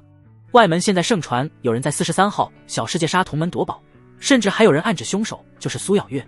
对于此，苏咬月自然是懒得理会。而看到这些妖术，他想到了同门死亡最有可能的真相。目光锁定最右边的一颗4方妖术，苏咬月感觉到它是4颗妖术之中最弱的，他准备先破弱点。只要再毁一颗，就是1对3，他的胜算就会变成10成。至于那颗被他火焰包围的妖术，现在已经不用理了。妖术也是有痛觉的，全身被火焰包裹，那妖术根本就没有余力攻击。他要注意的是最上边的那颗妖术，他的感知告诉他最上边的那颗妖术更强。然而苏咬月才动，不知道哪里来的一股雾气就包裹住了那浑身火焰的妖术，雾气瞬间化水，妖术身上的火焰一下就全部熄灭了。什么？谁在施法？众人纷纷惊呼，苏咬月也惊疑不定地停了下来。李川也很意外，答案脱口而出：最上方那颗妖术是水属性妖术。4方妖术在品阶提高之后都是会带有属性的，不过那已经是4、5阶之后的事了。金木水火土他们能够凑齐，可这才1阶啊，只能说又是一个天赋怪啊！水属性妖术。老头等人惊呼，妖兽带有属性就和修士带有灵根，换句话说，这水属性妖术和火灵根苏咬月都是同类之中的翘楚。苏师姐别打了，那妖术是火灵根，300灵石我会1分不少的给你的。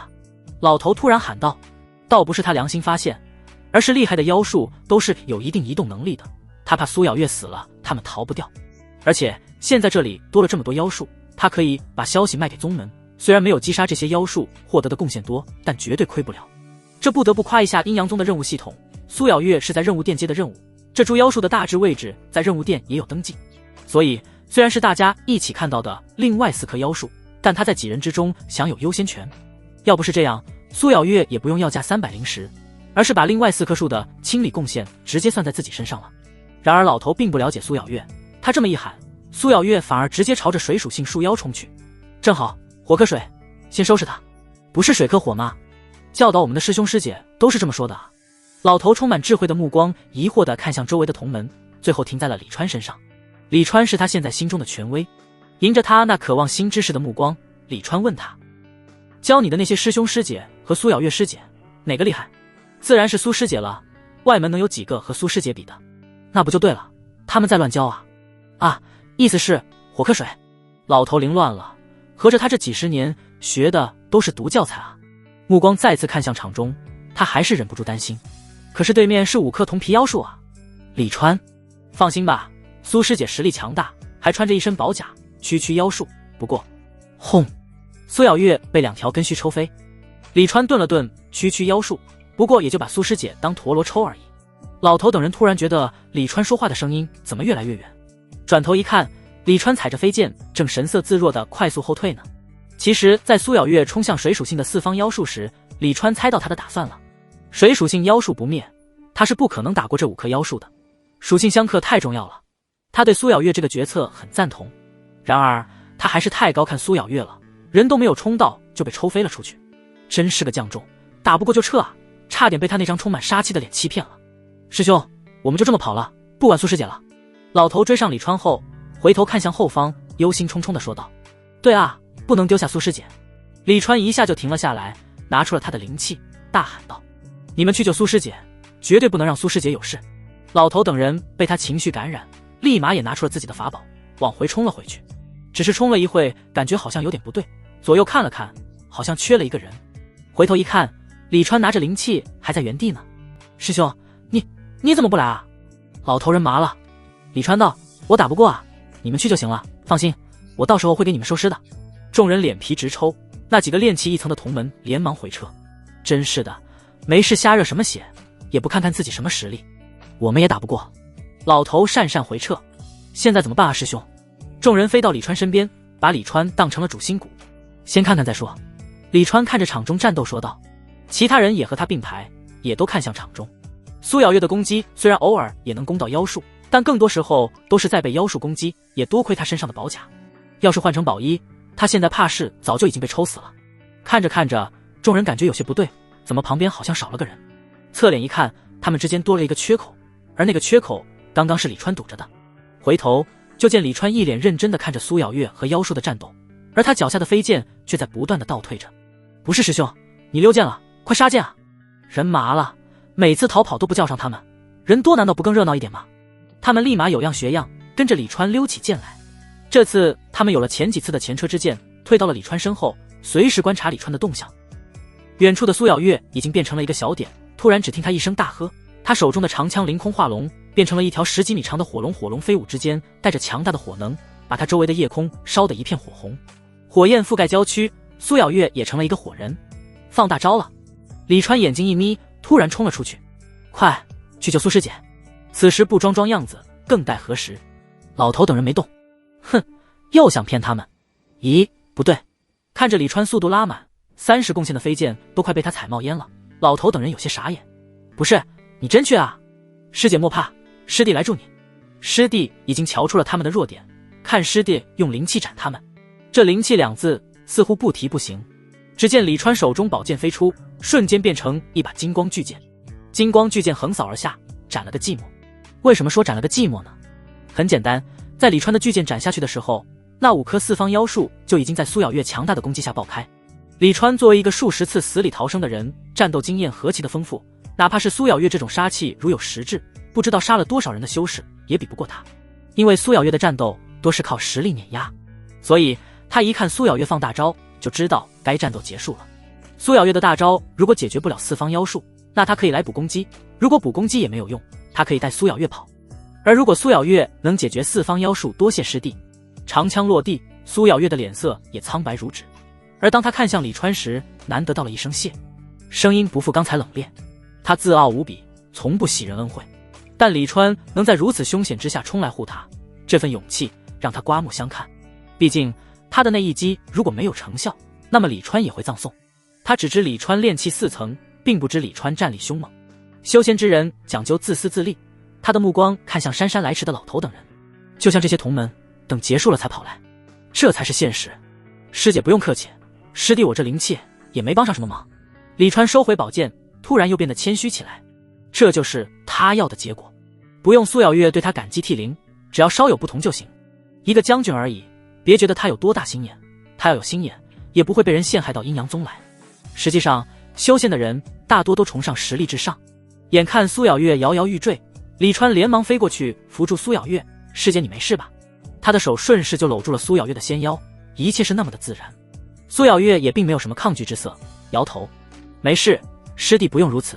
阴阳宗的女修，只要相熟后，都不会像其他宗门的女修那般在乎什么繁文缛节。简单来说，就是熟了之后就很好上手了。”苏小月伸手把长枪召回之后，就脱离了李川的魔爪，飞向老头等人：“苏师姐，你没事吧？”老头也关心问道。这下就能看出苏小月对两个真假老头的差别，他并没有回答，而是直接伸出手，淡然说道：“妖术已灭，结算吧。在人物殿领的任务奖励已经拿到，他要的是刚刚多出来的4颗妖术的奖励。”老头连忙拿出灵石，结果有些尴尬，居然凑不够300灵石。他连忙向周围同门借了一些，给苏小月递了过去：“苏师姐，有劳了。”这就是大部分灵职师的现状，他们赚灵石的速度其实不慢，但是因为大部分灵职师都是无法突破，感觉没多少年可活的修士转修的，所以一般一拿到灵石，他们第一时间就会去买丹药。没办法，那该死的紧迫感太强了，他们太渴望能够突破，摆脱寿命的枷锁了。要不是买丹药消耗太大，其实他们一年随随便便存个上千灵石没有问题，这么多年下来怎么也有积蓄。其实和李川有点像，兜里有灵石就忍不住去消费。李川目光一边跟着苏小月纤腰移动，一边回味刚刚那手感。苏小月收了灵石之后，却是看向李川，说道：“师弟，我的任务已经结束，就此别过。”要不是刚刚李川最后冲来，他也不会临走时还专门与李川打招呼，直接就走才是他的风格。“师姐，我们一起。”想到等下路上会发生的事，李川就忍不住激动：“不用了，你速度太慢。”虽然对李川有了一定的好感，但是苏小月还是都没有想就拒绝了，而且拒绝得很无情。主要还是他现在受了内伤，急着回去疗伤。正高兴飞来的李川脸皮直抽，他也没想到苏小月连这简单的要求也拒绝，咋又玩起高冷来了？速度太慢是吧？李川嘴角邪笑，这样还慢不？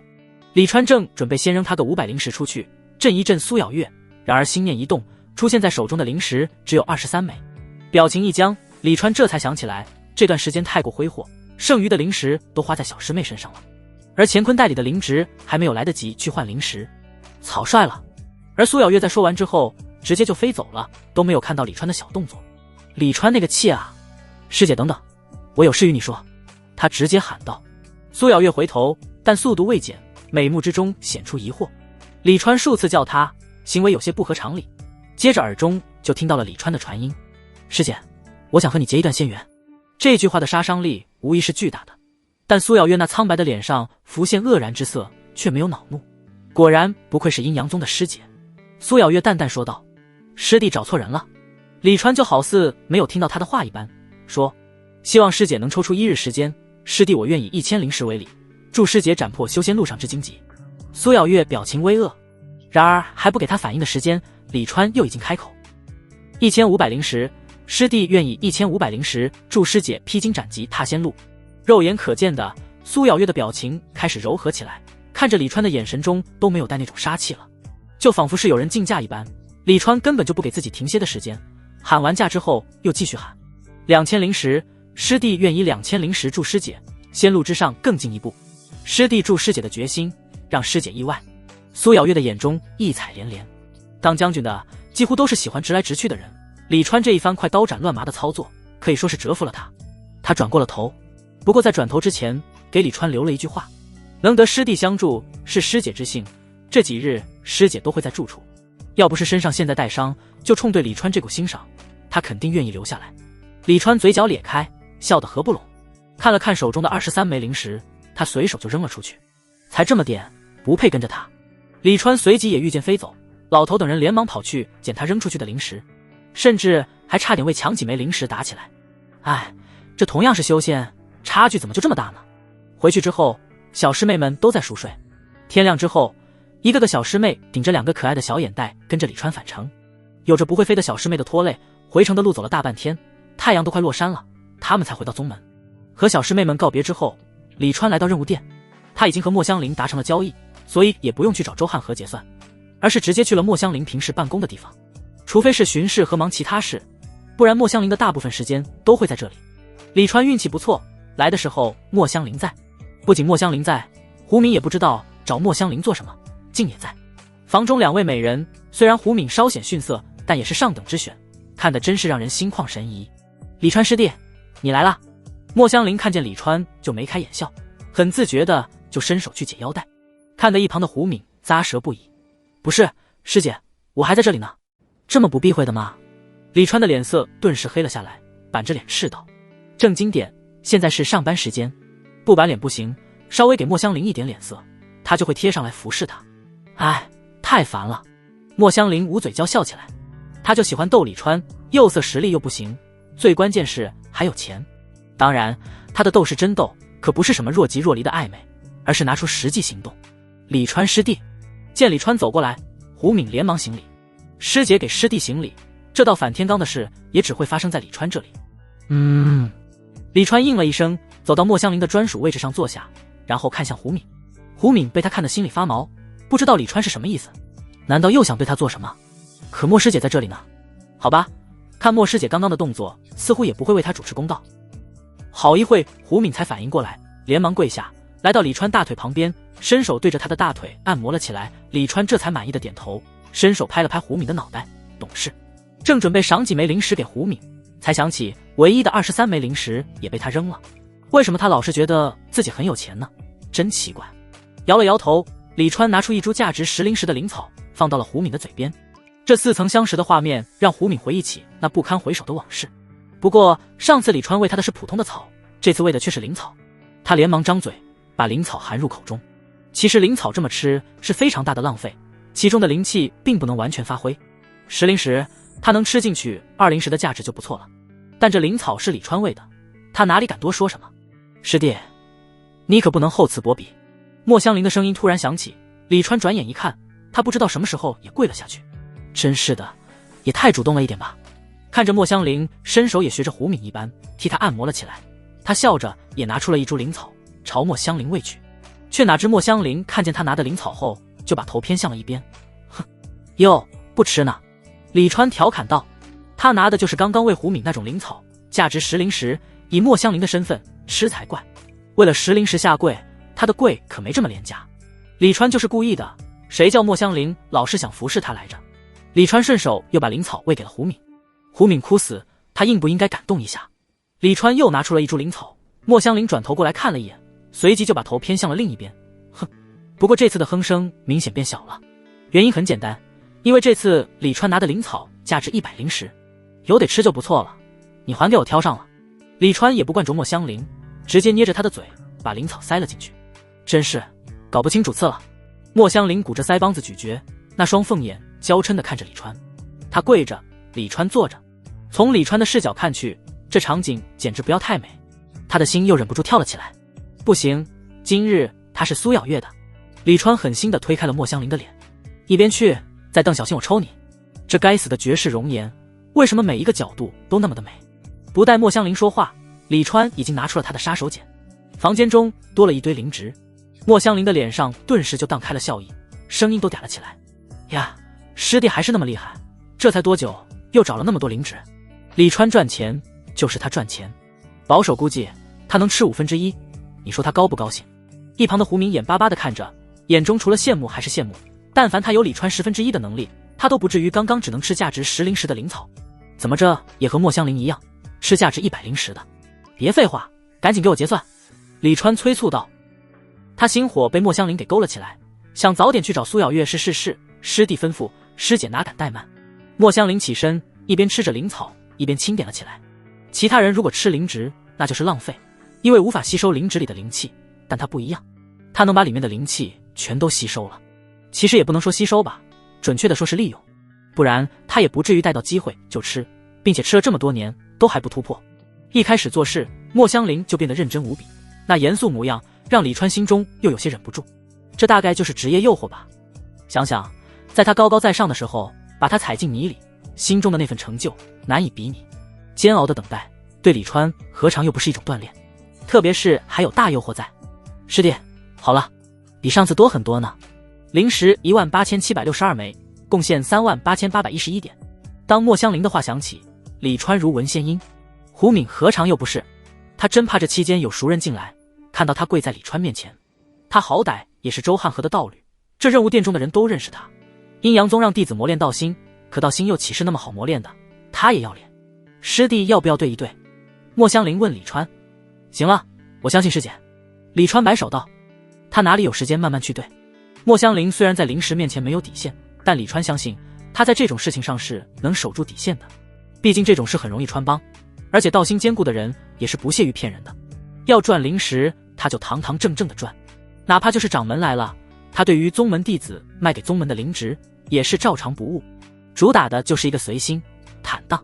而且说实话，有意灵值的价格他心里大概有个底，但清除的那些无意灵值值多少贡献，他大部分都不清楚。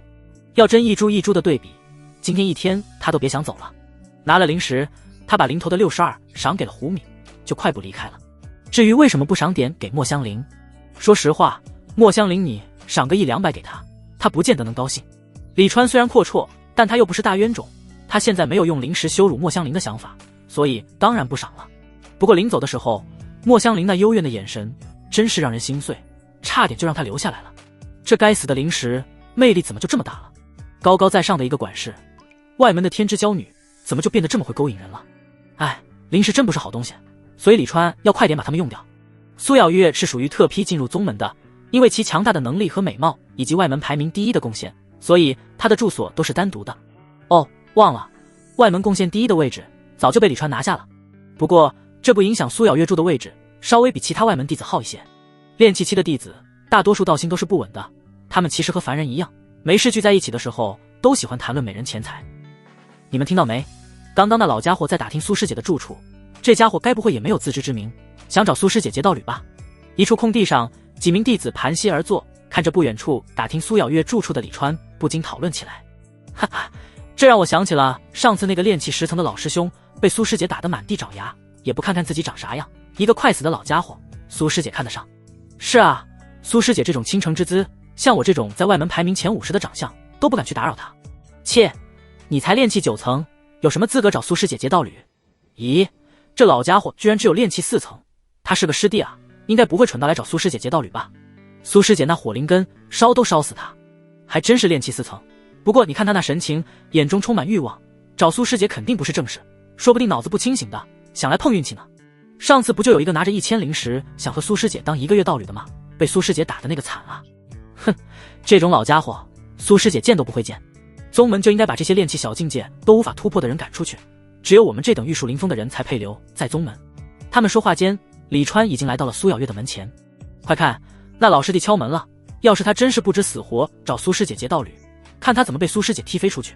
女人的容貌永远是男人绕不开的话题，在阴阳宗能做到无视女人容貌的男人少之又少，至少不会出现在炼气期，都是一些才修仙的雏。你期望他们能有多大的心性定力？哪怕是外门排名靠前的那些男修，平时对漂亮女修不假以辞色，表现得一副不为美色所动的模样，但真要让莫香菱、苏小月、楚梦幽这种级别的女修在他们面前不设防了，他们保准跑得比狗都快。一群男修在苏小月住所的不远处看热闹，他们想看看李川怎么被踢出来。他们其实和李川没有什么仇，但和苏小月扯上关系，自然而然的就讨厌上了李川。毕竟苏小月是他们永远也得不到的女人，他们自然也不希望其他人得到。特别是一个才炼气4层就已经衰老的师弟，这种没有资质的家伙，联想他们的女神，他们都觉得是一种亵渎。恨人有，笑人无，在这里同样适用。只是当门打开，苏小月那绝世之姿出现在门口时，不仅没有发生让他们喜闻乐见的事，反而发生了让他们最不愿意看到的事。怎么回事？今日的苏师姐怎么看起来不太一样啊？我感觉苏师姐的杀气没那么重了。苏小月的杀气犹如实在，只有曾经站在过她面前的同门才知道有多恐怖。哪怕同为炼气10层，也有直接被她吓得退让的。在场的这些人不止一次遇到过苏小月，有时候故意从苏小月身旁路过都是心惊胆战，一切都是因为苏小月的杀气。要不是苏小月杀气重，她门前每天必定是门庭若市，想找她当道侣的修士可以直接排到宗门门口。可现在她门口没人排队，因为对她动心的人不是被她吓退了，就是被她打退了。突然那群看热闹的弟子豁然站起。天啊，苏师姐她笑了。我也看到了，虽然只是浅浅的笑意，但是她的确笑了。这是怎么回事？这么多年了，苏师姐笑的次数屈指可数，她为什么要对这老师弟笑？完了完了，苏师姐一笑，我感觉我道心都要蹦出来了。师弟，苏师姐又不是对你笑，你激动的什么劲？我的娘啊，这老师弟他好像牵苏师姐的手了。几人全都瞪大了眼，难以置信地看着李川摸着苏小月的手，和苏小月进了屋。当房门关上的瞬间，他们的心就好似被剑捅了一个窟窿一般。这是怎么回事？说话之人揉了揉眼，不敢相信刚刚看到的是真的。那可是他们眼中神圣高贵的苏师姐啊，在他们眼中，哪怕是外门第一的男修都配不上她，也只有宗主这种分宗掌权者才配，就连长老都不配。当然，这是他们的个人想法，但也同时说明苏小月在他们心中的地位。这老师弟是哪里来的？以前怎么从来没有见过？有人不忿地问道。他才炼气4层，我们外门弟子数千，没见过也正常。说话的是刚刚那炼气9层的青年弟子，他神色阴晴不定，也不知道想到了什么，双眼逐渐通红，眼中满是不甘妒忌。不行，不能让苏师姐受蒙骗，我们必须阻止她。他突然说道。想到他占不到的便宜，别人能占，他心里就10000个的不舒服。啊，怎么阻止？其他人都神色怪异地看着他，他们虽然心里也妒忌无比，但可没想过阻止什么的。毕竟这种事容易结仇，而且说出去也不好听。走，去找苏师姐。青年明显没考虑这么多，说着就朝着苏小月的房屋走去。走了几步，却发现没有人跟上。你们怎么不去？他不满问道。可几人都是尴尬的笑着，顾左右而言他，这让青年很气愤。女神又不是他一个人的，是大家的，这个时候应该齐心协力才对。他冷哼一声，不再理众人，转身就走。其实他这么坐不住还有一个原因，那就是之前他其实也拿着灵石去找过苏小月，他当时准备了2000灵石，2000灵石和苏小月做1个月的道侣，这已经很奢侈了。毕竟一枚筑基丹也才5000灵石，而2000灵石1个月，1年就是24000灵石，这可是一笔巨额的收入，不仅能修炼无忧，还有富余。但是当他站在苏小月面前，在苏小月那平淡却杀气十足的眼神的注视下，他只是恭恭敬敬地喊了一声苏师姐，没敢把这事和苏小月提对，他没敢提。当时他心惊胆战，感觉喘不过气，哪里还敢提这事？而刚刚见到苏小月对李川的态度，杀气收敛，还带了一丝浅笑，他就不禁想，如果当时苏小月是这个态度对他，他当时早就提出来了，这事也就成了。所以他恨啊，凭什么李川这个寿命将近只有炼气4层的老师弟能得到苏小月的优待？他又不是没有灵石，凭什么他就不行？当然，现在他那2000灵石早就用了，但是不妨碍他不愿意让李川成好事的心。李川要是知道这青年的想法，估计会笑掉大牙，并送他2个字：穷鬼。2000灵石都拿得出手，甚至还妄想1个月，这点灵石就是胡敏这种炼气7层，不在10大绝色仙子之列的师姐都拿不下。静坐白日梦，李川才在苏小月的房间中坐下，房间的门就被敲响了。谁啊？他不爽地说了一句，不过说完才反应过来这不是他的房间。刚刚他一来就拉了苏小月的手，苏小月大概是不习惯这么亲热，所以挣脱了。但这更让李川对接下来的事充满期待。这正准备走下一步，先把苏小月抱怀里呢，可屁股都还没坐热，就有人来打扰。你说他气不气？苏小月没有说什么，转身去开门。门打开，露出青年那张俊逸的脸。李川看着青年，有些好奇，暗想这应该不是苏小月的道侣吧，毕竟外界好像没有传苏小月有道侣这事。就听青年说道：苏师姐，最近魔门猖獗，似乎有魔修混进了我们宗门。眼看青年目光看向自己，李川微微愣了愣。什么意思？说他是魔修？李川觉得他这么正派猥琐的人被人怀疑是魔修，简直就是一种侮辱。你是谁？苏小月冷淡的声音让青年脸上的笑容僵住。李川见他由一副居高临下的表情变得如便秘一般，不由乐了。青年收回看向李川的目光，当他看着面前的苏小月时，发现苏小月身上杀气依旧。不是，刚刚不是都没有杀气的吗？怎么又冒出来了？青年心中打了个冷战，他也不知一个女人有什么好怕的。他强自镇定：苏师姐，我们见过啊，我是哈，苏师姐，这位师兄估计是来传话的。李川出声打断了青年，只见他端坐位置上并未起身，却扔了一枚灵石过来。师兄辛苦了，不过有苏师姐在，你放心，什么魔修都不在话下。师兄专门来通知我等，这枚灵石就当是师兄的辛苦费了。他并不认识这青年，但这青年一来就隐隐把矛头指向他。他不知道哪里得罪了对方，不过这并不重要。这几十年来，他见过不少脑子有坑的人。曾经有一次在外喝茶，有人跑来把他茶桌踢翻了，原因仅仅是他背对着那人。还有一次，他买了一只鸡腿，啃得正香，突然就被人一把给打飞了，理由也很可笑，说他鸡腿的味道太臭了。所以对于这个暗指他是魔修的师兄，他也并没有客气。他又不是打不还手骂不还口的人，要不是这里是阴阳宗，阴阳宗籍弟子之间相互厮斗，他早就冲上去把这师兄踩在脚底了。外面的世界并没有阴阳宗内那么和谐，他曾不止一次把用不怀好意目光看他的人打残，全程没有一句话，仅仅就是对方看他的眼神不对，他就动手。他上等的灵气在手，再加上他丰富的战斗经验，一个炼气9层的弟子算什么？是阴阳宗救了对方。灵石打在青年胸口，弹在地上，声音清脆。青年望着地上的灵石，脸色难看，满脸的难以置信。苏咬月记不住他的名字也就罢了，这个炼气4层资质差劲的老师弟居然都敢羞辱他，他一时间竟忘了愤怒。苏咬月也看着地上的灵石，神情有些讶异，他侧头看了李川一眼，目光之中竟带着笑意。随即他先手一抓，地上的灵石飞入他的手中，他冷冷地对青年说道：师弟，拿着你的赏赐离开。那灵石在他掌中旋转，随即带着一股力道冲向青年。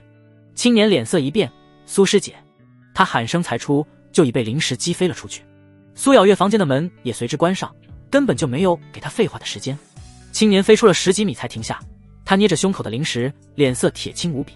苏咬月无视他也就罢了，李川这个不知道从哪里来的炼气4层居然也敢羞辱他，简直岂有此理。师兄，发生了什么事了？耳中响起传音。青年转头，只见刚刚那几位师兄弟正瞪大眼看着他，他脸上堆出笑容，走过去拿着手中的灵石，得意说道：苏师姐说只要我接下他的一击，他就给我一次机会，可惜我的实力与苏师姐差的还是太远。不过以往苏师姐对我都是爱答不理，这次居然给我机会，我也知足了。他一脸满足。什么？苏师姐竟给你机会了？天啊，你刚刚和师姐说什么了？她为什么突然就对你改变态度了？众人惊疑不已，同时又羡慕异常。行了，我回去修炼去了，不然下次师姐再给我机会，我还这么没用，师姐会失望的。青年一脸自得的转身离开，不过在转身之后，他脸色就阴沉了下来。奇耻大辱啊！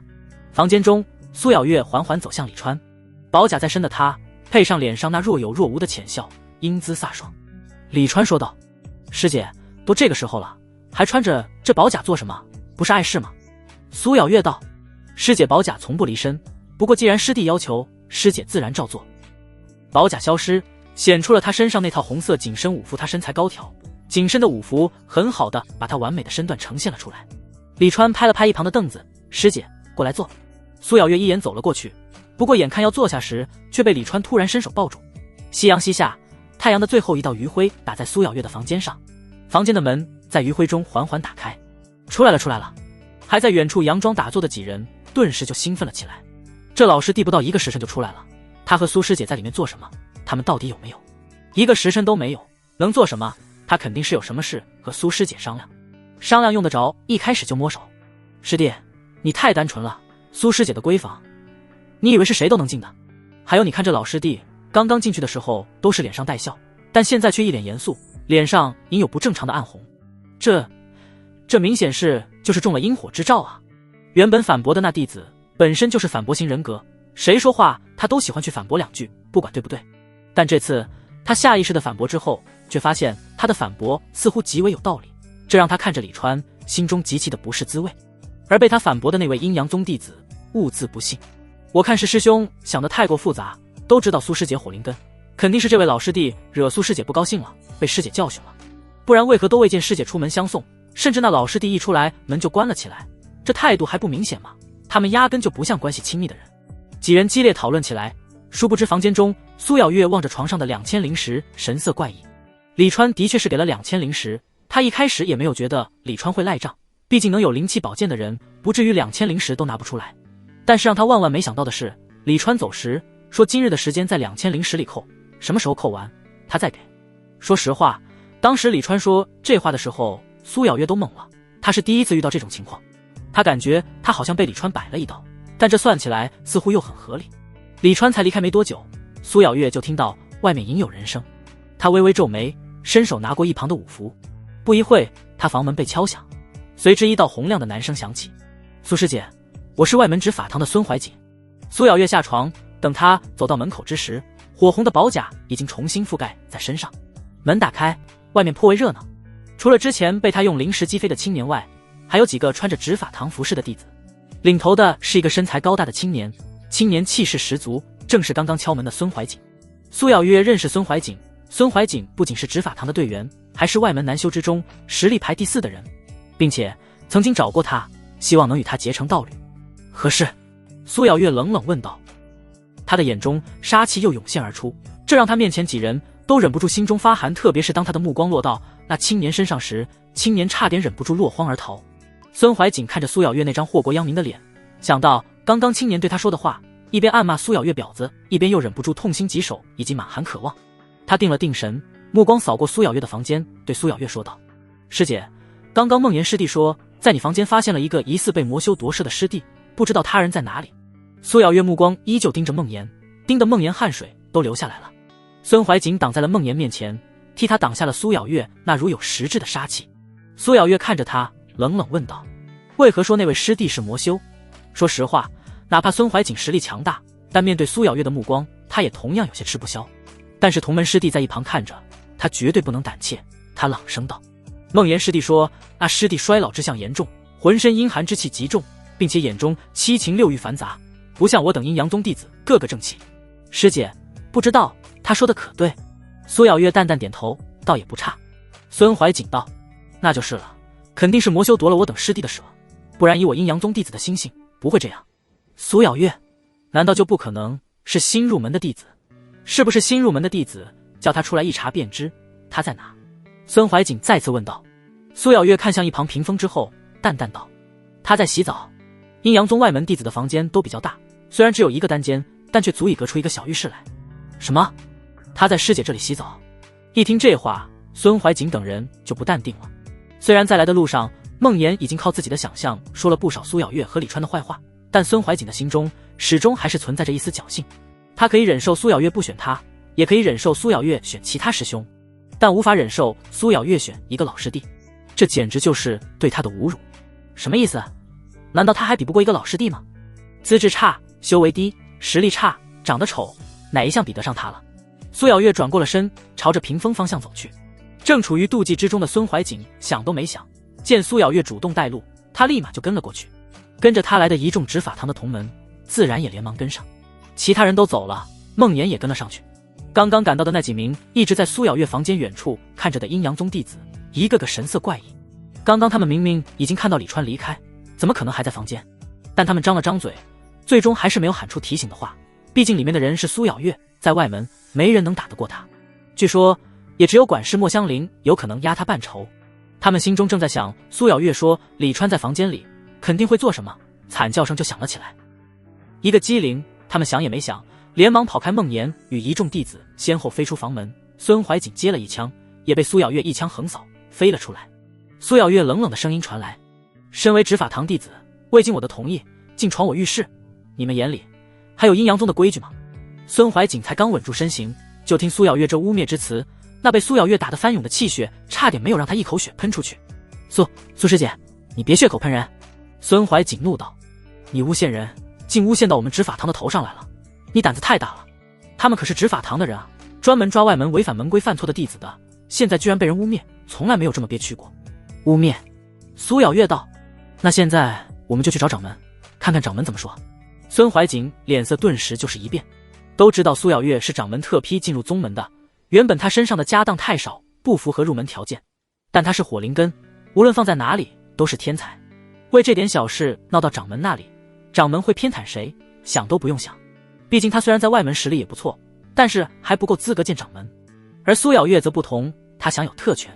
和孙怀瑾一起来的几名执法队员一听苏小月的话，都被吓得脸色发白，也顾不得身上伤痛，连忙道歉：苏师姐，我等错了，还请师姐原谅。孙怀瑾神色变幻，最终也只能憋屈的道歉：对不起苏师姐，今日是我等失误。滚！苏小月斥道：谢师姐。孙怀瑾憋屈说道。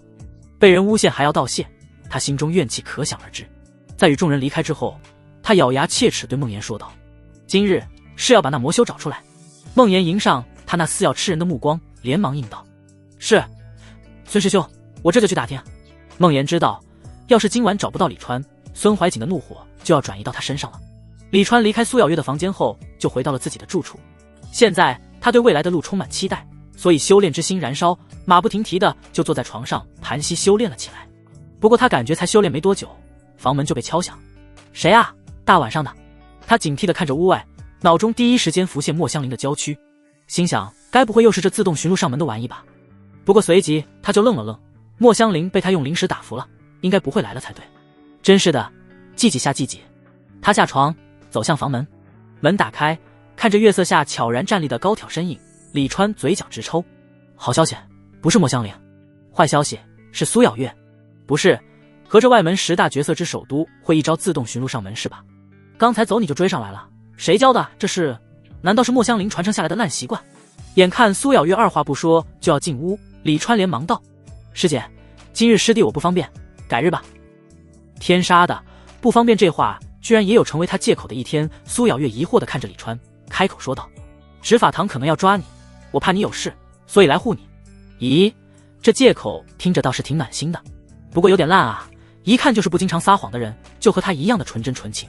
他道：“师姐，我这人一身正气，从不犯错，执法堂怎么可能抓我？你是不是弄错了？”苏咬月上下打量了一番李川，淡淡说道：“没看出来你哪里有正气。”然后说道：“刚刚你走之后，他把孙怀瑾等人去他住处的事说了一遍。”李川听了愣住了，合着苏咬月不是找借口来扣他灵石啊？瞧他这师弟之心度师姐之腹。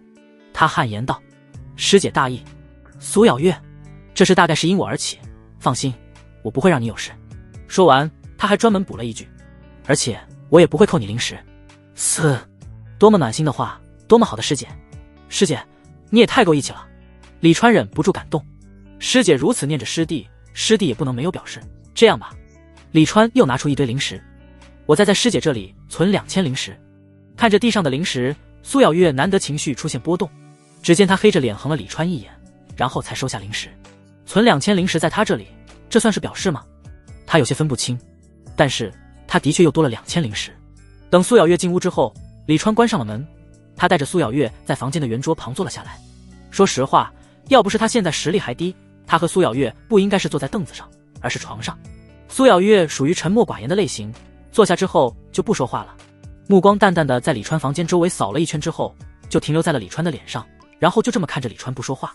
虽然他眼中没有带着杀气，但看得李川发毛不已。他反倒是希望苏咬月带着杀气看他，这样他心里也好受些。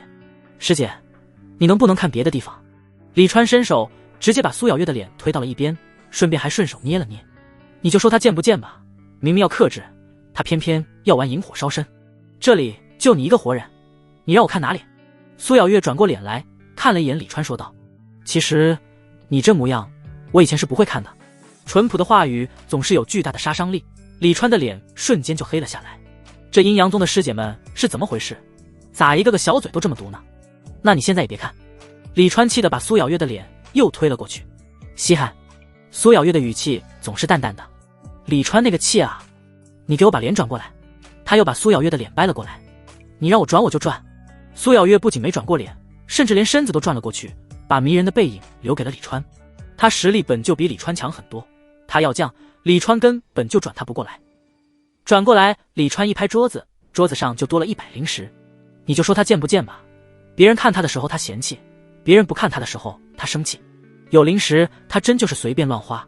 苏咬月微微瞥了一眼桌上的灵石，没动。啪，又是100灵石。啪，又是100灵石。啪啪，整整500灵石，苏咬月却是不为所动。当李川的手再次举起，直接一巴掌拍在了苏咬月的后脑勺上。苏咬月一声痛叫，豁然转身，那双美丽的大眼不可思议地看着李川。李川居然打他脑袋，他难以置信。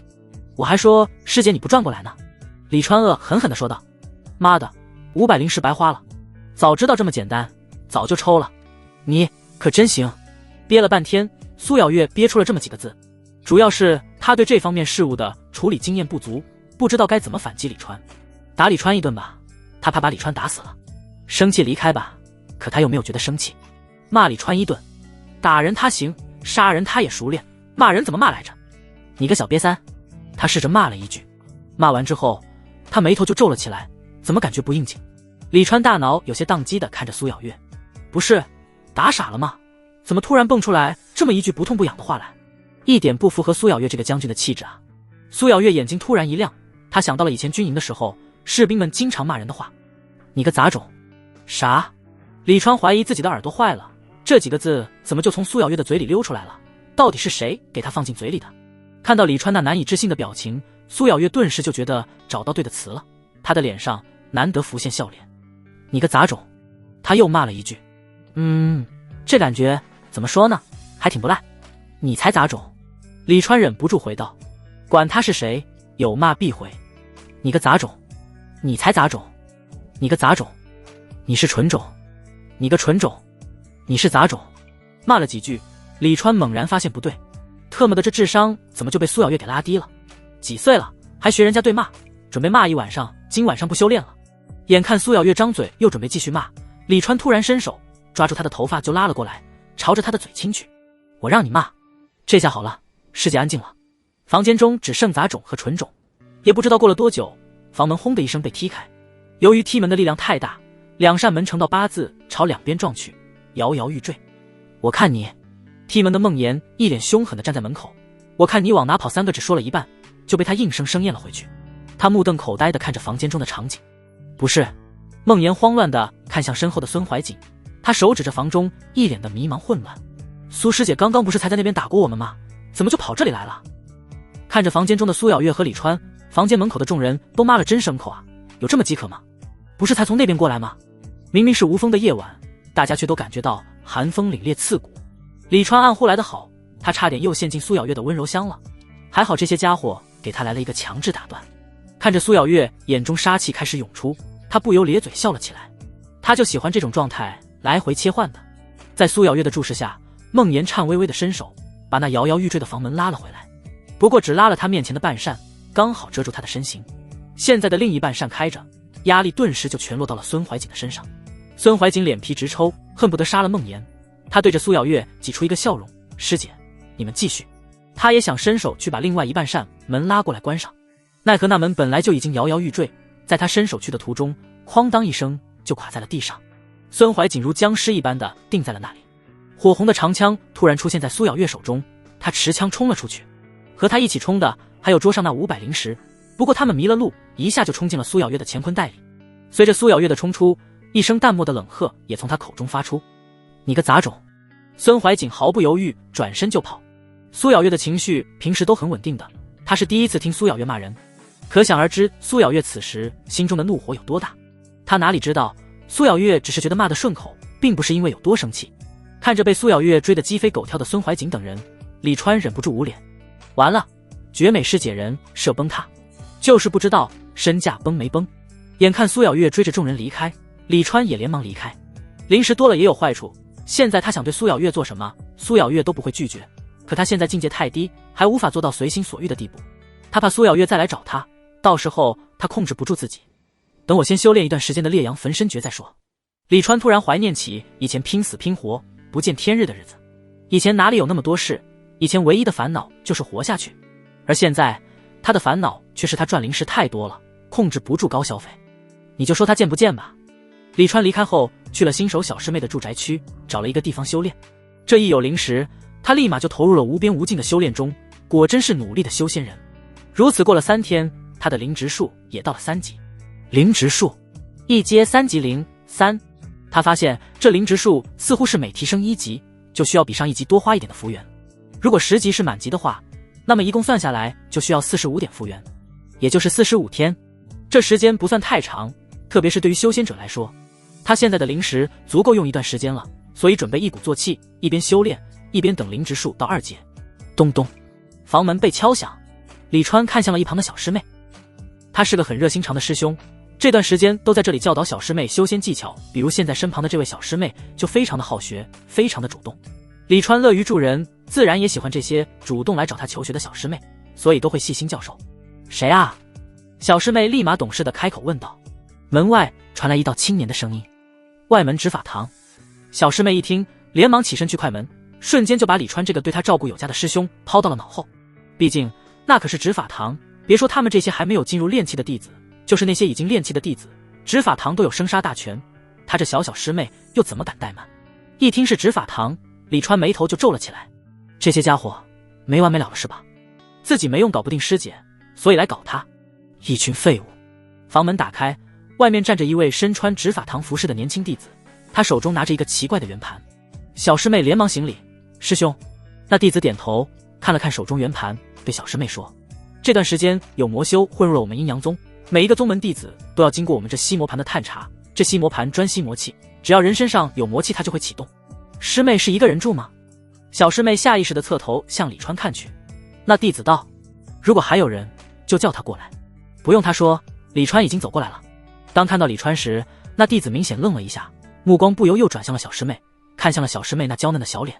他大概是没有想到小师妹叫乌藏老头吧。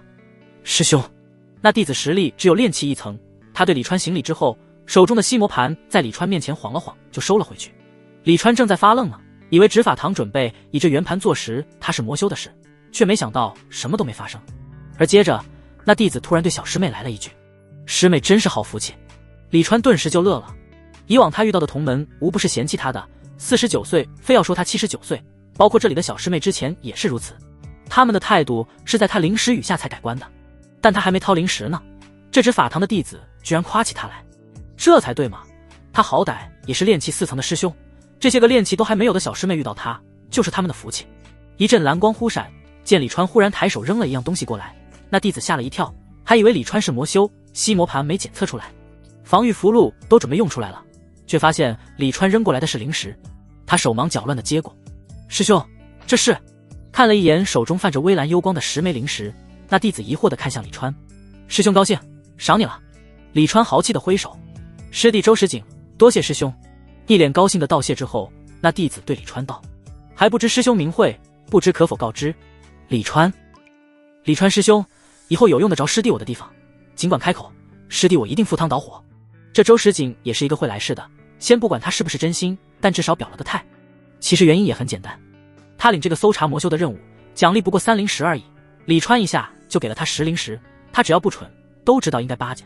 一般能在炼气1层就进入执法堂的，不是天赋好，就是有背景或者懂得人情世故，而周世锦属于天赋好加懂得人情世故的那一类。周世锦走的时候还颇为暧昧的看了李川和那小师妹一眼。修仙的人大多数都是以修炼为首要目标，提升实力被他们排在首位，哪怕是在阴阳宗也是如此。阴阳宗无论男女弟子，在找道侣的时候都很少会找比自己弱太多的，像炼气期几乎都是找同一个小境界的，到了筑基之后，因为修炼难度的提升，这个条件会被放宽到上下一个小境界左右。当然也有例外，那些觉得突破无望、寿命无多的弟子也就没有那么挑剔了，开始以享乐为主。李川在周世锦眼中就是这种弟子。李川要是知道周世锦内心的想法，一定大呼冤枉。河蟹神兽为证，他真的是在教导小师妹修炼诀窍，毕竟他也是经验丰富的师兄，传授小师妹一些修仙技巧实属正常。真有魔修混进来了。看着周世锦离开，李川摇了摇头，看来是他消息滞后了。仔细一想，他好像真没什么消息来源。莫香菱就算知道这种事，也不会和他提。苏小月更不用说了，少言寡语。至于这里的这些小师妹，估计也就比杂役弟子早一点知道这种消息。正准备关门，远处突然传来一阵大响，接着呼喝之声和尖叫传来。师兄，发生什么事了？娇嫩的小师妹被吓了一跳，下意识地往李川身上躲，而李川已经闪身而出，御剑而起。小师妹，你还是先回屋内待着吧，师兄一会就回来。好的师兄，快去快回。小师妹也很听话，知道自己没实力，立马就关门回屋。其实在修仙界，这种人活得最长久，而像李川这种好奇心重的人，死法千奇百怪。都别过来，不然我杀了他。有些癫狂的吼声响彻小师妹们的住宅区。小师妹忍不住趴在门上偷偷看了起来，她眼眸突然瞪大。师兄，刚关上的门一下就被他拉开，他难以置信地看着高空中那被一个浑身魔气缭绕的人劫持的身影。不是李川又是谁？小师妹懵了，师兄刚刚潇洒飞天的姿势还在脑中回旋，怎么他转身关个门的功夫就到别人怀里去了？其实这事吧，李川也很无奈。刚刚他就上来看个热闹，不料一个弟子浑身魔气缭绕朝他冲来，这一看就是被魔修夺了身体。对方炼气6层，他炼气4层，他稳操胜券。他首先一个法诀把对方砍来的剑震开，然后带着狂暴灵气的一掌很顺利地打在了对方的胸口上。正当他一脸傲然地准备看着对方吐血飞出去的时候，发现糟糕了，他打在了对方身体里涌出的魔气上。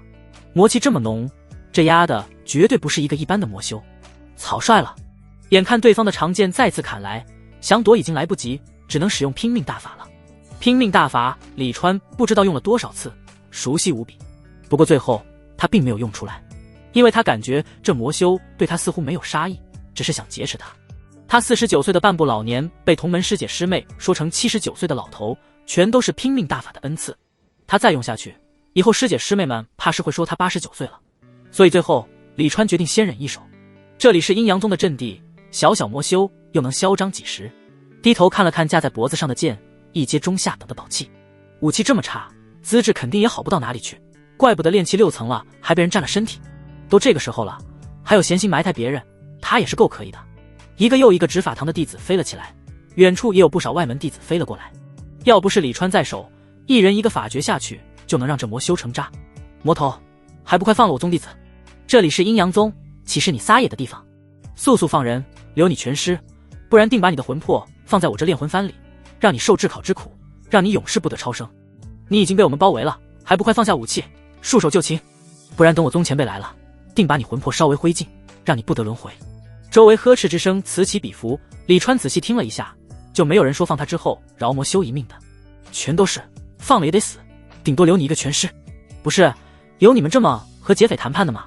先哄一下是一点都不行吗？闭嘴！魔修怒吼。李川能从这震动耳膜的吼声听出魔修很焦躁，全都让开，让我走，不然我就杀了他，然后自爆。果然不愧是魔修，自爆都说得这么有底气。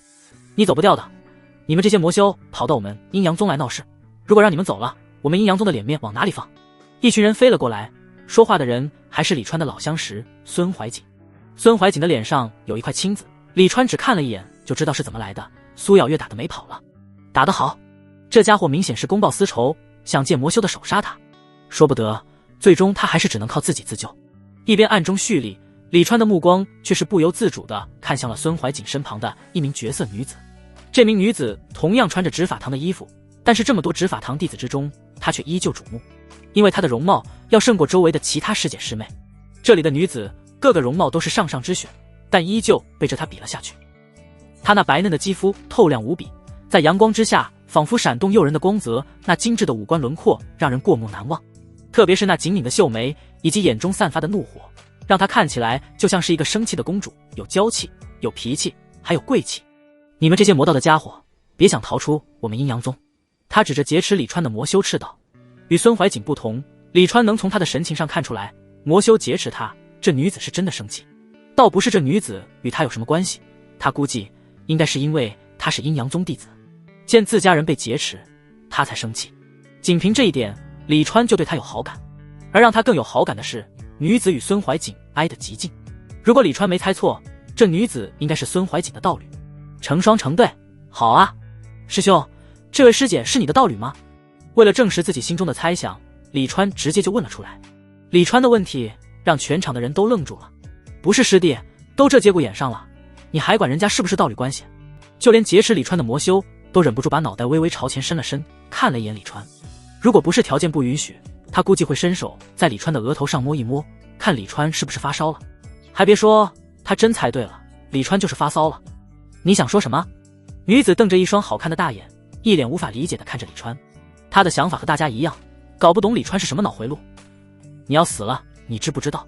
李川笑道。师姐容貌绝世，该不会是我外门相传的10大绝色仙子之首的苏咬月，苏师姐吧？女人最喜欢听什么？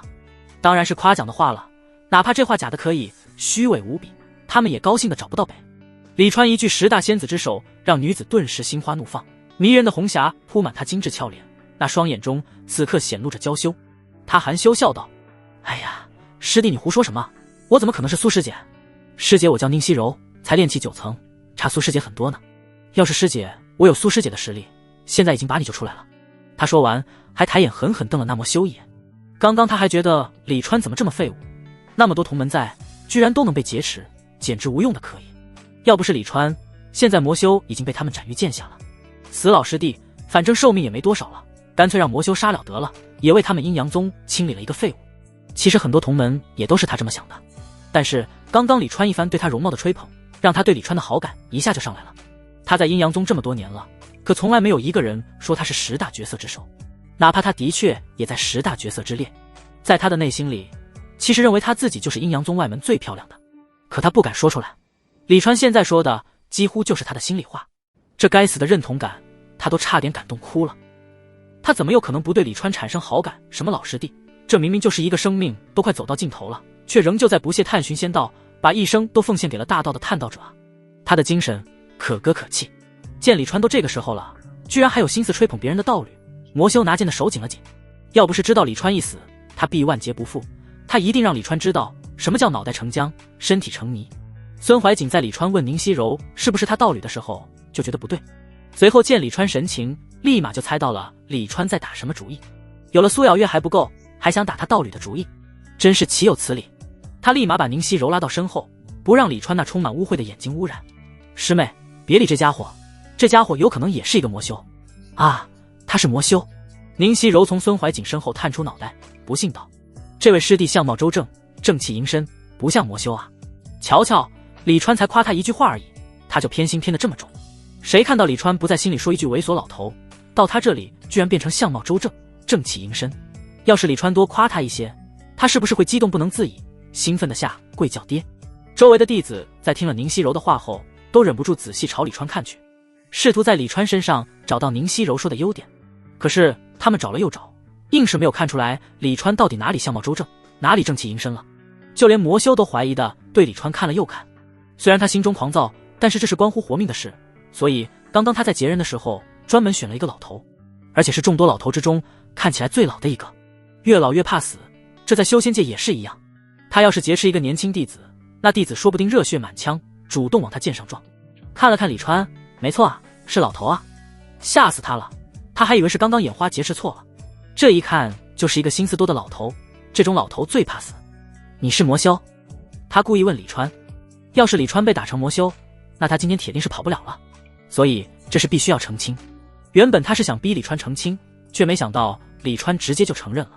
对啊，老夫是魔修，没想到老夫隐藏的这么深，还是被他们发现了啊！魔修脑袋混沌了，他居然劫持错人了。这么多阴阳宗弟子，怎么偏偏劫持到了同门啊？什么啊，快放开，我们一起闯出去。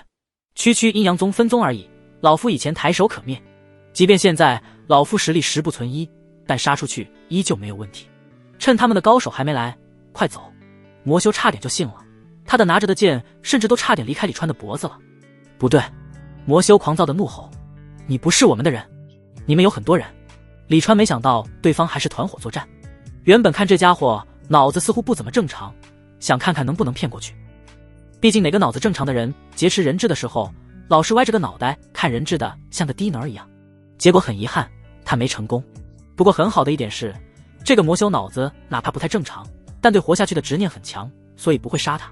师兄你看，师妹就说这位师弟不是魔修吧？宁熙柔对孙怀瑾说道。孙怀瑾其实刚刚说完李川可能是魔修这话，就后悔了。都被苏咬月打2次了，他可不想被打第3次。前2天他被追到了外门执法堂的大殿，还是执事谢清河带着一众执法堂的弟子一同出手，才把苏咬月赶走。以前他只知道苏咬月很厉害，他打不过，但他没想到苏咬月这么厉害。虽然大家都有留力，但当时出手的炼气10层的弟子都有好几个，其中还有号称外门女弟子第2的谢清河，却都没有把苏咬月拿下。整个外门，他估计也就任务殿的管事师姐莫香菱能对付苏咬月。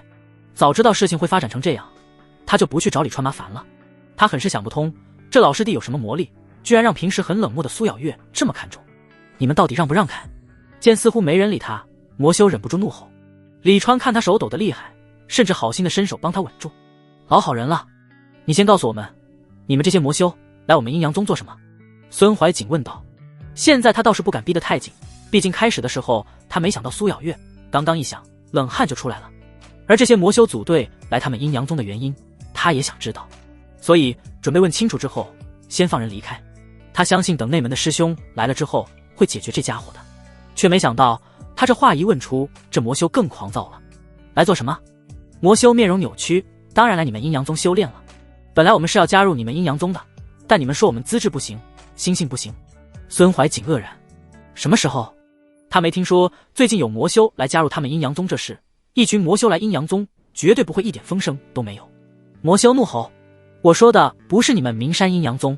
李川龇牙咧嘴，揉了揉发麻的耳朵，合着这家伙是在其他分宗受气了，跑来名山分宗撒野啊！心境要平和。他说：“你这样暴躁，我们阴阳宗收你才怪！”你闭嘴！魔修对李川吼道。他好像没发现李川的一只手已经放到了他握剑那只手的内侧，他此时如果用力，那剑会纹丝不动。你们想加入我们阴阳宗，仅仅就是为了修炼？孙怀瑾有些怀疑地问。他们阴阳宗什么时候这么受欢迎了？魔修都要集体加入了。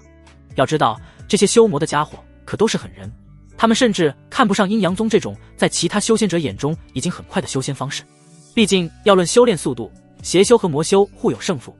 那不然呢？不为修炼为什么？要不是我们天魔门被那些所谓的正道修士灭了，你们阴阳宗宗主就算跪求我们也不来。宁熙柔闻言气得骂道：原来是宗门被灭了，丧家之犬也敢大言不惭，你们这些垃圾一辈子也别想进我们阴阳宗。魔修气得发抖，怒道：你们阴阳宗都是一些婊子，全修真界都知道，装什么高尚？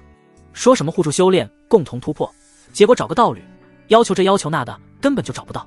这话李川深感认同，他当初入阴阳宗找道侣不就是没找到吗？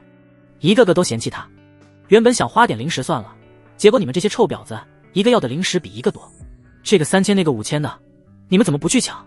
李川还在想，这家伙也去找苏小月和莫香菱他们了，突然反应过来，他说的应该是1个月的要价。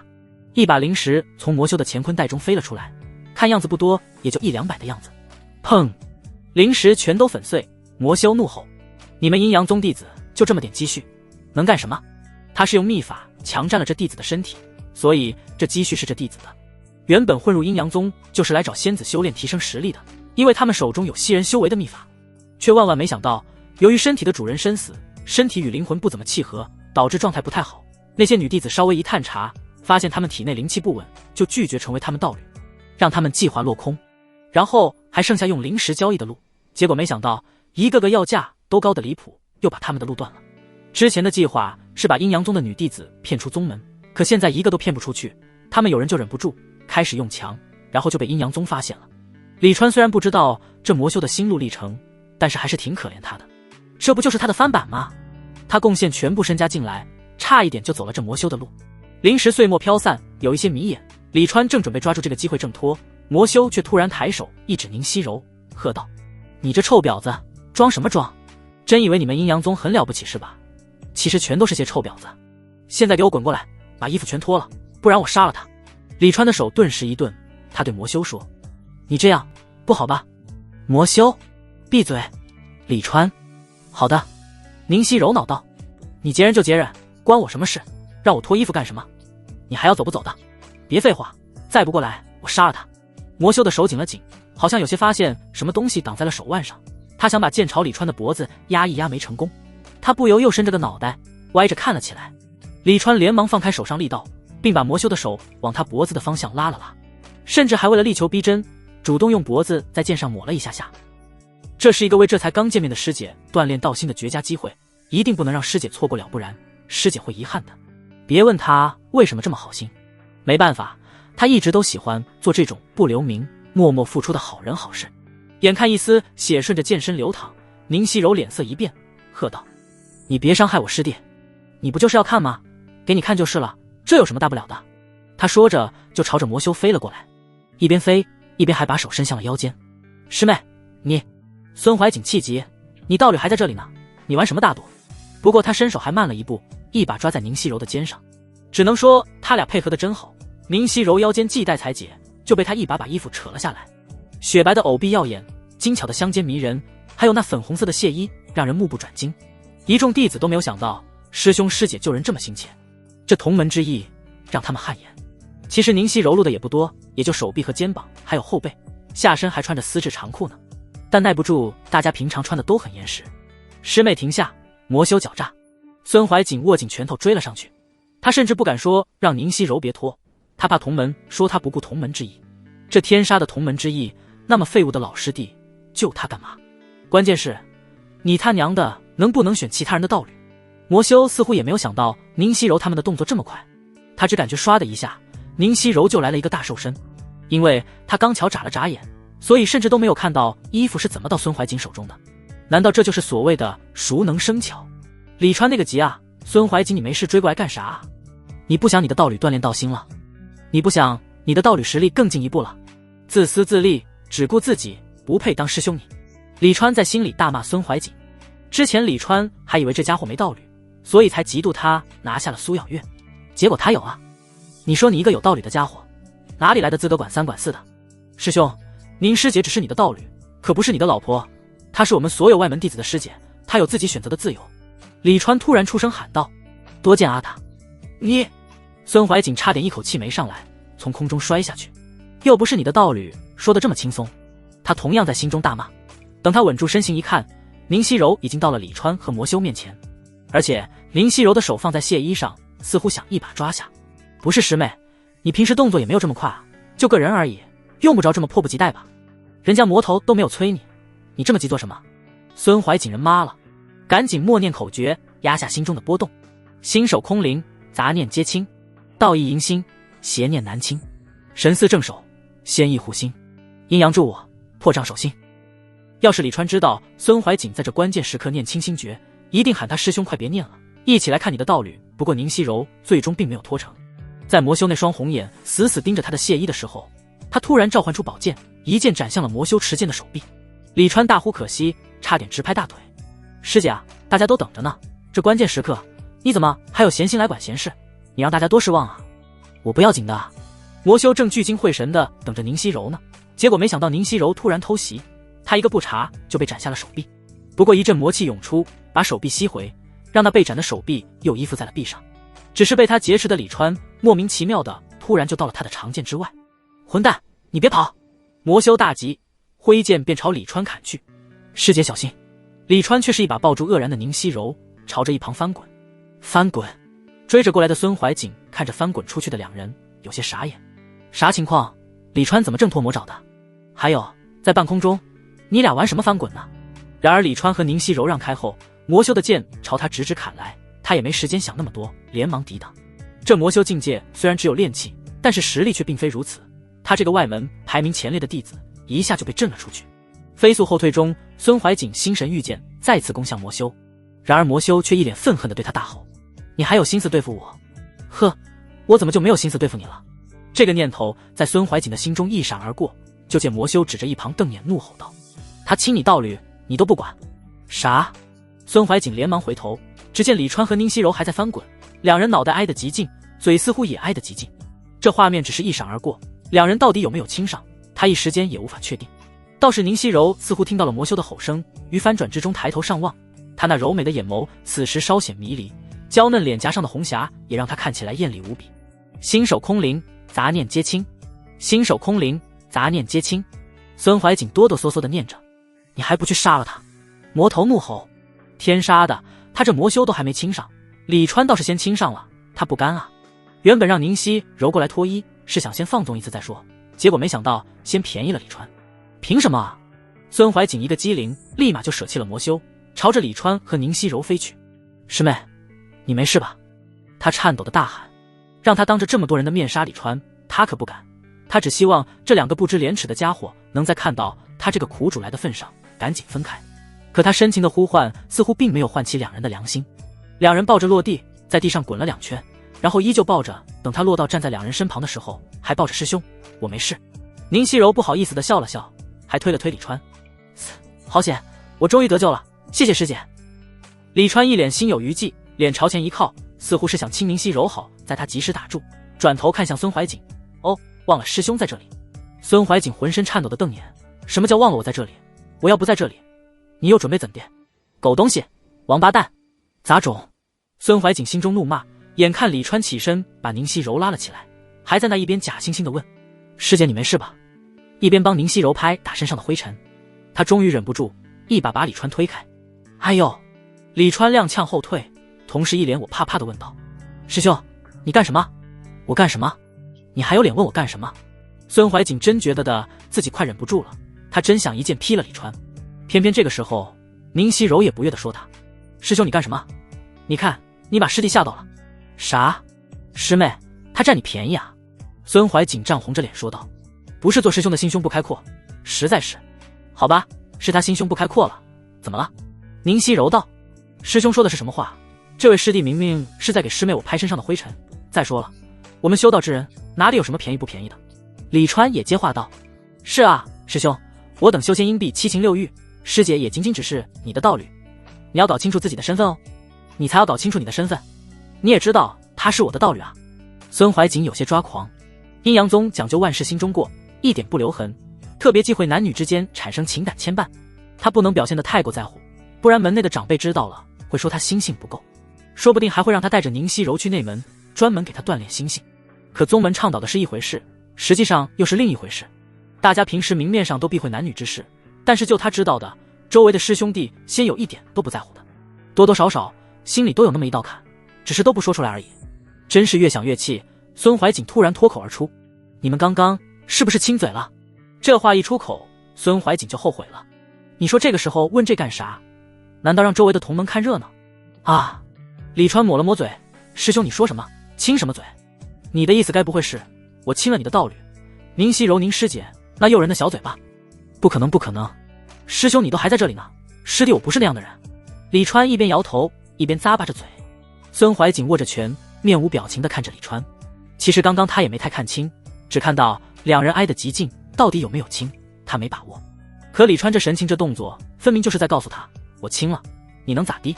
他面无表情地看向宁熙柔：“师妹。”宁熙柔却是突然朝上飞去：“师兄快别让那魔头跑了。”孙怀瑾抬头看向那都快被轰成渣的魔头，心想，那么多同门在，需要你这个光着肩膀的师妹去凑热闹吗？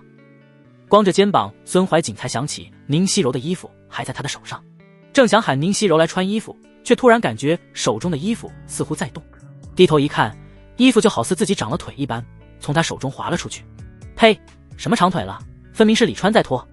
你干什么？孙怀瑾怒视李川。他话才说完，就见李川朝着宁熙柔追去：“师姐，你的衣服快穿上，小心着凉。”孙怀瑾傻傻抬头，呆呆地张着嘴看着李川追上宁熙柔，给他穿衣。这似乎应该是他该做的事。那是我的道侣。他心中怒吼，连忙飞身上去，一把把给宁熙柔穿衣服的李川推开：“师兄你干什么？师弟给我送衣服来而已。”宁熙柔不满地瞪了孙怀瑾一眼，随即关心地看向李川：“师弟你没事吧？”李川道：“没事没事，师姐不用管我，快穿上吧，小心着凉。”多谢师弟关心。宁熙柔连连点头。孙怀瑾飘在一旁，感觉自己好像是多余的。他恶狠狠地瞪向李川，却发现李川对他咧嘴而笑，一脸的得意。突然李川对他拱手：“师兄师姐，今日多谢相救，师弟我来日必登门感谢。”他还没说话呢，宁熙柔就已经满口答应：“师弟不必客气，随时欢迎来找师姐。”眼看李川飞舟，孙怀瑾忍不住对宁熙柔说：“师妹，这家伙心思不纯，你还是少与他接触为好。”宁熙柔好看的眉头皱起，不满地说道：“师兄，我发现你对这位师弟有很深的成见，他体贴又懂礼，哪里心思不纯了？师兄，你是心中生了妒意，所以才处处针对他吧？师兄，你要是如此，这筑基怕是遥遥无期了。”突然他话锋一转，低声问道：“师兄，你是不是也觉得我比苏咬月师姐和莫香菱师姐都漂亮？我才是外门10大绝色之首啊！”孙怀瑾愣了一下，他可没想到宁熙柔会问这个问题，以前宁熙柔也从来没有提过这个问题。该死的李川！他忙笑道：“师妹，你在我心中就是最漂亮的。”可他的迟疑已让宁熙柔不满，而他的回答也不是宁熙柔想要的。哼！宁熙柔一脸不悦，转身便走。哎，师妹，你去啊！孙怀瑾连忙跟上，他似乎还没有意识到他的回答有问题。宁熙柔要的回答是他比苏咬月和莫香菱都美，而不是在孙怀瑾心中他最美。一个刚刚才见面的师弟都能发现他的美，他日夜相伴的人居然发现不了，可想而知他心里多生气。我的美也只有人生经验丰富的师弟才懂得欣赏。他不禁如此想到。他们离开后没多久，那魔修的魂魄就被抽了出来。除了这个魔修以外，在阴阳宗外门竟然还发现了另外5名魔修。要是只有1-2个魔修，可能很难发觉，一下跑这么多来，阴阳宗的人又不是傻的，也不知道这些魔修是怎么想的。这一切李川倒是没什么影响，他依旧刻苦地修炼着。这一过就是3天，他的灵植术也到了4级。灵植术一阶4级灵4，李川决定还是换一个地方专心修炼。每天都有好几位小师妹来找他求教，让他根本就没有时间认真修炼。人在空中遥遥望着苏咬月的住处，他最终还是决定先忍一手。他的烈阳焚身诀才练到第2层，得抓紧修炼才行。眼看已经飞远，苏咬月的住处已经遥不可及，李川突然折返，口中嘀咕：“去看看师姐在干什么，看看就走。”一脸期待地来到苏小月的门前。李川敲响了门：“师姐，师弟来看你了。”门响了几声，却没有收到回应。又去做任务去了，这么勤奋的吗？李川舒了一口气。苏小月不在也好，免得他总是心心念念的想。这下好了，他可以安心修炼了。转身离开，李川没走几步，却突然顿住。他皱眉，缓缓回头，看向了苏小月房间的门缝。他这人对目光的注视是极为敏感的，哪怕就是单纯的看他，不带任何恶意的目光，他也能感觉得到。而刚刚他在转身离开的时候，他感觉到了注视。这股注视就是来自于苏小月的房中。苏小月在房中收了他的零食，不准备守诺。应该不是，就凭前些日子孙怀瑾等人要找他麻烦时，苏小月主动去找他护他，这点就说明苏小月不是这样的人。所以有人在苏小月的房间里，会是谁？李川再度来到了房门前，直接推开了门。房间之中很安静，并没有什么人。李川抬脚走了进去，四周除了桌椅板凳、梳妆台，依旧没什么人。李川的目光落到了不远处的屏风上，屏风背后就是苏小月平时洗澡的地方。如果有人，里面倒是可以藏，但李川并没有过去，因为刚刚从他感受到目光的注视到他推门，并没有多久。这短暂的时间内，他也没有感觉到房间内传来任何异样。哐当一声，房门毫无征兆的突然关上，那股被人注视的感觉再度出现。灵气宝剑出现在李川手中，他想都没有想，持剑就劈向身后。然而让他惊讶的是，背后并没有什么人，入眼一团漆黑雾气，在他的灵气下向两边分开，接着朝他扑来。魔气！李川一惊之间，魔气已经钻入他的身体。识海之中，无边魔气包裹而来，涌向李川意识所化之物，一个模糊的小小的李川。他是意识的掌控者，是李川身体的意识中枢，摧毁他等于摧毁李川的意识，会让李川变成一个什么都不知道的傻子。无数的负面情绪顿时朝着李川涌来，一瞬间，那些过往在李川脑中闪过。听闻有仙，他踏遍千山，只为拜入仙门。可最终他并没有找到仙门。他茫然，他不甘，但他不曾绝望。他便寻仙迹，才发现原来城中亦有仙。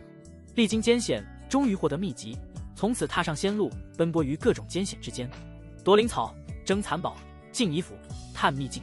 一路走来，只有勾心斗角，残酷杀戮。但他从未退却，因为他一直坚信，他终有一日会立于仙之巅。每一次的绝处逢生，都让他的信心更足一分。可最后，他终究走到了他无法继续拼命的那一天。他迷茫，他在想，人生终究会有遗憾，也许这就是他的遗憾。他来过，拼搏过，也就够了。他的信念不曾灭，奈何现实不如意。那些绝境之中的画面不断在回忆之中来来去去，似乎是想把他扼杀在过去。只是此时再回头看着那些曾经差点让他丧命的画面，他却觉得并没有什么。棍棒第一次打在身上的时候很痛，可打得多了也就习惯了。当痛苦的事反复经历，也就麻木了。其实道心的魔力就是如此，经历，反复的经历。没想到你们这些魔修竟还有漏网之鱼。李川揉着眉头，缓缓开口。过去并不是并未对他产生影响，只是影响不是很大而已。那些魔气在他的识海之中翻涌，最后凝成一个模糊的人影。你怎么不受魔气影响？朱林祥惊疑地看着李川的意识小人。魔修之所以让修仙者色变，是因为魔气能影响修士的道心。道心虽然不能决定一个修士的上限，但是能决定下限。一个道心受损的人，成就是不可能高的。而现在一个炼气修士，居然能够在他魔气之下保持清醒，这让他不可思议。还能为什么？因为你弱呗。李川冷笑，同时烈阳焚身诀全力运转，识海之中泛起微微火光，这些火光聚集，朝着朱林祥凝成的魔气人影烧去。朱林祥一看到火，脸色就大变，他现在只是一团魔气，最怕这些东西。他连忙逃跑，然而在李川的识海之中，李川就是主宰，直接一个缩地成寸，那团火直接就包裹住了朱林祥。朱林祥下意识地惊叫了一声，然后就发出了一声疑问的他看着包裹着他的火团，突然嚣张大笑起来，哈哈哈！吓本尊一跳，区炼气阳火也敢在本尊面前显摆。那火看似凶猛，但烧在魔气上却没有给魔气造成任何伤害，看起来反而像装饰。李川出现在朱林祥不远处，愕然地看着屁事没有的朱林祥，微微有些尴尬。平时修炼不努力，这下被嘲笑了吧？朱林祥突然对李川斥道：“不知道本尊是出窍期的大尊者吗？小小炼气，还不快给本尊跪下！要是本尊高兴指点你一二，定让你受用无穷。宁愿因成尊者，也不是不可能。”李川闻言指着朱林祥：“你说，你是出窍七尊者。哈哈，哪个出窍期的尊者这么废物，连一个炼气4层的修士都对付不了？这下轮到他嘲笑了。还是说你们魔修的出窍期对应我们阴阳宗的炼气期？一个出窍的修士至少具有超过2000年的寿命，一般而言，大部分都需要修炼近1000年才能到达，那实力可想而知。当然，对魔修来说，肯定用不着这么多时间，不然他们就不配叫魔修。一个出窍期的魔修，在忽略阴阳宗护山大阵的情况下，足以荡平整个名山分宗，那实力简直难以想象。反正李川是没有见过出窍期的修士，对于这魔修的话，他是一点，好吧，还是有那么一点点相信的。毕竟对方没有身体，居然都能到处游荡，生前肯定不是一般的魔修，就算不是出窍期，最少也是结丹期。至于为什么是结丹期，是因为李川见过最强的修士就是结丹期。虽然他活了这么多年，但就目前来说，他还处于见识有限的阶段。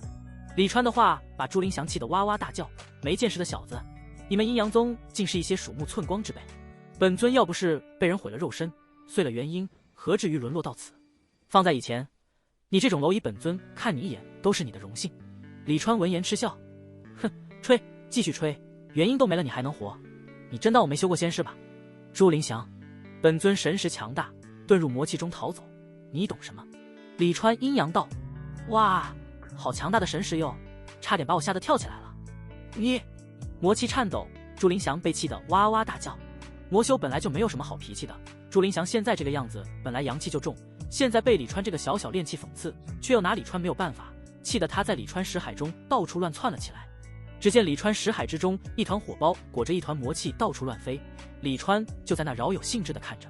他发现这些魔修真搞笑，一个个脑子多多少少都带点近亲结婚的特质。喂，你要不要走？你不走我走了。李川出声喊道。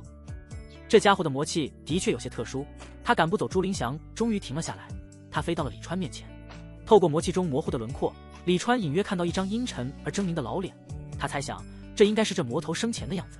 小子，你似乎不排斥魔修，我传你一套天阶的魔道修炼功法，你帮我办一件事如何？别说李川不知道朱林祥到底有没有天阶的魔功，就算有，他也不稀罕。阴阳宗作为当世顶尖的修仙势力之一，区天阶功法怎么可能没有？他脑子有坑才会选择不好好在阴阳宗待着，而是跑去修魔功。没看到这些魔修被打得抱头鼠窜后，也跑到阴阳宗的分宗来了吗？大多数魔修都是无法控制自己欲望，走上修魔一途，做的都是损人利己、伤天和的勾当。修魔的人寿命比他这个经常拼命的人还低，哪怕是没有进入阴阳宗的时候，对他都没有什么吸引力，何况是现在。原本准备再讽刺朱林祥几句，就当是逗玩具，不过话到嘴边，李川却突然咽了回去。他心思转动，表现出一副震惊急切的模样。天阶魔功，真的假的？前辈你没骗我吧？你要晚辈做什么事，只要能做到，晚辈一定义不容辞。说话间，他甚至还主动把朱林祥周围燃烧的阳火给撤了回来。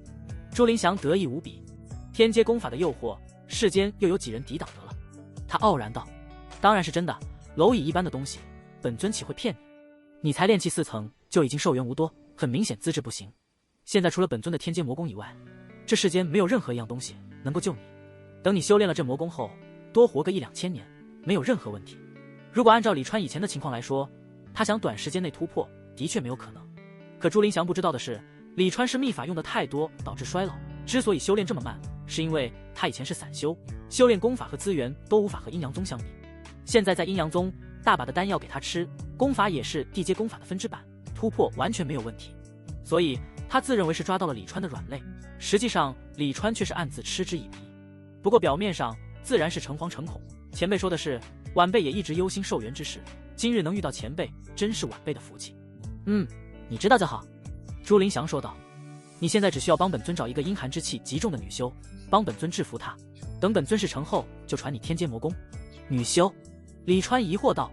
前辈莫非是想要对我宗门的师姐那个？身体都没有，能那个吗？李川不无恶趣味的想着。朱林祥不客气的说道。什么那个这个的？你没见本尊身子都没有吗？现在本尊急需一具身体，但本尊练的是阴属性的功法，自然是找女子为载体为好。实际上是因为男子身上阳气太重，他怕拿不下来，不然他也不会出现在苏咬月的房间里了。特别是在遇到李川之后，他这个想法更加坚定了。他倒是不知道李川比较特殊，因为经历的生死太多了，所以魔气想要影响他的心智太难。李川听了朱林祥的话后，也在暗自嘀咕，他是第一次听说男修修炼因属性功法，所以要找女修夺舍的，这男女的身体能契合吗？他道：前辈不用找了吧，这屋的主人就是一个很厉害的师姐，她的阴寒之气保准足。朱林祥道：这屋的主人你对付不了他，换一个炼气一层的女修吧，这样你对付起来也容易些。他这么一说，李川差点没笑出来，这家伙该不会是怕拿不下师姐，所以临时换了一个不厉害的师妹吧？还别说，真给李川猜对了。原本朱林祥就是听到有弟子谈论苏咬月，知道他隐隐有外门第一的架势，所以专程跑来想夺占苏咬月的身体的。但是在遇到李川之后，他的信心大受打击。他没想到他已经弱到连炼气4层的资质奇差无比的修士都对付不了，所以他自然而然地想到了换一个弱点的女修，炼气1层最保险。之前他还想强行抢夺苏咬月的身体，现在却想等李川先把人制服后，弄得对方心力交瘁之后，他再出手。他就不信了，这种情况下他都还拿不下炼气1层的女修。他也是能屈能伸，会审时度势，这么快就把自己的底线降了下来。至于说身子契合不契合这事，笑话，他都这样了，还有什么资格管契合不契合？先活下来再说。前辈要炼气1层的师妹，还要体内有很足的阴寒之气。李川故作沉吟，让晚辈想想。有了，我们阴阳宗就有一个天才师妹，冰灵根，炼气1层，简直就是为前辈准备的。朱林祥一听，顿时就惊喜起来，真的是冰灵根吗？在哪里？快带我去找她。冰寒之气本就有镇魂作用，要是一个冰灵根的女修，能让她在那具身体里待很久。好，晚辈这就带前辈去。前辈可别忘了答应晚辈的天阶魔道功法。李川一脸兴奋地带着朱林祥离开了苏咬月的房间。他的兴奋倒不是装的，他有些迫不及待，想看看等下朱林祥见到莫香菱时那兴奋表情凝固的样子了。莫香菱到底为什么迟迟不筑基，他不太清楚，但是他知道莫香菱绝对不是一般的炼气10层修士。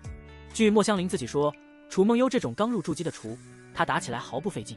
楚梦幽在同境之中并不算弱手，莫香菱敢这么说，必定也是有着很强的自信。朱林祥道：你放心，只要本尊成功获得身体，立马把天阶功法传于你。为了刺激李川，他还说道：只要你好好帮本尊做事，以后本尊甚至能让你飞身成仙，成为亿万中无一的仙人。啊！李川嘴角抽了抽，惊呼：前辈说的是过了炼气期之后，在突破筑基期、结丹期、元婴期、出窍期、化神期、炼虚期、合体期、大成期、渡劫期，这个9个大境界最终渡劫飞升，成为的那个仙人吗？尼玛，老子随便抬一抬你，你就真以为你能飞天了是吧？李川心中吐槽不已，陪着魔头演戏，没想到演着演着，这魔头上瘾了。出窍期修士虽然厉害，但也不过是位列修仙之路的第5个大境界而已，居然大言不惭地说助他飞升成仙。您老还是先考虑考虑自己的终身大事吧。您老人家呀，要赶了知不知道？放肆！你不信本尊？感受到李川话语里的揶揄，朱林祥恼怒不已，下意识的就想用威压把李川碾进土里，然后突然就安静了，身体都没有了，还威压个屁！气得他直跳脚。你知道本尊为什么会在这里吗？你知道本尊为什么会落得这步田地吗？李川看他在他识海里上窜下跳，真想拿张纸给他贴在身上，纸上写：狂躁症患者，请小心把玩。李川装作思索的样子说道：前辈之所以在这里，不是因为肉身和元婴都毁了，逃命过来的吗？至于前辈为什么会落到这步田地，我想想，哦，我想到了，肯定是因为前辈修了魔功，被更厉害的正道修士给当功绩给刷了。瞧瞧这话说的多气人，真是哪里不痛不提哪里，什么乱七八糟的，你信不信本尊？原本朱林想说信不信本尊不传你天阶魔功了，好在他总算想起来现在主动权还是在李川这里，他不传魔功，李川就不给他找女修，亏的还是他。给本尊等着，等本尊拿到身体再收拾你。他恶狠狠地想着，小小炼气居然敢质疑他，简直岂有此理！信不信什么？李川却没有准备放过他，故意惊叫道：前辈，你该不会说信不信你立马飞升成仙给晚辈看吧？前辈快飞，晚辈爱看。说着，李川居然就原地盘膝坐了下去，一脸的期待。朱林祥看到李川的动作有些懵了，想了好一会才想到李川现在应该去给他找女修。他吼道：你干什么？还不快给本尊起来，快起来！本尊什么时候说要飞升成仙给你看了？本尊要是能立马飞升成仙，还至于？朱林祥越说越气，把无能狂怒这几个字表现得淋漓尽致。看着他这焦躁的模样，李川实在是憋得辛苦，真想畅快的大笑。只是这么玩一个残废老魔头，会不会显得有些不尊老爱幼？嘿嘿。不过修仙的生活太过无聊，每天不是修炼，就是和小师妹们还有墨香菱、苏咬月、楚梦幽、胡明等师姐见面。唉，反正这种生活太枯燥就对了，所以偶尔斗一下魔头放松一下，就当是生活的调剂了。不是立地成仙吗？李川一脸失望的起身，晚辈还以为能马上看到仙人了，看来晚辈没这福气啊。不知前辈之前想说什么，不能把魔头斗得太狠，免得弄崩溃了。所以李川立马又走了起来。朱林祥遇到李川，算他倒霉。李川的思维太跳脱，他是真的觉得有些崩溃。李川问他的时候，他甚至还想了想，刚刚要说什么来着。对了，成仙。一想到这个，他就热切起来，他声音都因激动而颤抖，说：你这小小练气，坐井观天，眼界有限。你知不知道，我们发现了通往仙界的通道？仙界的通道啊！李川抿了抿嘴，打断了朱林祥的自我沉浸。然后呢？是不是仙人看到你们，责问你们为什么不走正道？啪的一声，仙人生气的就把通道给关了。闭嘴，你别说话，你这混蛋，信不信本尊以后不助你飞升成仙？哈哈！可怜的朱林祥连威胁都只敢威胁以后。李川连连点头，晚辈信，晚辈从来未质疑过前辈。还前辈继续说仙人生气关通道的事。你，朱林祥也就是没有肉身，不然非得被李川气爆炸不可。他怒吼：没有仙人，你给本尊听清楚了，没有仙人，更没有仙人关通道的事。李川，那前辈恕晚辈斗胆提醒，没有仙人，那他有没有可能就不是仙人通道，而是通道？朱林祥，你闭嘴，你听本尊说完，你再插嘴，信不信本尊自我消减，让你永远也得不到天阶的魔功？哦，前辈快消减，不对，前辈快说。准确的说，那还不算完整的通道，只是一丝通道的裂缝，而从那裂缝中溢出的仙气，就让本尊直接提升了一个小境界。要是把通道打通，吸收里面的仙气修炼，飞升是再简单不过的事。要不是怕刺激到朱林祥，李川真想问他，你一个魔修，仙气真的能让你境界提升？确定不是产生了错觉？不过仙气到底对魔修有益还是有害，其实李川自己也不是很清楚。相信这世上大部分人都不知道，毕竟从来就没有听说哪里出现仙气过。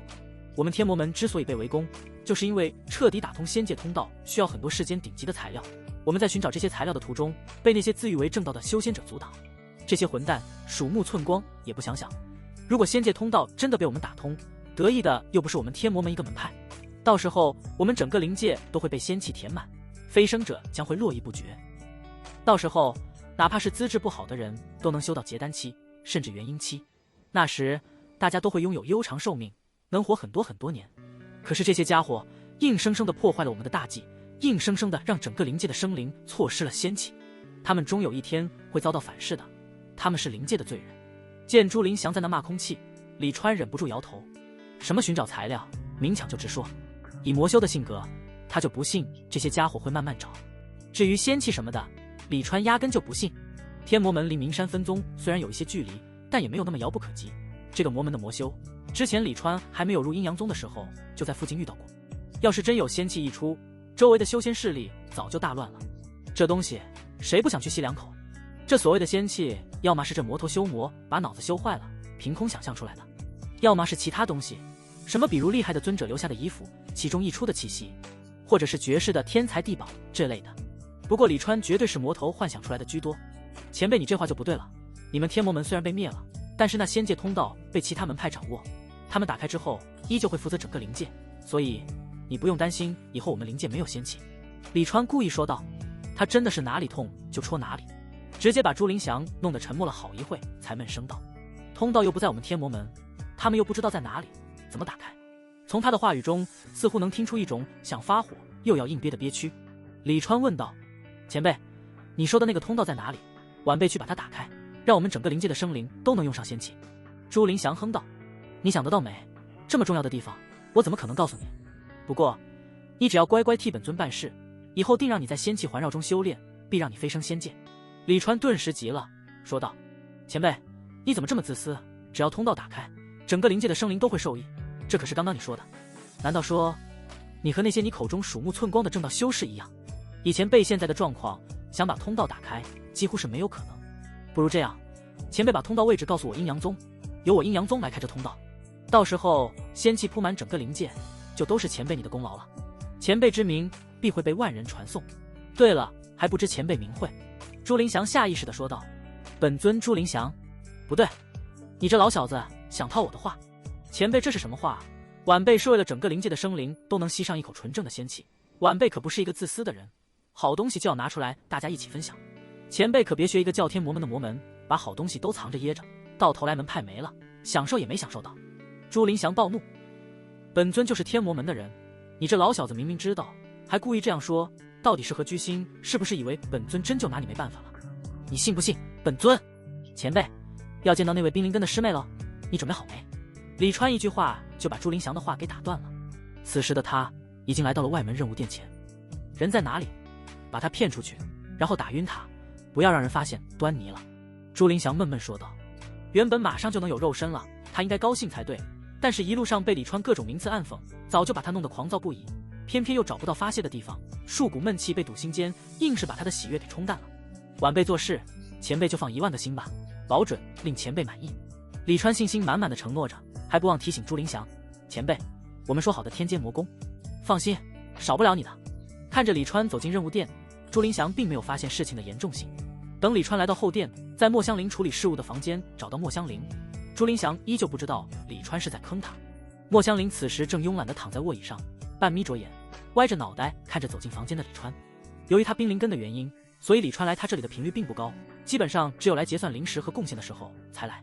李川前2天才来过这里，他正在好奇李川今天又来做什么，就听李川说道：“师姐，快起来，来活了。”一听这话，莫香菱立马就从卧椅上起身：“哟，师弟这是长进了，这才几天就又赶来找师姐了。”他说着，手已经放在了腰带上，准备解开。他一直都是这么自觉。等等，师姐，不是这个活。李川连忙制止，这人与人之间的相处，能不能不要老是这么坦荡？他太难了。哦，师姐还有什么其他活吗？莫香菱疑惑。你说的那个炼气1层的冰灵根师妹在哪里？朱林祥也同时问道。李川咧嘴笑道：“冰灵根就在眼前，不过不是师妹，是师姐。前辈，我相信不管是师姐还是师妹，对你来说都是小意思。”这次李川是直接用嘴说出来的。师弟，你在和谁说话？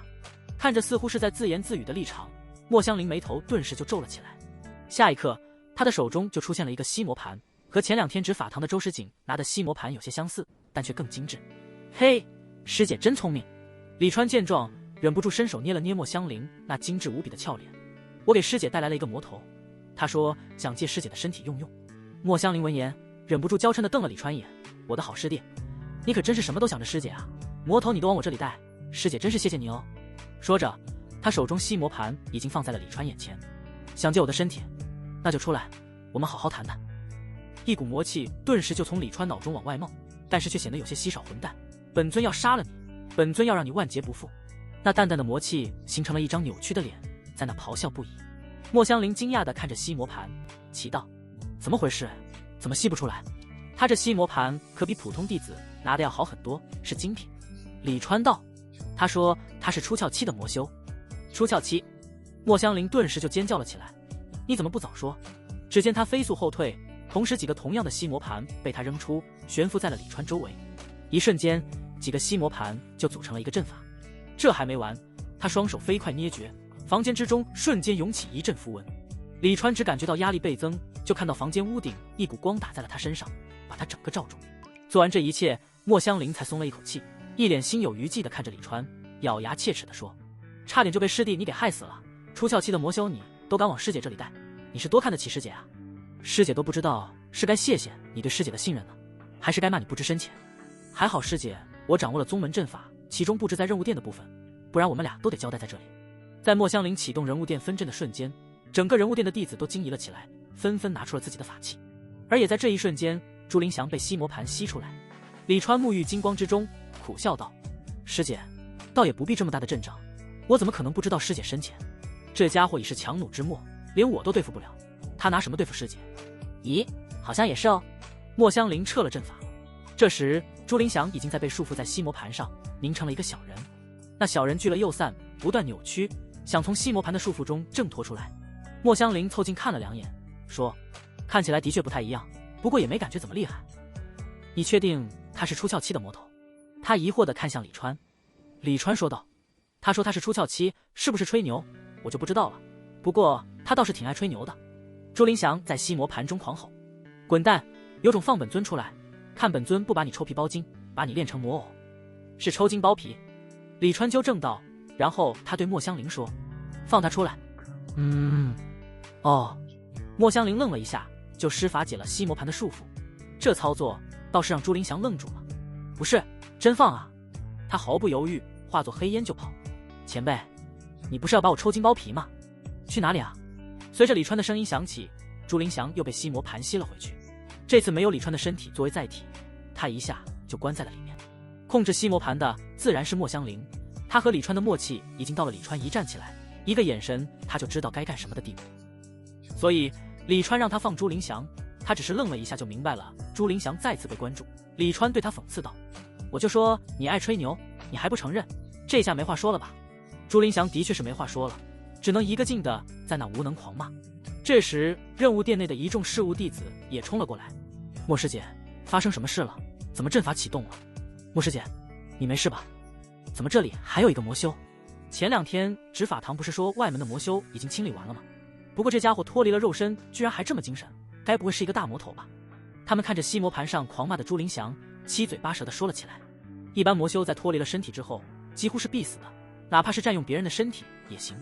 之前劫持李川那个魔修是在阴阳宗外，本体和阴阳宗弟子面对面占领的对方身体。他们被吸入吸魔盘后，如果没有新的载体，是活不了多久的，根本不可能像朱林祥这么上蹿下跳。所以朱林祥的特殊是一眼就能看出来。莫香菱还没来得及回答众人的疑问，外面突然响起了一道道恭敬的声音：“参见掌门，参见掌门！”房间内的人连忙转身，随即朝着两边让开。只见一名威武青年踏步走来，他看起来约有30来岁，有着阴阳宗男弟子一贯的帅气长相，也就是李川之前讨厌的那种长相。现在之所以不讨厌了，是因为他不用为道侣的事操心了。青年身上有很重的威势，让人望之就不由心生敬畏。这是长期处于上位者之位养成的。参见掌门。李川也跟着众人行起了礼。他是中途进入阴阳宗的，所以并没有见过掌门叶修文的真容，这是第一次见。为何启动分阵？叶修文问道。他的目光同时也落到了吸魔盘内的朱林祥身上。莫香菱上前道：“禀掌门，外门弟子李川上交了一名出窍七魔头，弟子无法用吸魔盘拿下，所以借助了宗门大阵分阵之力。”出窍七魔头，不仅周围的阴阳宗弟子惊呼着后退，就是叶修文也惊了一下，并且在莫香菱话音刚落的瞬间，就一挥手，把外门任务殿的分阵再次开启。一阵金光照下，这次直接把整个房间都笼罩在内。叶修文肉眼可见的松了口气。出窍期的魔头不能掉以轻心。李川嘴角微抽：“不是，你们用得着这么大阵仗吗？刚刚其实莫香菱用几个吸魔盘组成的阵法就能把朱林祥从他识海里吸出来的，但还是直接用了人物殿的分阵相助。现在叶修文来了更夸张，刚刚莫香菱借用分阵的力量只笼罩了他，而掌门叶修文直接把整个房间都笼罩了。在李川看来，这胆小的没谱了。其实是他陷入了一个先入为主的误区。因为朱林祥进入他识海之后，对他没有造成什么伤害，拿他一点办法都没有，所以他知道朱林祥并不厉害，垃圾的要死，可其他人不知道。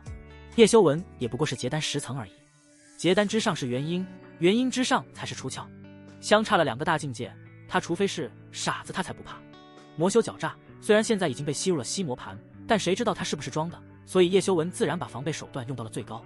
李川弱弱开口：“掌门，其实这魔头虽然自称是出窍期，但是他其实非常的弱，连弟子这个炼气4层都对付不了，完全不用担心他会把我们怎么样。弟子甚至怀疑他可能并不是出窍期，只是胡乱说了一个境界来吓弟子而已。”这话让朱林祥怒叫不已。本尊就是出窍七尊者，本尊名为朱林祥，你们去打听打听，看看本尊有没有说谎。李川等他说完后，给他补了一句扎心的话，说不定他连朱林祥这个名字都是编的，简直是把朱林祥的路都堵得死死的，一点都不给他平静下来的机会，又开始无能狂叫。叶修文听到朱林祥这个名字却是一惊，因为他的确知道这么一位魔尊。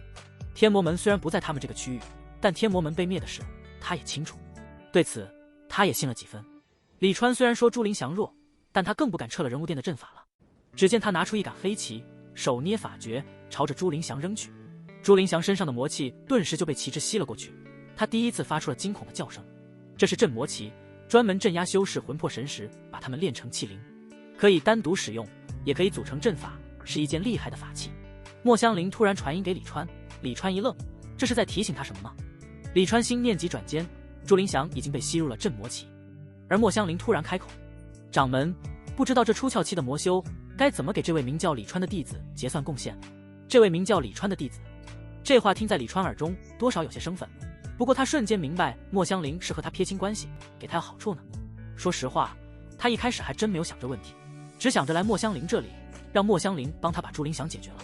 房间中的金光消失，所有弟子都羡慕地看向李川。上交一个出窍期魔修的残魂，这简直是赚大发了啊！叶修闻道：“出窍期魔修的残魂价值难以估量，我得先看看这残魂如今还有多少实力。”镇魂旗飞回他的手中，他神识一扫，有些愕然。这朱林祥神识残缺太多，现在只有筑基期的威力，以后也不知道能不能给他养回以前的境界来。就给你算5万贡献吧。周围的弟子一听5万贡献，羡慕的都发紫了。放眼整个炼气期，又有几个人的累计贡献能到5万呢？李川现在一下就得到了那么多。然而他却不满足，开口说道：“掌门，这可是出窍期的魔尊啊，就只值5万。其实5万都是莫香菱帮他争取的，莫香菱要是不提，他根本就没想过这事，掌门估计也不会提。但既然莫香菱专门提了，他也不能让莫香菱的一片好心白费，是不是？”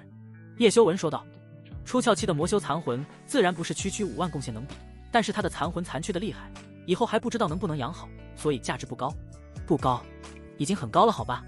周围的弟子恨不得给李川把贡献打下来，而叶修文说完，却突然把镇魔旗朝李川一扔，说：“这样吧，你要是觉得5万贡献低了，那么这灵气镇魔旗就给你，也算是你为宗门除魔的奖励。”一双双眼睛跟随着镇魔旗飞向李川，每一双眼背后都有一个心中泛酸的弟子，简直太让人嫉妒了。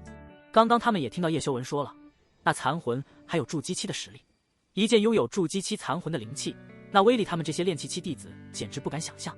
一般的灵气里面是没有气灵的，有气灵的灵气和没有气灵的灵气威力大不一样。这么说吧，好的气灵能让修士相当于多了一个帮手，而且这镇魔旗还是筑基期的，对李川来说直接是多了半个筑基高手啊。然而让所有人都没有想到的是，镇魔旗飞到李川面前之后，居然被他一把给推了回去。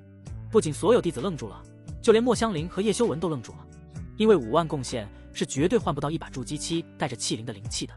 在众人不解中，李川开口：“掌门，还是给弟子换成宗门贡献吧，此等宝贝理应掌门这种高手用，才能发挥他的最大威力。”叶修文接过飞回来的镇魔旗，饶有兴致地看着李川，问他：“那你准备要多少贡献？”这还是第一次一个弟子把他的赏赐直接推回来的。要知道，这可是一把筑基期带着气灵的灵气啊，甚至其中气灵还有可能提升到出窍期。一个炼气期弟子居然抵挡住了这个诱惑，让他不由有些刮目相看。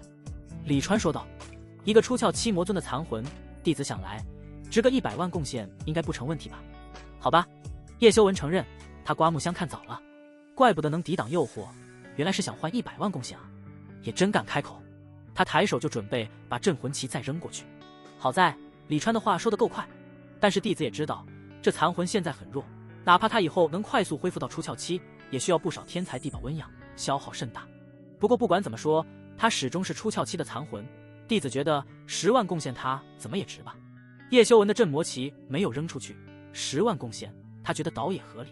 正准备应下，一道清越的声音突然从他背后响起：“修文，这10万贡献就从我这里扣吧。”叶修文转身，只见一名身材丰腴的少妇模样的女修含笑走来。“慧儿，你怎么来了？”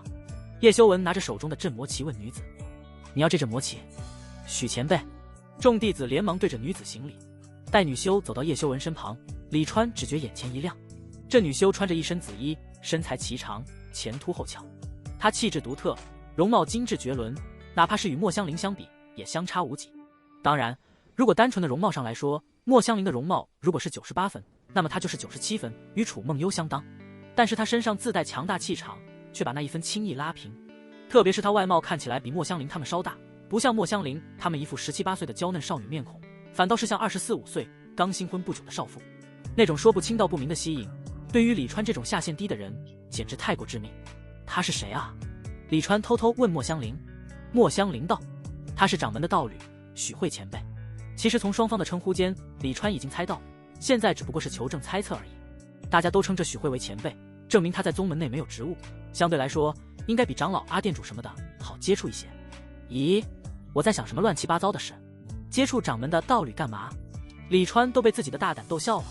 他现在才炼气4层而已，掌门的道侣最少也是结丹，大家飞在天上都不在一个空气层，怎么接触？除非是等筑基后拜掌门为师，到时候这许慧就是师娘，那时应该能经常接触。不过即便是接触了，那又怎样？李川暂时抛开了脑中那些自动跳出来的想法，只听许慧说道：我那里种了一些滋养灵魂的灵草，前不久正好也得到一副镇旗，这镇魂旗中的魔魂如果真的能恢复过来，那以后将是我的强大臂柱。叶修文笑道：能滋养起来自然是强大臂柱，就怕滋养不起来，而且耗时耗力。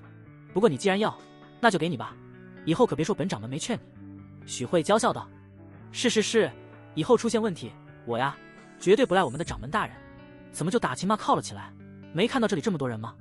李川心中腹诽，下意识看向一旁的莫香菱。算了，这里人多。不过听到许慧说他那里种了一些滋养灵魂的灵草，李川倒是有了一些想法。他以后也可以种一些来，送给他这未来的师娘滋养镇魔旗。或者不仅仅是滋养灵魂的灵草，范围可以扩大一些，种一些宗门前辈需要的灵植，到时候送给他们。这格局不一下就打开了。这镇魔旗说起来的确是好东西，李川之所以不要，是因为没有长在他的心坎上。光是一个癫狂的朱灵祥，他就没有兴趣。这家伙偶尔斗斗也就得了，要长期面对，他怕把智商拉低。最主要的是，旗类法宝单个使用很难发挥其威力，需要一堆来组成旗阵，就像许慧这样，那威力就相当大了。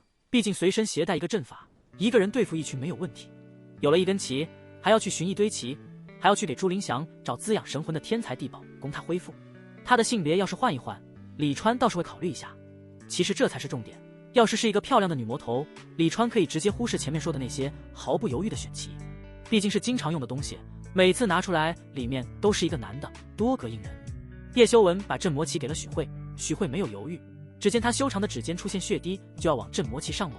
突然旗上魔气翻涌，扭曲的朱灵祥又冒了出来，只听他惊慌地喊道：别练我，别练我，我这里有一个天大的秘密，你停下，我就告诉你们。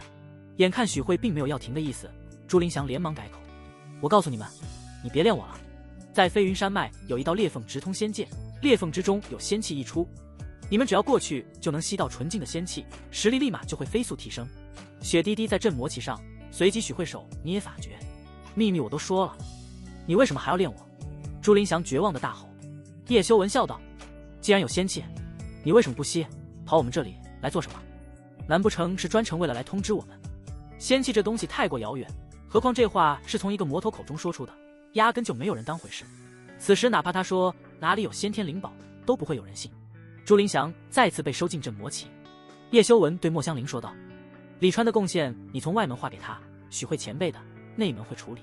莫香菱忙应道：是，掌门。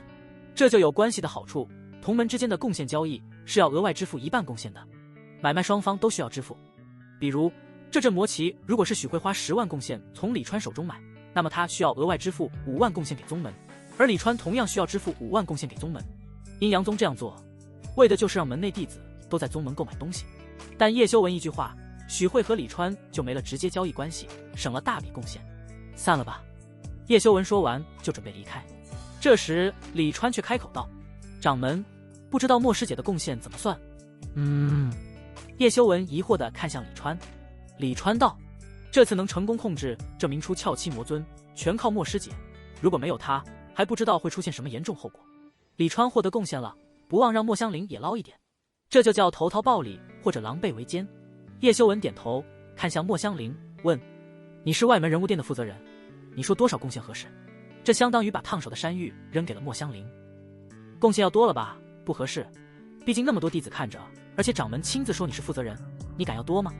而要少了，嘿嘿，那是你自己要的，不是本掌门不奖励。大家都看着莫香菱，好奇他要多少。毕竟他这功劳说大也大，说小也小。说他大呢，是因为他的确控制住了朱灵祥；说他小呢，他是启动了宗门的分阵控制的。然而叶修文失算了，莫香菱岂是好相与的？他要是胆小的人，也不会每天明目张胆的吃宗门的东西了。他恭敬说道：这是弟子分内之事，清理侵入我宗门的魔头，弟子等义不容辞。掌门如果实在要赏，弟子最近缺一些灵植，希望可以把李川师弟接下来1年与宗门交易的灵植全都赏给弟子。瞧这话说的，你实在要赏，可不是我主动要的，事先就把自己摘出来了。叶修文却是满意点头，可以。区区一个炼气期4层的弟子，1年卖给宗门的灵植而已，能值几个钱？李川的信息他看过，之前几10年都处于探宝之中，对灵植一块并没有多大的研究。他1年能挖价值1-2千灵石的灵植，叶修文都觉得他是走狗屎运了。所以叶修文才非常满意莫香菱的回答，既要了一个别人不知道价值的奖励，又没有让宗门大出血，还让别人无话可说。的确，周围的弟子都一脸敬佩地看着莫香菱，他们可想不出这么折中的法子。要是掌门问他们给多少贡献合适，他们估计也就要个500-1000的。但是这个数值说出去也不好听啊，毕竟是控制了一名出窍期的魔尊，就给500-1000的贡献，哪怕是自己开口说出来的数额，但其他人难免会觉得是慑于掌门之威，不敢乱要。现在好了，谁知道李川1年能找多少灵植？哪怕他1年只找到价值50灵石的，那也是他和莫香菱的事，与宗门无关。李川也不由暗中点头，莫师姐不愧是莫师姐，就是聪明。就算他1个月只找1万灵石的灵植，1年下来，莫香菱也相当于获得了12万灵石和12万贡献的东西。更何况他1年也不只找这么一点。但是李川没有想到，莫香菱连他都一起算计进去了。等叶修文同意之后，莫香菱对叶修文笑道：“掌门，弟子也希望李川师弟接下来1年能为弟子多找一点灵植，所以想请掌门把李川师弟接下来1年的结算价提高2成。”李川闻言差点笑了起来，为了让他主动的当牛做马，这师姐可真是煞费苦心啊。叶修文豪气的大手一挥，说道：“2成有什么用？李川为宗门清除魔幻，接下来1年的结算价翻倍。”李川不由偷偷对莫香菱比了一个大拇指，这是要整死他，坑死宗门的节奏啊！他不敢想象翻倍结算价格下的他会多么的努力。看着一脸大气的叶修文，他不禁想，掌门应该没有什么基础病吧？到时候看到年底清单，希望稳得住，多谢掌门。莫香菱笑盈盈的谢道。一时间房中失色，看得房间之中的一众男弟子都吃了。而女弟子有自惭形秽的，有妒火中烧的，有崇拜高兴的，不一而足。这是你们应得的，不过不能从其他人手中换灵植来卖给宗门，这点你要记住。他最后一句却是对李川说的。弟子知道。李川连忙应道，他没那么傻，做这种事，宗门也没那么傻，让他做这种事。这时莫香菱开口说，为了公正，弟子建议每次李川师弟进入小世界之前，都把身上的乾坤袋留下，用人物店提供的专用乾坤袋，这样就能杜绝任何作弊的事发生。叶修文笑道，香菱你也不必如此严苛，本掌门也不是说李川就一定会作弊，只是给他提个醒，怕他走错路而已。李川去忙道，要的，弟子觉得莫师姐的提议很好，弟子以后进入小世界之前，一定先把自己的乾坤袋留在外面，用宗门发的乾坤袋，这样一来也可堵悠众口。他和莫香菱都知道接下来1年出货量会有多大，所以提前把这些事做好，免得到时候有人拿这做文章。原本叶修文觉得这样有些小题大做，但见李川都这么说了，他这掌门也没有必要婆婆妈妈。何况这样一来，把方方面面的错漏都填上了，他其实也很满意莫香菱想的这么周全。他道，行，那这事就由外门执法堂派人一同监督。事情到此也到了一段落，叶修文带着许慧离开。他们在人物殿上空遇见了几位等待的长老和内门管事，都是被分镇被激活后吸引来的。因为叶修文先到，所以他们就没有下去凑热闹，毕竟地方有限。在了解了一番事情经过之后，都纷纷恭喜许慧，并让许慧把朱林祥拉出来溜一圈，让他们看看魔尊长啥样。可怜的朱林祥，以后怕是会被阴阳宗名山分宗的数百结丹修士看个遍。任务殿内，叶修文、许慧走后，李川受到了空前的追捧，认识的不认识的都来恭喜他。10万贡献啊，就是用在一条狗身上，狗都能练气。李川筑基在大家眼中已经是板上钉钉的事，自然免不了有意无意的巴结。至于他接下来1年的结算奖励翻倍这事，除了周汉和、赵明轩等少数知道李川寻灵值厉害的人以外，其他人并没有当回事，不过是锦上添花而已。他们大概不会想到，那10万贡献点才是锦上添花，真正的重头戏是1年的结算奖励翻倍。待一番热闹之后，莫香菱把众人赶走，房间中只剩李川和莫香菱。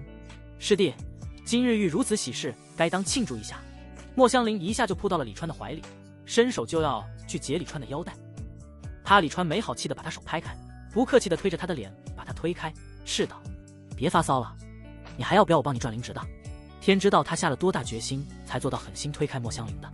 莫香菱委屈道，师姐也是想让师弟有一个好的心情去找灵值嘛，毕竟找灵值又累又苦，怎么还是师姐的错了？那矫揉造作的姿态让李川眼皮直跳，头也不回转身就走。快给我安排监督的人，我现在就要去43号小世界。他怕再在这里待下去，忍不住就把今天耽搁了。师弟别慌，师姐话还没说完呢。莫香菱一下就恢复了正常姿态，叫住了李川。殊不知这利索的角色转换却更加吸引李川。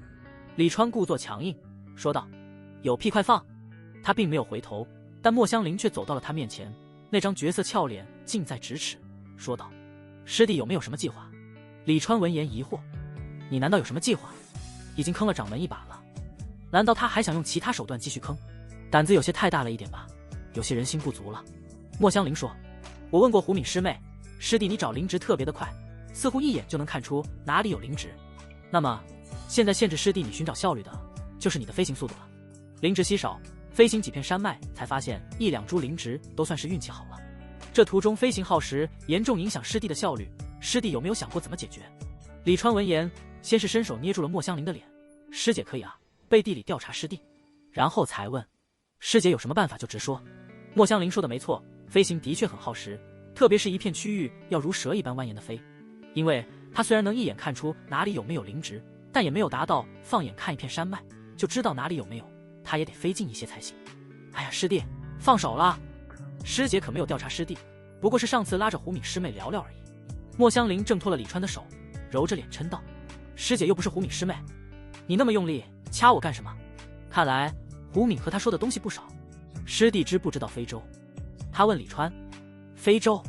李川脑中一下就出现了夜空中一闪而过的红光，那是他第一次见到非洲，他甚至都没有看清那非洲的模样，非洲就已经远去，那让人望尘莫及的速度，他至今难忘。他原本以为莫香菱会给他推荐一本增加速度的功法，却没想到会是非洲。非洲可以说是修士的顶级辅助法宝，飞行速度奇快无比，其中还有防护阵法，可以说是攻防一体，但价格同样也是昂贵无比，一般修士根本就用不起。在名山分宗，似乎也只有结丹期的修士才会购买非洲，甚至都不是人人都会购买。因为非洲不仅价格昂贵，消耗同样惊人，每一次使用都要消耗灵石，大多数人会选择鲜花资源提升境界。莫香菱道：有非洲相助，师弟你获得灵植的速度将会增加数倍，不仅能抵消非洲的消耗，反而还大赚。李川问：师姐，阴阳宗的非洲需要多少贡献？莫香菱道：最便宜的凡阶下等的非洲也需要20万贡献。凡阶？李川疑惑：不是1阶2阶吗？莫香菱：非洲和其他法宝不一样，他们并没有共用一套品阶体系。非洲的品阶为天地玄黄人凡，一共6个等阶，哪怕是凡阶下等的非洲，在结丹期修士手中也比他们御史飞剑要快了近1倍的速度，而在你手中至少比你平时的速度提升10倍不止。李川心动了，不过他似乎没有那么多贡献吧，加上刚刚得到的10万，好像也才17万多点，看来得先去弄一点贡献。莫香菱似乎是知道他心中所想，笑道：师弟是不是在想贡献的事？放心，等下师姐给你凑满。师姐要借我？李川惊讶，原则上阴阳宗也是不支持这种行为的。莫香菱却傲然道：师弟你可真是小看师姐，预先给你支付2-3万的贡献，这有什么难的？好吧，有豪宗门的羊毛，这在原则上更不支持了。但是谁叫莫香菱没底线呢？豪宗门羊毛的事他也不是第一次做了。李川直接把贡献令牌递给了莫香菱，莫香菱拿过去一番操作，等李川拿过来一看，差点惊呼：卧槽，30万贡献，你给我这么多干嘛？他傻眼无比，说好的2-3万呢？预支这么多，有特权就乱用是吧？莫香菱一脸怕怕，吓到了吧师弟？师姐也吓到了，没想到胆子这么大，特么你也好意思？李川真是对他无语。行了，知道你厉害。李川摇头朝外走去。那现在我去法宝阁买非洲，师姐你去找执法堂安排监督试试。正好连宝甲一起买了。莫香菱与他并排而出，一脸意味深长的笑意，说：去吧师弟，法宝阁可是一个好地方。他这一笑，笑得李川心里一荡。原本都和他走出了房间，李川却突然一咬牙，伸手搂着莫香菱的腰，就把她拖了回来。砰！房门关上。当房门再次打开，莫香菱一脸明媚笑容地走了出来。他回身对李川说：师弟，你可要快些哦，别磨磨蹭蹭的。知道。李川一脸铁青的应道。他不仅脸是铁青的，就连脖子和手都是铁青的。不过他心情却一点都不差，反而还很好。为什么呢？还不是因为这看似铁青的皮肤是寒气冻的。他现在就连说话都带着寒气。在房间中站了好一会，就好似等待冰融化，他才离开。孙师兄，对不起，又要过一段时间才能去找你了。他默默地给孙怀瑾道着歉。原本准备过几天就去找孙怀瑾和宁熙柔，现在看来又要推迟了。还好稍显僵硬的身体并不影响遇见。很快，他来到了法宝阁。法宝阁人不算少，宗门弟子购买法宝或者修复法宝都在这里，所以这里几乎随时都有客人。法宝阁的占地并不算大，也就几百来平。无论是炼气期、筑基期还是结丹期的法宝，这里都有。能在这里服务的弟子，那都是经过精心挑选的，男弟子温文尔雅，女弟子美丽大方。毕竟这里能拿一定提点，算是阴阳宗比较好赚贡献点的场所了。李川进入法宝阁之后，扫了一圈，就朝着旁边一处没有客人的柜台走去。柜台后面站着一名露着浅笑的女弟子。这名女弟子亭亭而立，俏丽无比。她站在那里一动不动时，就好似一座精美的浮雕。不得不说，法宝阁对弟子的仪态要求真的非常的之严格。师兄，请问你需要什么法宝？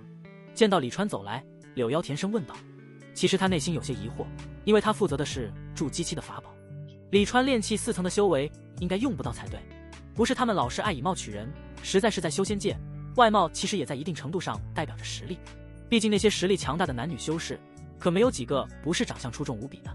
特别是女修，很大程度上容貌就代表了实力和资质。就拿她来说，哪怕是她的实力现在才炼气1层，但无论长相还是皮肤，在这几年进入的炼气女弟子中，她都是排第一的。这点除了先天因素以外，还和她平时没少购买灵符丹有关。修仙界的女修很少有不买灵符丹的。灵符丹不仅只是润泽女修皮肤，还有提供阴气、帮助吸收灵气的功效。柳腰是以去年突破炼气弟子之中的首席的位置，抢到法宝阁这份工作的。同时也因为表现优异，从一开始负责炼气法宝售卖，到现在负责筑基基础法宝的售卖。可以说，在售卖筑基法宝的弟子中，他的实力是垫底的，但也侧面说明他的服务特别好。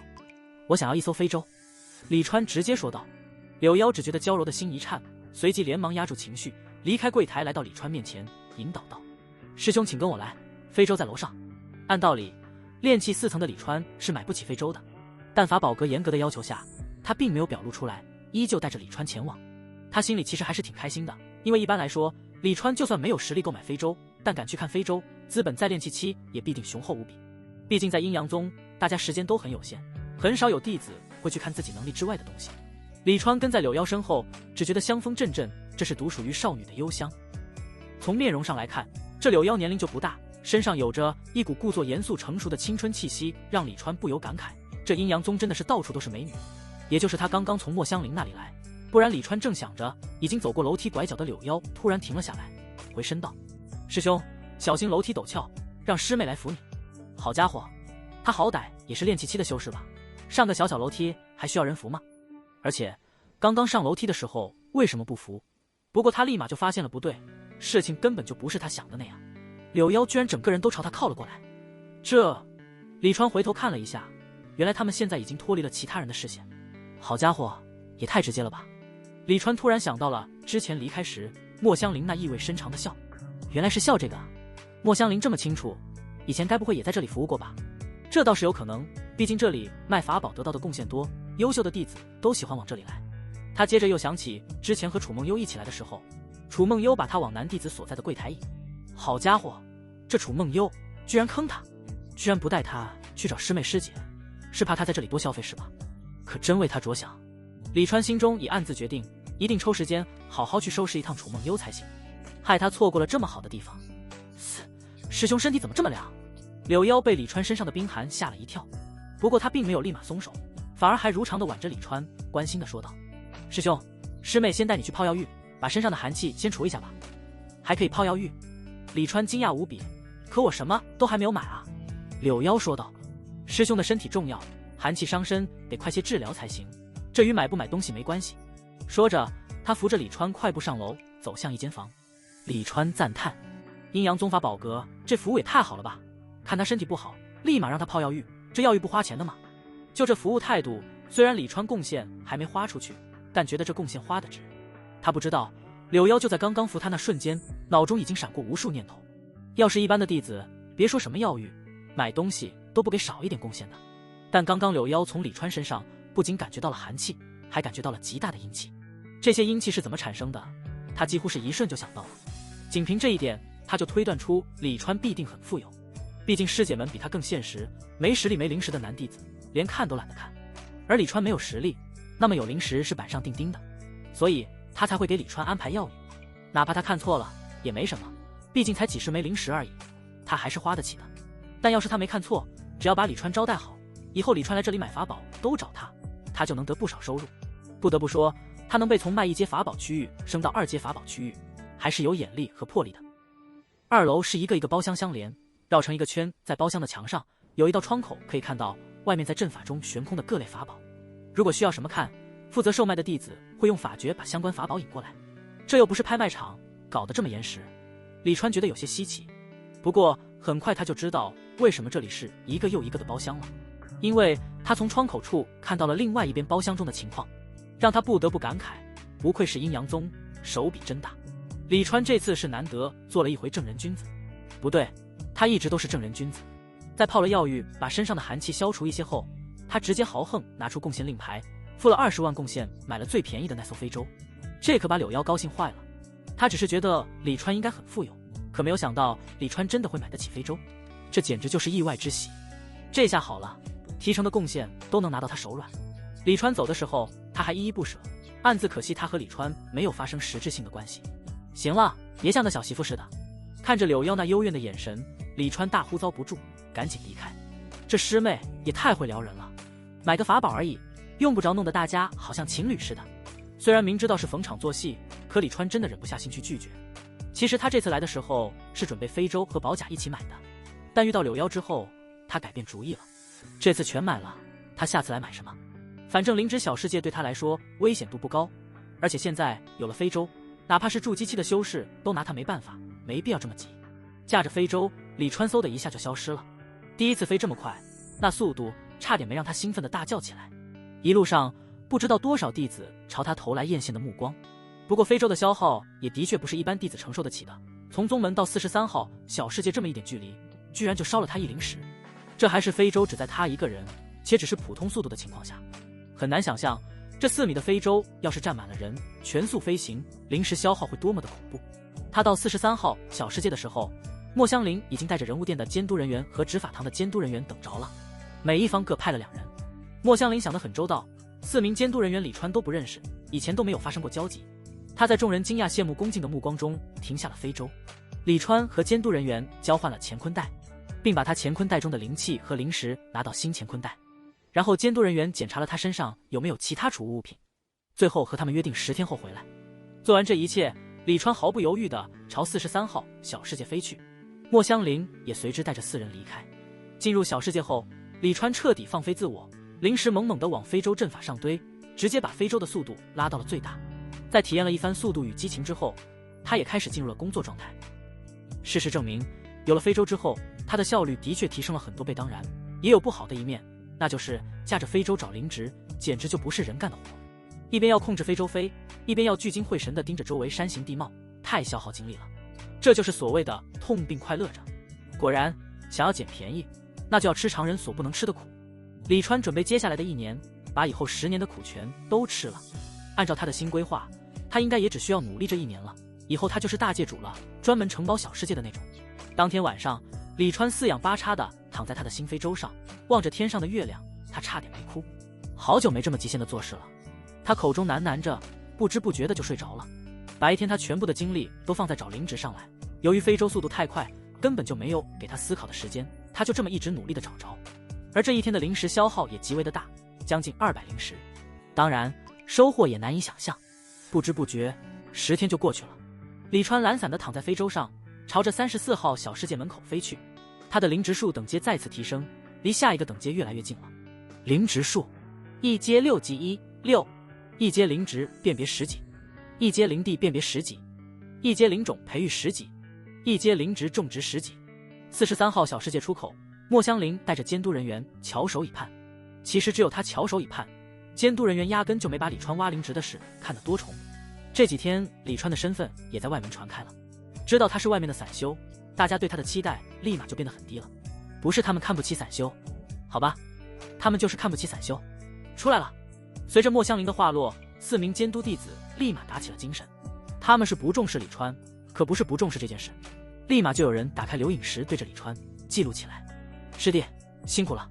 莫香林难得的嘘寒问暖了起来，他这让人酥到骨子里的声音，让4名记录弟子都不由朝他望来，一望就有些吃了。看什么？好好工作。莫香林对他们可没李川那么温柔，但哪怕是如此，也没有人不满。绝色的仙子总是拥有特权。师姐，你赚大了。李川笑着停下非洲，把乾坤袋递给监督弟子。莫香林甜甜道：哪里都是宗门和师弟的恩赐。那监督弟子接过李川递过来的乾坤袋时，还在心里暗笑：10天时间能挖多少灵值，还赚大了，真当莫师姐没见过灵值是吧？莫师姐也真是好，居然这都不讽刺他。哪知他朝着乾坤袋中一扫，却看到了塞得满满的灵值。啊，这怎么可能？他惊叫起来，这么多灵值，他只在灵值仓库里见过。怎么了？另外3名监督弟子都不解地看着他。你看到什么了？他们正想上前查看，莫香林却道：先回人物殿。也不管3七21，当先飞上了李川的非洲。李川白了他一眼：你可真会蹭。那监督弟子死死攥着乾坤袋，有些魂不守舍的跟着飞了上去。其他3名监督弟子看得莫名其妙，好奇心都被勾了起来。6人坐在非洲上，也并未太拥挤，但因为是最低阶的非洲的原因，非洲上也没有房间什么的，和一艘小船差不多。非洲很快到了任务殿，莫香林带着他们来到了他处理事务的房间。其他3名监督弟子早就按耐不住，一进房间就迫不及待地从那名监督弟子手中拿过乾坤袋。天啊，怎么这么多？很多吗？我看看。啊，这不是有这么夸张吗？你们不是故意耍我吧？当最后1名监督弟子拿过乾坤袋之后，直接僵在了原地。行了，倒出来开始清点吧。莫香林对4人吩咐道。为了避险，他并没有去碰乾坤袋，他的内心其实也不平静。当乾坤袋中的灵值被倒出，一堆有人那么高的灵值堆出现。灵值堆中最多的还是灵草，其次是灵花，然后才是灵树。这么多，莫香林眼眸都明亮起来，转身就想去亲李川，却发现李川居然躺在他的软榻上睡着了。莫香林微微愕然，知道李川这10日是累着了。此时看着李川沉睡的老脸，他觉得可爱无比。也不知道其他人知道他这想法会怎么想，会不会想骂醒他，清醒点，不就是让你得到了一堆灵值吗？顶多也就值个10来万，快清点。莫香林转过头，瞬间就变得严厉起来，催促4名监督弟子赶紧清点他的财产。莫师姐，这真的是李川师弟一个人挖的？其中1名执法堂的监督弟子难以置信地问道。莫香林哼道：不然呢？难不成还是我与他一同挖的不成？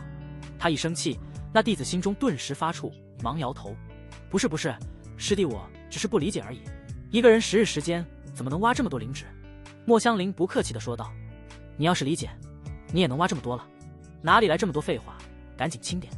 是，莫师姐，我们这就清点。那弟子见莫香林沉着脸，快哭了。不是，你刚刚不都是一脸温柔的吗？人物殿的那2名监督弟子一脸可怜地看着他，只有他们才知道，别看莫香林似乎好说话，实际上整个任务殿不听话的不仅全被他弄出去了，还被他整得很惨。有人离开的时候被他把灵石都罚完了，甚至还欠人物殿一大笔。所以在任务殿没有人敢质疑莫香林，如果有，那么一定是活得不耐烦了。清点的事主要还是靠人物殿的人，不过没多久人物殿的弟子就点不下去了，没办法，好多灵值都不认识，只有莫香林上场的。结果莫香林也有一些不认识的，最后只能先把认识的挑出来，不认识的放一边等下问李川。这次李川为了照顾莫香林，全都挖的有用灵值，没有挖无用灵值和有害灵值，也是很够意思了。几人一顿忙活，转眼已快2个时辰。一大堆认识的放在一边，一小堆不认识的在另一边。正在熟睡的李川发现好像有什么东西在攻击他的嘴，他猛然一惊，一下就醒，眼前近在咫尺是一张脸，推开一看，不是莫香林又是谁？李川没好气地看着他：师姐你吓我一跳，师弟还以为谁家狗在舔我。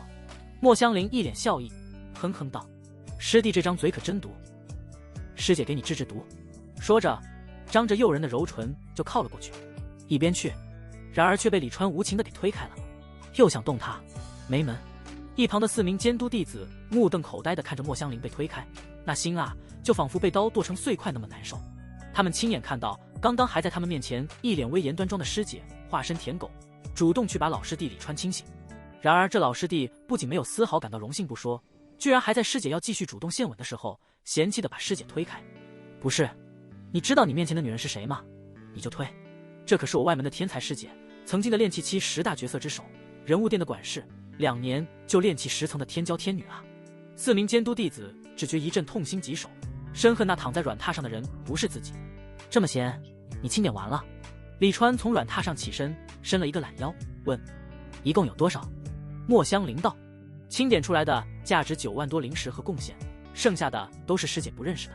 李川闻言看向那一小堆灵植，埋汰道：师姐你可真没用。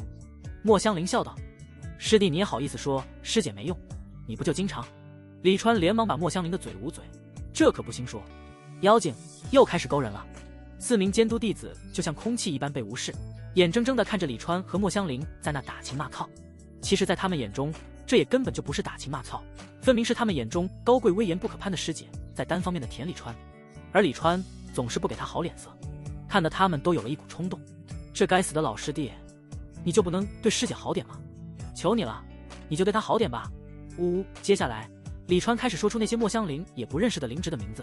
墨香菱在阴阳宗的灵植兑换目录里一一查找，这灵植兑换目录是记录在一片玉简上的，小小的一片玉简中记录了上千万种灵植，修仙手段果然神奇。一番对比之后，结果总算出来了。墨香菱带着颤音说道：师弟，你的这些灵植一共可以兑换138221灵石，138221贡献，翻倍的话就是276442灵石，276442贡献。李川笑着纠正道：师姐，这些是你的灵植。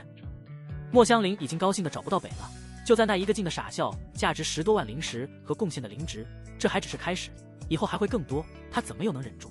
一大堆灵石出现在房间中，堆满了大半个角落。李川收起来之后，把贡献令牌递给墨香菱，一番操作下，李川的贡献变成了251343，25万贡献啊！10天前墨香菱给李川用特权硬塞的那10几万贡献，现在看起来并不算什么，也只有结丹期的修士才可能有这么多贡献，但结丹修士的贡献都是他们长期积累来的，不像李川只用了10天。知识就是灵石这句话在这一刻具象化了，这世上也只有李川能做到这一点，换一个哪怕元婴期、化神期的修士都不行。没有人比李川更了解这世上的灵植了，他现在可是满级的灵植辨别。兑换之后，李川并没有休息，他是那种一旦做事就停不下来的人。这次的收入同样也把他给震惊到了，要不是墨香菱让他买非洲，他这次的收获也会和往常一样，近2万的灵石和贡献。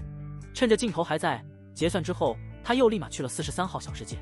墨香菱等人自然是全程跟随，不过这次执法堂的一名监督弟子突然提议想跟着李川一起进去，毕竟这事太大了，他们想亲眼看看，不然以后不好向宗门交代。李川也没有拒绝，直接拉着他们一起进了43号小世界，包括墨香菱一起。李川速度拉满，就连转弯的时候都没有减速，可把非洲上的5人晃得够呛。非洲突然停下，李川一个闪身下了非洲，挖了灵植上来，非洲上的5人都还没反应过来。这李川师弟速度也太快了，他怎么知道那里有灵植？4名监督弟子完全是猛的。墨香菱虽然也从胡敏那里知道李川找灵植很快，但也是第一次见李川操作，这速度也把他吓到了。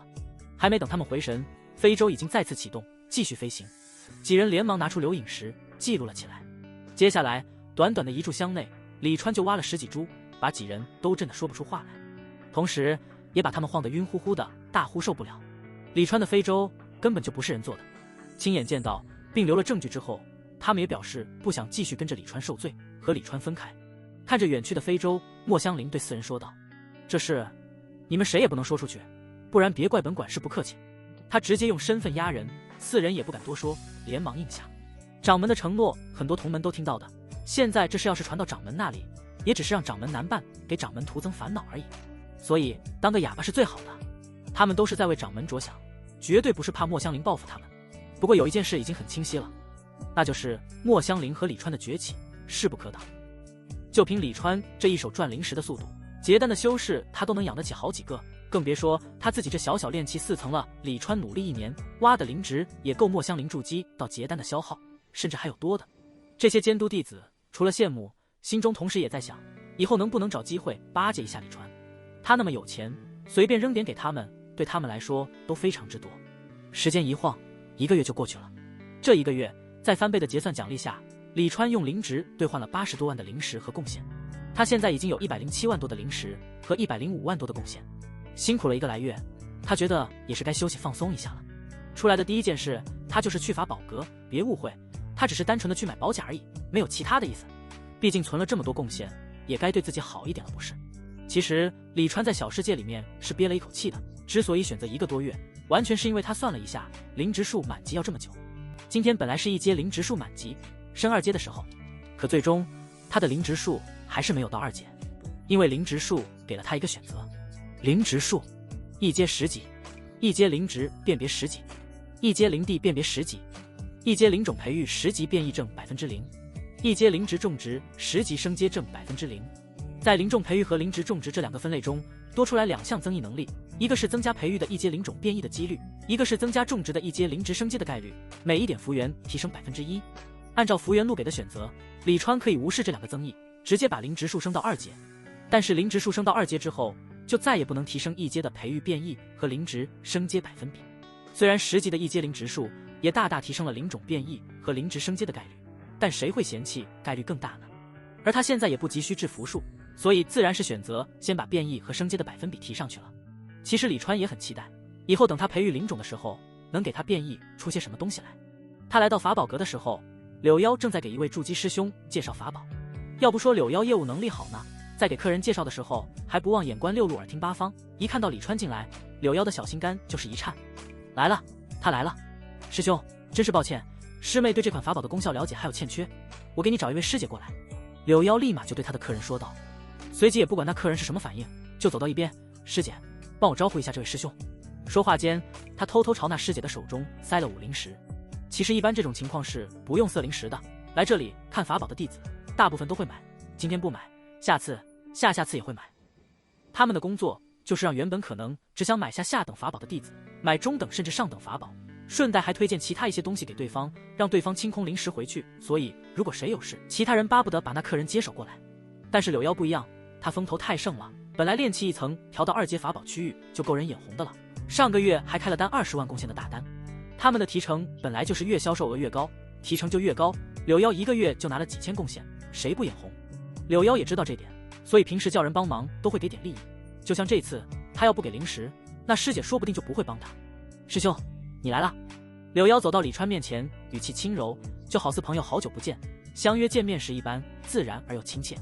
原本这大厅里是没有风的，但他还是伸手撩了撩头发，眉眼低垂，一脸的欢喜娇羞。都说少女的脸红胜过一切的情话，她此时的模样正是欲语还休。李川在心中大赞了一句，阴阳宗真是好地方，毫不客气地伸手搂过柳妖，豪气道，师妹，带师兄去2楼。这豪气的声音瞬间感染了柳妖，他仿佛看到了一大把贡献朝他压来。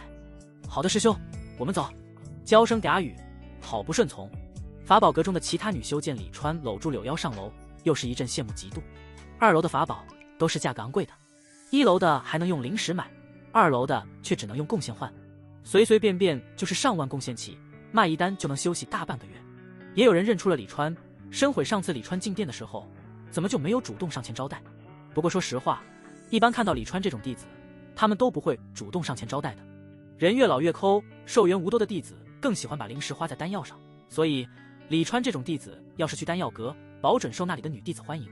他们就喜欢急切想突破续命的老弟子，每次乾坤袋都给他榨干。不少老弟子进丹药阁出来的时候连法宝都卖了，全买丹药了。当然不是说李川，说的是其他老弟子。李川这么精明的人，顶多就是多买点丹药而已。所以说人穷的时候接触不到很多东西。以前的李川哪里会知道阴阳宗的法宝阁、丹药阁与外面的大不一样，贫穷极大的限制了他的想象力。来到2楼房间，柳妖很自然的到了李川怀里。师兄，不知道你这次来又是需要买什么法宝呢？柳妖一边问李川，一边给李川倒灵茶。李川道，我这次来想买一套宝甲，师兄需要什么品质的呢？柳妖眼睛顿时就亮了起来。要知道平时根本就没有谁会买宝甲，主要是那昂贵的价格让人望而却步。他知道这个月的业绩稳了，1阶灵气级别的宝甲吧，大概是个什么价？李川问道。他以前从来没有买过宝甲，更别说灵气级别的了，所以也挺好奇价格。天知道柳妖听到灵气2个字时心跳的有多快。天啊，灵气宝甲，就好似他要得到一套灵气宝甲一般，兴奋的他小脸顿时就红了起来。越是紧张的时候就越要稳住，他声音如常的说道，1阶灵气级别的宝甲如果是最上等的，一套下来给师兄算最优惠的价格，需要10万贡献。见他一本正经的介绍，但脸却红得如煮熟了的螃蟹而不自知。李川觉得太有意思了，忍不住抱着他亲了起来。好一会后，李川豪气地说：“就给师兄我来一套1阶灵气级别的上等宝甲。”东西选好了，当然是开始进入正题了。不过李川却没有能如意，因为柳妖娇嗔道：“师兄，你都不让师妹把话说完。”什么话？李川有些愕然，难道还要额外付费不成？柳妖道：“因为平时买宝甲的同门很少，而1阶的灵气宝甲更不是炼气期弟子能够买得起的。我们也没有想到炼气期会出现师兄这么厉害的人，能为宗门做这么大的贡献。所以，李川差不多已经猜到柳妖要说什么了。”柳妖睁着萌萌的大眼：“我们没有为师兄准备1阶灵气宝甲。”李川还真没有想到会是这种结果，全没货，合着有钱也花不出去是吧？哎，赚太多了也不是好事。李川正在感慨呢，柳妖就给他说出了解决的办法。柳妖说：“师兄，其实有没有1阶的灵气宝甲并不影响你。”李川奇道：“怎么不影响了？他都买不到了，还不影响吗？如果现在预定，也要等上好一段时间，说不定预定还要被宰一顿，这对他来说就是影响。”柳妖笑道：“师兄实力雄厚，以后筑基是板上钉钉的事，那为何还要买1阶灵气宝甲呢？师兄筑基之后，这1阶宝甲效果可就要大打折扣了。虽然威力依旧超过2阶的大部分宝器、法器，但师兄如果买2阶的灵气宝甲，等筑基之后，是不是就不用换宝甲了？花1份的钱办2倍的事，师妹觉得2阶灵气宝甲才是师兄你最正确的选择。而且，师兄你想一想，你要是穿着2阶的灵气宝甲，别说这外门的师兄弟，就是内门的师兄师姐，他们都伤不了你。最主要的是，2阶灵气宝甲也只要15万贡献，只比1阶宝甲贵了5万，但他们却差了一个等阶，非常的划算。5万贡献，此时在柳妖口中说出来，仿佛就是50那么轻松，而这却是很多阴阳宗炼气期弟子一辈子都赚不到的贡献值。不过对李川来说，的确轻松。李川之前并没有想过买2阶法宝，一是他的想法还停留在他没有多少贡献的时候突然乍富，思维还没跟上；二是他的境界才炼气4层，离筑基还有一些距离，哪怕现在有上好的丹药供应，也至少需要20-30年才能筑基，并没有考虑那么深远过现在柳妖一提。他倒是觉得柳妖说的有些道理，他不由说道：“2阶的法宝当然比1阶的更好，但是消耗也大，怕就怕我穿着宝甲战斗，敌人还没有解决呢，宝甲却先失效了。这是他现在唯一的顾虑，贡献反而是小意思。威力越大，消耗就越大。光想都知道，炼气4层的修为，体内的灵气根本就不可能长久的供应2阶法宝战斗。这其实很好解决。”柳妖甜甜一笑：“哦，你又有什么好办法？”李川不由捏了捏柳妖的小脸，此时的柳妖居然给他一种什么问题都能解决的错觉，这让李川暗自感慨厉害。这丫头年龄不大，心思却多，做事一环扣一环，让人情不自禁的就往他的套子里钻。李川明明看穿了他是为了更好的卖法宝，才故意不一气说完，而是慢慢诱导他一步一步的说，但却并不讨厌。毕竟你一言我一语，你问我答，何尝不是一种调剂？男女之间偶尔也可以不仅只有激情，这才是柳妖最厉害的地方。只见他对着包厢的窗外手捏法诀，几套宝甲就飞到了窗口处，其中一套黑色的宝甲飞了进来。这套宝甲有头盔，有战靴，就像是一个人一般悬停在2人面前。李川有些诧异，这宝甲和苏咬月穿的那一身不一样，苏咬月的宝甲并没有头盔，其他好几样也没有。难道苏咬月穿的那一身并不是完整的宝甲？因为之前对宝甲不了解，所以还真没有发现这个问题。这时柳妖说道：“师兄，其实解决灵气不够的办法很简单，只要在护甲内置储灵阵法，平时储存灵气，战斗之时就可以用了。”李川听了忍不住笑了起来：“这储灵阵法是要花贡献的吧？”柳妖神色自若的点头，解释道：“因为每一个修士的要求不同，有人想增加灵气吸收速度，有人想增加自身速度，也有人只想增加威力，所以为了服务好不同的顾客，护甲在炼制完成之后都是没有加入辅助阵法的，只有宝甲自带的组合阵法。毕竟胡乱添加阵法，到时候这价值连城的宝甲可能就卖不出去了。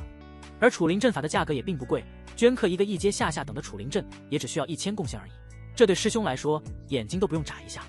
小意思了。”他伸手在李川眼前捏了一下，那模样可爱无比，惹得李川哈哈大笑。1阶下等的储灵阵要1000贡献，那么2阶上等的呢？他问道。2阶上等储灵阵呀，那就稍微有点贵了。柳妖甜甜说道：“需要2万贡献。”我就知道。李川好笑的捏了捏柳腰的脸，绕了那么半天，你就是让师兄花贡献的？哪有，师妹是在帮师兄介绍呀。柳腰撒娇道，都说会撒娇的女人最好运，她不就是吗？会撒娇就是她业绩蒸蒸日上其中的一个法宝。李川问道，这宝甲是可以拆开卖吗？我们的宝甲的确是可以拆开卖的，毕竟很多修士并不喜欢全身甲。柳腰顿时小鸡啄米般的点头，这正是他接下来想说的，没想到李川主动问了出来。他接着一挥手，悬浮眼前的那套宝甲就分散开来，变成了一个个散件。完整的宝甲一共分为10个部分。柳腰开始认真地介绍起来：头盔、胸甲、背甲、护臂、护肩、护腕、护腰、护腿、护膝、战靴。其中除了头盔、胸甲、背甲、护腰是单件，其他部位都是一对，一共16件。大部分修士都不喜欢戴宝甲配备的头盔以及护臂、护膝、战靴这些部位。他只是说的委婉，并不是大家不喜欢穿戴，而是因为预算有限。身上所穿戴的宝甲的部位越多，组合阵法的威力就越大，谁会不喜欢？李川看了一下，发现苏咬月穿的宝甲正如柳腰说的一般，缺了头盔、护臂、护膝、战靴。那2阶上等的宝甲一套要多少贡献？他问道。柳腰笑得更甜了，说道：2阶上等的宝甲也只比下等的多了15万贡献。很多师兄师姐其实都更愿意买上等的宝甲，毕竟咬咬牙以后会省很多事，要是等实力上去之后再换新甲，那就显得有些太亏了。他的笑容别提多甜了，因为他一开始其实就没有打算给李川推荐2阶下等的宝甲。使用贡献令牌兑换的时候，他们是可以看到令牌内的贡献额的，所以他知道李川还有10万贡献。李川现在可以说是外门名人了，他也知道李川的身份，他的目标可不仅仅只是把李川的10万贡献套出来那么简单。一开始他就是往2阶上等宝甲上面推的，毕竟买了散甲之后，后续还会继续把剩下的部位买回去。哪怕这次李川只买几个2阶上等的散甲，那他也相当于推出去了一整套的宝甲。为什么这么说呢？因为无数的经验证明，只要买了散甲的修士不死，他以后会想尽办法赚钱，把剩下的部位买走，一切不过是时间问题而已。这不仅是在阴阳宗，在其他地方、其他宗门都是如此。买了散甲，可以说是相当于一生都绑在了上面。柳腰也没想到李川会主动问了起来，问就表示有兴趣，那么他推起来就更简单了。师兄，不知你是要买2阶下等的灵气宝甲，还是买2阶上等的灵气宝甲的部件？柳腰故意问了起来。他以为李川贡献只有10万，所以等下如果李川说买2阶下等灵气散甲的时候，他会建议李川不如买2阶上等灵气的散甲，他很有自信能推成功。李川回道，当然是要一套2阶上等的宝甲了，要买就买最好的。啊，一套？柳腰眨了眨眼，陷入了短暂的回忆。他刚刚应该说了一套2阶上等的灵气宝甲要30万贡献的吧？应该是说了的。把这套甲收回去吧，给我换套上等的来。李川对柳腰说道。柳腰并没有表露什么，依旧甜甜应道：好的师兄。他一挥手，眼前黑色的散甲就自动组合完整，飞出了窗外，然后窗外一套亮银宝甲被他用法诀引了进来。虽然2套宝甲颜色不一样，但是一眼就能看出两者的区别，用通俗的话来说，那就是质感不一样。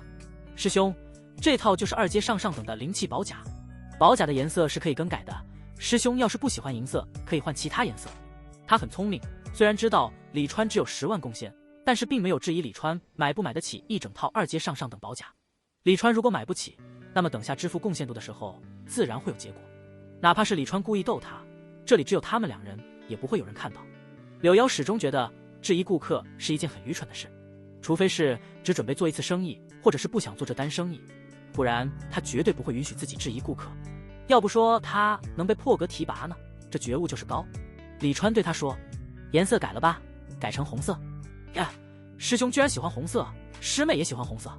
柳腰是真的惊讶，因为他从来没有遇到过喜欢红色的男修，特别是李川，还是一个老头。一个老头穿着红色的宝甲，凌空而立，这画面。当然他知道李川才49岁，这是宗门里都传开了的事。毕竟无论是再出翘七魔尊的残魂下活命，还是一次性获得了掌门10万贡献奖励，都是足以轰动阴阳宗名山分宗的事。所以早就有人去查李川的入宗信息了，发现他是半途加入宗门的，大家也都露出了原来如此的表情。毕竟阴阳宗的老修士可没谁像李川这样老是一副猥琐的模样。李川只要一个眼神，一个表情，柳腰都能猜到他想干什么。听到柳腰说他也喜欢红色，李川不由笑道：红色好啊，红色骚，我喜欢骚的。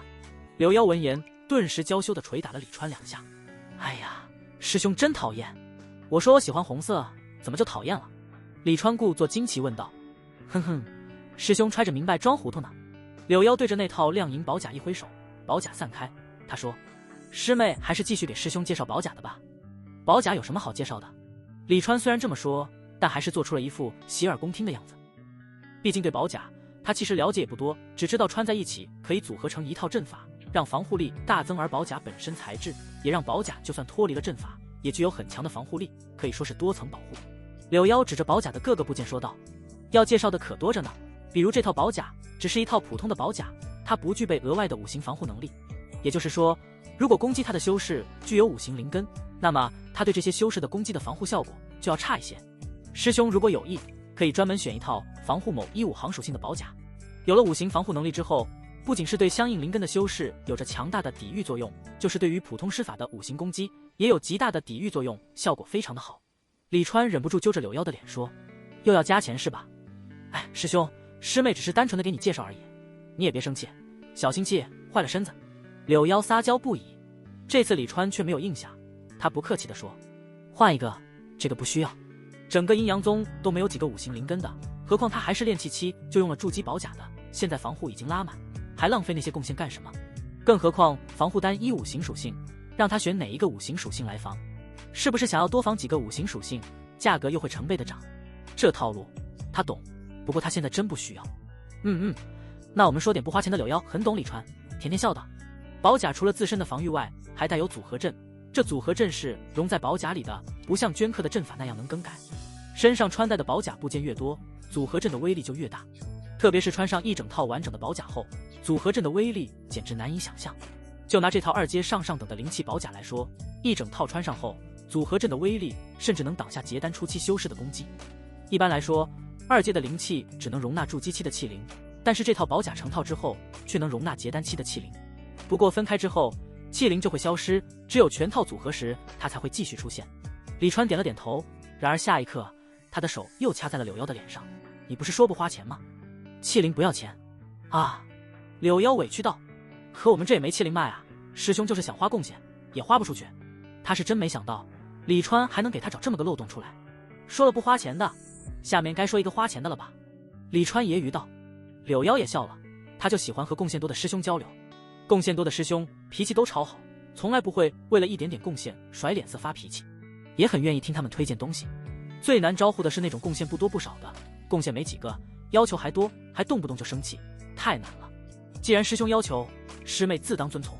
柳腰一脸笑嘻嘻：“我们说说镌刻阵法的事吧。”他指着背甲说道：“一般修士都会把楚灵阵刻在背甲上，因为背甲被攻击的几率最低，师兄也是要把阵法刻在背甲上吗？”李川点头：“既然大家都把楚灵阵刻在背甲上，我也选择背甲。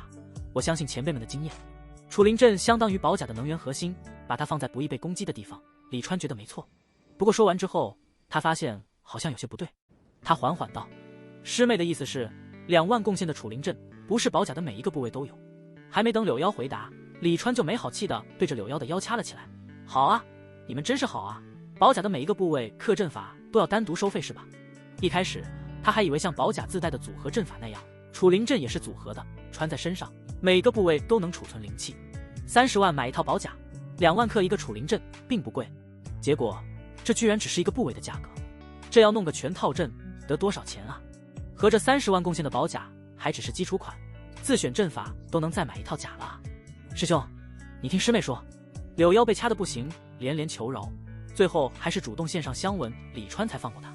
他眼泪汪汪地看着李川，可怜兮兮地说道：“师兄，你想想，刻阵法也是需要很多珍贵材料的，何况是2阶上等的阵法。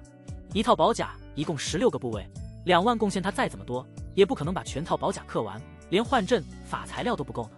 我们贡献都是如数交给宗门的阵法阁的，这点师妹发誓，绝对没有多收师兄一点贡献。”他这话倒也并没有骗李川，阴阳宗的门店价格都是统一的，没有优惠，也不敢坑弟子。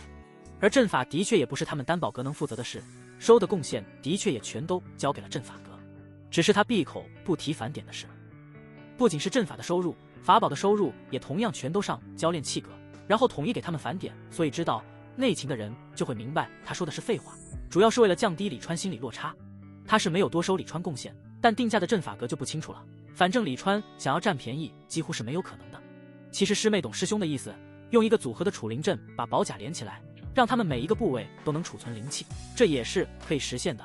但师妹之所以没有给师兄你推荐这种方式，也是为师兄好。在宝甲上镌刻阵法本来就是一件难度很大的事，刻一套组合阵之后，想继续刻第二个阵，那难度不知道会翻多少倍，刻阵的价格也自然要翻几番。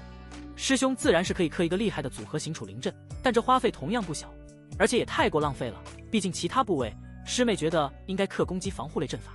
其实李川之前对于法宝刻阵这事还真不是太清楚，毕竟他一直都买的基础款法宝，就算偶尔看到有些法宝含有阵法，他也没有想过是阵法师添加上去的，他还以为是炼器师炼制的时候弄上去的。现在才知道，原来炼器师赚了一笔钱后，阵法师也要跟着赚一笔啊。柳妖说好听点是怕他用组合聚灵阵影响以后刻阵，说不好听一点就是怕他用组合阵把宝甲部件的阵法位置都占了，以后无法继续刻阵消费。这丫头是一直往高消费的项目给他推，一点都不给他介绍低消费的项目啊，真狠。不过刚巧适合他的身价，就他现在的贡献值，自然是要把宝甲全部部件都刻满阵法。要是刻一个组合的储灵阵，那简直就太浪费了。那就刻一个储灵阵吧，一个够用吗？李川有些担心地问道。毕竟以他现在的实力，真要遇到什么危险，可能都要靠储灵阵维持宝甲的运行。柳妖道，储灵阵存储的灵气足够支撑一场正常的筑基期战斗，师兄只有炼气期，一般情况下自然是够的。瞧瞧这用词，正常的筑基期战斗，一般情况下够。果然还有下句，但是修仙路上危机重重，谁也不知道会遇到什么危险，有时候战斗几天几夜也不是没有可能，哪怕是逃命逃大半个月这种事也时常发生。就如七长老的弟子何风林师兄，当初冒死给宗门带回了灵脉的消息，却也是在路上被追逃了近1个月。要不是和师兄身上有诸多逃命法宝相助，他可能都无法度过危机。听到何风林这个名字的时候，李川微微一愣，好家伙，直接给他举知道的例子现身说法是吧？所以我要再弄一个储灵阵。李川不禁问道。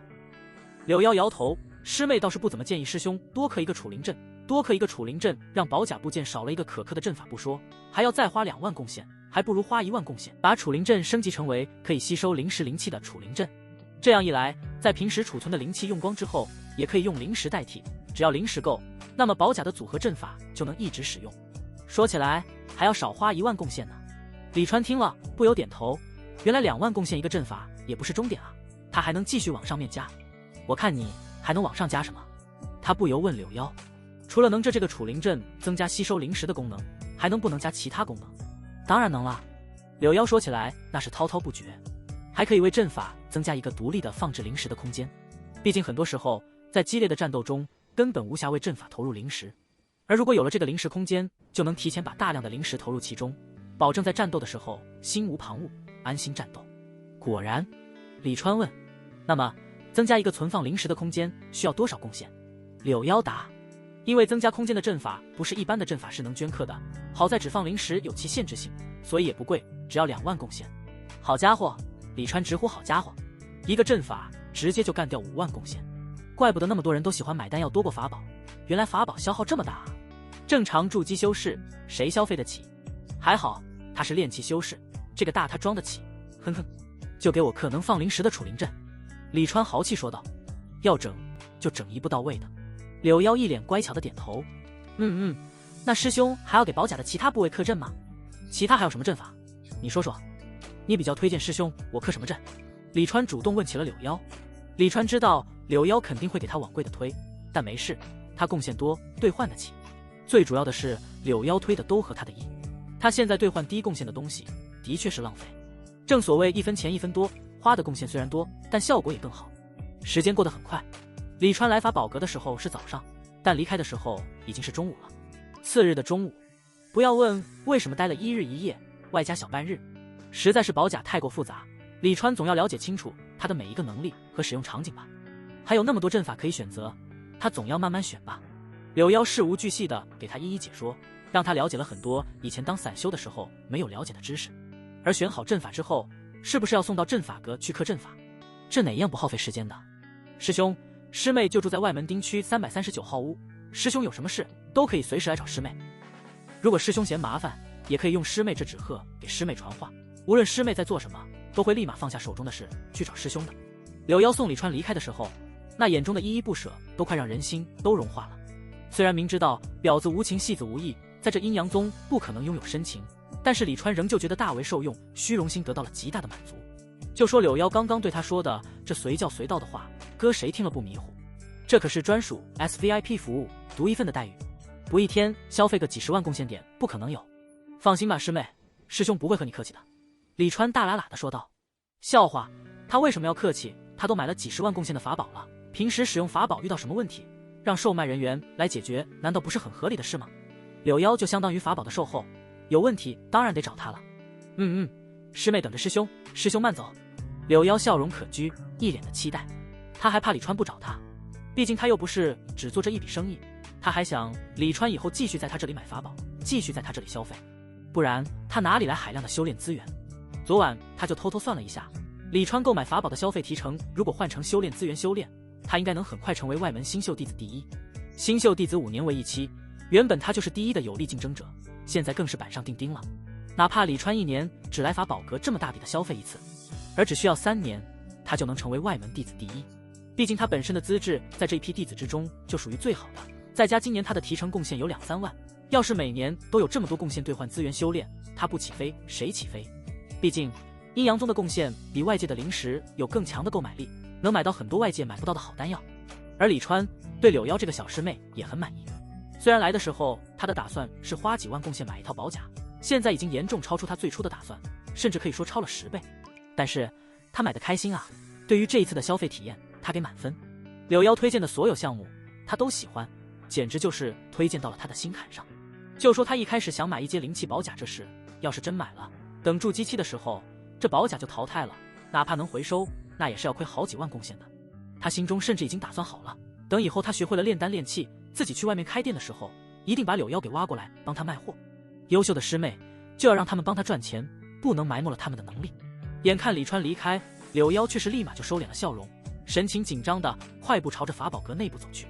晨露师姐，我要见东方师姐。他来到了一名身材高挑、端庄秀丽的筑基期女弟子面前，对对方说道。这名筑基期女弟子是他所在小组的组长，当初也是他看中了柳妖，去找管事把柳妖从一阶法宝区域调到了自己的手底下的。见到柳妖，陈露那笑容别提多亲切了。他热情地拉着柳妖的手，笑道：柳妖师妹，还没恭喜你又卖出去了那么多东西，师姐这个月的任务呀，全都被你一个人给完成了。当初他找管事东方月把柳妖挖过来的时候，其他组的同门还笑话他去挖一个炼气1层的弟子，却没想到柳妖给了他这么大的一个惊喜，连续2个月开大单，这个月更是石破天惊，居然直接一单就卖出了73万的贡献。哪怕是结丹期的修士，也没几个有这么强的消费力的，一次就消费这么多，谁不是存够了贡献，一次几万消费的？别说其他人了，他这个组长心里都酸。不过他好歹是组长，柳妖开大单他也有一定的提成，虽然没柳妖拿得多，但白捡的不是。你找东方师姐做什么？是不是想请假修炼一段时间？没问题，你也不用找东方师姐了，师姐我给你批了。陈露直接大气的说道。他也不问柳妖要请多久的假，反正请多久他都得批，哪怕1-2年、2-3年。因为他要是不批，引起柳妖不满，跑其他组去，那他损失可就大了。柳妖忙道：师姐误会了，师妹我才炼气1层，不用常常闭关参悟，现在正是师妹奋斗的好时候，怎么可能请假？他先表了忠心，才道：只是李川师兄贡献令牌上的贡献让师妹有些疑惑，师妹觉得这是应该与东方师姐说说。他忘不了昨日用李川贡献令牌结算的时候，看到那100多万贡献时的震惊，他甚至一度怀疑是不是他上一次看错了，其实上次的时候就是100多万。2楼包厢里就有结算贡献的法宝，所以当时这事只有他一个人看到，那股震惊也一直持续到现在。啊！陈露惊讶了，师妹你昨日卖出的那73万贡献的单是卖给李川的，就是上次买你非洲得到掌门奖励10万贡献的那个李川。因为怕柳妖误会，所以昨日柳妖拿法宝给他，让他去镇法阁附加阵法的时候，他并没有问顾客是谁。毕竟组长抢手下组员订单的事曾经也有发生，所以对于这种事法宝阁的弟子都很避讳，一般都不会主动去问别人东西是卖给谁的。特别是组长，如果你要是经常问手下这类问题，那手下可能会觉得你想撬他的金主。当然其实这种事情组员不说，他们只要多观察也能知道单是卖给谁的。比如上次非洲卖给李川这事，法宝阁都知道，毕竟这东西现在从外门弟子到内门弟子，只有李川一个人在用，其他的非洲用户全都是结丹期的前辈。陈露是真的没有想到，这次的73万贡献也是李川消费的。上次李川花20万贡献买非洲，已经让所有人惊讶了。掌门才奖励10万贡献而已，那么另外的10万贡献是哪里来的？一个炼气4层的弟子，有那么大的能力赚那么多贡献吗？何况李川还是一个入门1年左右的新人，也就是柳妖没有透露当时李川的总贡献是30万这事，不然不知道还会让多少人破防。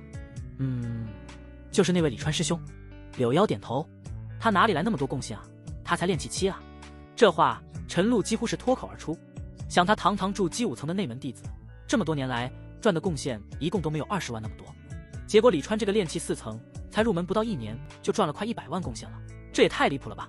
他哪里知道李川不是赚了快100万贡献了，而是已经100万贡献。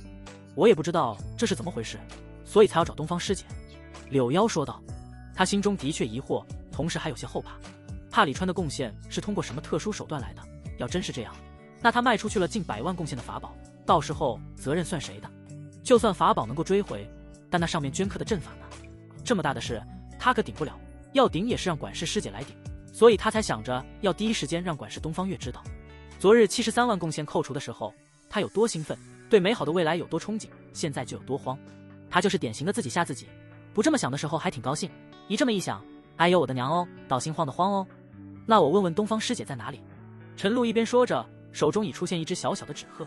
只见他手捏法诀后，对纸鹤说道：东方师姐，柳妖师妹昨日又卖出73万贡献的法宝，她有急事寻你。纸鹤就好似有生命一般，振着小翅膀就飞了出去。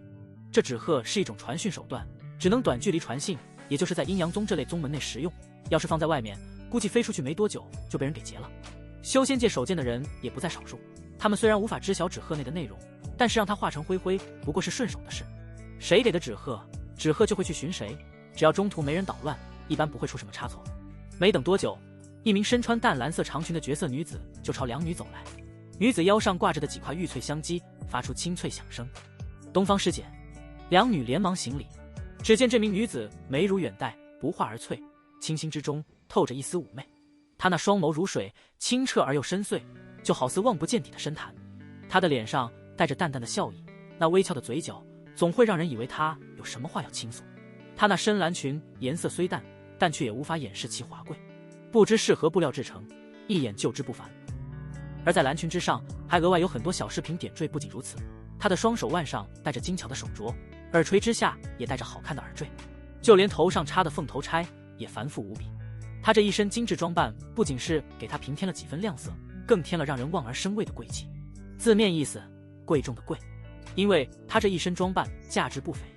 她就是法宝阁的管事东方月，她不仅是筑基8层的内门弟子，更是内门10大绝色仙子之一。在阴阳宗，法宝阁、丹药阁、辅仙阁笼络了大半姿色上乘的女弟子和长相俊逸的男弟子。因为这些地方赚贡献和灵石容易，也没有风险，所以优秀的弟子都喜欢选择这里工作。正是修炼赚钱两不误。光是这法宝阁就有1名内门10大仙子，2名外门10大仙子。东方月是整个法宝阁的负责人，包括结丹区域也是他在负责。名山分宗结丹期修士并不多，所以3阶的法宝虽然价格昂贵，但是销量却极少，所以也没有结丹期的修士愿意来负责，这才让东方月这个筑基期捡了漏。而法宝阁的结丹区域也是所有在这里工作的弟子最想去的地方，是少钱多的代表地。陈露师妹，你刚刚说柳妖师妹昨日又卖出了73万贡献的法宝？可以啊，柳妖师妹才炼气1层就如此了得，以后这阴阳宗必有你一席之地。东方月看着柳妖，他那精致的脸上满是惊叹。说实话，他来法宝阁这么多年了，他都没有能一次卖出这么大的单过。不仅是他就没见谁卖出这么大的单，哪怕是结丹期的弟子，也没有谁会把贡献积累到了70-80万再来消费的。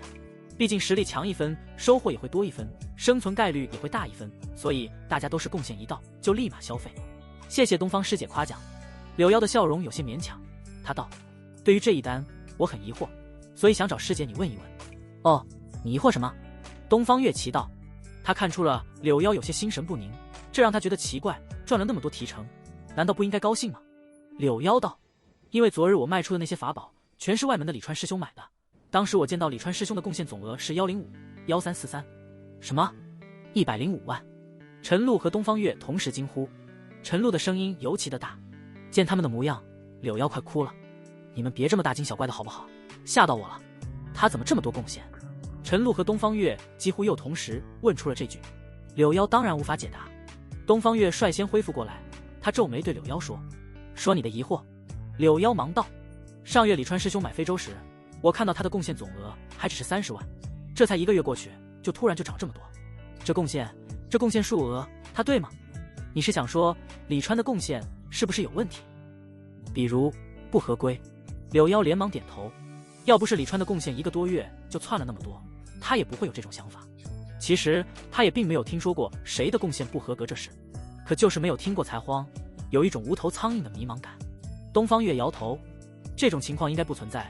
外门弟子的贡献是莫香菱在负责，他对这个位置看得很重，不会允许有人在他眼皮子底下坏事。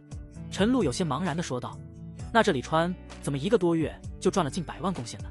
东方月双手背在身后，缓缓踱步，沉思起来。让我想想，掌门给了李川翻倍的灵值结算价格，又把李川接下来1年上交的灵值奖励给莫香菱。莫香菱不知道什么原因，一直对灵值很执着。他验过拔毛，凡是外门弟子拿来兑换的好一点的灵值，他都要咬一口这事。内门也有不少人知道，他肯定会想方设法让李川在这1年拼命的给他寻灵值来。难道是他为了刺激李川，提前支付给了李川100万贡献？不对，他胆子是大，但还没大到这么离谱的地步。能给李川先弄个几万贡献进贡县令牌，已经很冒险了。何况李川1年怎么可能找到价值上百万的灵值？到时候又怎么把100万贡献还回去？人物店又没有多少能消费的类目，何况贡献是100万之巨，一旦事发，就算是宗主也保不住他。东方月在那自言自语地说着。柳腰忍不住插嘴提醒：“师姐，李川师兄上个月来的时候，贡献令牌里就已经有30万贡献了。”陈露说道：“扣除掌门给他的10万。也就是说，在掌门奖励他之前，他就已经有20万贡献了。他是怎么赚的？”陈露急的比柳腰还急，他是真的想知道李川是怎么赚的，他也想赚。快馋哭了嘟，刚好30万贡献吗？东方月喃喃道。柳腰点头，刚好30万，1分不多，1分不少。东方月，怎么这要巧，刚好30万整了？难道是莫香菱给他凑的？东方月停了下来，继续沉思了片刻，才缓缓道：“不管是不是莫香菱凑的整，都证明李川有很强的赚灵石的能力。他来买非洲的时候，是不是直奔非洲？”东方月看向柳腰，柳腰忙点头。当时我问李川师兄要什么的时候，他的确直接回答了非洲，然后我就带着他上了楼。我看他身上有寒气，就帮他泡了药浴。泡了药浴之后，他什么都没做，拿着非洲急匆匆的就走了。柳腰把当时的情况很详细的说了一遍。他知道，越详细，东方月就越能分析出更多的信息。寒气，东方月神色怪异的笑了起来。陈露看着他，忍不住说：“怎么了，东方师姐？你笑得好可怕。”他也就是和东方月熟悉，才会这样说。不过东方月此时脸上的笑，的确有几分瘆人，看得柳腰心里都有些发毛。东方月冷笑道：“莫香菱乃是万中无一的冰灵根，难道你们没有想到什么吗？”陈露顿时惊呼：“李川身上的寒气！”柳腰也是一愣，随即恍然。其实他当时发现李川身上寒气的时候，莫香菱这个冰灵根的师姐就在他脑中一闪而过，但是他并没有把两者连起来。当时的情况，他又怎么可能把外门曾经的天之娇女、曾经的角色榜第一和李川这个看起来就不怎么正经的老头联系在一起？但是现在不一样了，如果李川的100万贡献是真的，那别说外门师姐，就是内门师姐又如何，他一样能轻松踩在脚下。柳腰忍不住说道：“这是不是意味着李川师兄真的有着短时间内赚取100万贡献的能力？我之前去问过以前接待李川师兄的那位师兄，他说之前李川师兄是和楚梦幽师姐一起来的，当时李川师兄和楚梦幽师姐举止很亲密，而且那时他买东西就很爽快，花几千贡献犹豫都没有犹豫一下。”东方月沉吟起来，然后他看向柳腰，对他说：“李川昨日都来买了一些什么？当时都发生了些什么事情？你全都给我说说。”柳腰立马说了起来。李川师兄昨日买了一套2阶上上等的灵气宝甲，花了30万贡献。他在宝甲的背甲上选择了镌刻带有空间的2阶上上等储灵阵，花了5万贡献，并在其他15个部件全都镌刻了2阶上上等的各种阵法，每一个阵法2万贡献，一共30万贡献。随后我问了师兄，他并不打算在寻常时候都一直穿着宝甲，所以我又给他推荐了一件2阶上上等的灵气宝衣，宝衣3万贡献，并给他推荐了在法衣上镌刻2阶上上等的聚灵阵，让他平时能够用聚灵阵修炼，巨灵阵5万贡献，一共73万贡献。陈露惊讶说道：“他买了2阶灵气宝甲，你给他推荐灵气宝衣，他居然还要，并且还镌刻上了5万的巨灵阵。柳妖师妹，你可真厉害啊！一般来说，都买了那么贵的宝甲了，谁还买宝衣啊？宝甲罩在宝衣上，宝衣根本发挥不了丝毫作用，简直就是浪费。而且李川才炼气4层，居然就奢侈的用2阶最好的巨灵阵了。为什么说奢侈呢？因为李川境界太低，资质看起来也不好，根本就不可能一直使用那巨灵阵，毕竟那么多灵气，他吸不过来。所以修炼的时候，那巨灵阵肯定大多数时间都是处于停止状态。这简直就是暴殄天物，不是奢侈是什么？柳妖道：“不是师妹厉害，是李川师兄太过阔气了。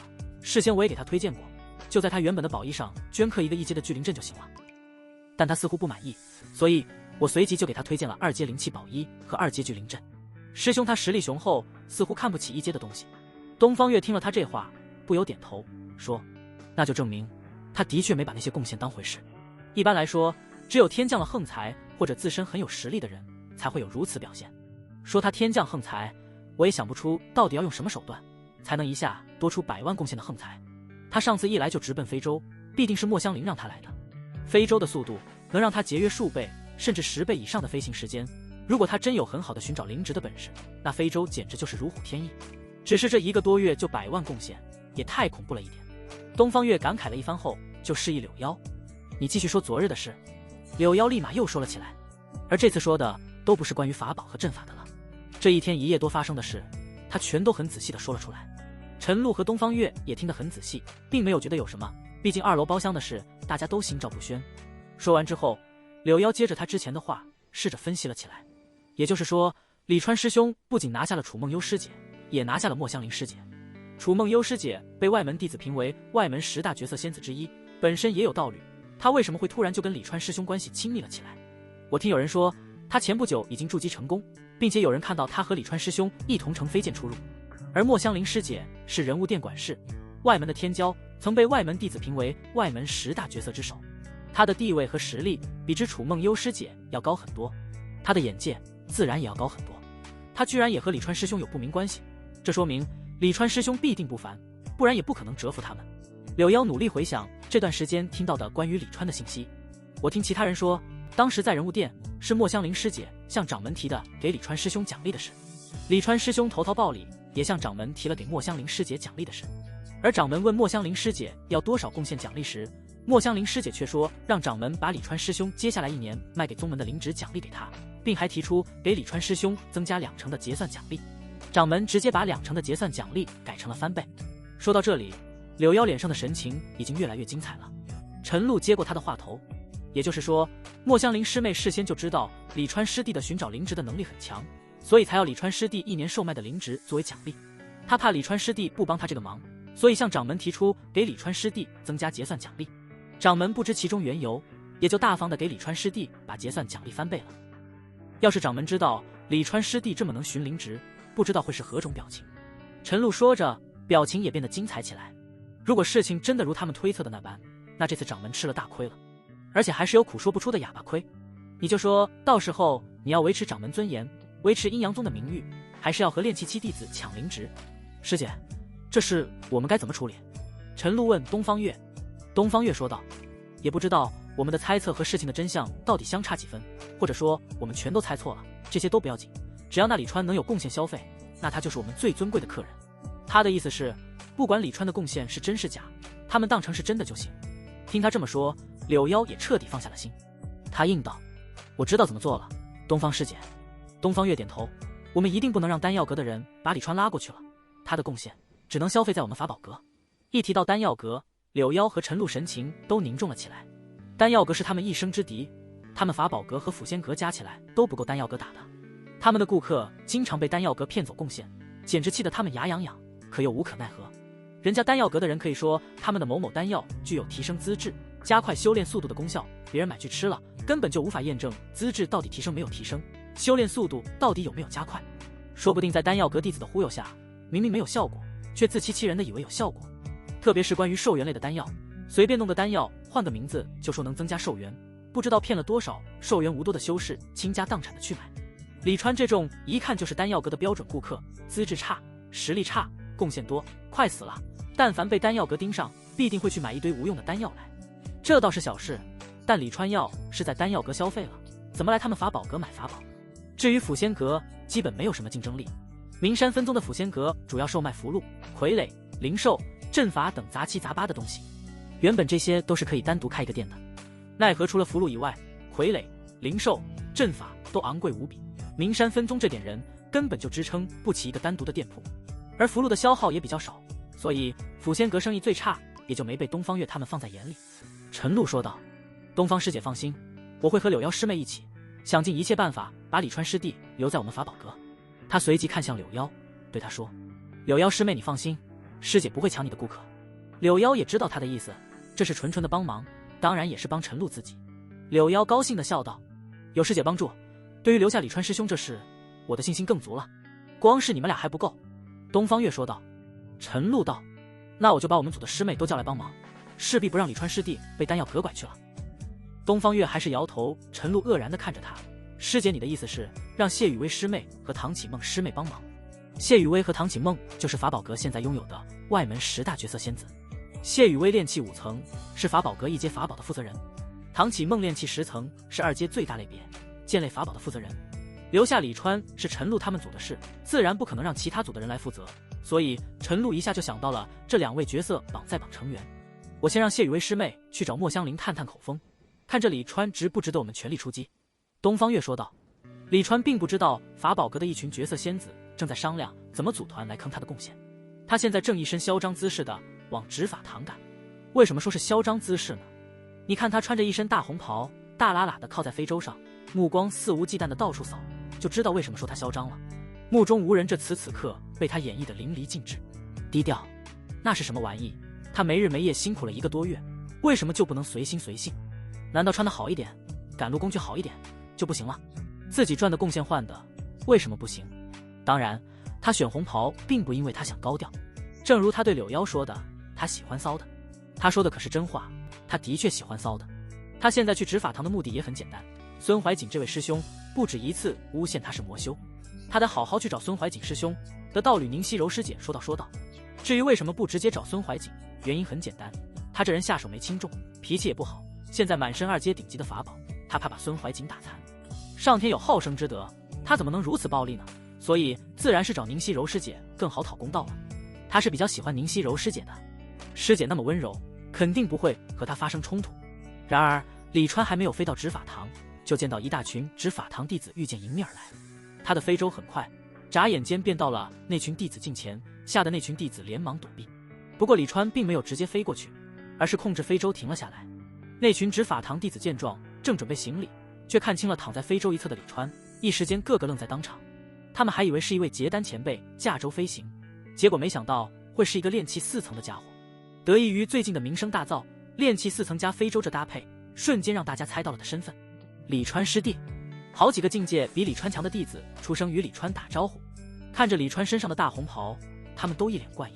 不是大红袍不好看，好吧，就是大红袍穿在李川身上不好看，像个老猴似的。李川师兄。老猴看向喊话弟子，不对，是李川看向喊话弟子，问：“你们这是去哪里啊？”周时锦本来只是试探性的喊了一声，没想到李川居然回应，并和他交谈，他顿时激动无比，立马恭敬道：“禀李川师兄，外门有弟子入魔，伤害了不少同门逃了，我等几位师兄师姐带我等去搜查。”其实按照一般情况来说，哪怕李川的实力比他强，但是他是执法堂的弟子，天生高其他弟子一等，毕竟谁还没个犯错的时候，所以见到实力高自己一点的师兄师姐也不用这么恭敬。但谁叫这是李川呢？不说上次一见面就赏了他10灵石这事，就算看在李川现在驾的这艘非洲的面上，整个外门就没有谁敢在李川面前不谨慎的。何况他又是比较八面玲珑的人，像刚刚和李川说话都还不忘提一嘴他周围的师兄师姐，这表面功夫自然做得足得很。李川惊讶，那些魔修还没有清理干净吗？这么阴魂不散。他也是看到周时锦在队中，所以才停下来的。他倒不是好奇他们这么一大队人去干什么，而是想问问娇嫩的宁熙柔师姐在不在执法堂内。周时锦忙道：“倒不是魔修，听说是那名弟子受不了道侣抛弃，刺激之下想强行筑基，结果心魔入侵，不仅没有筑基成功，反倒是丧了神智。”他说着有些想笑，又觉得这时笑出来不好，要笑不笑的怪异无比。旁边一名炼气9层的弟子叹道：“哎，我阴阳宗不幸啊，居然出了这么名弟子。其实说到这事，大家都是一副幸灾乐祸的心态。那弟子说完之后，突然对李川恭维道：“李川师弟，炼气期拥有非洲的，你可是第一人啊，恭喜恭喜！”另外一名炼气8层的弟子说道：“何止是炼气期，就是算上筑基期的内门师兄姐，李川师弟也是第一位拥有非洲的结丹以下弟子，简直开了我阴阳宗的先河。要不是我等现在有任务在身，师姐我真要厚着脸皮求一求李川师弟，让师姐也体验一番非洲的滋味。”众人你一言我一语，道不尽的恭维话，任务的事好像已经被他们忘了一般。趋炎附势其实仙凡都一样，只不过修仙的人恭维起人来更自然一些而已。毕竟他们心境比凡人要强很多，他们大概认为这是再正常不过的事。他们也并非就是一定想从李川这里得到什么，只是修仙凶险，多认识一个强人，多一条活路。什么时候万一真的在外遇到了危险，而又刚好遇到李川，那还不是一非洲的事。李川看了一眼执法队伍中的几名师姐师妹，环肥燕瘦，真是好不诱人。要不是他目标已经定好，一定一非洲全拉走。他说：“师姐，你们要是要回执法堂，师弟我倒是不介意带你们同行。”那师姐巧笑嫣然说道：“我们刚从执法堂出来，这要是回去，非得被罚不可。师弟你可真坏，一见面就想看师姐受罚。”瞧那眉眼抛的，李川都忍不住想先不去找宁熙柔了。这些师姐师妹虽然容貌差了宁熙柔一些，但个个都是上上之选，质量的差距数量又不是不能弥补。但是李川是一个有底线的人，先定下的目标怎么能改呢？算了，不和这些如狼似虎的师姐瞎扯了，不然真的走不了了。对了，各位师兄师姐，宁熙柔师姐在执法堂吗？他问道。在呢，师弟是去找宁师姐吗？找她做什么呀？她可是孙怀瑾师兄的道侣哦，师弟你可别乱来。那师姐好心提醒道。一看他就不是当时李川被魔修劫持时的在场人员，也不知道当时李川抱着宁熙柔来了一个大旋转。不过到底两人当时亲没亲，至今在场的人都没有争辩出过所以然出来。李川随即就问：“那孙师兄在不在执法堂？”孙师兄也在执法堂。师弟，你该不会真的找宁师姐做什么不能让孙师兄知道的事吧？一众师姐师妹都抿嘴笑了起来。然而执法堂的男弟子却笑不出来，因为他们也有道侣啊。正在这时，一张纸鹤飞来，在其中一名弟子面前停下。那弟子对着纸鹤捏诀，纸鹤之中顿时就传来一个好听的女子声音。那入魔弟子信息已查出，乃是外门炼气10层的赵秉谦，他已打伤数名同门逃离，速速追踪。是，清河师姐，我等这就去追踪。那弟子对纸鹤说完之后，纸鹤立马又原路飞回去了。其他人有些惊讶，清河师姐也没抓住那入魔弟子吗？赵秉谦入魔的居然是赵秉谦师兄，他可是外门10大绝色仙子之一的楚梦幽师姐的道侣啊，他怎么入魔了？你不知道吗？梦幽师姐已经筑基了。这话说完，场中突然就陷入了安静，大家都有意无意地看向李川。李川因为10万贡献和购买非洲的事，在外门已经是最有名的人了。原本之前只是有人传他和楚梦幽共乘一把飞剑，但随着他名气的飙升，传言逐渐变成了他和楚梦幽在飞剑上亲嘴，然后再变成更离谱的，他和楚梦幽在飞剑上就差给他俩专门写小书了。各种各样的版本，这些执法堂的弟子当然听过。所以赵秉谦到底是因为被道侣抛弃才入魔的，还是听了流传甚广的各种刺激版本啊？竟然是赵师兄！李川一脸惊叹，惋惜道：“他怎么这样了？上次我就说他道心不坚，还得多练，没想到啊！唉，真是世事无常。”见他拍着非洲，一脸痛心疾首的模样，众人都是面皮直抽。你这罪魁祸首，还说什么风凉话？对了，各位师兄师姐，你们见到赵师兄，记得代我向他问好，就说我说的，希望他能够振作起来。告辞了。眼看李川驾着非洲远去，众人皆是无语。他们是多想死才会在赵秉谦面前提李川。你们说，孙师兄会不会也像这赵师兄一般？有人忍不住说：“不会的，入我执法堂的弟子，心性都比其他弟子坚定。赵秉谦怎么和孙师兄比？”你的意思是，宁熙柔师姐必定会背？这还用问吗？也不看看李川师弟现在什么身价，宁师姐和他走得近一点又怎么了？他们关系好了，说不定以后孙师兄遇到什么困难，还能找李川师弟出手呢。这什么这？谁还没几个关系要好的男性同门了？少见多怪。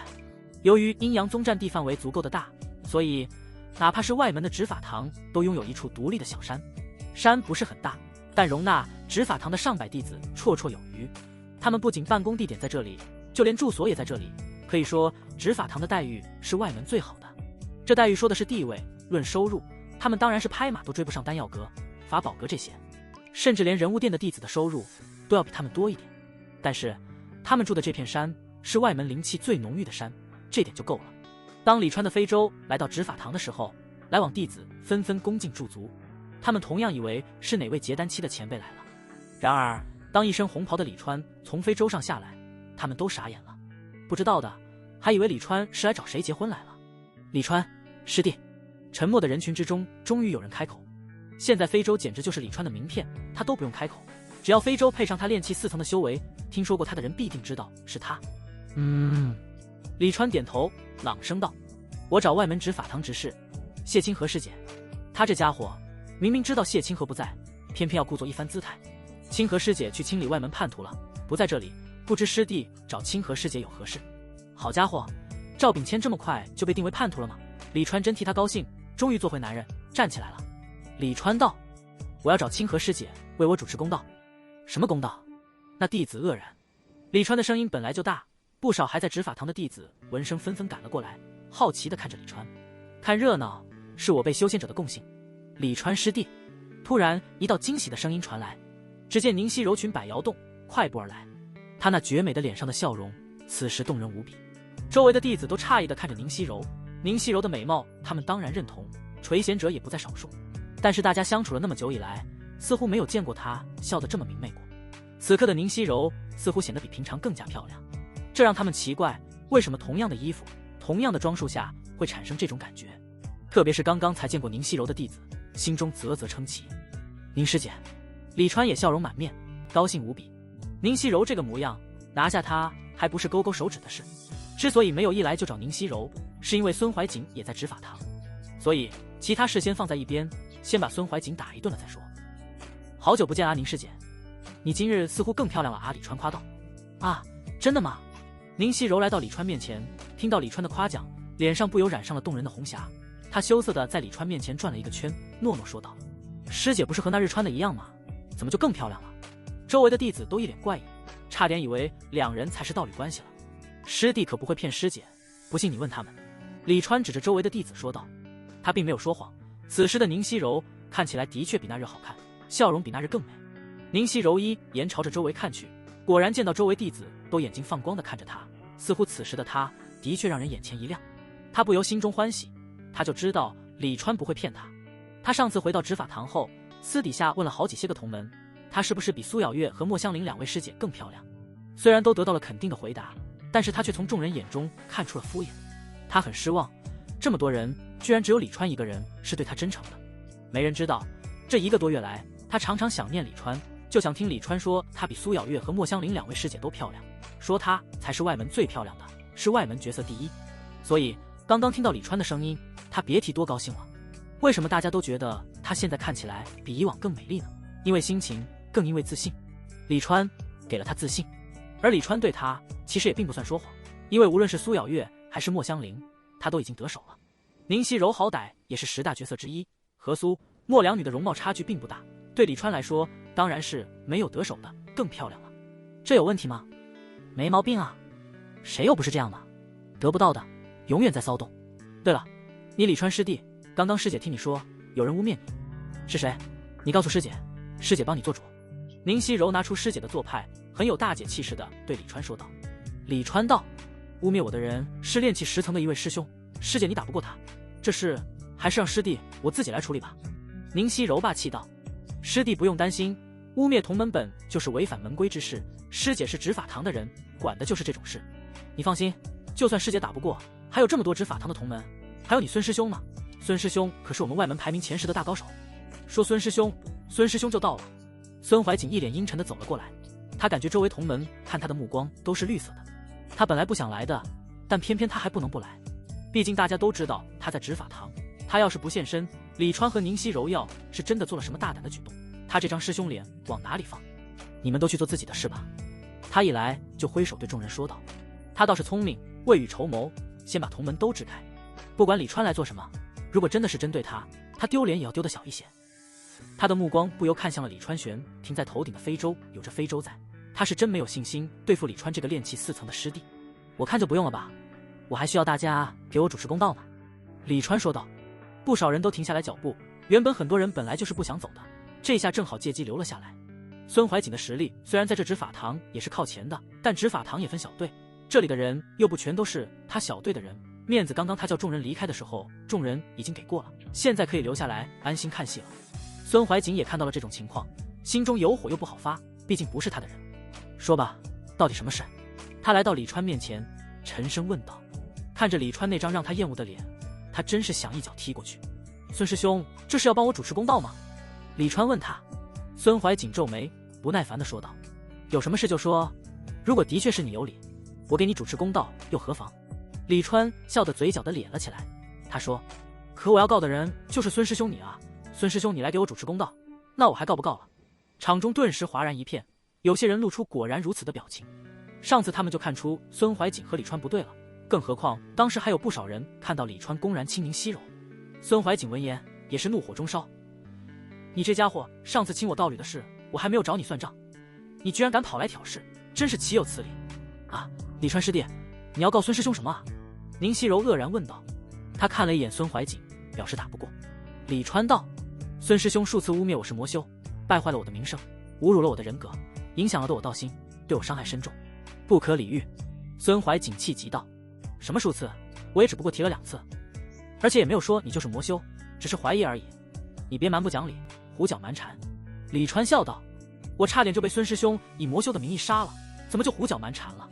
放屁，我什么时候说要杀你了？孙怀瑾连忙否认，他顶多也就是想收拾一下李川。李川道：现在说这些也没有意义，反正师兄你也不承认，不过你污蔑我是魔修的事，你刚刚也已经承认了，你就说这是怎么处理吧。各位执法堂的同门，你们说这事该怎么处理？李川问周围众人，但是没有人回应。很明显，围观群众只想看戏，并不想成为当事人。师姐，你说这事该怎么办？李川又转向宁熙柔。宁熙柔回头看了一眼孙怀瑾，又回头看向李川，颇为为难，弱弱的道：要不让孙师兄给你道个歉吧，反正也没造成什么不好的影响，好吗？孙怀瑾只觉得心中不是滋味，他的道侣居然让他当着这么多师弟师妹的面给别人道歉。既然师姐这么说，我就给师姐一个面子，让师兄给我道个歉，这事就这么算了。宁熙柔没想到李川答应的这么爽快，愣了一下之后，心里就像是吃蜜了一般的甜蜜。师弟这么给他面子，真好。正高兴呢，李川粗糙的双手突然就摸到了他的脸上，并说道：师姐别哭啊，看在你的面子上，我又不会把师兄怎么样。宁熙柔一脸茫然，他什么时候哭了？他不是高兴着的吗？他突然反应过来，李川是当着这么多人和他道侣的面占他便宜呢。哎呀，好笑！一众弟子个个踮着脚尖伸长脖子往这边看，但李川的大手掌覆盖在宁熙柔的脸上，他们也看不真切宁熙柔到底哭没哭，只看到李川的手在宁熙柔的脸上摩挲。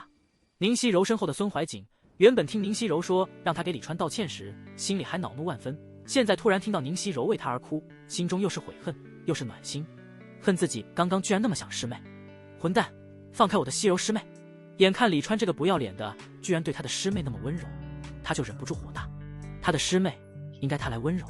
孙怀瑾抬起一脚就朝李川踢去，这一脚踢出去之后，他的心豁然舒畅。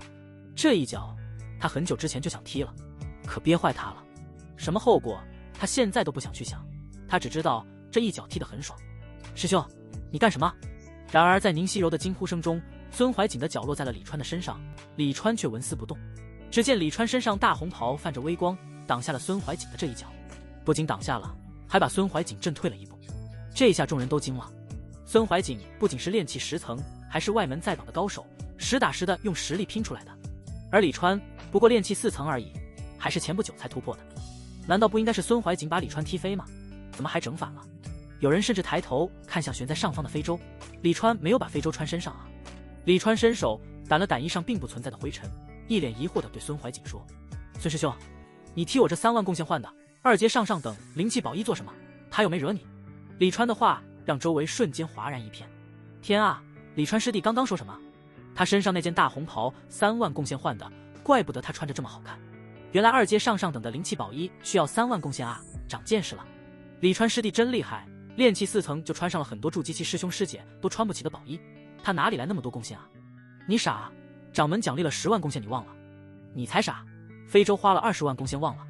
咦，对哦，李川师弟哪里来那么多贡献？被震退的孙怀瑾正一脸茫然，突然听到李川的话，嫉妒的眼珠子都红了。凭什么啊？还没等他从嫉妒中回神呢，李川又怪叫起来。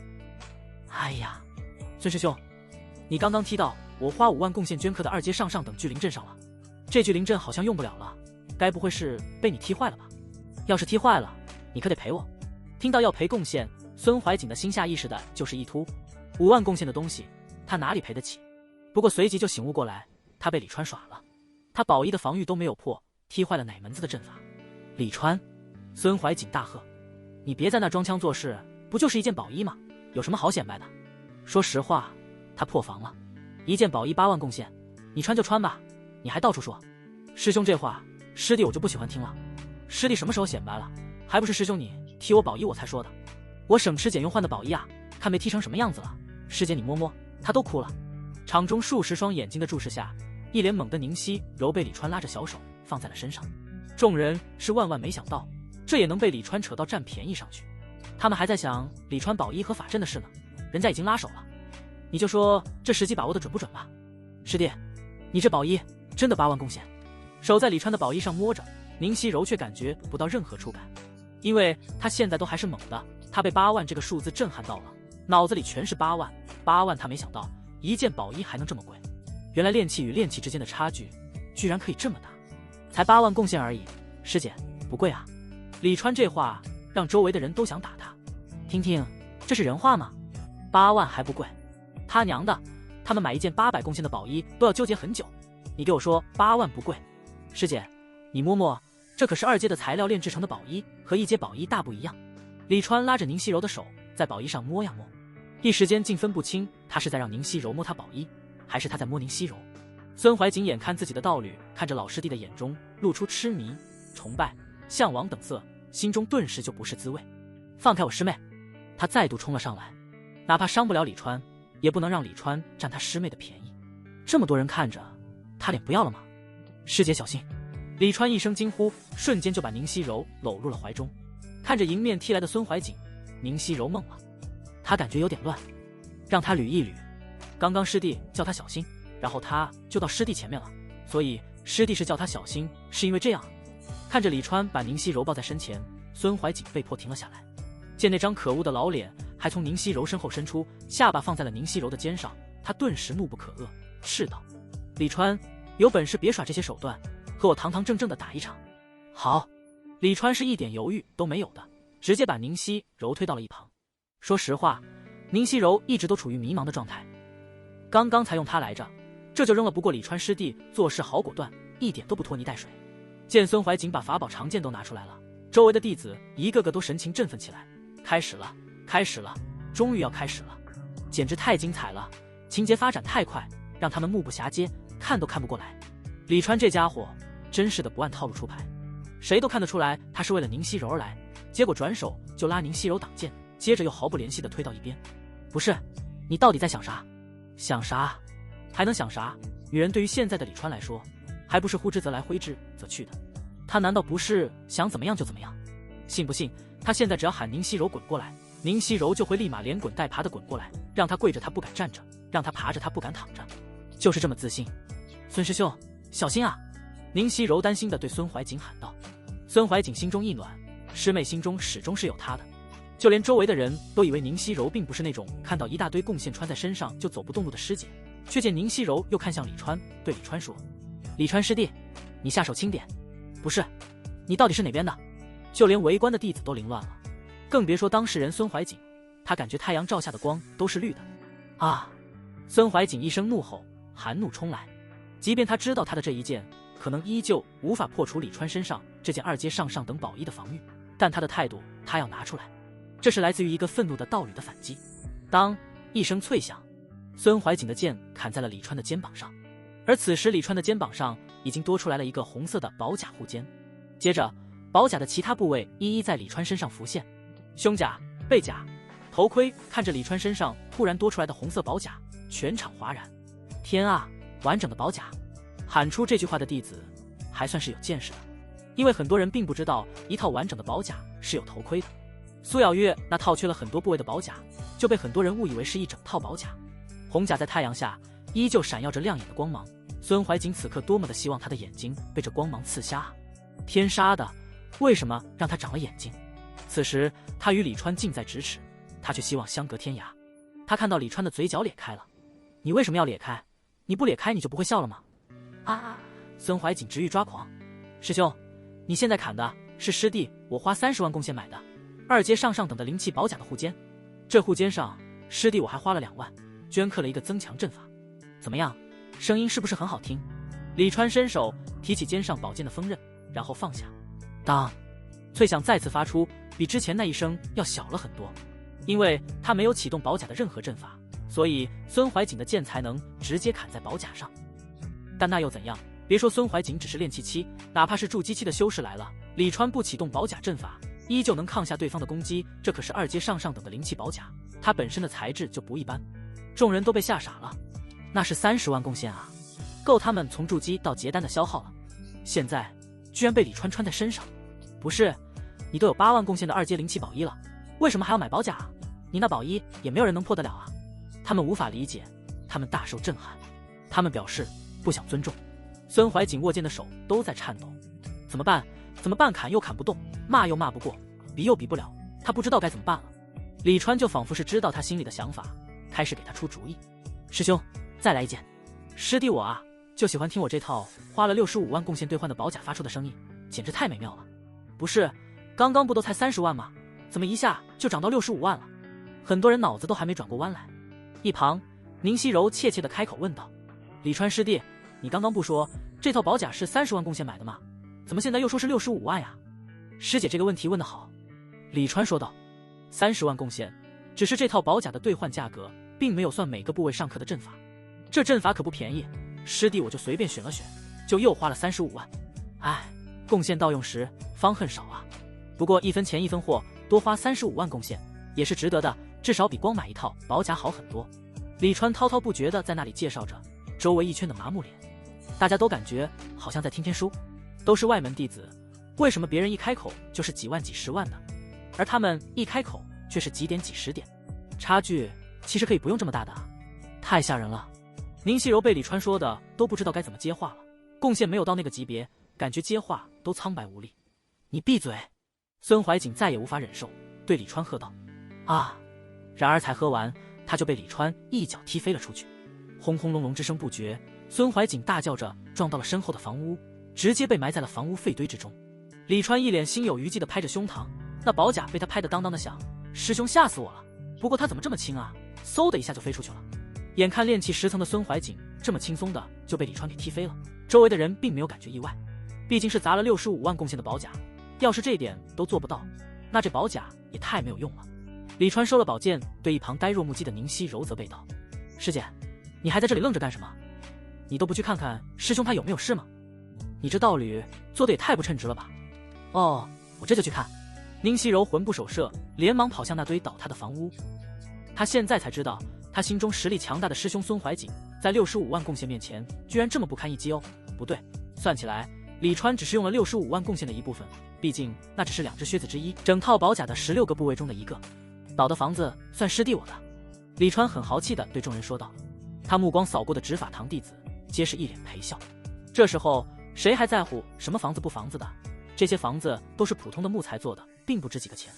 李川师弟，师兄他好像晕了。宁熙柔的声音传来，晕了，那就用尿滋醒他。李川说，啊。宁熙柔懵了，先手指着自己，我吗？宁熙柔看看了废墟中的孙怀瑾，又看了看周围一脸期待的众弟子，这不好吧师弟？他弱弱说道，哈哈，开玩笑的师姐，药滋也是师弟我来。李川对他招了招手，过来。来了。宁熙柔回头看了一眼躺着不动的孙怀瑾，小声说了一句，师兄你先睡会，然后就朝李川颠颠地跑去。跑到李川面前，还没来得及问李川叫他做什么，就被李川一把拦腰抱起，师姐，师弟带你体验体验一下师弟的飞舟。就如旱地拔葱，李川带着宁熙柔拔地而起，飞入非洲之中。当非洲远去，一众执法堂的弟子还沉浸在刚刚看到的好戏当中。他们好像是去我们的别院了。也不知道谁喊了一句，顿时全场哗然。不是吧，带走别人的道侣还要去别人的住处，你到底想干什么？孙师兄，李川师弟带着宁师姐去别院了。孙怀瑾的一位手下连忙朝孙怀瑾跑去，原本是想叫醒孙怀瑾，告诉他这个绿色的消息。但是没想到跑到孙怀瑾近前一看，孙怀瑾双眼居然是睁开的。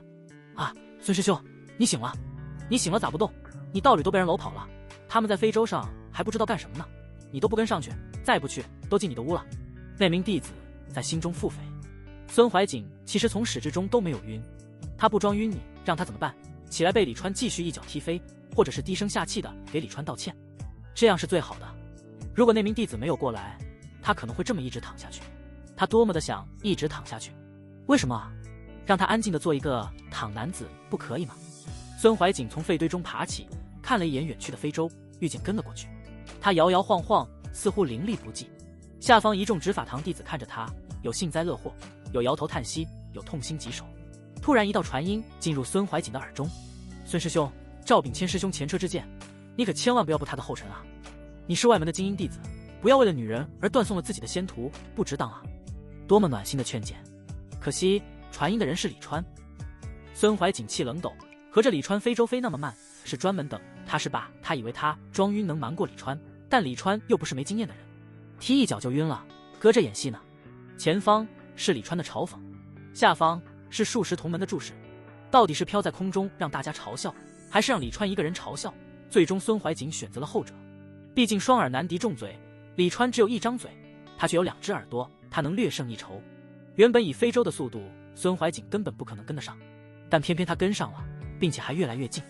非洲上的一切也映入他的眼中，简直就是没眼看。很快，非洲飞入执法堂的弟子宅院区，这里是一套一套的小房子，灵气比其他地方要浓很多，让辛苦一天的执法堂弟子晚上回来就能全心全意地投入到高质量的修炼当中。这福利比之丹药奖励什么的要好很多了。孙怀瑾眼睁睁地看着李川和宁熙柔走进了房间，看着宁熙柔关上了房门。宁熙柔关门的时候看到他了，眼中还闪过惊讶，似乎没想到他会跟来。但宁熙柔转身看了一眼屋内的李川后，还是把门关上了。孙怀瑾落在宅院之前，看着那道关闭的房门，却没有再上前一步。上去干什么？再被李川踢出来吗？到时候万一看到了什么不该看的画面，该怎么办？难道非要让全执法堂的同门都知道发生什么事了？何况大白天的，能发生什么？但是太阳总是会落山的，他从最高处慢慢落下。眼看天快黑了，孙怀瑾开始有些慌了。执法堂每日的下班时间要到了，同门们都要回来了，到时候大家看到他在这里站着，他该怎么解释？说准备修缮一下房屋吗？还好，房间门打开了，开门的依旧是宁熙柔。一脸春风得意的李川走了出来。呀，师兄，你什么时候回来的？怎么不去屋里坐？我们的事在师姐的耐心劝解下，师弟我已经释怀了，就一笔勾销了。以后可别再乱冤枉人了，师兄。李川大笑着拿出非洲，驾舟而走。师弟，有时间记得来找师姐。宁熙柔满脸红润，依依不舍地挥手。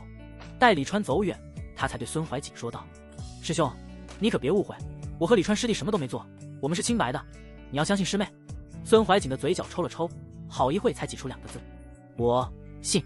宁熙柔顿时开心起来，我就知道师兄信我。大家装作若无其事，对大家都好。对于这个结果，宁熙柔很满意。师兄还不进屋？宁熙柔觉得只要孙怀瑾能挺过去，那么以后的成就必定不可限量。望着他那一如既往的笑容，孙怀瑾一阵恍惚，一切似乎又回到了过去，好像并没有变。他和宁熙柔还是那么的亲密无间，他们之间并没有什么不愉快的事发生。孙怀瑾突然长出了一口气，心中的那股烦闷也随着这一口气全都吐了出来，心境豁然就开朗了。原来心中无女人之后，真的就不一样了。师妹，我要筑基了。孙怀瑾突然说道。啊！宁熙柔神情愕然，师兄这么快就要筑基了，恭喜师兄。那师兄接下来有的忙了，买筑基丹可要花不少灵石。孙怀瑾神色复杂，缓缓道：我感觉应该不用筑基丹。只见他站在原地，体内灵气狂涌，直接就开始筑基。外门任务殿，一名身穿白色霓裳的女子御剑停下，缓缓步入殿中。她身姿婀娜，轻盈如柳，走路间腰间几枚玉佩相撞，发出清脆低响。凡是看到她的弟子无不驻足。雨薇师姐，雨薇师姐。一道一道招呼声响起，女子却只是微微点头。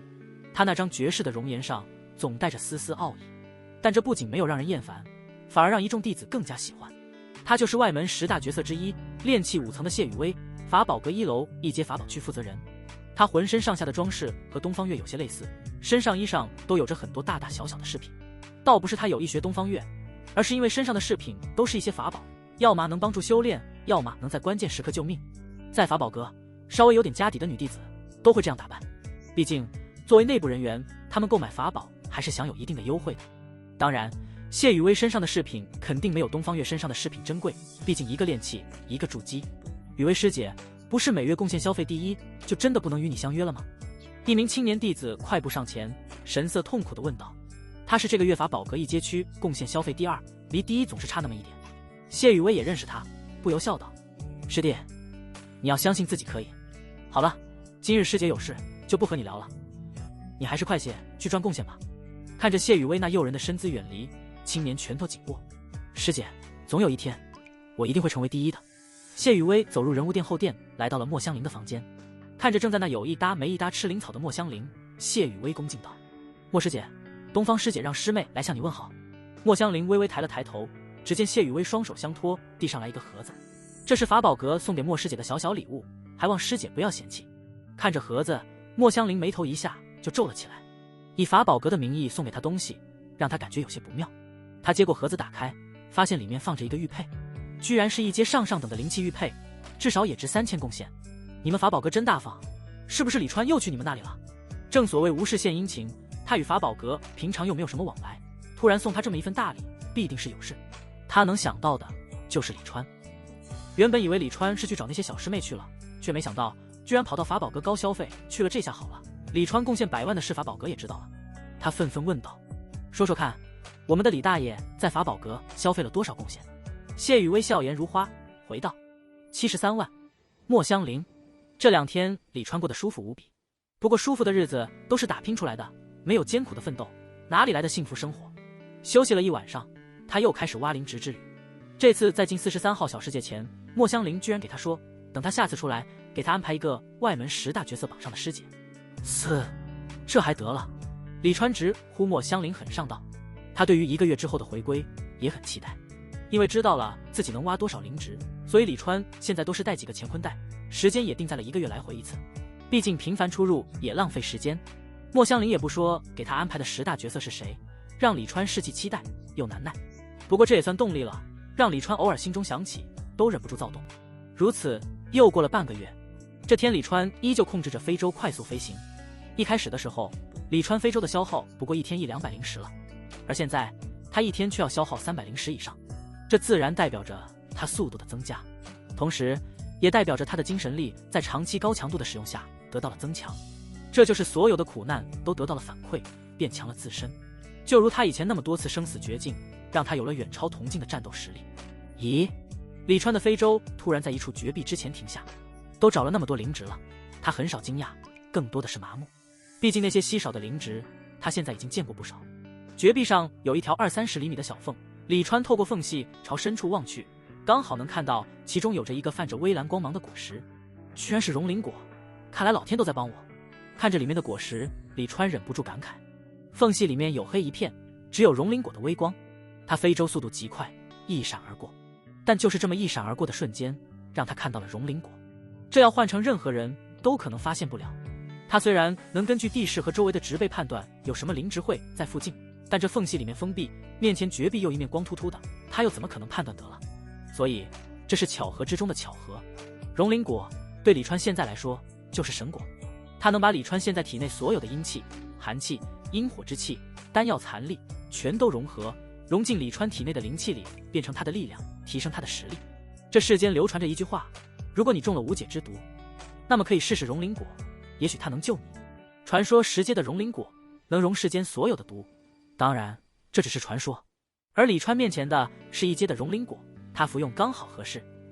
虽然李川不知道2阶的融灵果是什么姿态，但这43号小世界短时间内是不可能出现2阶的灵植的，灵植的生长也是需要环境的，这里的环境注定了它长不出2阶的灵植。也许等几百上千年，地底的灵气增加，那么灵植的等阶才有往上突破的可能。当然更大的可能是几百上千年后，这个小世界的灵气已经开始枯竭。不过这些都不是李川考虑的，他拿出灵气宝剑，控制着开始挖了起来。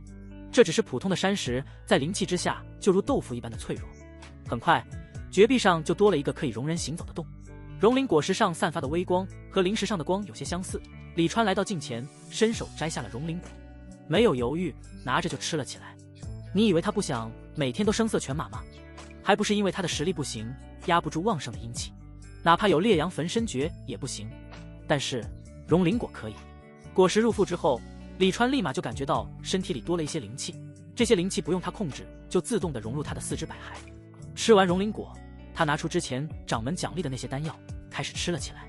这些丹药他一直带在身上，毕竟丹药一天不能吃太多，所以他每1-2天就会吃1粒。所以哪怕他这段时间没有修炼，但实力的进步速度也还是比其他同门要快一些，毕竟那些同门可没那么好的丹药吃。随着一粒粒的丹药入腹，李川体内的灵气也逐渐多了起来，他能感觉到身体的各个部位正在被灵气滋润，也能感觉到体内阴气正在快速转为力量。只有吃丹药留下的药力，他感觉不到。之所以不先吃丹药再吃溶灵果，是因为不知道溶灵果的效果到底如何，万一丹药吃多了溶不了，那就完了。而溶灵果蕴含的力量，如果没有消耗完，是会留在人的身体里的。有这个特征在，他吃了溶灵果，在后吃丹药，一点影响都没有。一边感受着体内逐渐增多的灵气，李川一边吃2粒丹药，一边修炼。也不知道过了多久，他感觉到阴阳初起诀和烈阳焚身诀都突破到了第5层，而随之他也从炼气4层突破到了第5层。果然，最快的突破就是天才地宝。李川忍不住感慨，离上一次突破到炼气4层才多久？不过2个多月而已。溶灵果的效果比他想象中的还要好得多，他一直慢慢的吃丹药，直到第2天，他吃了各种丹药，总共差不多700-800粒才停下来。李川忍不住开心的大笑，哈哈，没想到一颗溶灵果居然让我连破2个小境界，神果啊！没错，他今早又突破了1层，已经炼气6层了。虽然这700-800粒药的价值加起来已经近万灵石了，但对于李川来说这是小意思，只要能突破，别说1万灵石，就是10万灵石他都愿意。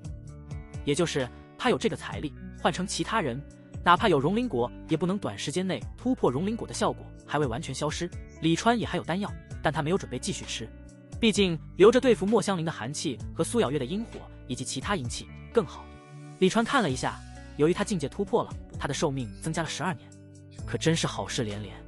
他的目光不由落到了溶灵果果树上，这么好的东西，他自然要带走。虽然溶灵果10年才结1次果，时间有些长，但总比没有这东西强。而且他可以试着培育一下，看能不能改变果实成熟时间。还好他现在拥有灵植种植的能力，知道溶灵果果树的特性，不然换个人来直接挖走拿回去栽，肯定活不了。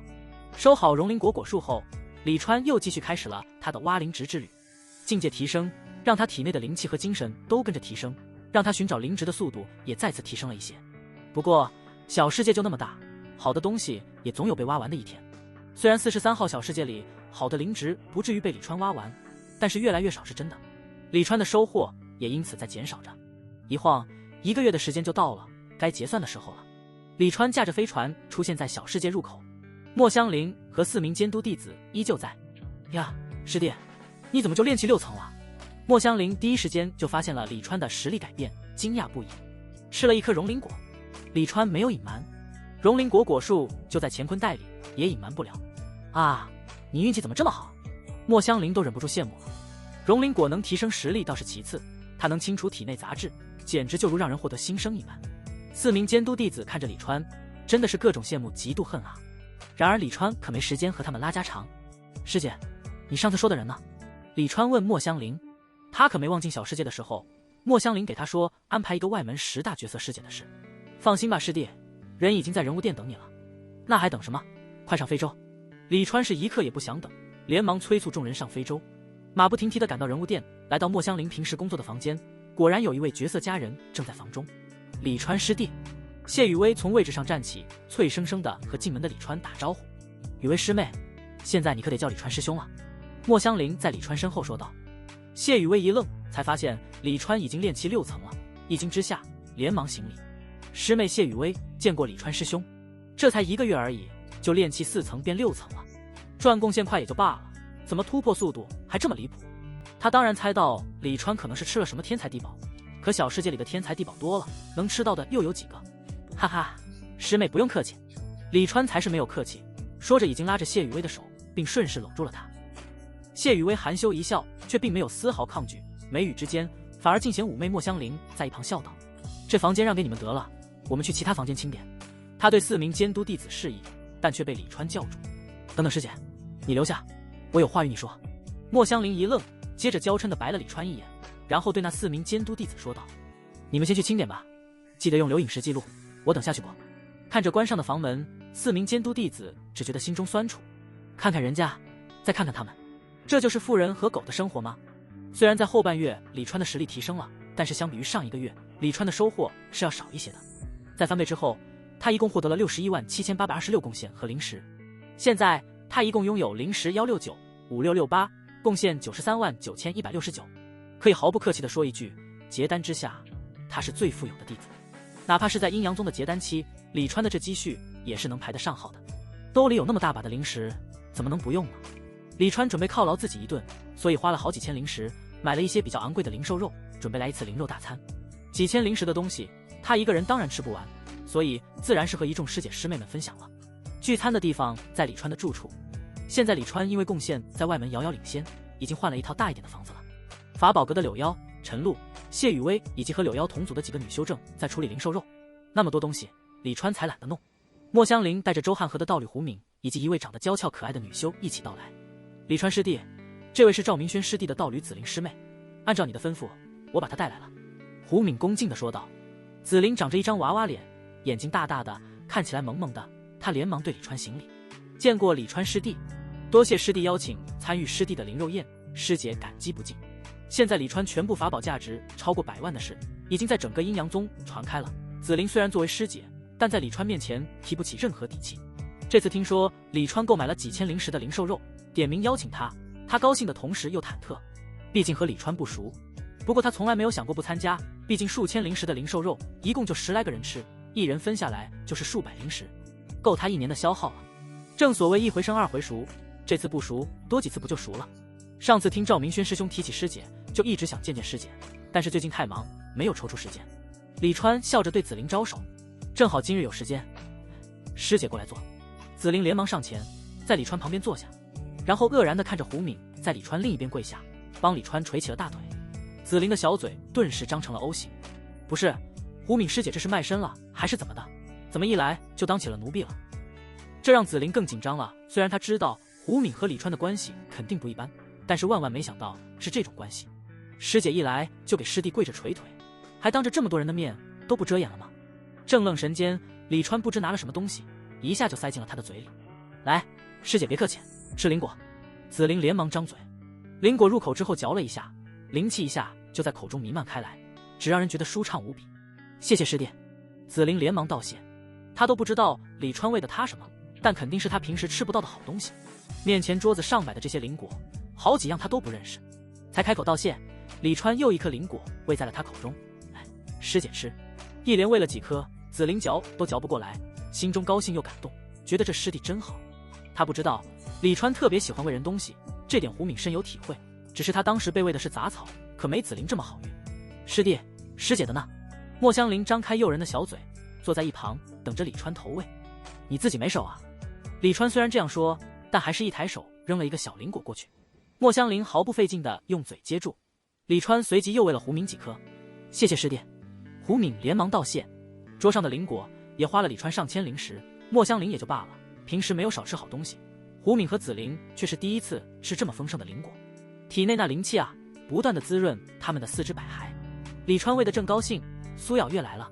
苏咬月站在门口有些发愣，李川飞鹤传书让他来，他就来了，根本就没有想到李川这里有这么多人，自然也不知道李川今日花了大几千灵石搞什么灵肉宴。见到苏咬月，李川高兴的招手，苏师姐站在门口做什么？快进来。苏咬月点头，进来之后对莫香菱行礼，莫师姐。紫菱也连忙起身对她行礼，只有胡敏有特权，不用起身。莫香菱看着苏咬月，美目流转，对李川说道，看来李川师弟这次喊了不少师妹来。李川大笑道，可不止师妹，还有师姐。苏师姐，你就坐莫师姐旁边。李川对苏咬月说道。苏咬月本来就是少言寡语的人，也没有说什么，在莫香菱的旁边坐下。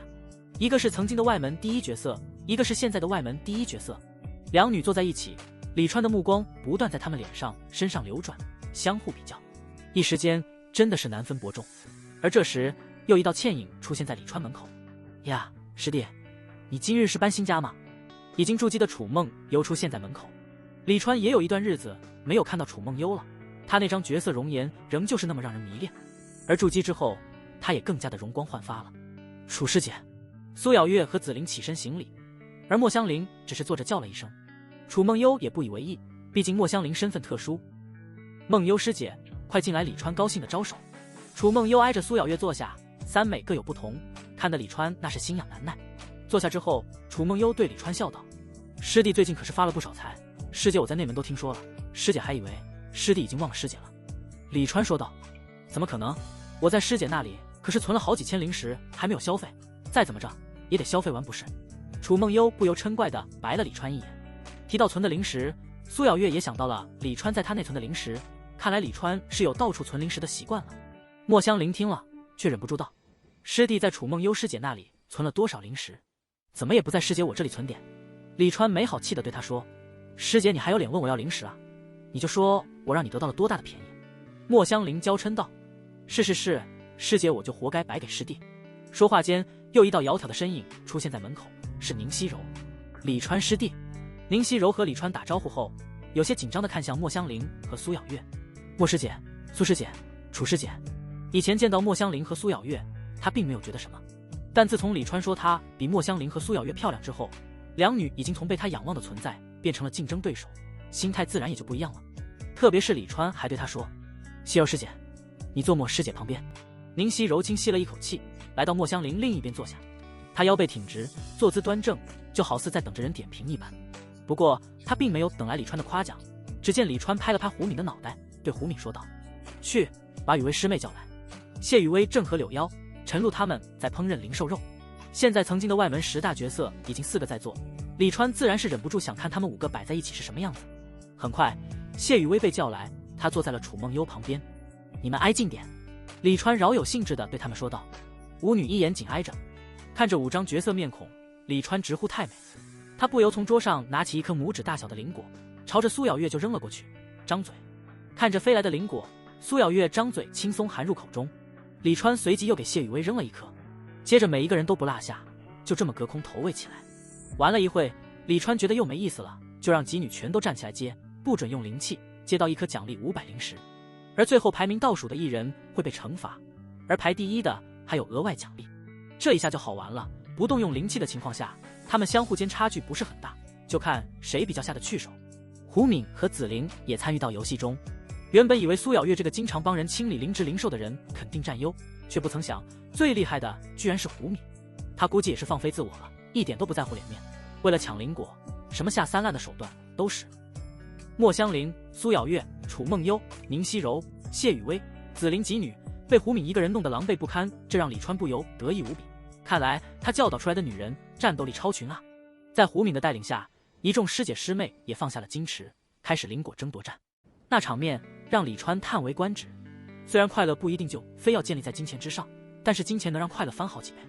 在修仙界同样如此，有灵石，笑起来嘴都是咧开的。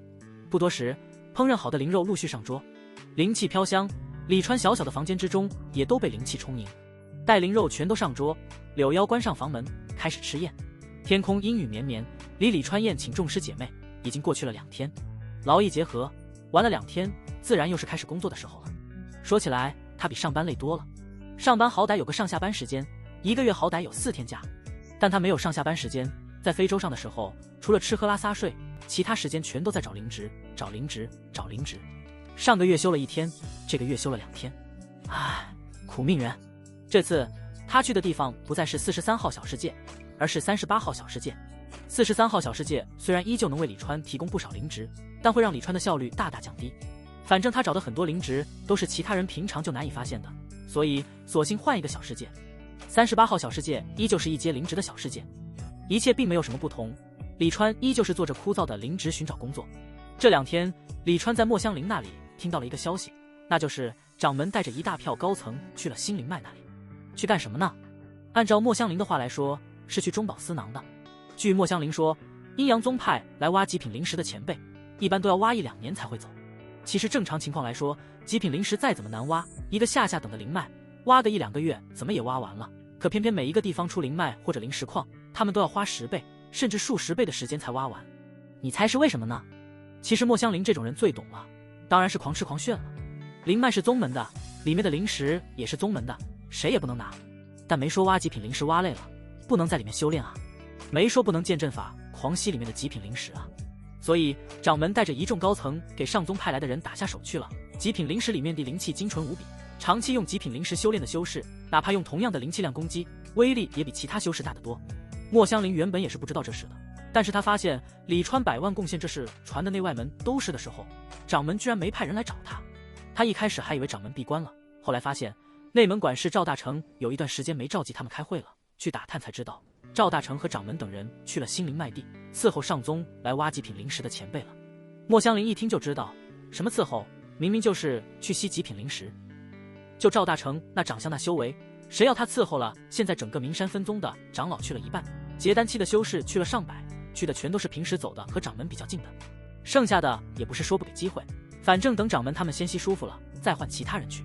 莫香菱对此好一阵抨击，说这种损害宗门利益的事，叫他去他也不去，仿佛他是什么刚正不阿的人一般。但了解他的李川知道，他练气期去了也吸不了多少极品灵石，得到的好处远远没从他这里得到的好处多，也就在那练练嘴皮子而已。要是他是结丹期，他跑得比谁都快。如果是以前，李川对于这种事还会羡慕，但是现在他只是当故事来听。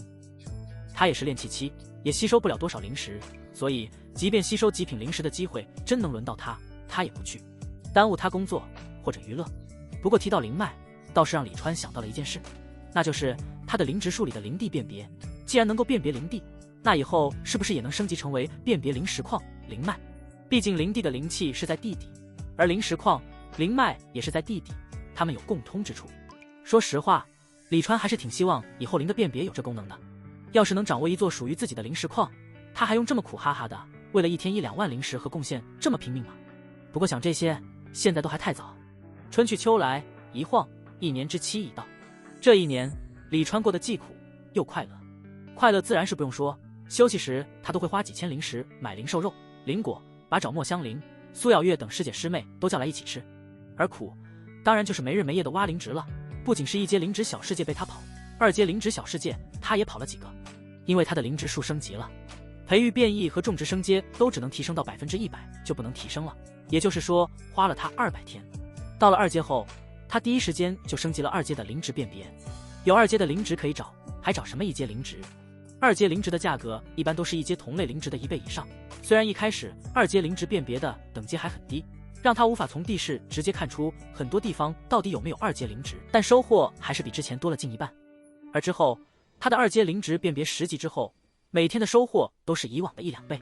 灵植数满2阶之后，他又先后学会了制符术和傀儡术，小黑书上的内容也发生了不小的改变。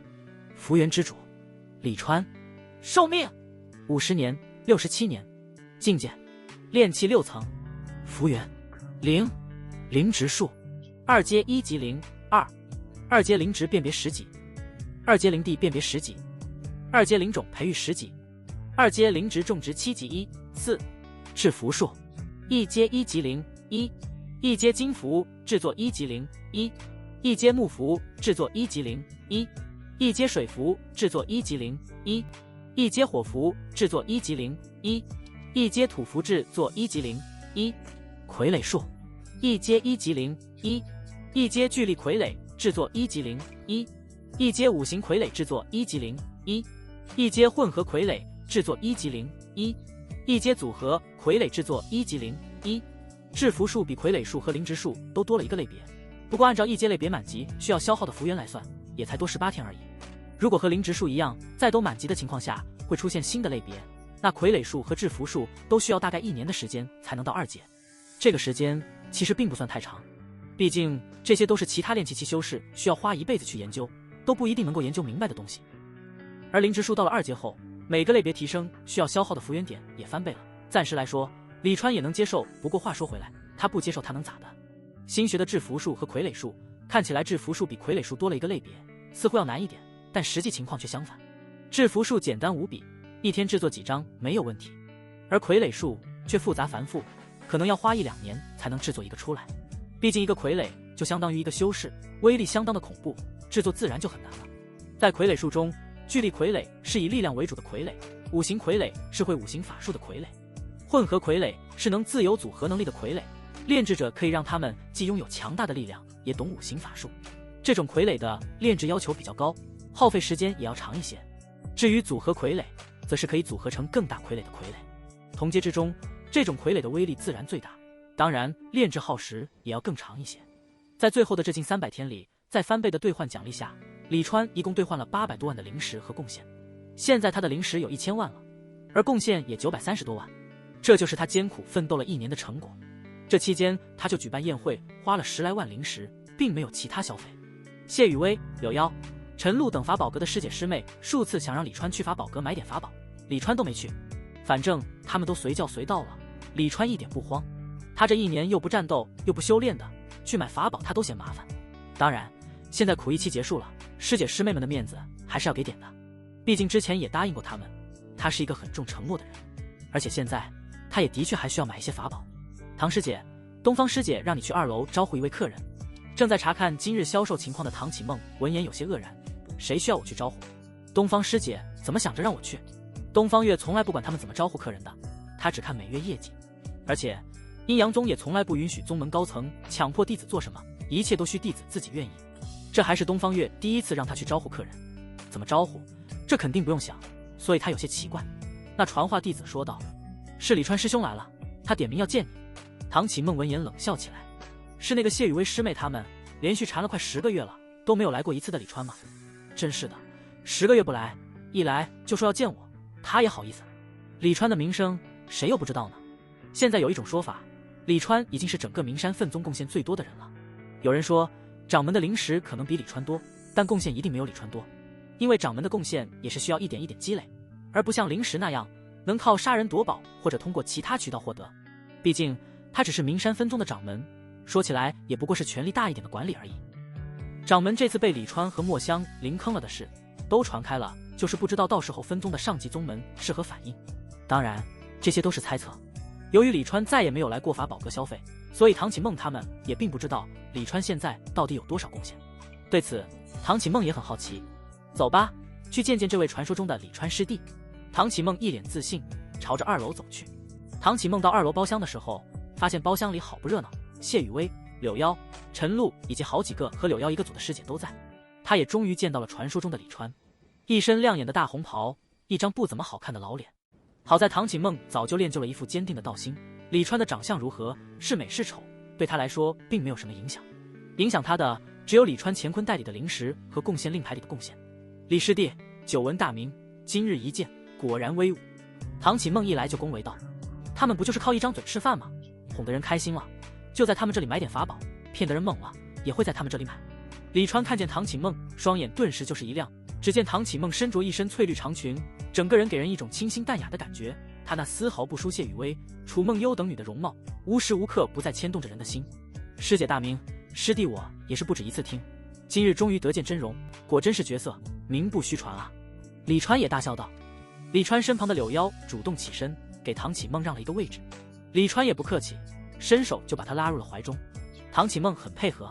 过了一会，李川问她：“师姐，听说你是2阶宝剑类法宝的负责人，师弟我今日想买一把2阶的灵气宝剑，不知道你可有什么推荐的？”买一把？唐启梦却是笑意盈盈：“师弟，一把灵气，且配得上你。”这话李川爱听，他问：“不买一把，难道买一堆？”唐启梦笑道：“当然了，买一把可不符合师弟你的身份。如今这阴阳宗下到刚入门的弟子，上到结丹期的长老，谁不知道师弟你是全宗贡献最多的人？区区一把只值2-3万贡献的2阶灵气，怎么配得上师弟你20万贡献的非洲和65万贡献的宝甲呢？”李川闻言直接笑了起来：“好家伙，拿话架他，觉得他不会买低价的东西了。只能说看人真准，师弟要买也应该买剑阵。”唐启梦以一副肯定的语气说道：“剑阵威力强大，师弟配合着你那套65万的宝甲使用，再合适不过了。一套厉害的剑阵，直接能让师弟你这炼气6层的修士轻易击杀筑基修士。”李川听得点头，越阶击杀，主角标配能力。他觉得他现在应该是主角了吧，所以配一个越阶击杀的能力不过分。正想问唐启梦准备给他推荐什么，却不料唐启梦突然话锋一转，说道：“但轻易击杀筑基修士的剑阵，师姐却认为还是配不上师弟。”不仅李川疑惑，就是谢雨薇、柳妖等女也同样疑惑，炼气击杀筑基已经很离谱了，还配不上？师姐啊，让你是来卖货的，你可别光记得卖了，把货丢了。他们真怕唐启梦把事情办砸了，毕竟顾客是他们的，唐启梦顶多算是帮忙，不上心甚至诚心捣乱也不是没有可能。只是李川点名要让唐启梦来，他们也没有办法。李川听了唐启梦的话后，先是大笑了一番，然后说，是不是能直接击杀元婴修士的剑阵才能配得上师弟？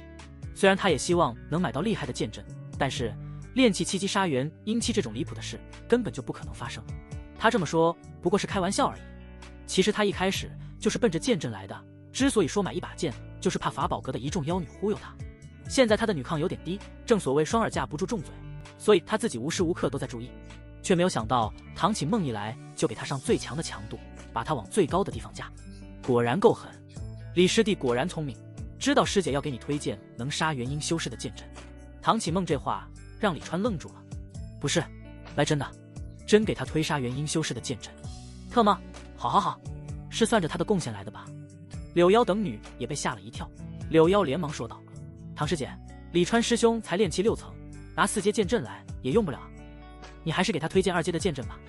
他是真急啊，他怕唐启梦给他把李川这个大客户吓跑了，别人又不是傻子，炼气期给他推元婴期的剑阵，不是明摆着宰人吗？他估计要不是和李川有这10来个月的友谊在，李川可能早就发火了。这一点他倒是想错了，李川现在只有好奇，想看看这唐启梦葫芦里卖的到底是什么药。唐启梦对柳妖说道，师妹，师姐，我是2阶剑类法宝区域的负责人，我想要论懂剑，你们没有谁比我更懂了。别忘了，你们平时剑类法宝的任务量也是师姐我来定，我要不是对一众弟子的购买期待了如指掌，又怎么定好这任务量？他这话看似是在威胁宣示自己是上级的权威地位，却也在说他是最了解剑的。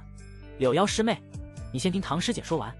谢雨薇突然开口道，他想唐启梦是东方月叫来的，不至于会捣乱，损失一单生意还没什么，但要是法宝阁真的因为他而失去了李川这个重要顾客，东方月不会轻易放过他。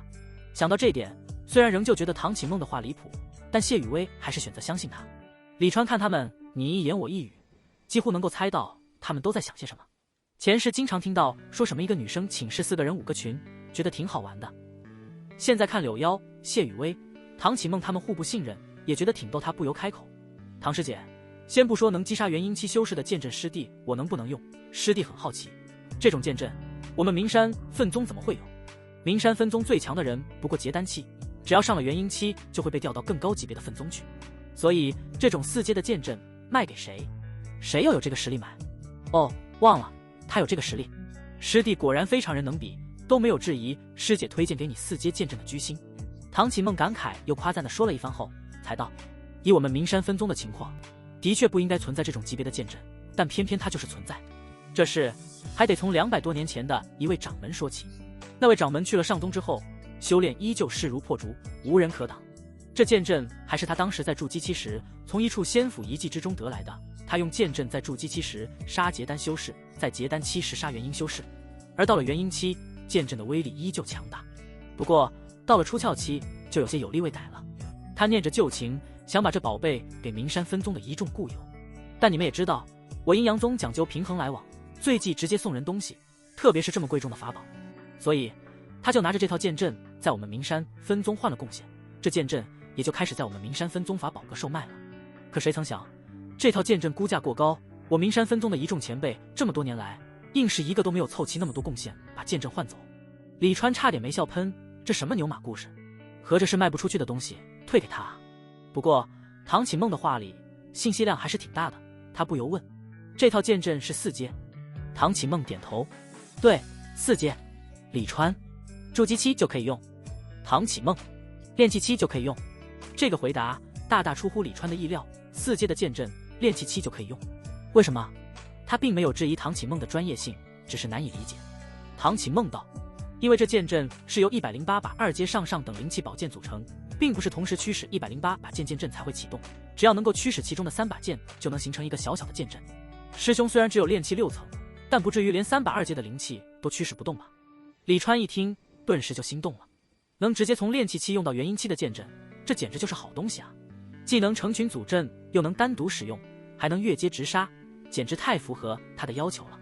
直接说价吧，他豪气地说道。只见唐启梦柔唇微张，笑容亲切，张口吐出了一个吃人的数字：1000万贡献。多少？柳腰惊呼，就好似要让他来掏这个贡献一般，眼睛都快瞪出来了。谢雨薇、陈露等女都惊呆了。不是他们觉得价格高了好吧，就是他娘的价格高了，这么高的价格谁买得起啊？怪不得200多年都卖不出去。李川嘴角抽了抽，心中直骂，到底是谁传的他有1000万贡献？他知道关于他的传言到处都是，但没想到居然已经传到1000万去了。虽然吧，他赚的贡献的确也有1000万了，可哪有抵着他余额来整的？真想把他贡献掏得一分不剩，还让他贷款是吧？这些妖女太瞎了。师姐，见证的事我们明日再论，今日我们就不谈买卖了。李川说道。哼哼，等明天他提了裤子就跑，买毛线买。唐启梦不由抿嘴而笑，说：师弟，你是被吓着了吗？李川怎么可能承认？唐启梦却是看向柳腰，师姐，我话还没说完呢，你们就一惊一乍的。1000万贡献，那是以前的价格，这么多年来剑阵都没有卖出去，这是宗门的损失。所以每过一些年头，我们名山分宗的法宝阁都会向上宗申请下调剑阵的价格。现在啊，剑阵已经这个价了。他得意地伸出3根青葱白指。李川眼睛一亮，大手一拍桌子，惊喜道：现在只要30万贡献了吗？好好，快给我包起来，这剑阵我要了。唐启梦一愣，随即娇嗔：哎呀，李川师弟你可真坏，明明知道师姐说的是300万贡献啊，300万，那我们还是明日再讨论剑阵的事，今日我们就不谈买卖了。师弟你真是净想着占便宜的事，师姐我说的已经是最低价了。唐启梦哪里不知道李川想什么，劝解道：你可要抓住这个机会，现在这价格已经很低很低了。原本上宗是有心把剑阵收回的，毕竟这剑阵在元婴期修士手中威力也远比一件4阶灵气法宝强太多，买一件贡献上百万的4阶灵气哪有买它好？但奈何我名山分宗的那位掌门人仍在，并已经去了总宗，要不是有他压着，这300万贡献的好事哪里轮得到师弟你？上宗的前辈早就抢破头了。其实李川在唐启梦伸出3根手指的时候就已经确定要买了，这么好的东西3折卖，不买是傻子。他只是想看看还有没有更低的价格，毕竟法宝阁的弟子虽然不敢私自更改法宝的价格，但这套剑阵明显不在这范围内，它的原价是1000万贡献，如果唐启梦能1000万贡献把它卖出去，宗门肯定不会怪他，不仅不会怪，还会好好奖励。现在看来300万已经是底价了，可300万师弟我也没有啊。李川故意说道。唐启梦闻言一脸无奈，那就没办法了，只能什么时候向上宗申请，把他的价格降到了30万贡献，再叫师弟来买。李川见他不上当，也不逗他了，说道：行了，我买还不行吗？这话一出，众女皆是一震，他们没想到李川居然真的有300万，毕竟之前的猜测是一回事，现在得到证实又是一回事。柳腰、陈露皆是一脸红光，激动的脸通红。300万啊，他们得拿多少提成？现在不仅是到筑基的资源有了，怕是筑基到结丹的资源也有大半了，可以硬躺好几十年了。谢雨薇神色变幻，他没想到唐启梦一来就卖了一件300万贡献的法宝，这多少显得他这10来个月有些无能，没有我们这10来个月的用心维护，这单也不可能成。他虽然在心中这么安慰自己，但也赶紧思索起来，他一阶法宝区域都有哪些卖不出去的高价货？还是师弟识货，师弟豪气。唐启梦抱着李川亲了一口，接着就对窗外手捏法诀。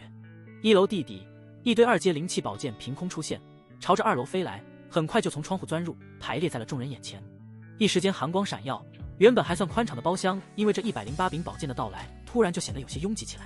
唐启梦的声音也忍不住有些激动，这就是玄风剑阵的108柄宝剑，他们每一柄都是2阶上等的灵气，哪怕是单独拿一柄出来，在筑基期也是宝物。玄风剑阵的特点虽然是速度，但这些宝剑之中也不乏带有5行属性以及雷、冰、毒、风等属性的单剑。说着说着，唐启梦差点高兴地哭了出来。这一单虽然算是柳腰的，但对他来说意义太大了，因为这是一套200多年都没有卖出去的剑阵。现在他把这套剑阵卖出去了，这份功劳颇天的大。只要他还在法宝阁一天，这份战绩就会跟他一天。以后如果他有机会进入上宗甚至总宗，那这份战绩也会成为他晋升的助力，为他带来的无形好处实在太多太多了。哟，这是怎么了？李川见唐启梦眼中晶莹，忍不住奇道：他们是你的道侣吗？你把他们卖了，这么舍不得？原本唐启梦只是突然心生感触，也没准备哭来着，但被李川这么一说，扑哧一声就笑了出来，一下没绷住，把眼泪也给笑出来了。师弟，你说的都是些什么乱七八糟的？师姐哪里哭了？师姐没哭。他一边说，一边伸出纤细手指，轻轻抹掉脸上泪珠。哈哈！李川大笑，指着他问其他人：“你们说他这不是哭是什么？”谢雨薇不由捂嘴轻笑，意味深长地说道：“唐师姐这是高兴，师弟有所不知，师姐她一高兴就流泪。”李川闻言一愣，接着若有所思：“有意思。”他在看唐启梦时，兴致却是越发浓郁起来。你以为他在想什么？他想的不过是，既然这么喜欢哭，他好好打一顿，让唐启梦哭个够。要不说他不是人呢？他看108柄剑一眼，一挥手，不客气的就把他们收入了乾坤袋中，接着把贡献令牌扔给了柳腰：“去扣贡献吧。”柳腰接令牌的手都在颤抖，忙应道：“是，师兄。”陈露和谢雨薇等女眼睛顿时就亮了起来，想跟过去看李川的贡献余额。这时李川却说道：“谁都不准去，好好给我坐着。”他看向柳腰说：“你等下看到了什么，也不许告诉他们，谁都不可以告诉。”啊！柳腰迟疑地看向陈露，接着点头：“是，师兄，师妹知道。”其实这样，柳腰心中反而高兴，以后就只有他一人知道李川的余额了。其他人问起，他也有推脱的理由：“师兄，师弟。”谢雨薇、唐启梦等女都眼巴巴地看着李川，他们太想知道李川的贡献余额是多少了。别说叫师兄师弟，今日就是叫爹也没用。李川哼道。现场到处都在传他贡献的事，大家都想知道他的贡献到底有多少。嘿，他就不让大家如意，慢慢猜吧，好奇死你们。心中正得意呢，爹！几道娇滴滴的喊声几乎同时响起。好家伙！李川目瞪口呆地看着唐启梦、谢雨薇等女，这底线都这么低的吗？你们这样让我很难办啊。李川表示，这种大场面他也没有遇到过，该怎么处理？在线等，挺急的。骄阳似火，烤得人心情烦躁，但在阴阳宗，这点太阳并不算什么。烈日寒暑对修仙者来说影响并不大。法宝阁的廊道上，一道俏丽的身影正快步而行。咚咚，东方月的房门被敲响。进来。他的声音很淡。房门被推开，看到门外的柳腰时，东方月那面无表情的脸上一下就涌上了笑容。他对柳腰招手，笑道：“昨日听说李川师弟来了，我就一直在等柳师妹你的报喜。怎么样，是不是能给师姐我一个惊喜？”东方月很期待李川这次的消费数额，为了这一天，他已经等待了10来个月了。这几个月的时间里，不少结丹的前辈都来向他打听消息。毕竟一次上百万贡献的消费，哪怕是结丹修士，也没几个能做得到。不少人已经动了收李川为徒的心思，虽然不能直接问李川要贡献和灵石，但是如果能知道点赚贡献和灵石的诀窍，那也能让他们受益良多。甚至就连一些长老都来打听李川的消息。李川在小世界里埋头苦干的时候，阴阳宗内到处都是在打听他消息的人。据东方月所知，有高层去找莫香菱，想看李川与外门任务店的交易记录，但都被莫香菱给拒绝了。听说甚至还发生过争吵。这消息具体是真是假，也没人说得清楚。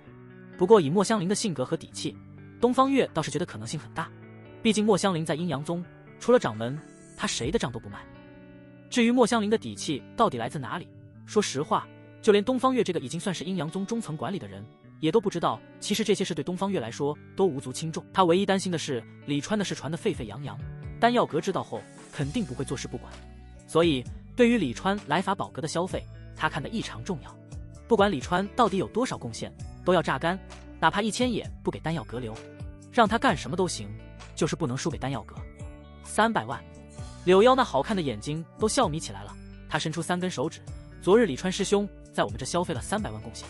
说到这个，柳腰就控制不住激动，这简直就是上天对他的眷顾，让他再练气一层就赚到差不多能用到结丹期的资源。300万吗？东方月忍不住闭眼，呵呵笑了起来，的确给了师姐我一个大大的惊喜呢。没想到他李川真的如传闻中的那般割灵直如割草，这个数字让东方月舒心，也放下了心来。他睁开眼看着柳腰问道：“他都买了什么？”柳腰回道：“李川师兄买了一套由108柄2阶上上等灵气宝剑组成的4阶剑阵。据唐师姐说，这剑阵是我们名山分宗200多年前的一位掌门用的。”东方月顿时惊讶起来：“你说的是南宫婉柔前辈的玄风剑阵？我都忘了这东西了，没想到唐师妹居然记得。看来我把2阶剑类法宝区域交给她，并没有错。”东方月说完，也不由暗自感慨，如果让他去给李川推荐法宝，他肯定是想不到这套剑阵的。毕竟那套剑阵放在法宝阁太久了，他最初看到相关记载的时候，根本就没当一回事。要不是柳腰说了300万这个数字和200多年前的掌门，他一时间都可能想不起这个剑阵来。这旋风剑阵可是好东西啊！这一次不仅李川师弟大赚，我们法宝阁的业绩也因他而大涨，并且还把200多年都没有卖出去的东西卖出去了。今年我们的奖励不会少。东方月脸上笑容浓郁，问柳妖：“李川师弟的贡献应该也没有多少了吧？”柳妖突然想到昨日看到的李川的余额，他忍不住一阵恍惚。虽然李川已经花了300万，但还剩600多万啊！他简直不敢相信，李川到底是怎么做到的？如果能把剩下的600多万全都掏空，那么他到结丹期后也会比别人起步更快。他看着东方月，迟疑道：“东方师姐，李川师兄不让我对外透露他的贡献，就连谢雨薇师姐、唐启梦师姐他们，师兄都不给他们看。”说到这，柳妖就有些忍不住想笑。昨日谢雨薇、唐启梦他们哪怕是叫爹了，李川也没有告诉他们贡献余额的事。果然是说到做到，就是叫爹也不告诉他们。东方月眉头却是顿时就皱了起来，只见他深吸了一口气，说道：“他不给别人看，那么就有很大概率说明他还有很多贡献了。那到底多少贡献还值得他在已经使用了300万贡献的情况下继续隐瞒呢？”柳妖原本还担心东方月生气，却没想到他居然分析了起来，剩下的贡献必定不少，至少不会少于300万。柳妖抿着嘴，心想师姐胆子真大，要是他肯定不会一下就猜这么多。不是300万，有可能是600万。柳妖的眼睛突然瞪大，不明白怎么东方月一下就猜到了。虽然差了几十万，但这差距完全可以忽略。这到底是什么妖孽？看来是600多万了。东方月突然以肯定的语气说道：“啊！”柳妖连忙摇头：“不是。”虽然他什么都没有说，全是东方月自己猜的，但是他好慌，他好怕东方月说出去后，李川觉得是他没有守住秘密，到时候他真是百口莫辩。放心，师姐我不会到处乱说的。东方月摸着柳妖的脑袋，笑盈盈地说道。柳妖闻言差点哭了出来。东方月说的是不会到处乱说，也就是说他还是会到处说。柳妖哭丧个脸说道：“师姐，我们到处传李川师兄的谣言不好，你就别乱猜了。”东方月被他这小模样逗笑了，笑道：“放心吧，不会传出去的，你就不要瞎担心了。”柳妖见他如此，也知道劝不住，不由好奇问道：“师姐，你为什么会猜600万呢？为什么不是400万、500万？”他其实想说，你该不会是懂读心术吧？但是这么一问，岂不就是告诉东方月他猜对了吗？东方月笑道：“既然都说猜了，当然就是乱猜了。至于为什么是600万，那还不是你告诉师姐的啊？”柳妖连忙摆手：“不是，师姐你别冤枉我啊，我们什么都没说，我都说了，你猜错了。”吓得孩子脸都白了。行了，师姐逗你的，瞧把你吓的。东方月安慰道：“你现在还小，才18岁，虽然在同龄人中已经算是很聪明的了，可经历还是少。等你经历多了，很多事对你来说就没有那么复杂了。师姐相信，以你的聪明勤奋，要不了几年，你也能洞悉事实。”柳妖连忙点头。以前和东方月待在一起，还没觉得有什么，但现在却觉得心里毛毛的，就好似东方月住在他心里去了一般。师姐，我先走了。柳妖慌慌张张的就准备走，都转身了，他又转了回来。走什么走？正事都没办，他可不是来汇报工作的。师姐，我是来叫你的。柳妖有些郁闷的说道。这么重要的事，居然差点被他忘了。叫我？李川让你来的？东方月问。柳妖小鸡啄米般的点头。李川师兄说，他还不知道内门的弟子宅院长什么样，让师姐你带他去看看。东方月扑哧一下就笑了出来，这师弟花样还挺多。李川一次就消费了300万贡献，要见东方月，东方月当然不会拒绝。就这数额，李川哪怕就是让东方月把法宝阁的所有女弟子都召集起来，东方月也会满足他。不说什么顾客就是先帝这类话，反正在服务这一块，阴阳宗的师姐师妹们就从来没有输过。更何况李川贡献令牌里还有600多万的贡献，东方月也想把这些剩余的贡献全都给他掏出来，不给丹药阁留下一分一毫。和柳妖来到包厢，李川正拿着他108柄宝剑中的其中一柄带着雷属性的宝剑在那看，宝剑之上偶有细碎雷光闪过，让他爱不释手。包厢中只有他一人，谢雨薇、唐启梦等女都去休息去了。师兄，东方师姐来了。柳妖的话让李川抬头，看到妆容精致的东方月，他眼睛顿时就是一亮。东方月本来就很美了，配上一身精致的打扮，让她贵气和灵气皆具，既有着仙子的飘渺，又有着富贵人家小姐的端庄。大家都知道，第一次见到很漂亮的女人时，都是有很大的印象分加成，会觉得非常的惊艳，心也会不自觉的加快。等多见几次之后，才会慢慢习惯。而发生过不少次关系后再看，会发现原来也不过如此。李川现在就是第一次见到东方月，法宝阁总管事、筑基师姐、内门10大角色之一，种种头衔加在一起，让他好似回到了前世，第一次见到白月光校校花时的场景。那颗不安分的心又开始不安分了。东方师姐，李川立马就收了手中宝剑，离座上前，来到东方月身前，就如领导见到下属一般，亲切地握住了东方月的手，一只手握着手心，一只手握着手背。久闻东方师姐大名，今日一见，真是让师弟大开眼界。师弟未曾想到，这世间竟还有像师姐这般美貌的人儿。东方月听得李川的夸赞，心中只觉好笑，这马屁拍得也太没有水平了。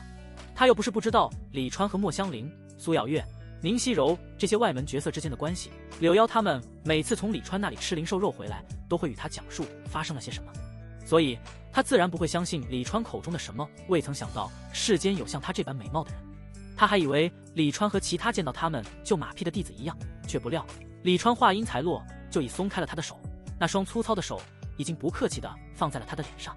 师姐这容貌可真好看，找不到第二个。李川就像是欣赏物品一般，口中连连赞叹。东方月神情微微一僵，这才没说2句话，就又是摸手又是摸脸的。说实话，他还真是第一次遇到这种，怪不得说没有见过他这样美貌的，合着是为了顺势上手摸视拔阴阳宗的弟子。谁不是客客气气的相处，哪有像李川这样说都不说就直接上手的？如果对于其他人，他肯定没有好脸色。通常不给予他们尊重的弟子，他们也不会给予尊重。可现在明显不适用于通常，谁叫对方是李川呢？师妹，你先去休息吧。他转头对柳腰说道。李川刚刚对他的行为已经告诉了他，李川不怎么尊重他，所以他可不想他好不容易维持的法宝阁大管事的威严，在柳腰的亲眼见证下被李川击得粉碎。是，师姐。柳腰对2人行了一礼。李川师兄，师妹先告退。去吧去吧。李川对柳腰挥了挥手，然后顺势就搂住东方月往外走。正好我也要走了，好似东方月就是他带来的一般，现在把他带走合情合理。东方月无奈，只得跟着李川往外走。没办法，大客户拥有绝对的主导权，无论李川对他什么态度，他都得笑脸相迎。李川搂着东方月一路从大厅穿堂而过，凡是看到这一幕的法宝阁弟子，既是惊讶又觉合理，纷纷暗中猜想，到底这次李川又兑换了多少贡献的东西，才能让他们法宝阁的大管事师姐这么小娇妻一般的依偎着。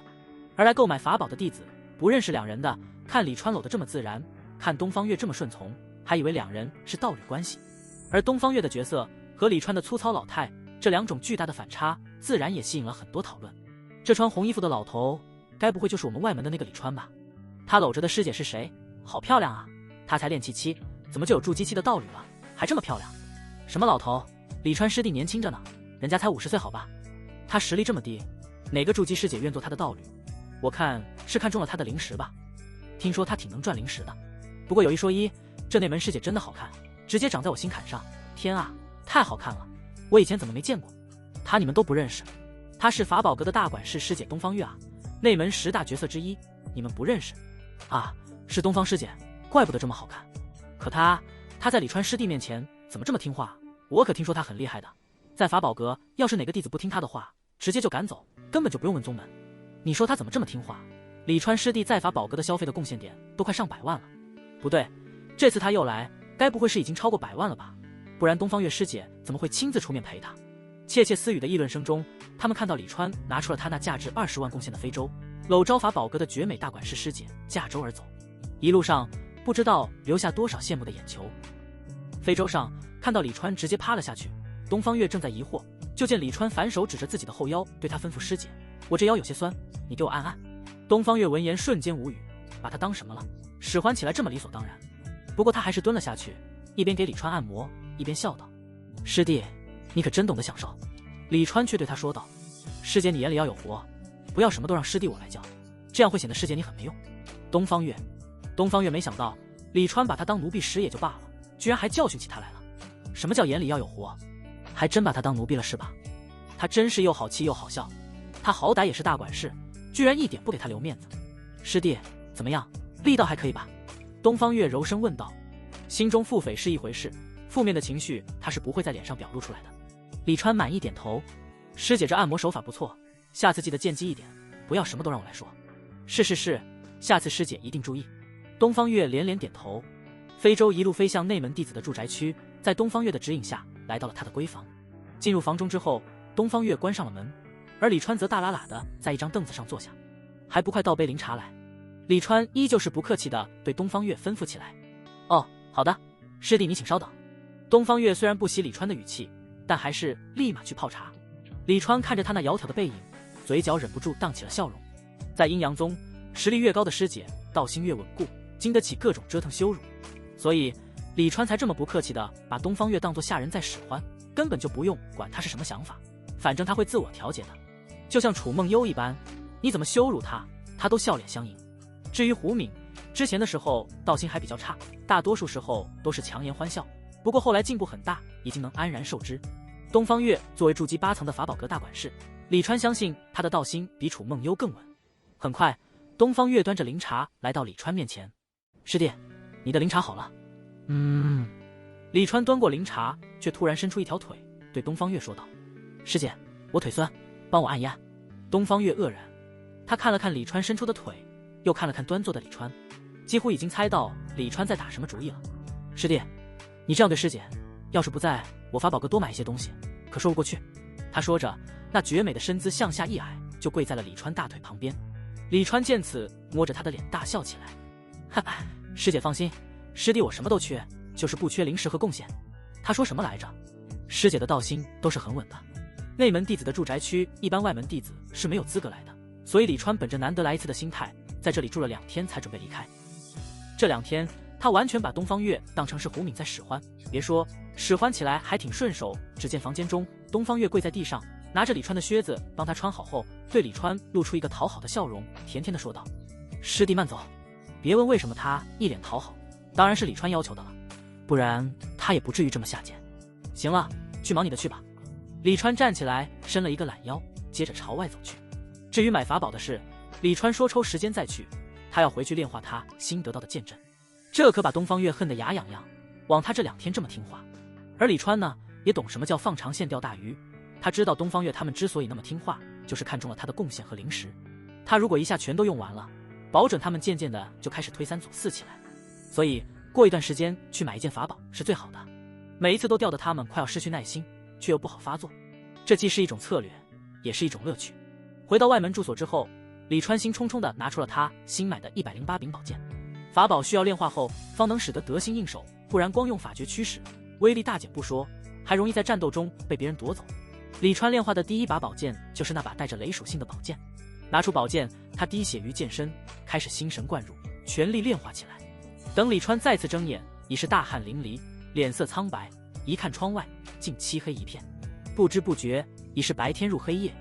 也没告诉我这么难炼化啊。李川吐槽不已，虽然宝剑是2阶灵器，可之前他炼化宝甲的时候也没有这么费劲啊。难道因为是剑阵其中一部分的原因，所以才导致这么难炼化？李川摇了摇头，看着手中雷光闪耀的宝剑，想到这样的宝剑还有107把，他就有种想哭的冲动。果然，小牛拉大车是要承受代价的。随手把雷属性剑扔到一边，他又拿出1柄冰属性剑，开始炼化起来。得手了的东西乱扔，一直都是他的风格。李川咬紧牙关，一练就是好几天。然而转头一看，超平均1天才炼化4把。李川成大字躺在床上，眼窝深陷，双眼无神。天知道他这几天多努力，这比挖灵石还累啊！他忍不住哀嚎。其实还是怪他自己不懂得劳逸结合，反正又不急用，1天练1把得了，这么折磨自己干啥？但他就是这种性格，做起事来强迫症，总想一下子就把事情做完。你让他休息，他反而不舒服，事情不做完，心里总是想着。躺了一会，他突然感觉身体有异，体内灵气开始动荡起来。咦，要突破了！李川立马起身，静心凝神，开始盘坐。不一会，他只觉全身疲惫一扫而空，在睁眼时，那无神的双眼已经变得神采奕奕。炼气7层了，一口浊气吐出，李川笑了起来。这1年虽然他没有修炼，但丹药却没有落下，每天寻找灵植的同时，也在消化丹药的药力，也等同于变相的修炼了。要不是他资质一般，应该早就突破了。不过这速度已经不慢了。这1年，他已经连续突破了4个小境界，哪怕是对那些修仙天才来说，也是极其恐怖的速度。当然，溶灵果在其中起到了不可忽视的作用。突破之后又有精神了，那么又要开始牛马的炼化生活了。他再次拿出1把宝剑，带着属性的宝剑已经被他炼化完了，现在他都是随机拿一把出来炼化。咦，这把剑怎么和其他剑不一样？然而这次却让李川发现了一些意外，这把剑和之前的剑似乎不一样。李川看了看手中宝剑，又看了看那些被他扔在地上的已经炼化了的宝剑，随手一招，那几把没有带属性的宝剑飞了过来。带属性的剑剑身都有着特殊的色彩，而不带属性的多是银白灰黑色。的确不一样，这不是灰色，怎么看起来倒显得有些若有若无的。李川拿着剑仔细端详起来，起初剑还是灰色的，结果他越看剑的颜色越淡，当他举起来时，那剑竟然在他手中开始若隐若现起来。李川眼睛顿时就是一亮，好东西啊，难道他能隐身不成？想到这里，李川立马精神百倍，开始炼化起来。这剑阵对他来说本身就很逆天了，如果里面再加一把能够隐身的宝剑，简直不敢想象那杀伤力会有多大。到时候和他对战的修士不知道多少会冤死在这宝剑之下。不知道过了多久，宝剑上光华闪过，李川立马和他多了一丝联系，但还没有等李川仔细研究，一股吸力突然从剑中传来，李川的心神一下就被拖入到了宝剑之中。搞什么鬼？我到剑里面来了！李川心有余悸，看着周围空旷空间，一时间有些茫然。他目光扫视四周，接着整个人僵住。远处一道绝美的身姿正在肆意的浮空遨游，只见他长臂朝挥舞，双腿并拢轻微摇摆，似乎是在游泳。可是周围并没有水，有哪门子的泳？这场景看得李川心中发毛。然而即便心中发毛，李川却也舍不得移开目光，因为那女子实在是太漂亮，她浑身上下的每一寸肌肤都好似上天精心雕琢，就如艺术品一般，没有丝毫瑕疵，充满着让人无法忘怀的魅力。她那张绝美俏脸简直就是上天的恩赐，完美无比。遨游的女子停了下来，她看着李川，眼中闪过疑惑，随即似乎想到了什么，露出了然之色。被她盯着，李川只觉有些不自在，不由开口：“你是这把剑的剑灵吗？网络小说承不起我，剑灵真他妈的劲道。本尊不是。”女子的回答让李川意外：“你不是剑灵？”他飞了过去，好奇地看着女子，咽了咽口水，问道：“那你怎么会在这里？”女子向后一靠，就好似她身后有东西一般，但她身后似乎真的有东西，她一靠，竟真的就靠住了。只见她双臂往两边一伸，就这么搭在了虚空之中。她这个姿势让李川不由想起前世泡温泉的时候，他背靠在温泉，双手搭在温泉两边。不是，你在泡空气呢？女子的行为实在是有些诡异，让李川有些摸不着头脑。接着一阵不知道哪里来的雾气包裹住了女子，只露出了女子的脸，这让李川一阵捶胸顿足。他还没飞到呢，就不能等等吗？你觉得本尊是谁？女子没有回答李川的问题，反而反问李川。原本以为能大饱眼福，结果人还没飞到，福利就没了，这让李川心情有些不好。钓鱼呢？这是钓鱼，他不讨厌，但他讨厌把他当鱼钓。你啥也不是，他不客气地说道。丫的，不给他看就啥也不是。女子一愣，接着笑道：哟，实力不怎么样，脾气倒是不小，你是不是想看？他突然充满诱惑地问了一句。李川又咽了咽口水，然后疯狂摇头，一脸嫌弃：不稀罕。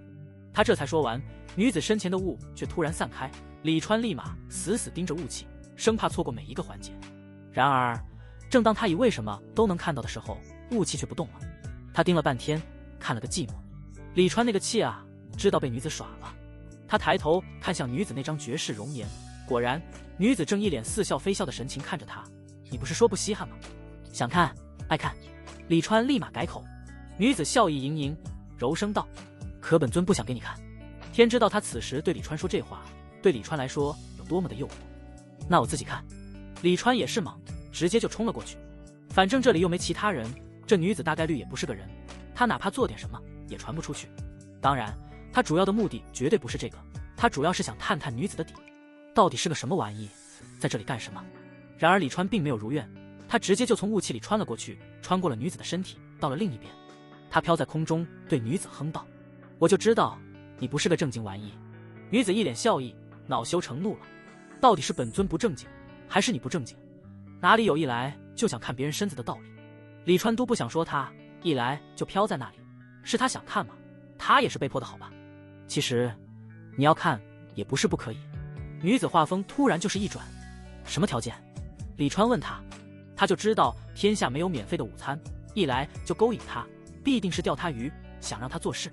然而女子的话却出乎意料，她说：等你什么时候来总宗了，站在本尊面前，对着本尊说还想看，那本尊就给你看。啊！李川闻言却是有些懵，宗，你到底是谁？这该不会是个正经玩意吧？女子饶有兴致地看着李川，你是不是猜到了些什么？李川摇头，猜不到。女子笑道，本尊名为南宫婉柔，你知道本尊吗？李川人麻了，果然是这玩意。他想不通，南宫婉柔怎么会在这里？他疯狂摇头，没听过前辈的名字，不知道前辈是谁。不过前辈这名字倒是挺好听的。南宫婉柔200多年前就离开了名山分宗，也就是说，他那时就元婴期了。不对，玄风剑阵在元婴期也是很好的法宝。他既然把玄风剑阵卖了，那就说明他200多年前就已经出窍期了。那么现在是什么境界？一般来说，能当阴阳宗掌门的都是分宗资质最好的人，也就是说，他现在最低也是化神期。李川忍不住捂脸，刚刚他居然对一个最低也是化神期的大修士说，看看希望对方的记忆只有3秒。你买了本尊的剑阵，居然不知道本尊是谁？啊，原来是前辈啊！天啊，原来前辈的名字叫南宫婉柔，这名字太好听了。李川一脸恍然大悟的表情，夸张的喊道。南宫婉柔似笑非笑的看着他，说，看你这么会说话的份上，等你来了总宗，本尊不仅给你看，还可以让你为所欲为。不是这么好的吗？李川弱弱的看着南宫婉柔说道，可晚辈怎么觉得等晚辈去了总宗会被前辈一巴掌拍死？怎么会呢？南宫婉柔娇笑道，认识本尊的人都知道本尊人很好的。李川看南宫婉柔那两眼放光的模样，他只承认南宫婉柔很好看是真的，至于人好不好很难说。前辈怎么会在这里？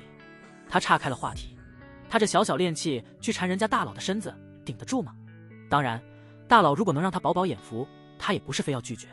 南宫婉柔说道，这柄剑是玄风剑阵的阵眼，本尊与剑阵的联系一直存在，本尊不是在剑里，而是剑中映照了本尊的影像，你看到的本尊不过是虚空之影而已。哦，原来是这样啊。李川若有所思，这不就是异界版的视频通话吗？还是全身版的那种？可惜刚才远了，看得不是那么清楚。李川悔得牙都快咬碎了，大佬的现场直播，这可是难得的珍品啊。前辈，刚刚你在干什么？李川做了一个游泳的姿势。南宫婉柔说道，当然是泡灵泉啊，难不成你以为本尊是在免费给你看吗？不是，能不能好好说话了？李川又咽了咽口水，大修士说话都是这神态语气吗？那他可就不困了。其实前辈你要是收费也不是不可以。李川忍不住说道，只要给看，给点钱又算什么？他又不是初步。好吧，以南宫婉柔的境界，他可能还真出不起这钱。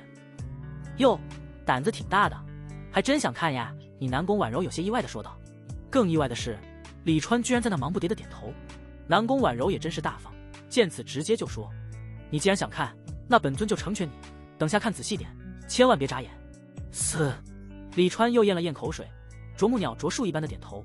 他死死盯着南宫婉柔身上的雾，只见那雾散开，眼看马上就要一饱眼福了，那雾却又停了下来。李川那个恨啊，特么又耍他。南宫婉柔的笑声充斥整个空间，他看着李川痴痴笑道，你是怎么做到同样的当连上2次的？李川回答，因为实在想看。多么朴实无华的回答，这答案倒是让南宫婉柔愣住了。他看着李川说道，你倒是真敢回我啊，就不怕我一巴掌拍死你？李川笑道，不会，前辈是好人，认识前辈的人都知道前辈人很好。南宫婉柔又笑了起来，说，怪不得能买我的剑阵，的确不是常人，遵循本心，不藏着掖着，而这胆子也是异常的大。这剑阵你多少贡献买的？李川被夸，心里还是有些飘飘然的，调戏大修士还能得到夸奖，也就是在阴阳宗才有这种待遇。他道，回前辈，剑阵一共花了晚辈300万贡献。南宫婉柔点头，没想到这价格降了这么多，你也算是捡了一个大便宜。不过结丹期能赚到300万贡献，放眼整个阴阳宗，你也是翘楚了。你现在结丹几层？这是你结丹的第几个年头？南宫婉柔的话让李川神色怪异起来，合着还不知道他是炼气修士啊？不过也对，视频通话又怎么能看到对方的修为呢？前辈，你问错了。他对南宫婉柔说道。哦，本尊什么话问错了？南宫婉柔奇道。李川说，前辈应该问晚辈，你现在炼气几层了？南宫婉柔眉头皱了起来，你这话什么意思？他心中闪过一个念头，但是觉得根本不可能，瞬间就被他否定了。李川一脸神秘，说道：“前辈问了，不就知道了？”南宫婉柔的眼睛眯了起来，依着李川的话问道：“你现在炼气几层了？”李川对着他就是一礼，朗声道：“回前辈，晚辈现在炼气7层了。”本就寂静的空间，随着他的话落，陷入了久久的沉寂。这里没有回响，不知道是地方太大，还是太过特殊的原因。过了良久，南宫婉柔才缓缓开口：“你是在与本尊开玩笑吗？”他神情凝重，很明显，炼气7层和300万贡献组合在一起，也给了他不小的冲击。前辈是说没听清楚？李川以更大的声音说道：“回前辈，晚辈现在炼气7层，还是刚刚突破的。购买剑阵之时，晚辈只有炼气6层。”你……南宫婉柔看着李川，一时竟语塞了。李川见他震惊的模样，不由心中暗爽。哼，瞧你这没见过世面的美样子。南宫婉柔一闪，已经飘到了李川面前。他死死盯着李川，沉声道：“你没有骗本尊？”李川先向下瞄了一眼，发现依旧只能看雾气，不由心中暗自腹诽。不过南宫婉柔抛的灵泉也太大了一点，这都还在灵泉里吗？这么大的灵泉，要是给他喝几口就好了。就是不知道南宫婉柔泡灵泉的时候有没有在里面掺水，但应该也不影响口感。心念闪过间，他已开口道：“炼气7层又不是拿不出手的实力，晚辈有必要骗前辈吗？”南宫婉柔居然和他说炼气7层不是拿不出手的实力。炼气修士是什么时候站起来的？腰杆挺得这么直的吗？看李川这自信又骚包的样子，也不像是说谎。300万贡献，你是从哪里来的？他问李川。李川看着他那近在咫尺的完美俏脸，咽了咽口水，说：“前辈想知道。”南宫婉柔一副你少废话的神情，李川却并未被吓到，反而看着南宫婉柔身上的雾，咧嘴笑道：“前辈给晚辈看看，晚辈就告诉前辈。和网友聊天就要大胆地提出各种过分的要求，毕竟你要是不提，又怎么会知道网友居然会答应？”南宫婉柔真的被李川这个转折给气笑了。瘾真的就这么大吗？你可真执着。南宫婉柔看着李川：“你今日是非看不可了。”那当然。李川目光热切，这可是实力超过化神的大佬的身子，他当然执着了。哎，真拿你没办法。南宫婉柔叹息说道：“既然如此，那本尊就满足你吧。你可瞪大了眼看好了，本尊可不会让你一直看，那样多羞人呀。”这话柔媚入骨，真是听得人骨头都酥了。李川连忙低头，生怕错过任何一个细节。这种大佬的身子，看一次就是赚一辈子。然而这次，那雾连动都没有动一下。哥哥，南宫婉柔娇笑起来。李川黑着脸抬起了头，妈的，又被耍了。你是怎么做到同样的当上3次的？南宫婉柔笑得上气不接下气。李川面无表情，还是之前的实诚回答：“因为晚辈实在想看。这个网友不给力啊，明明很骚，就是不给他看，太可恶了。”李川心里骂骂咧咧，啥好处都不给，就想白嫖，他也好意思指责别人。他对南宫婉柔说道：“既然前辈不想听晚辈怎么赚到的1000万贡献，那晚辈就告辞了。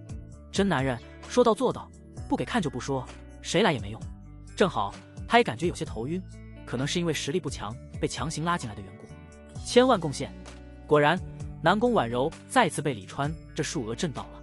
李川并没有立马退出，而是看着南宫婉柔等了起来。他又不是看不出来南宫婉柔并不介意被人看，所以还是有机会的。然而南宫婉柔却对他说：“本尊这里也有一个消息，你想不想听？”李川一听这话，再看南宫婉柔那胸有成竹的表情，心顿时就咯噔一下，暗叫攻守一行。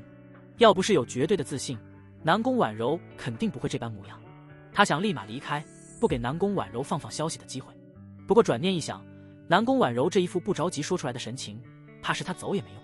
前辈有消息，晚辈自然是洗耳恭听。他也是现实，态度立马就软了下来，弄得南宫婉柔都惊讶了。本尊都还没说，你怎就这副态度了？快继续给本尊支棱起来。他调侃道。说实话，李川的态度的确让他意外，他有一种下一招被人看破的感觉。再看李川，却是一脸茫然。前辈这是说什么话？晚辈对前辈一直都恭敬有加，一直都是这态度啊。他这模样，就好似刚刚张嘴闭嘴说要看看的人，并不是他一般。你可真让本尊刮目相看，本尊也不逗你了。南宫婉柔直接说道。以本尊现在的实力，想要抹除剑阵与本尊之间关系，轻而易举。之所以没有抹除，是因为这玄风剑阵不仅仅只是炼化了就能用那么简单。李川心中暗叹，本炼气就知道要被拿捏。剑阵启动是有口诀的，当初并未交给宗门，是怕口诀被传出去，导致剑阵威能失效。可谁知道这一等就是200多年，我的那些同门呀，也真是废物，白期待他们了。李川等他一说完，立马就道：前辈大义，晚辈感激不尽；前辈之恩，晚辈永世不忘；前辈之德，真是感天动地；前辈之容貌，真是世间无人能比；前辈之……行了，别拍马屁了，你现在不看看了？南宫婉柔一脸揶揄：小样，还拿捏不了你个小小练气？李川顿时一脸期待：可以吗？南宫婉柔也忍不住翻了一个白眼，原本以为他这么问，李川会诚惶诚恐，立马道歉，结果倒好，他问可以吗？可以吗？你说可以吗？对于李川的执着，他真的无话可说了。李川也很上道，不等南宫婉柔问，他直接说道：前辈刚刚不是在好奇晚辈1年的时间怎么赚到上千万贡献的吗？晚辈现在就给前辈说，1年。听到这个时间限定词，南宫婉柔忍不住刮了李川一眼：你是要知，挤一点出来一点。其实晚辈赚贡献的方法很简单，晚辈对于1、2阶灵值熟稔无比，几乎只要一看地势就知道有没有灵值。刚巧名山分宗的掌门给了晚辈1年的兑换翻倍奖励，所以晚辈买了一艘飞舟，没日没夜的到处找灵值。这一切全都是晚辈辛勤努力得来的，没有掺杂一丝弄虚作假。李川一脸昂然，居然是找灵值。南宫婉柔忍不住说道：但你找灵值的速度也太快一些，岂止是太快了，简直就是不可思议。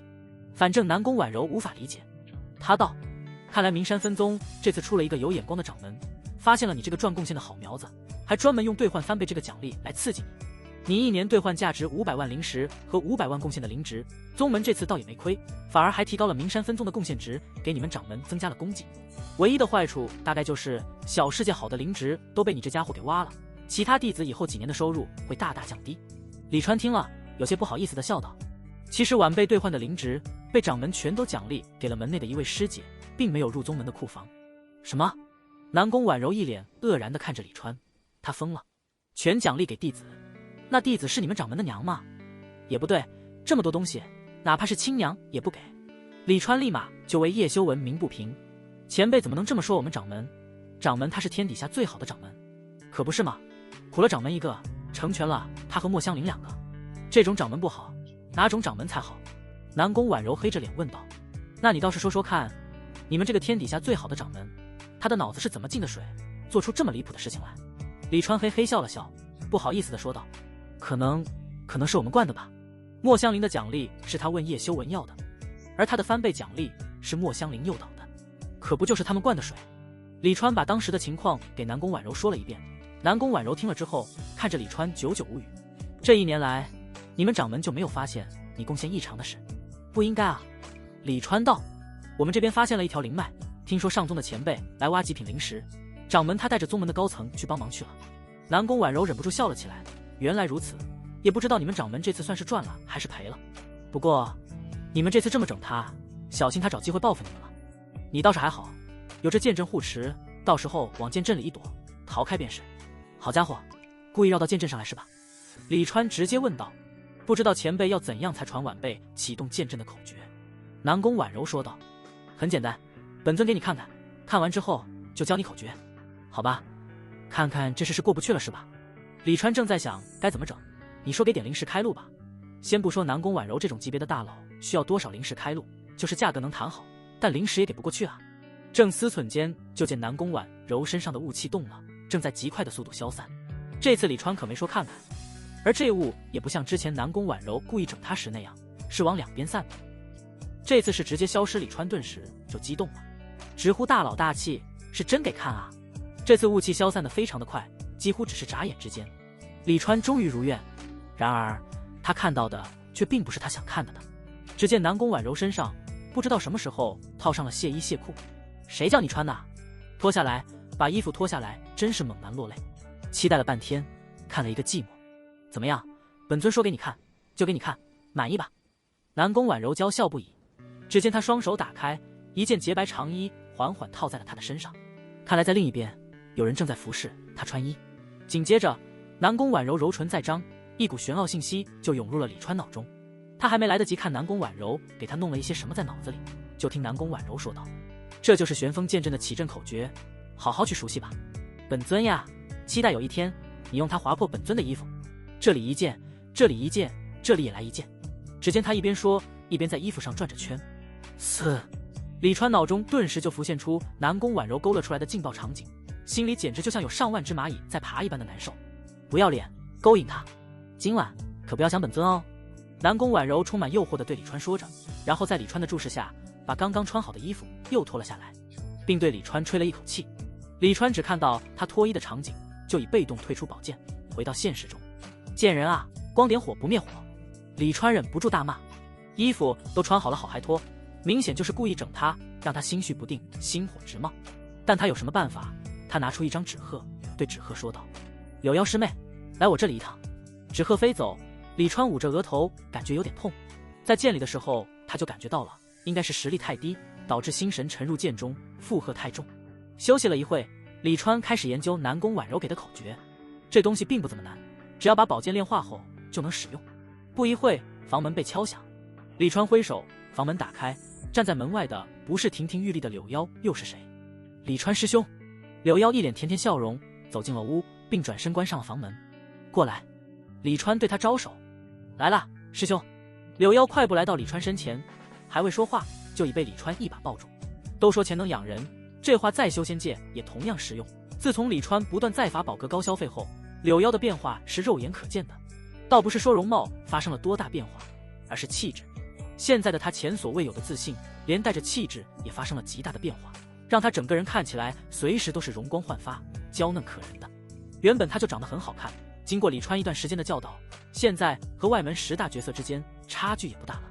说不定要不了2年，外门10大角色名单上就有一个他。不过这对李川来说其实并不重要，反正无论柳腰上不上10大角色的榜单，他都不用花钱想什么时候让柳腰来，就什么时候让柳腰来。柳腰离开后，李川又开始了枯燥的炼化。偶尔觉得孤独了，就用纸鹤叫一个师妹来。这日子过得清苦之中，又带着甘甜。终于花了近1个月的时间，108把宝剑全都炼化完毕。这期间，他也想过去镇眼那把剑里找南宫婉柔聊聊天，结果死活进不去。但这次宝剑全部炼化之后，他终于进去了。见南宫婉柔还在，李川松了一口气。这大佬即便不能看，平时聊聊天也行。南宫婉柔双目紧闭盘膝坐着，似乎是在修炼，但李川一来，他就睁开了眼。你又来看本尊了？他笑意盈盈的开口，然后在李川的注视下，伸手就去拉衣服。本尊知道你想看，那模样真的好主动好主动，但本尊就偏不给你看。当然，你如果来总宗，本尊就给你看，还让你为所欲为。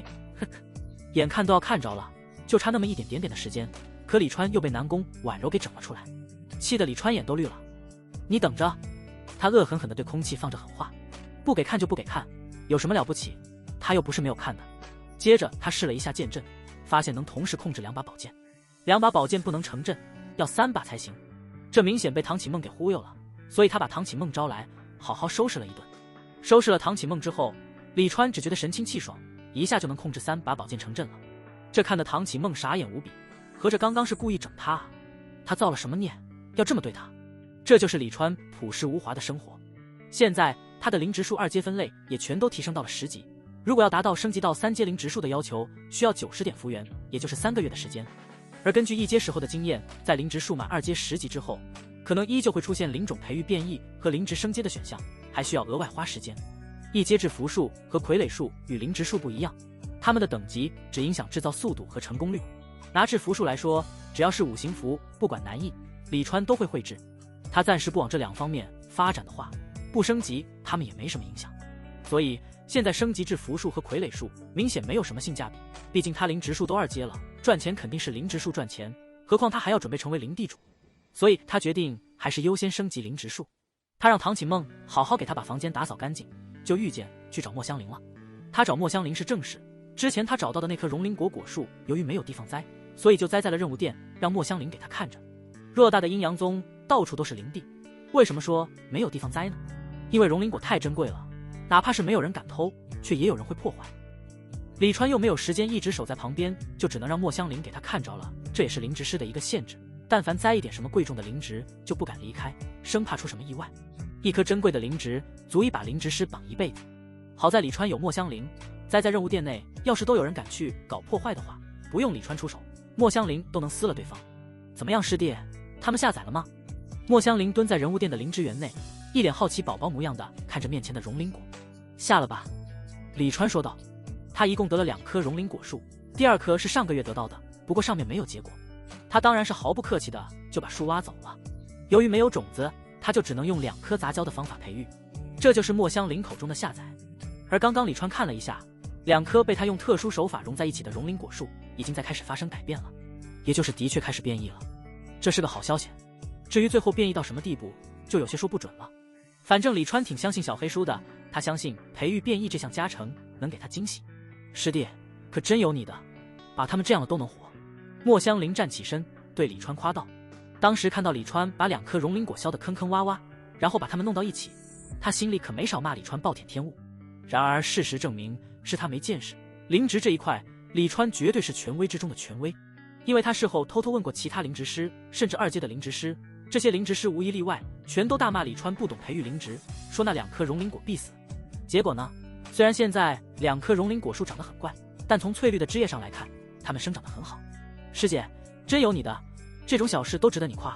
李川语气带着傲意，其他的不敢说，现在在1、2阶灵植树方面，他直接可以称祖宗，其他人全是孙子辈的，谁来都不好使。他搂过墨香菱，先亲了个够之后问道：师姐，最近宗门有没有发生什么特别的事？由于他不怎么和外界交往，所以隔段时间就会问墨香菱、谢雨薇他们阴阳宗发生的一些大小事。墨香菱道：师弟，据心灵脉的一众前辈，他们都已陆陆续续回来了，据说掌门也快要回来了。你坑了掌门那么大一笔，想好怎么交代了没？这话让李川气到了，没好气地说道：什么叫我坑了掌门一大笔？你拿的好处少吗？说起来，他和墨香菱得到的奖励价值是对等的，但他却辛苦了1年，而墨香菱却悠哉悠哉地耍了1年。掌门问起，我就全推到师弟身上，说都是师弟你指使的。墨香菱咯咯笑道：好啊，你这个贱人，看我不收拾你！李川恶狠狠地对着墨香菱掐了起来，掐得墨香菱到处跑。哎呀，不要呀，贱人不敢了呀！这哪里是人物殿的灵植地，反而像是他们俩调情的后花园。偶尔有过往的弟子看到李川把他们的管事大师姐追得到处跑，掐得呀呀呀叫，心中的那份酸楚羡慕就别提多深了。造孽啊！为什么要让他们看到这种毁道心的画面？真的没有什么比在无能为力的境界看到别人肆意自己心中的仙子师姐更糟心的事了。不知何时，一只纸鹤翩翩飞来，来到了李川面前。这是李川给出去的纸鹤，如果哪个师姐师妹缺灵石了，可以联系他。一道专属法诀打在纸鹤上，里面声音传出：李川师弟，你在哪？楚轩师姐让我把一样东西交给你。是楚梦幽的声音。梦幽师姐什么时候和楚轩师姐搞在一起了？李川奇道。虽然之前用楚轩的名头叫过楚梦幽几次，但2人并没有直接产生交集。我在外门任务殿，师姐你过来吧。李川对纸鹤留言之后，纸鹤就飞了出去。想到楚轩那包裹扎实的身姿，李川内心就不由火热。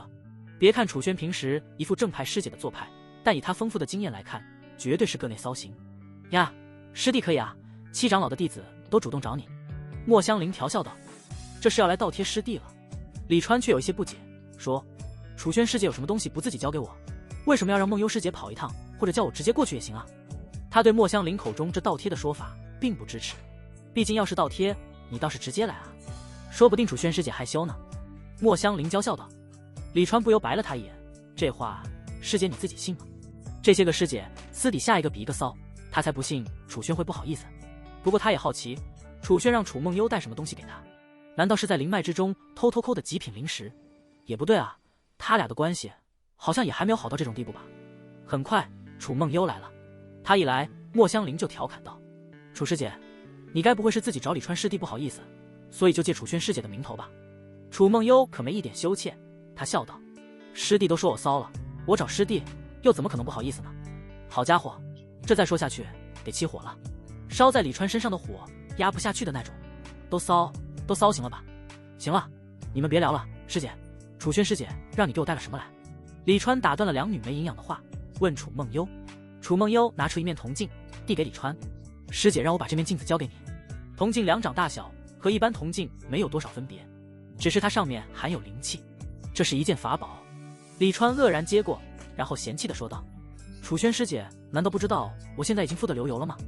区区一阶法宝他也送得出手。楚轩他们虽然也沾了7长老的光，被带到了心灵脉那里，但李川相信他回来之后一定会有人告诉他关于他的事，所以他想不明白楚轩送一阶法宝给他是几个意思。拿起铜镜看了看，除了能把他照得更年轻， 79岁看起来像70岁以外，也没有什么特别的。他问楚梦幽：“楚轩师姐给你这铜镜的时候，有没有说什么？”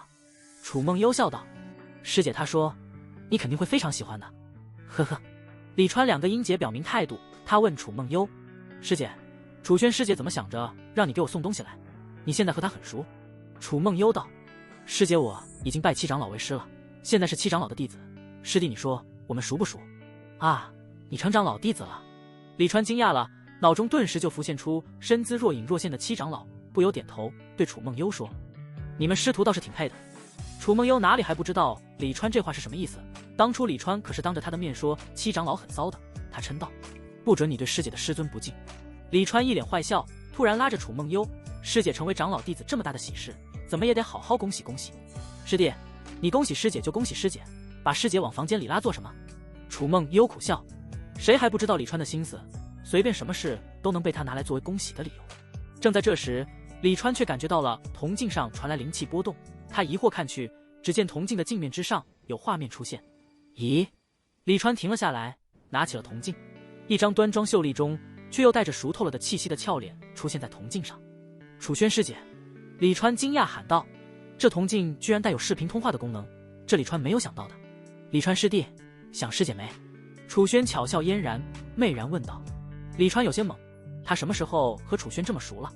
要是楚梦幽、莫香菱他们这么问他，他还不会意外。师姐，你说的是哪方面的想？他问道。楚轩娇笑，当然是正经的想了，师弟还想怎么想？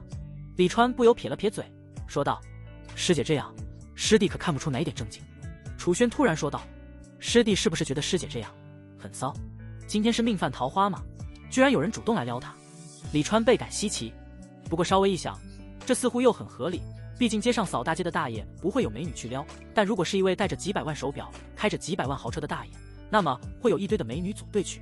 大爷还是那个大爷，不一样的是大爷有钱了。李川不由感慨，七长老的弟子又怎么样，还不是要来倒贴他？钱啊，真是个好东西。李川以前是49岁的年纪，79岁的外貌，99岁的心态，而现在他已经是50岁的年纪，70岁的外貌，15岁的心态了。越活越年轻不说，还又傲又自恋，每天精力也是超级旺盛。铜镜之中，楚轩的话说完之后，画面却突然从他的脸上移到了他的身上。只见他侧卧在床，身上穿的不再是他那浅蓝色的衣袍，而是一件大红色长袍。师弟上次说师姐穿的骚，不知师姐现在这件衣服和上次比，哪一件更骚呢？镜头只是一晃，又回到了楚轩面前，那一本正经问话的模样，让李川倒吸了一口凉气。他双眼放光，说道：“师弟什么时候说师姐穿的骚了？师姐可别污蔑师弟，师姐穿的这么严实，哪里骚了？这简直就是有备而来。他说过他喜欢红色，楚轩就穿了红色。”说完话后，李川还看了一旁的楚梦幽一眼，他只和楚梦幽说过楚轩穿的骚，他以为楚梦幽拜入七长老门下后把他给卖了。楚梦幽却是一脸无辜的摇头，表示他什么都不知道，什么也没有说。楚轩似乎是猜到了这边的情况，对李川说道：“师弟，你不用看梦幽师妹，你难道没有发现你手中的铜镜是好东西吗？当初你以师姐我的名义大半夜的把梦幽师妹叫出来，师姐我可是全程都看着你们在做什么的。”李川顿时了然，这家伙原来是个偷窥狂啊！楚梦幽再凑过了脑袋，对镜中楚轩笑道：“楚轩师姐，没想到你是这样的师姐。”作为被偷窥的当事人之一，他并没有表现出丝毫的羞恼。不得不说，他这心性是已经大成了，不然楚轩也不会向七长老推荐他。楚轩娇笑说道：“李川师弟，今日师姐寂寞，来吗？”“这还得了，你说来不来？”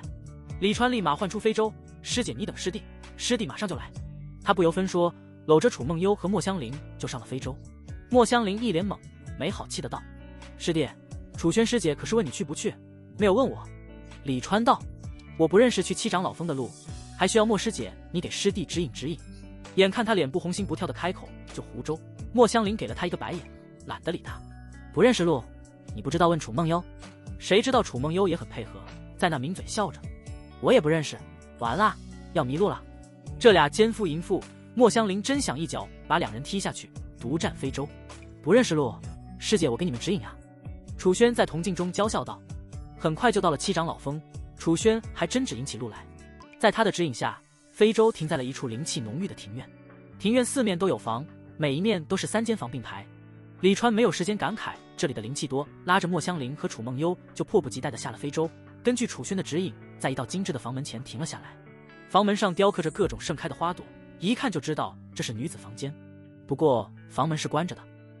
不仅如此，房门上还有灵气流动，似乎是不有阵法。李川拿着铜镜对楚轩说道：“师姐，我们到了，快开门。”铜镜中，楚轩媚眼如丝，咬着唇说道：“师弟，你说骚货快开门。”玩得这么花的吗？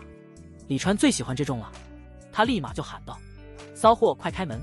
房门应声而开，里面氤氲一片。李川一愣，刚刚他在镜子里没有看到那么多物啊。心中想着女人的时候，他也没有心思想其他事情。他甚至还在想，楚轩师姐真懂我，居然临时布置了场景。然而房间之中氤氲灵气突然散开，露出了盘座中央打坐的一名绝色女子。女子眼眸微眯，似笑非笑地看着李川。哐当一声，李川手中的铜镜掉在地上。啊，师尊，你怎么在这里？楚梦幽瞪大了眼，不可思议地看着房中的沐玉玲，连忙行礼：“弟子拜见师尊。”莫香菱眨了眨眼，也跟着行礼。莫香菱见过七长老。李川人麻了，知道被楚轩给耍了。天杀的楚轩，枉我这么信任你。七长老，好巧。李川干巴巴地笑道。而这时右边传来声音：“李川师弟，门开了，你们在哪里啊？”李川闻声缓缓转动脖子，朝右边看去，只见右边不远处，楚轩从房中探出了头。呀！他一脸惊吓：“师弟，你刚刚该不会是在敲师尊的门吧？”一身红袍的他从房间之中走了出来，他的身材本就丰腴，而这红袍又极为束身，把他爆炸的身形完美的勾勒而出。但是李川这时根本没有心情去欣赏，只想拉着他好好揍一顿。要说楚轩不是故意的，他绝对不信。然而还没完，房门打开的声音在左右后方都接连响起。李川看到沐玉玲的弟子一个一个的从房间中走出来。他妈的，高光时刻，全员见证是吧？刚刚谁在乱喊？吕承洲嚷嚷着从西面的房间中走出，看到沐玉玲门前的李川后，微微一愣，原来是李川师弟啊，那没事了，我回去修炼了。他脚步一缩，就退回了房间。李川也看到了何风铃，只见何风铃对他拱了拱手：“原来你就是李川师弟，多谢师弟上次搭救我们。我们下次找个时间再续，师兄就先修炼了。”“哎，何师兄，不用下次，师弟正好有事要请教师兄。”李川连忙招手，正准备跑过去，沐玉玲却挡在了他的面前。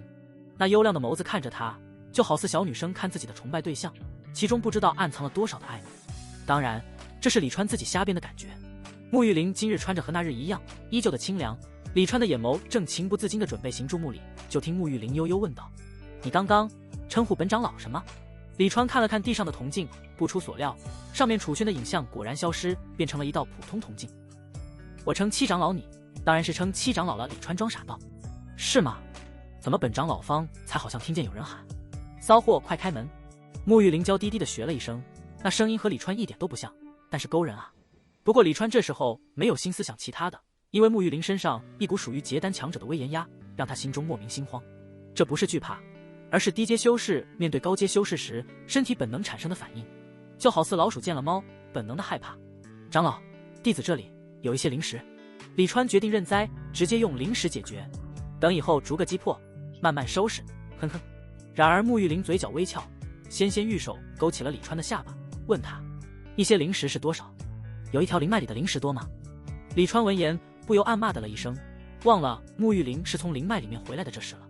灵脉里面的灵石虽然大多都被灵脉吸收了，不怎么多，但这不怎么多也是相对于一座灵矿来说的，因为这不怎么多的灵石养一个宗门绰绰有余。何况里面还有普通修士一辈子都见不到的极品灵石。虽然说里面的灵石都是宗门的，但是那么多人去，你摸一下我摸一下，把灵石摸到自己的乾坤袋里也不是没有可能。所以现在在沐玉玲面前谈灵石，诱惑力似乎没有那么足。沐玉玲自顾自地说道：“本长老在灵脉那里吸了不少灵气，吸得饱饱的，境界也直接从金丹7层到了8层。现在啊，吸不了了，所以灵石对本长老来说也不那么迫切的需要了。对了，你说的一些灵石是多少？有100万吗？”李川的脸皮抽了抽，一大口唾沫吐在了心里。呸！喊一句骚货就要100万灵石，你咋不去抢？100万，老子都可以去找元婴仙子结仙缘了。李川暗自腹诽不已。当然，这个价格也是他瞎猜的。名山分宗都没有元婴女修，他连结丹期的价格都不知道，更别说元婴期了。心里面骂归骂，现场的问题还是要解决的。李川发现七长老的男弟子都躲回屋了，女弟子却还在外面看热闹，不由暗骂他们怂。七长老不就是穿得清凉一点吗？他敢穿，你们怎么就不敢看了？骂骂咧咧中，李川心念一动，突然对沐玉灵说道：“七长老，你刚刚听错了，弟子方才喊的是烧火，快开门。只是弟子有些口音，没喊标准而已。”噗！旁边一人没忍住，一下就笑出了声。李川看去是沐玉灵的大弟子叶瑶。叶瑶穿着一身纯白长袍，平时脸上总是挂着淡淡的笑意。之前李川遇到他时，他总是轻轻点头，矜持微笑，给人一种淡淡的距离感。叶瑶的身上也没有多少配饰，但由于长得好看，所以哪怕是一身纯白的长袍，也依旧让他看起来高贵无比。刚刚楚轩是从沐玉灵右边的房间出来的，而他则在沐玉灵左边的房间见李川望来。叶瑶笑容微微收敛，对着李川又是矜持一笑：“李川师弟，你继续说烧火的事。”说完之后，他却是忍不住捂嘴又偷笑了起来。李川烧火两字一出，不仅是叶瑶在笑，楚轩、莫香菱、楚梦幽他们都没有忍住，只是笑得没有叶瑶那么突出而已。就连沐玉灵都嘴角直抽，差点没忍住笑出来。说啊，你要烧什么火？他对李川催促道。他倒要看看李川准备怎么圆。而楚轩则直接给李川传起了音：“师弟，别烧火呀，你就直接喊出来，师姐向你保证，师尊绝对喜欢。”李川狠狠瞪了楚轩一眼，才问沐玉灵：“七长老，你那药园里的药收成怎么样？”收成？沐玉灵眉头一挑：“还好吧？怎么了？”他的药园子收成岂止是还好，年年亏本，差点没把他给气死。背靠浓郁灵气的药园子亏本，这说出去谁信？毕竟他们长老所在的山峰都有引灵阵从灵脉中引灵气，种什么都应该是大赚才对。可这些年扣除购买灵种灵苗的钱，年年亏。明明药园子里的灵草灵花长势都很好，为此好几波灵植师被他赶出阴阳宗了。他觉得是这些灵植师偷吃了他的灵石，只是没有证据。也正是因为没有证据，所以这些灵植师才只是被赶出了阴阳宗，不然他非扒了他们的皮不可。李川笑嘻嘻地说道：“但依弟子看，长老你的那些药园收成应该不怎么样。”看到李川这见笑，沐玉灵差点没有忍住给他来一下认清现视角。他说道：“你知道什么就说吧，要是说的对，刚刚的事本长老既往不咎。”李川说道：“弟子刚刚不是说了吗？烧火啊！”沐玉灵总觉得李川这是在借故骂他。莫香菱、楚梦幽等女也是有些绷不住，只要七长老让人在这长老峰的所有药园都烧上火，药园的问题保证迎刃而解。沐玉灵一脸狐疑，哼道：“你以为你诓得了本长老？”一见他这样，李川就笑了：“吓唬谁呢？不懂在那装个傻。”李川不客气地对他说道：“在这阴阳宗名山分宗，你是长老，弟子得听你的；但是在灵植这一块，我就是权威，你哪怕是长老，也得听我的。”沐玉灵被李川唬得一愣，接着就有些恼羞成怒：“你一个小小炼气期弟子，也敢对长老大呼小叫？”还不待他发火，一旁的莫香菱突然开口：“七长老，在灵植这一块，李川师弟的确是权威。我想现在我们阴阳宗名山分宗内，没有人比他更懂灵植，是整个阴阳宗，整个灵界。”李川严谨地补充道：“当然，我是说的1、2阶的灵植。”沐玉灵、楚轩、叶瑶等人都有些无语地看着李川。他们当然知道李川灵植这一块远超常人，这是整个阴阳宗都传开了，只是没想到李川这么狂，居然说放眼整个灵界他都是权威。你说他年少轻狂吧，狂是看到了，没看到年少轻。莫香菱神情也是一致，忍不住白了李川一眼：“给你解围呢，乱插什么嘴？”他接着道：“如果七长老你想解决药源的问题，那么就一定要相信他，但他总得给本长老一个理由吧。”沐玉灵说道：“他不是不相信李川的专业能力，他是不相信李川的人品。他觉得李川不过是随便编一个借口，借机逃脱而已。”莫香菱忍不住戳了戳李川，示意他赶紧编一个理由出来。是的，没错，就连莫香菱都觉得李川是临时编的一个脱困借口，所以他刚刚才出言帮李川打掩护，以此增加李川的话的可信度。但李川还真不是，他道：“这世间有一种深埋于地底的灵植，他们专门吸收其他灵植的灵气来供给自身，并且都是在其他灵植成熟之后才去吸收灵气。在外人看来，那些被吸收的灵植似乎是完好的，但当采摘后才发现，它们灵性已经大打折扣，不能正常使用。这就是七长老的药源收成不好的原因，不是因为灵气太多把灵药撑死了，而是因为被偷了。”沐玉灵感觉收到了一个嘲讽。这种灵植名为密吸切灵藤，由于埋于地底，气息隐秘，且它们吸食灵气的方式独特，所以很难被人发现。但密吸切灵藤怕火，只要在药园之中点满火堆，他们就不会出现。最后，李川还很傲气地说了一句：“哎，我和你们说这么多干什么？你们又不懂，烧火就对了。”似乎这话不说，无法彰显他灵职权威的身份。当然，顺便又暗戳戳地用了谐音梗。但他的话说的也并不是错的，因为沐玉玲等女都是一脸茫然，明显根本就没有听过什么密西切灵藤。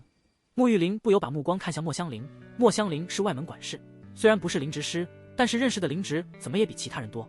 莫香菱顿时就露出了恍然之色，居然是密西切灵藤，怪不得七长老的人这么久都没有发现，也只有李川师弟你能发现了，要不是师弟你，七长老这药园怕是毁了。沐玉玲眯着眼问莫香菱：“你也知道这个密西切灵藤？”莫香菱点头：“这等灵职虽然藏于地底，难以见到，但弟子刚巧曾经听人说过，我的确能克他们。你要是问他在哪里听的，嘿，还能在哪里听？刚刚李川不是才说吗？”莫香菱也不过是装腔作势，在那现学现卖帮李川凑权威而已。毕竟他觉得李川编的这个灵职漏洞很大，他要不来凑个数，无法增加说服力。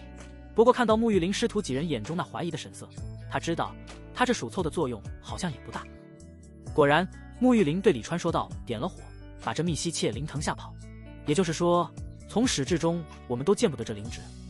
那即便是这灵职不存在，我们也不知道。”他问李川：“你为什么不把这灵职抓出来，让本长老信服？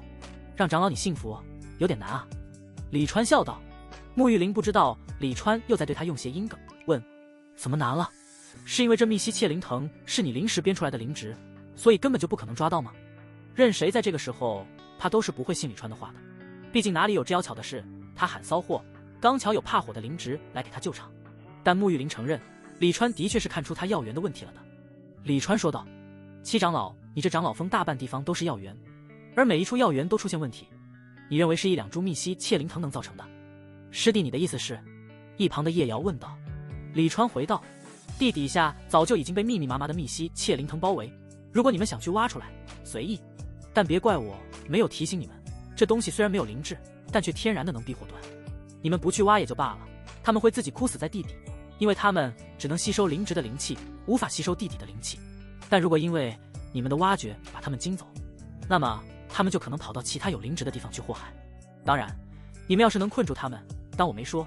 不过他们在地下很深的地方，就是不知道你们这长老峰的大阵能不能困住。”见他越说越玄乎，但却说来说去依旧无法证实密西切灵藤的存在，沐玉玲一时间倒是拿他没办法了。毕竟他心中已经认定李川看出了药源的问题，他还想让李川给他把这个问题解决了。这个问题是之前他没有考虑到的。至于要不要烧火，这时候倒是显得也没有那么重要了。其实密西切灵藤的特征非常的明显，李川只要说出来就能立马向沐玉玲他们证实，可他偏偏没说，为什么呢？原因很简单，藏私。他从来都不是一个大方的人，这密西切灵藤他在第一次来七长老峰的时候就已经发现了。他当时对小黑树的厉害了解的还不是那么深，以为七长老峰的灵职师能发现那东西，他一个外人没必要去出那个头。不过之后来的时候，他稍微看了一下七长老峰的其他药源，发现问题严重。那时候他只觉得七长老峰养了一些废物灵职师，至于现在1年多过去，他早就对小黑书灵职辨别的能力迷信到爆棚。他知道的很多灵职知识是其他灵职师不具备的，就比如这密西切灵藤，它的每一根藤蔓都是像纸一样卷起来的，并且它还是一小节一小节的。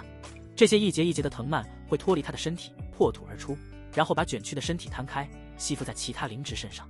由于摊开之后，它们很薄很薄，又因为它们的颜色本来就与其他灵职露出地面的那部分颜色相当，所以很难被发现。就算有时候发现了，也没有人会把它们当回事，只会单纯的以为是灵职根茎部分起壳了而已。哪怕是李川都无法一眼就看出它们。他之所以能发现这些家伙，是用的倒推法，根据灵职身上的整体特点来推测他们有可能遇到的问题，然后再根据周边有限的环境找出合适的答案。这东西连李川都无法用肉眼看，还要根据周围的整体环境推断，其他灵职师就更别说了。密西切灵藤非常稀少，这就导致知道它的人很少很少，而他们之所以稀少，是因为经年累月下来，他们头顶的灵职最终也会被他们吸干，而他们自己又不会主动去找下一个地方。七长老峰这里灵气浓郁，所以那些被他们吸的灵职短时间内都不会死，反而让他们繁衍起来，这是李川吃饭的能力。而且这密西切灵藤无论是辨别还是处理都很简单，他自然不想对外说。不过话说回来，李川也不是一定就不会说，但凡沐玉林让李川结几百次仙缘，李川保证好好教他辨别一番。而这时沐玉林经过思虑之后，直接对李川说道：“你也不用说这些给本长老听，我长老封的这些药源就交给你了，无论你用什么办法，帮本长老把问题解决了就行。”这话的潜台词就是药源问题解决，你叫本长老骚货的事就算了。但李川居然不愿意了，他直接拒绝道：“弟子可没那么多时间一直看着长老封的这些药源，反正方法已经告诉你们了，你们自己去烧就行了。”本来就是被楚轩摆了一道，他不信沐玉林看不出来，都给长老封解决了这么大的一个问题了，还想咋样？让他在这管药源？做梦！如果你是这个态度，那可走不了。沐玉林斜睨着李川，语气之中不乏威胁意味。长老想怎样？李川差点就拔出他的3把宝剑了，不过想到3把宝剑组成的剑阵顶多能给沐玉林挠挠痒，他最终还是作罢。沐玉林道：“这样吧，你做本长老弟子，为师对弟子向来大度，我们成了一家人之后，对于你曾经犯的错，自然就不追究了。”这突然的转折让一旁的墨香菱神色玩味起来，而李川也是眼皮一跳，丫的，弄这么大的阵仗，该不会这才是最终目的吧？原来看中的不是他的身体，而是他的能力，真肤浅，好失望，决定躺平。不行，李川直接拒绝，而且拒绝得很大声。原本都已经回屋了的吕承洲、何风林等人忍不住偷偷探出了头。沐玉林神色一滞，不行就不行，那么大声干嘛？他又不聋。羞恼之色一闪而过，他瞪向吕承洲、何风林等弟子，斥道：“你们这么闲，不用修炼的吗？”吕承洲他们只觉得一股大力袭来，瞬间就被打回了房间。吕承洲他们心里苦啊，长老弟子这不好当，被谁气的师尊你就找谁啊？为什么受苦的总是他们？李川也发现了，在这7长老峰，似乎男弟子地位远远低于女弟子，跑腿的是男弟子，当初气捅的是男弟子，看看女弟子啥事没有，就站在旁边看戏。沐玉林把火发在弟子身上后，接着就问李川：“为什么不行？拜我这长老为师，难道还委屈你了？”李川道：“我已经答应掌门了，筑基之后就拜他为师，所以不能拜7长老你为师。”沐玉林一听，神色缓和了一些，说：“你现在不是还没有筑基吗？你筑基之后拜掌门为师，那是筑基之后的事。这修仙界又没有哪条规定说每人只能有一个师尊。现在我阴阳宗名山分宗的7长老沐玉林正式收你为弟子，不是？特么我同意了吗？”李川还不待反驳，沐玉林突然就朝他伸手。李川还以为沐玉林是要对他动手，吓得宝甲都穿了起来，也不管3把宝剑组成的剑阵对沐玉林有没有用，他也都记了出来。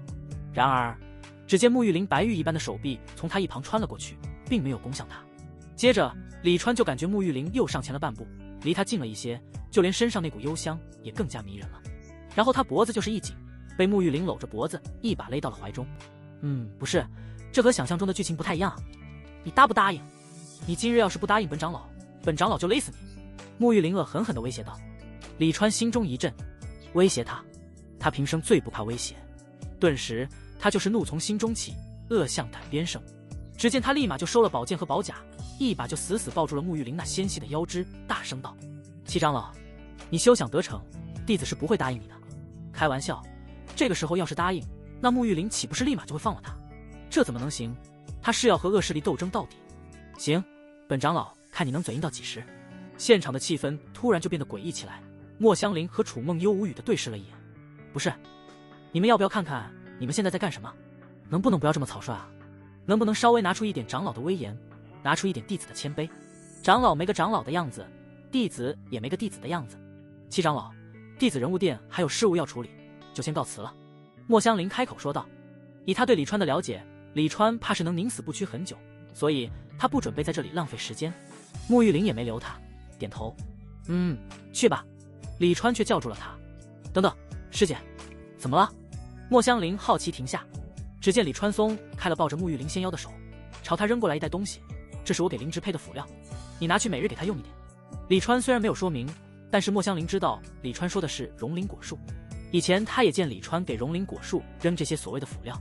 不是，你准备在这里待很久是吧？莫香菱有些无语，在看李川时，发现李川已经又搂住沐玉林的腰了，摇了摇头。莫香菱御剑离开。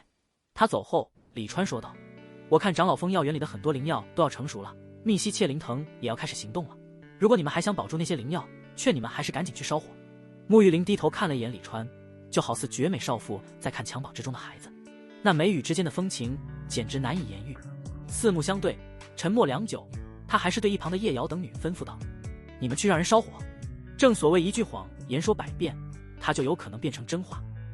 沐玉玲对于灵之本就没有多大的研究，见李川一再的坚持，他内心也有些动摇，万一真的有这妖巧的事呢？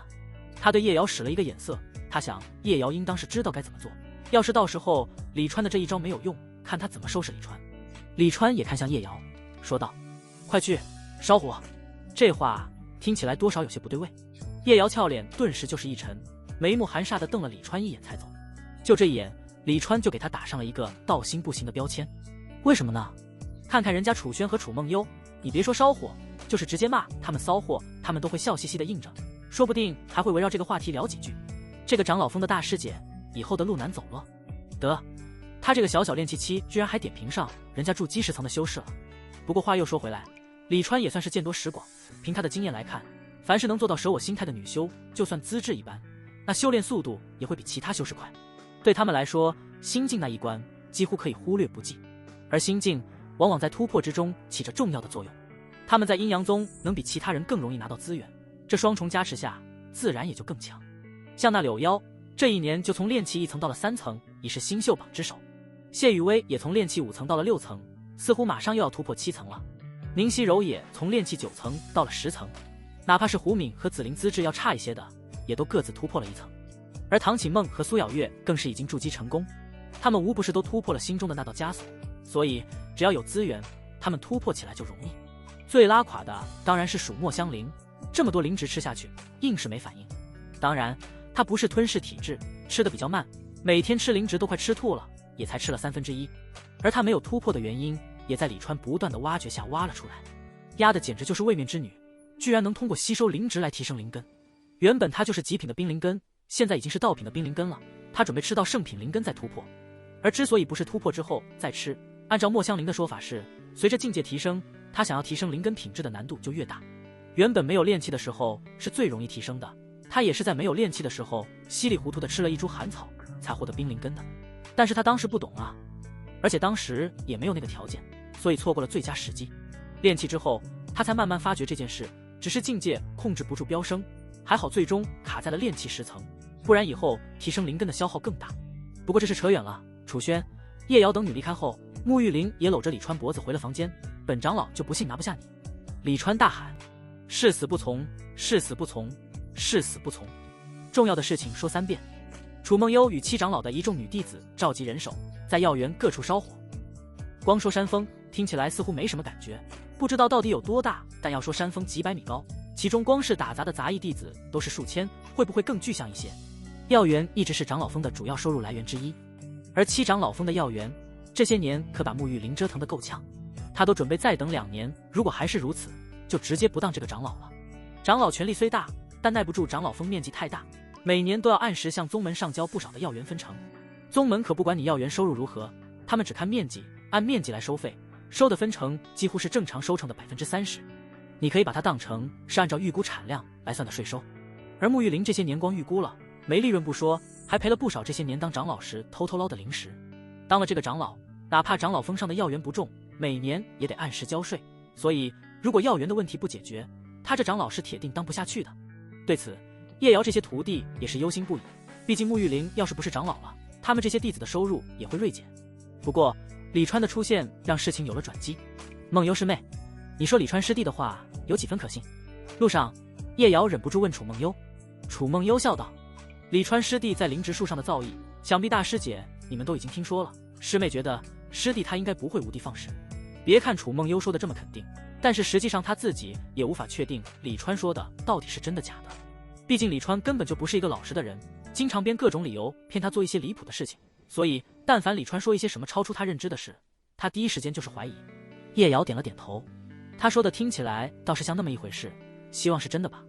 这时楚轩一脸八卦的开口：“梦幽师妹，听说你经常去外门见李川，你去见李川做什么？”楚梦幽笑道：“其实也没有什么，李川师弟每次从小世界回来，都会购买很多丰盛的灵兽、灵果，邀请几个相熟的师姐师妹前去同时，有墨香菱师妹、苏咬月师妹。”。”。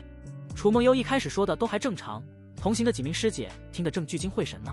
却不料他画风突然就开始变了。顿时，同行的几名师姐都瞪大了眼。不是，这种事能拿出来讲的吗？只有楚轩听得两眼放光，而其他师姐则一脸羞怯，想听又觉得有些难为情。而作为大师姐的叶瑶却一脸不悦的直接加速御剑脱离了他们。看来李川说的没错，这大师姐的道心还需锤炼。不过这也侧面说明叶瑶的资质不错，不然也不会被沐玉灵收为大弟子。为了证明李川的话到底是不是真的，在药园点火堆的时候，叶瑶选择了几个药园没有管，这也是之前沐玉灵对他使眼色的意思。如果火堆真的管用，那么两相比较一下，事后观察说不定能找出蛛丝马迹。不知不觉太阳开始西斜，已是下午外门任务殿。莫香菱朝着栽种荣灵果的地方走去。他一回到人物殿就被手下围着，忙到现在才抽出时间给荣灵果树放辅料。其实李川配的辅料可以理解成肥料，能促进灵植生长，还能促进灵植变异。当然他这是专门给荣灵果树配的辅料，所以只对荣灵果树有用。莫香菱把辅料倒在荣灵果树下就准备走。他之前看李川也是这么弄的，不过他才站起身就发现了异样。只见那辅料以肉眼可见的速度消失，而荣灵果树上居然慢慢出现了一朵小花苞。花苞很小很小，才刚刚出头，但这意味着什么？莫香菱再清楚不过。开花才会结果，这意味着这棵荣灵果树要结果了。怎么这么快？莫香菱惊叹。一是碳辅料才放下去，荣灵果树就有了反应；二是碳李川栽果还不到1年，居然就第2次结果了。要知道这果树可是10年才会结果的，难道是因为嫁接的原因？莫香菱忍不住自语。2棵荣灵果树，一棵的果实被李川摘了，而另一棵李川遇到的时候还没有结果，变异这事在灵植界非常稀有，而且没有听说谁干预成功过的，一切灵植的变异都是自然现象，所以莫香菱都没有往变异上想。他只当是李川把2棵果树融合之后，另一棵果树开始开花结果而已。莫香菱看了一会后，拿出李川的联络纸鹤，原本是要告诉李川荣灵果果树开花的事，不过他顿了一下之后，什么也没有对纸鹤说，就放飞了纸鹤。随即他就跟在纸鹤身后出了人物殿。我倒要看看这家伙屈服没。他心里哼哼地想着，以李川现在炼气期的实力，和沐玉灵这个结丹期发生什么实质性的关系几乎是不可能，因为李川实力太弱了，就连他这个炼气期的冰灵根都不敢经常来找，何况沐玉灵是结丹。结丹期与炼气期比起来，就好似飓风比之小山包，根本就不是一个量级。这也是阴阳宗的功法的一个特点，那就是无法像平时攻击那样能随意控制要使用的灵力的大小，哪怕是结丹期的修士也无法把阴阳两气控制到炼气期能承受的地步，除非是李川种的荣灵果成熟。想到这里，莫香菱暗道便宜李川了。就沐玉灵那态度，等荣灵果成熟之后，李川还不是想干什么就干什么。不过虽然李川和沐玉灵发生什么实质性的关系不太可能，但不代表其他的事情李川不会做。以莫香菱对李川的了解，这家伙是没有条件也要创造条件，何况现在条件顺畅。见纸鹤朝着内门飞去，莫香菱心中已经有底了，李川还在内门，证明还在顽强的抗争着。还是那处院落，还是那间房。莫香菱到的时候，房门是打开的。他站在门口，看着房间内对抗依旧的2个人，久久无语。只见房间之中，一张贴地的矮桌上摆满了各种灵果灵酿，沐玉灵搂着李川坐在地上的蒲团上，正拿着灵果往李川嘴里喂。李川嘴里一边嚼着灵果，一边还不忘嚷嚷：“长老，你就算撑死我，我也不会屈服的。”莫香菱心想，要是换成他也不屈服。长老亲自抱着服侍吃喝，哪怕是掌门都没这待遇，肯定要多享受享受。七长老，莫香菱出声，沐玉灵也只是应了一声，问：“香菱，你有什么事？”说话间，他还不忘伸手接过从李川嘴里吐出的果粒。莫香菱嘴角抽了抽，暗道：为了收这个徒弟，七长老真是操碎了心啊。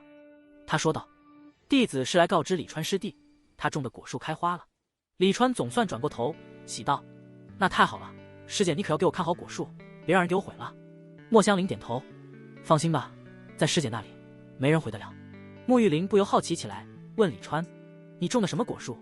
不如移栽到本长老的这长老峰来，这里灵气浓郁，比你放在外门任务殿好。”李川却不客气道：“不该问的别问，我告诉你，休想用这种小手段让我屈服。”沐玉灵玉唇顿时就是一抿，拿起一颗灵葡萄，剥了皮之后塞进李川嘴里，恶狠狠的道：“看本长老撑死你！”莫香菱看得直摇头，简直没眼看。他招呼也没打，直接就走了。这七长老没救了，以后还不给李川拿捏的死死的。不过他似乎忘了，他好像也被李川拿捏的死死的。李川叫他做事，他哪次又不是照办的？莫香菱每日都会找个由头来看李川，他就是想看看李川到底能对抗多久。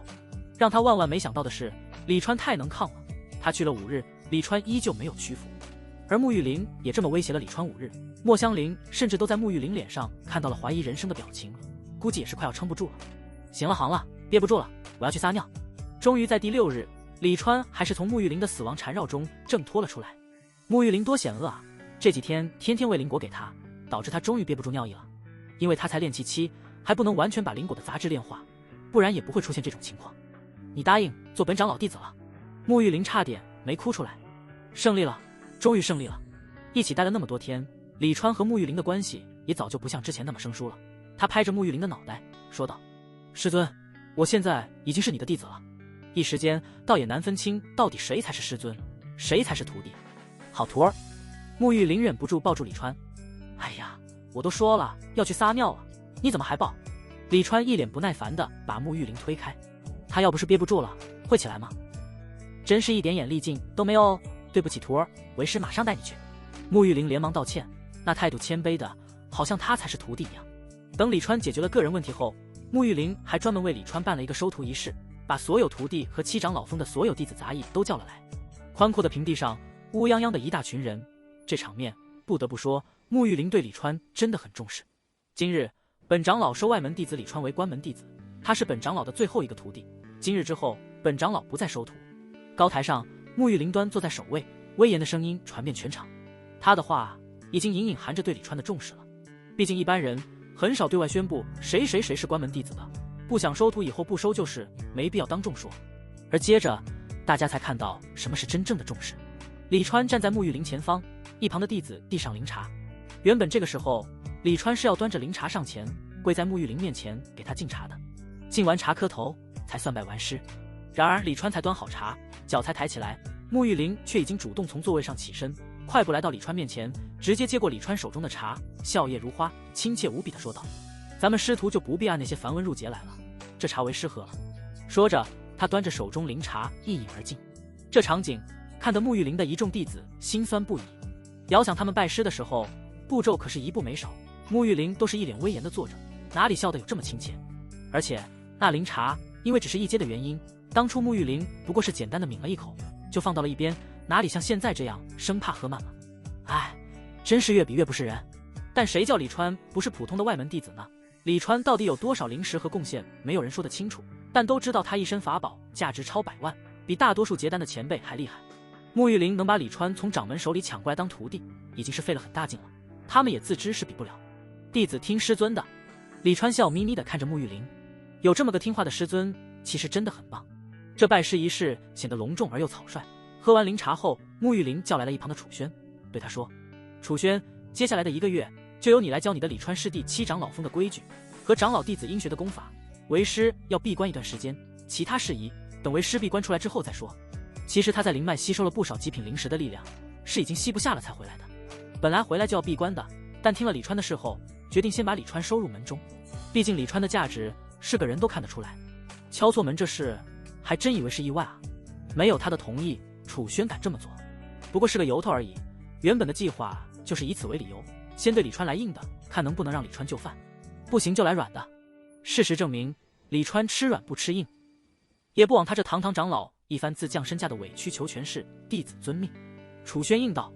李川闻言眼睛顿时大亮，这师尊懂他啊。他不由看向楚轩，依旧还是一身大红袍，把他丰腴的身材完美展现出来。他们2人都是红衣，站在一起倒是相得益彰，像新郎新娘。楚轩这时也看了过来，一脸端庄笑意。师弟，和师姐去师姐的房中，师姐慢慢教你。好嘞，师姐。李川立马唤出他的飞舟，搂着楚轩驾舟而去。全场数千双眼睛看着，羡慕的不行。来到楚轩的闺房，门一关，2人开始认真的学习起来。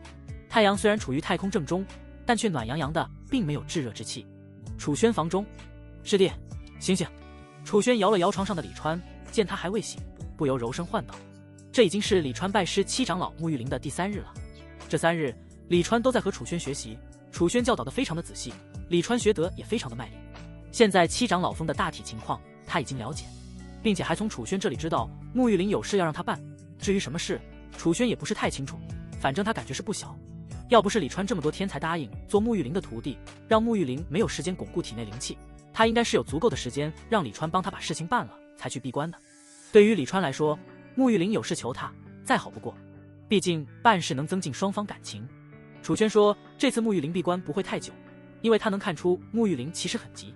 而除了这个，学习新的功法当然是必不可少的。阴阳合道诀就是新功法，这功法和他之前学的阴阳初起诀及烈阳焚身诀同出一脉，所以他学了之后，3种功法合二为一，一下就到了第5层。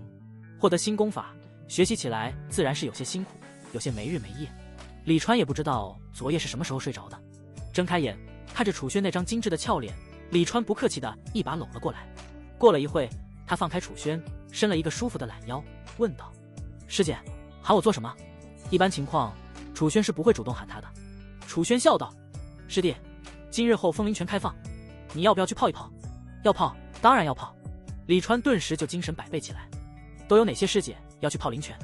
他期待地问道。楚轩一边服侍他穿衣，一边调笑道：师弟你就尽享美事，那灵泉又没多大，你以为是谁都能泡的吗？你要泡，当然是让你先泡了之后才轮到其他人了。李川听了很失望，大义凛然地说道：为什么要让我先泡？为什么就不能大家一起泡？这样对师姐们太不公平了。楚轩娇笑道：师弟到了之后就知道为什么了。李川带着疑惑与楚轩离开房间，两人走的时候都是十指紧扣，就好似小情侣一般。别说这看起来别扭，就连李川一开始都忍不住吐槽楚轩玩什么纯情呢，但是这样扣着走感觉还真不一样。特别是其他弟子看过来时那眼神，让李川觉得就应该这么十指相扣。平时李川搂着其他师姐的腰走的时候，为什么没有这种感觉呢？大概是因为李川搂其他师姐师妹的时候，在其他人眼中李川只是拥有了师姐师妹的人，而十指相扣，特别是楚轩脸上还洋溢着动人的微笑，很容易让人以为李川不仅拥有了楚轩的人，还拥有了楚轩的心。一个是拥有人，一个是拥有人和心，也就是全部。你就说哪个更有成就感？哪怕李川不稀罕哪个师姐师妹的真心，楚轩也不是对他真心，而是故意让他有这种错觉的成就感。但是李川心里面就是舒服啊，自豪感爆棚有没有？当一个人有了海量财富之后，就会有其他的追求，而实力是短时间无法提升的。所以说楚轩把李川这种心理拿捏得死死的。在他的带领下，李川来到了7长老峰的灵泉处。这是一处平坦之地，周围栽种了一些灵植，这里的灵气又要更浓郁一些。李川四周扫了一圈，并没有看到什么灵泉，只有脚下有一个冒着些微灵雾的小水塘，鞋底那么浅的小水塘。师姐，你说的灵泉在哪里？李川用脚踩了踩脚下的小水塘，有些不淡定地说道：你别告诉我这就是灵泉。他能感觉到小水塘中的水也不是普通的水，里面有很浓的灵气。楚轩笑道：怎么样师弟，第一次见到灵泉很震惊吧？你知不知道你刚刚一脚溅了多少灵泉水出来？要是其他弟子师尊知道了，非让他们面壁1年不可。李川的确震惊，回想当初南宫婉柔在灵泉之中畅游的情景，再看看面前这浅水塘，这他娘的是一种东西吗？他忍不住吐槽：这玩意是怎么说服你们，让你们称它为灵泉的？楚轩忍不住咯咯娇笑起来：师弟你说话可真有意思，怪不得这么讨师妹的欢心。这话说的李川就不爱听了，他道：师姐，你觉得我是需要那种讨人欢心的人吗？他需要给人提供情绪价值吗？难道不是师姐师妹师尊给他提供情绪价值？哎呀，乔师姐这张嘴说错话了，该打该打。楚轩立马拉起李川的手，轻轻打在自己的脸上。李川很满意，拍着楚轩的脸说道：这才像话。该说不说，楚轩提供的情绪价值一直都是拉满的那种。不过看着面前的灵泉，李川又想起了南宫婉柔，有一段时间没有去看这个前辈了。心念一动，他已经出现在剑中空间。剑阵被他炼化之后就收入了小黑书中，所以不用拿出来，心神也能直接沉入其中。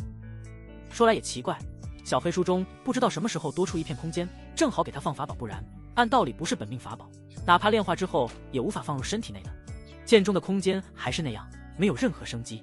而南宫婉柔立于虚空，目光睥睨地扫视四周。虽然李川看到的只是他的影像，但也能从他身上隐隐感觉到那股属于强者的压迫。此时的南宫婉柔就如君临天下的女王，冷冽地看着自己的臣民。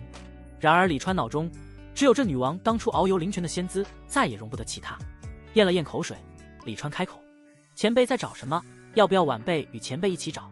这就是网络的好处，如果是面对面遇到这种状态下的南宫婉柔，李川绝对不敢上前搭话，他命再长也不会这么和大佬套近乎，何况他目的还不纯。南宫婉柔的目光扫了过来，看到李川，那睥睨之色逐渐消失，换上了调侃：呀，这不是我们的练千万吗？又来看本尊的身子了。练千万？李川有些懵，不解地问：前辈，练千万什么？南宫婉柔笑道：练千万不是个东西，练气期居然就能赚1000万灵石和贡献。李川无语，合着给他取外号啊，还玩的缩写，真溜。然后就见南宫婉柔诱人的柔唇轻咬，纤纤玉指倒转，指着他自己：今日我们的练千万是想看哪里呢？那玉指一动，李川感觉心都快跳出来了。好家伙，这谁他娘的顶得住啊？这问题还用得着问吗？当然是哪里能看，看哪里了。前辈，晚辈可以自己选吗？李川兴奋地问道。那不然呢？南宫婉柔笑道：你只要喊停就行。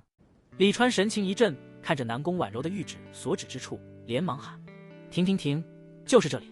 前辈，这里晚辈能看吗？他小心翼翼地问南宫婉柔。南宫婉柔看了看手指所指的地方，又看了看李川：你确定要看这里？前辈能看吗？李川疯狂点头，一脸的期待。然而看着他这模样，南宫婉柔却是有些好笑。可这里是腰呀，你确定只看这里？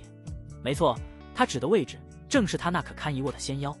他身上那么多地方可以看，李川居然要看腰，是和他玩反套路吗？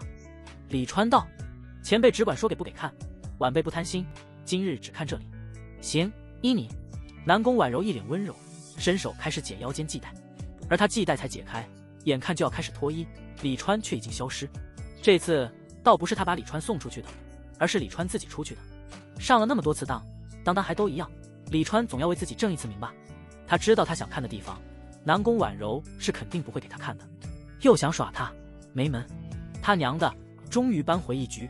南宫婉柔看着李川消失的地方，却是自语道：本来今日心情好，还想着便宜一次这小子，看来他是没有这个福分呀。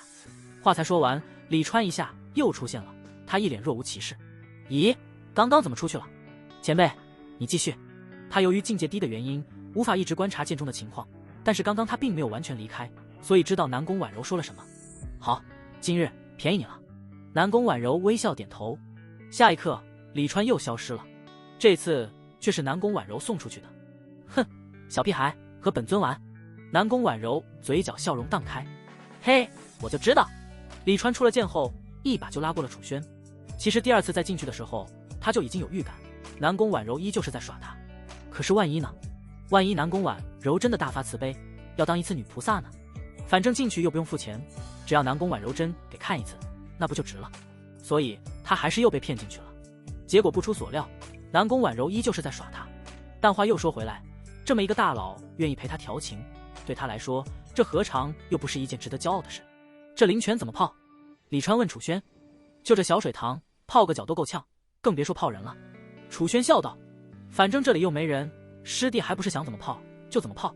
如果一般人听到这话并不觉得有什么，但听这话的人是李川，而说这话的人是楚轩。看着面前这张一嗔一喜近在咫尺的脸，李川没有客气，抱着楚轩就扑向小水塘。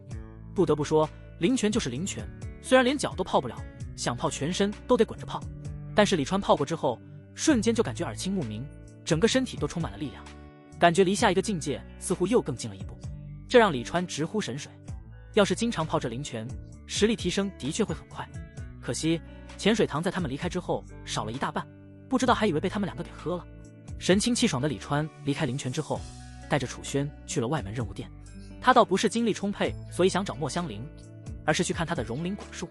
非洲上两人皆是红衣，楚轩美丽动人，李川骚包不已。他们立于洲上，十指紧扣，不知道现杀了多少弟子。要知道，漂亮只是楚轩威的其中一个优点，长老弟子的身份才让人仰望。特权哪怕是在阴阳宗也是存在的，比如一般弟子犯了门规，那会由执法殿处罚，而长老弟子则由长老处置。你猜长老会怎么处罚自己的弟子？而现在内门筑基期的长老弟子被外门练气期的老师弟给捞到了手，你就说他们羡慕不羡慕？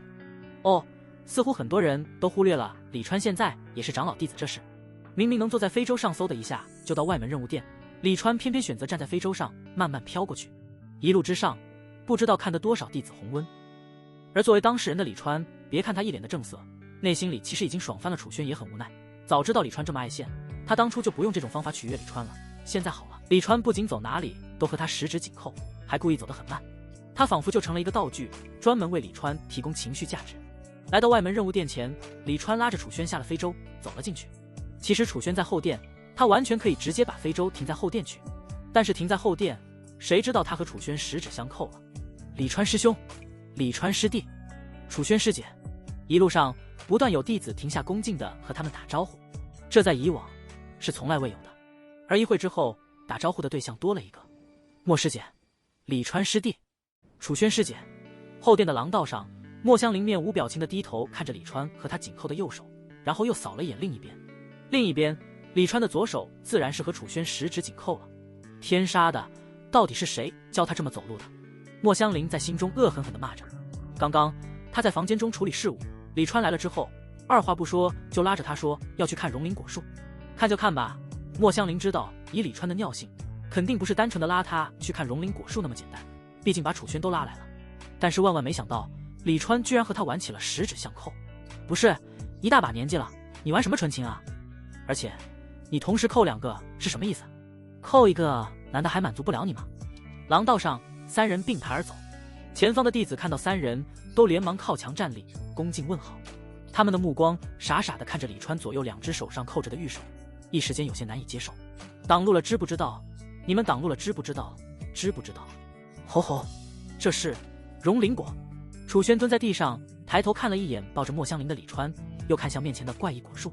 荣林果这么出名的东西，他当然知道长什么样，即便没有见过实物，但书籍上也看过图册。可是面前这被李川融合了的荣林果，实在和图册上的不大一样。李川只应了一声，长得真奇怪，和师弟一个样。楚轩调笑道：哼。李川哼了一声，懒得理他。楚轩好奇地摸了摸那小花苞，然后又看向了花苞下一个更小的一个花苞。咦，不是说一棵荣林果树上一次只能长一颗荣林果吗？这棵荣林果树怎么有两个花苞？这到底是不是荣林果树优师弟？一只脚伸了过来，把楚轩踹了个踉跄，坐倒在地。李川没好气地说道：让你放的辅料，问东问西的，哪来那么多话？楚轩撅着小嘴，脸色红润，委屈不已。师姐只是好奇吗？一棵荣林果树长两个花苞，自然是变异的原因。李川以为两颗荣林果变异也只是缩短了结果实的时间，没想到居然还能改变本身特质，让原本只能结一颗果实的树结上了两颗果实。只能说林仲培育这能力真是厉害。李川心中现在已经有了一个基础的想法，以荣林果树来说，能够变异并不是单纯的靠他用特殊手法把两棵树融在了一起，更多的是因为他配置的辅料。在林种培育中，要想培育的林种优质，也是需要放辅料的，只是一般而已，大家都没有放。一是辅料也是各种特性的灵植配成，价格不低；二是没多少人会配。李川的想法就是，他可以培育灵种来卖，不用专门培育变异的，就普通的比其他灵植师培育的灵种优质就行，并且他也可以配置促进灵植生长的辅料。在这一块，修仙界同样是欠缺的，卖一点辅料和灵种肯定是赚不了多少钱，但要是能卖遍整个修仙界呢？就好似前世的那些种子公司、肥料公司也是很赚钱的，而在修仙界，利润肯定更高，也就更赚钱。当然，他现在想这些还有些太早，毕竟现在要想把这件事做成，他至少得有强大的实力，不然赚了灵石也保不住。还要有自己的原料基地，毕竟无论是灵种还是辅料材料，能供应整个修仙界的都不是一点点数量。对于这点，他倒是已经有了一定的想法。单靠自己太难了，因为永远有比他强的修士。但他现在背靠阴阳宗，把阴阳宗推在前面，有钱大家赚，有事阴阳宗去挡。他现在对阴阳宗已经有了感情，觉得阴阳宗哪哪都好。这世上找不出第二个像阴阳宗一样让他满意的宗门了。他现在也没有能力精力去建一个和阴阳宗一样的宗门。阴阳宗有时候虽然有些黑，但黑都黑在明面上，他至少心里有底。那么多年来，修仙界还真没有听说过阴阳宗干过什么觊觎弟子绝世宝物之类的事，这也算是一种口碑了。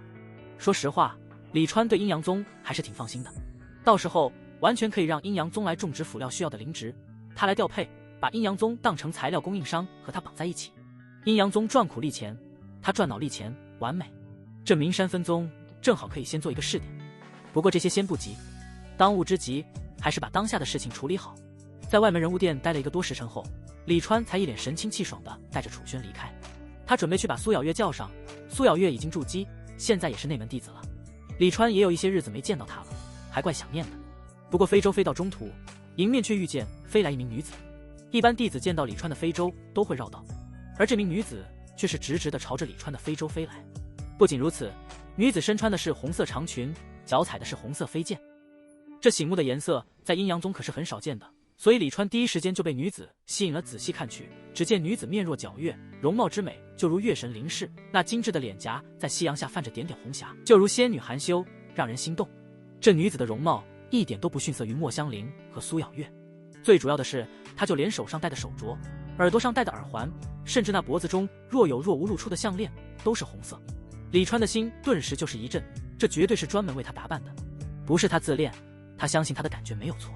果然，一旁的楚轩哼道：“这骚货穿这么骚，肯定是来勾引师弟你的。”实际上，那女子穿的一点都不骚，包裹的严严实实，穿的得体无比。哪怕就是把皇室的皇后公主拉来，也不一定就一定比她穿的得体。但是，根据在阴阳宗女弟子之间流传的小道消息，李川说红色是骚，所以他就是骚。师弟，你一定要注意，不要买他们推荐的增加寿命的丹药，那些丹药全都是骗人的，又贵又没用，有的甚至还不如普通的丹药。楚轩一脸愤愤。李川闻言顿时恍然，知道了对面这女修的身份，她是丹药阁的人。师弟你不认识她？楚轩倒是有些惊讶地看了李川一眼。苏黎，内门10大角色之首，丹药阁的大管事，师弟你居然不认识？在楚轩想来，就李川这性情，内外门甚至结丹期的同门女修，其中长相特别出众的，怕早就都已经被他盯上了。师弟你没去过丹药阁？李川笑道：“东方师姐他们缠得紧，还没时间去呢。”楚轩闻言也笑了：“东方师姐知道斗不过苏黎师姐他们，所以才不让你有时间去丹药阁。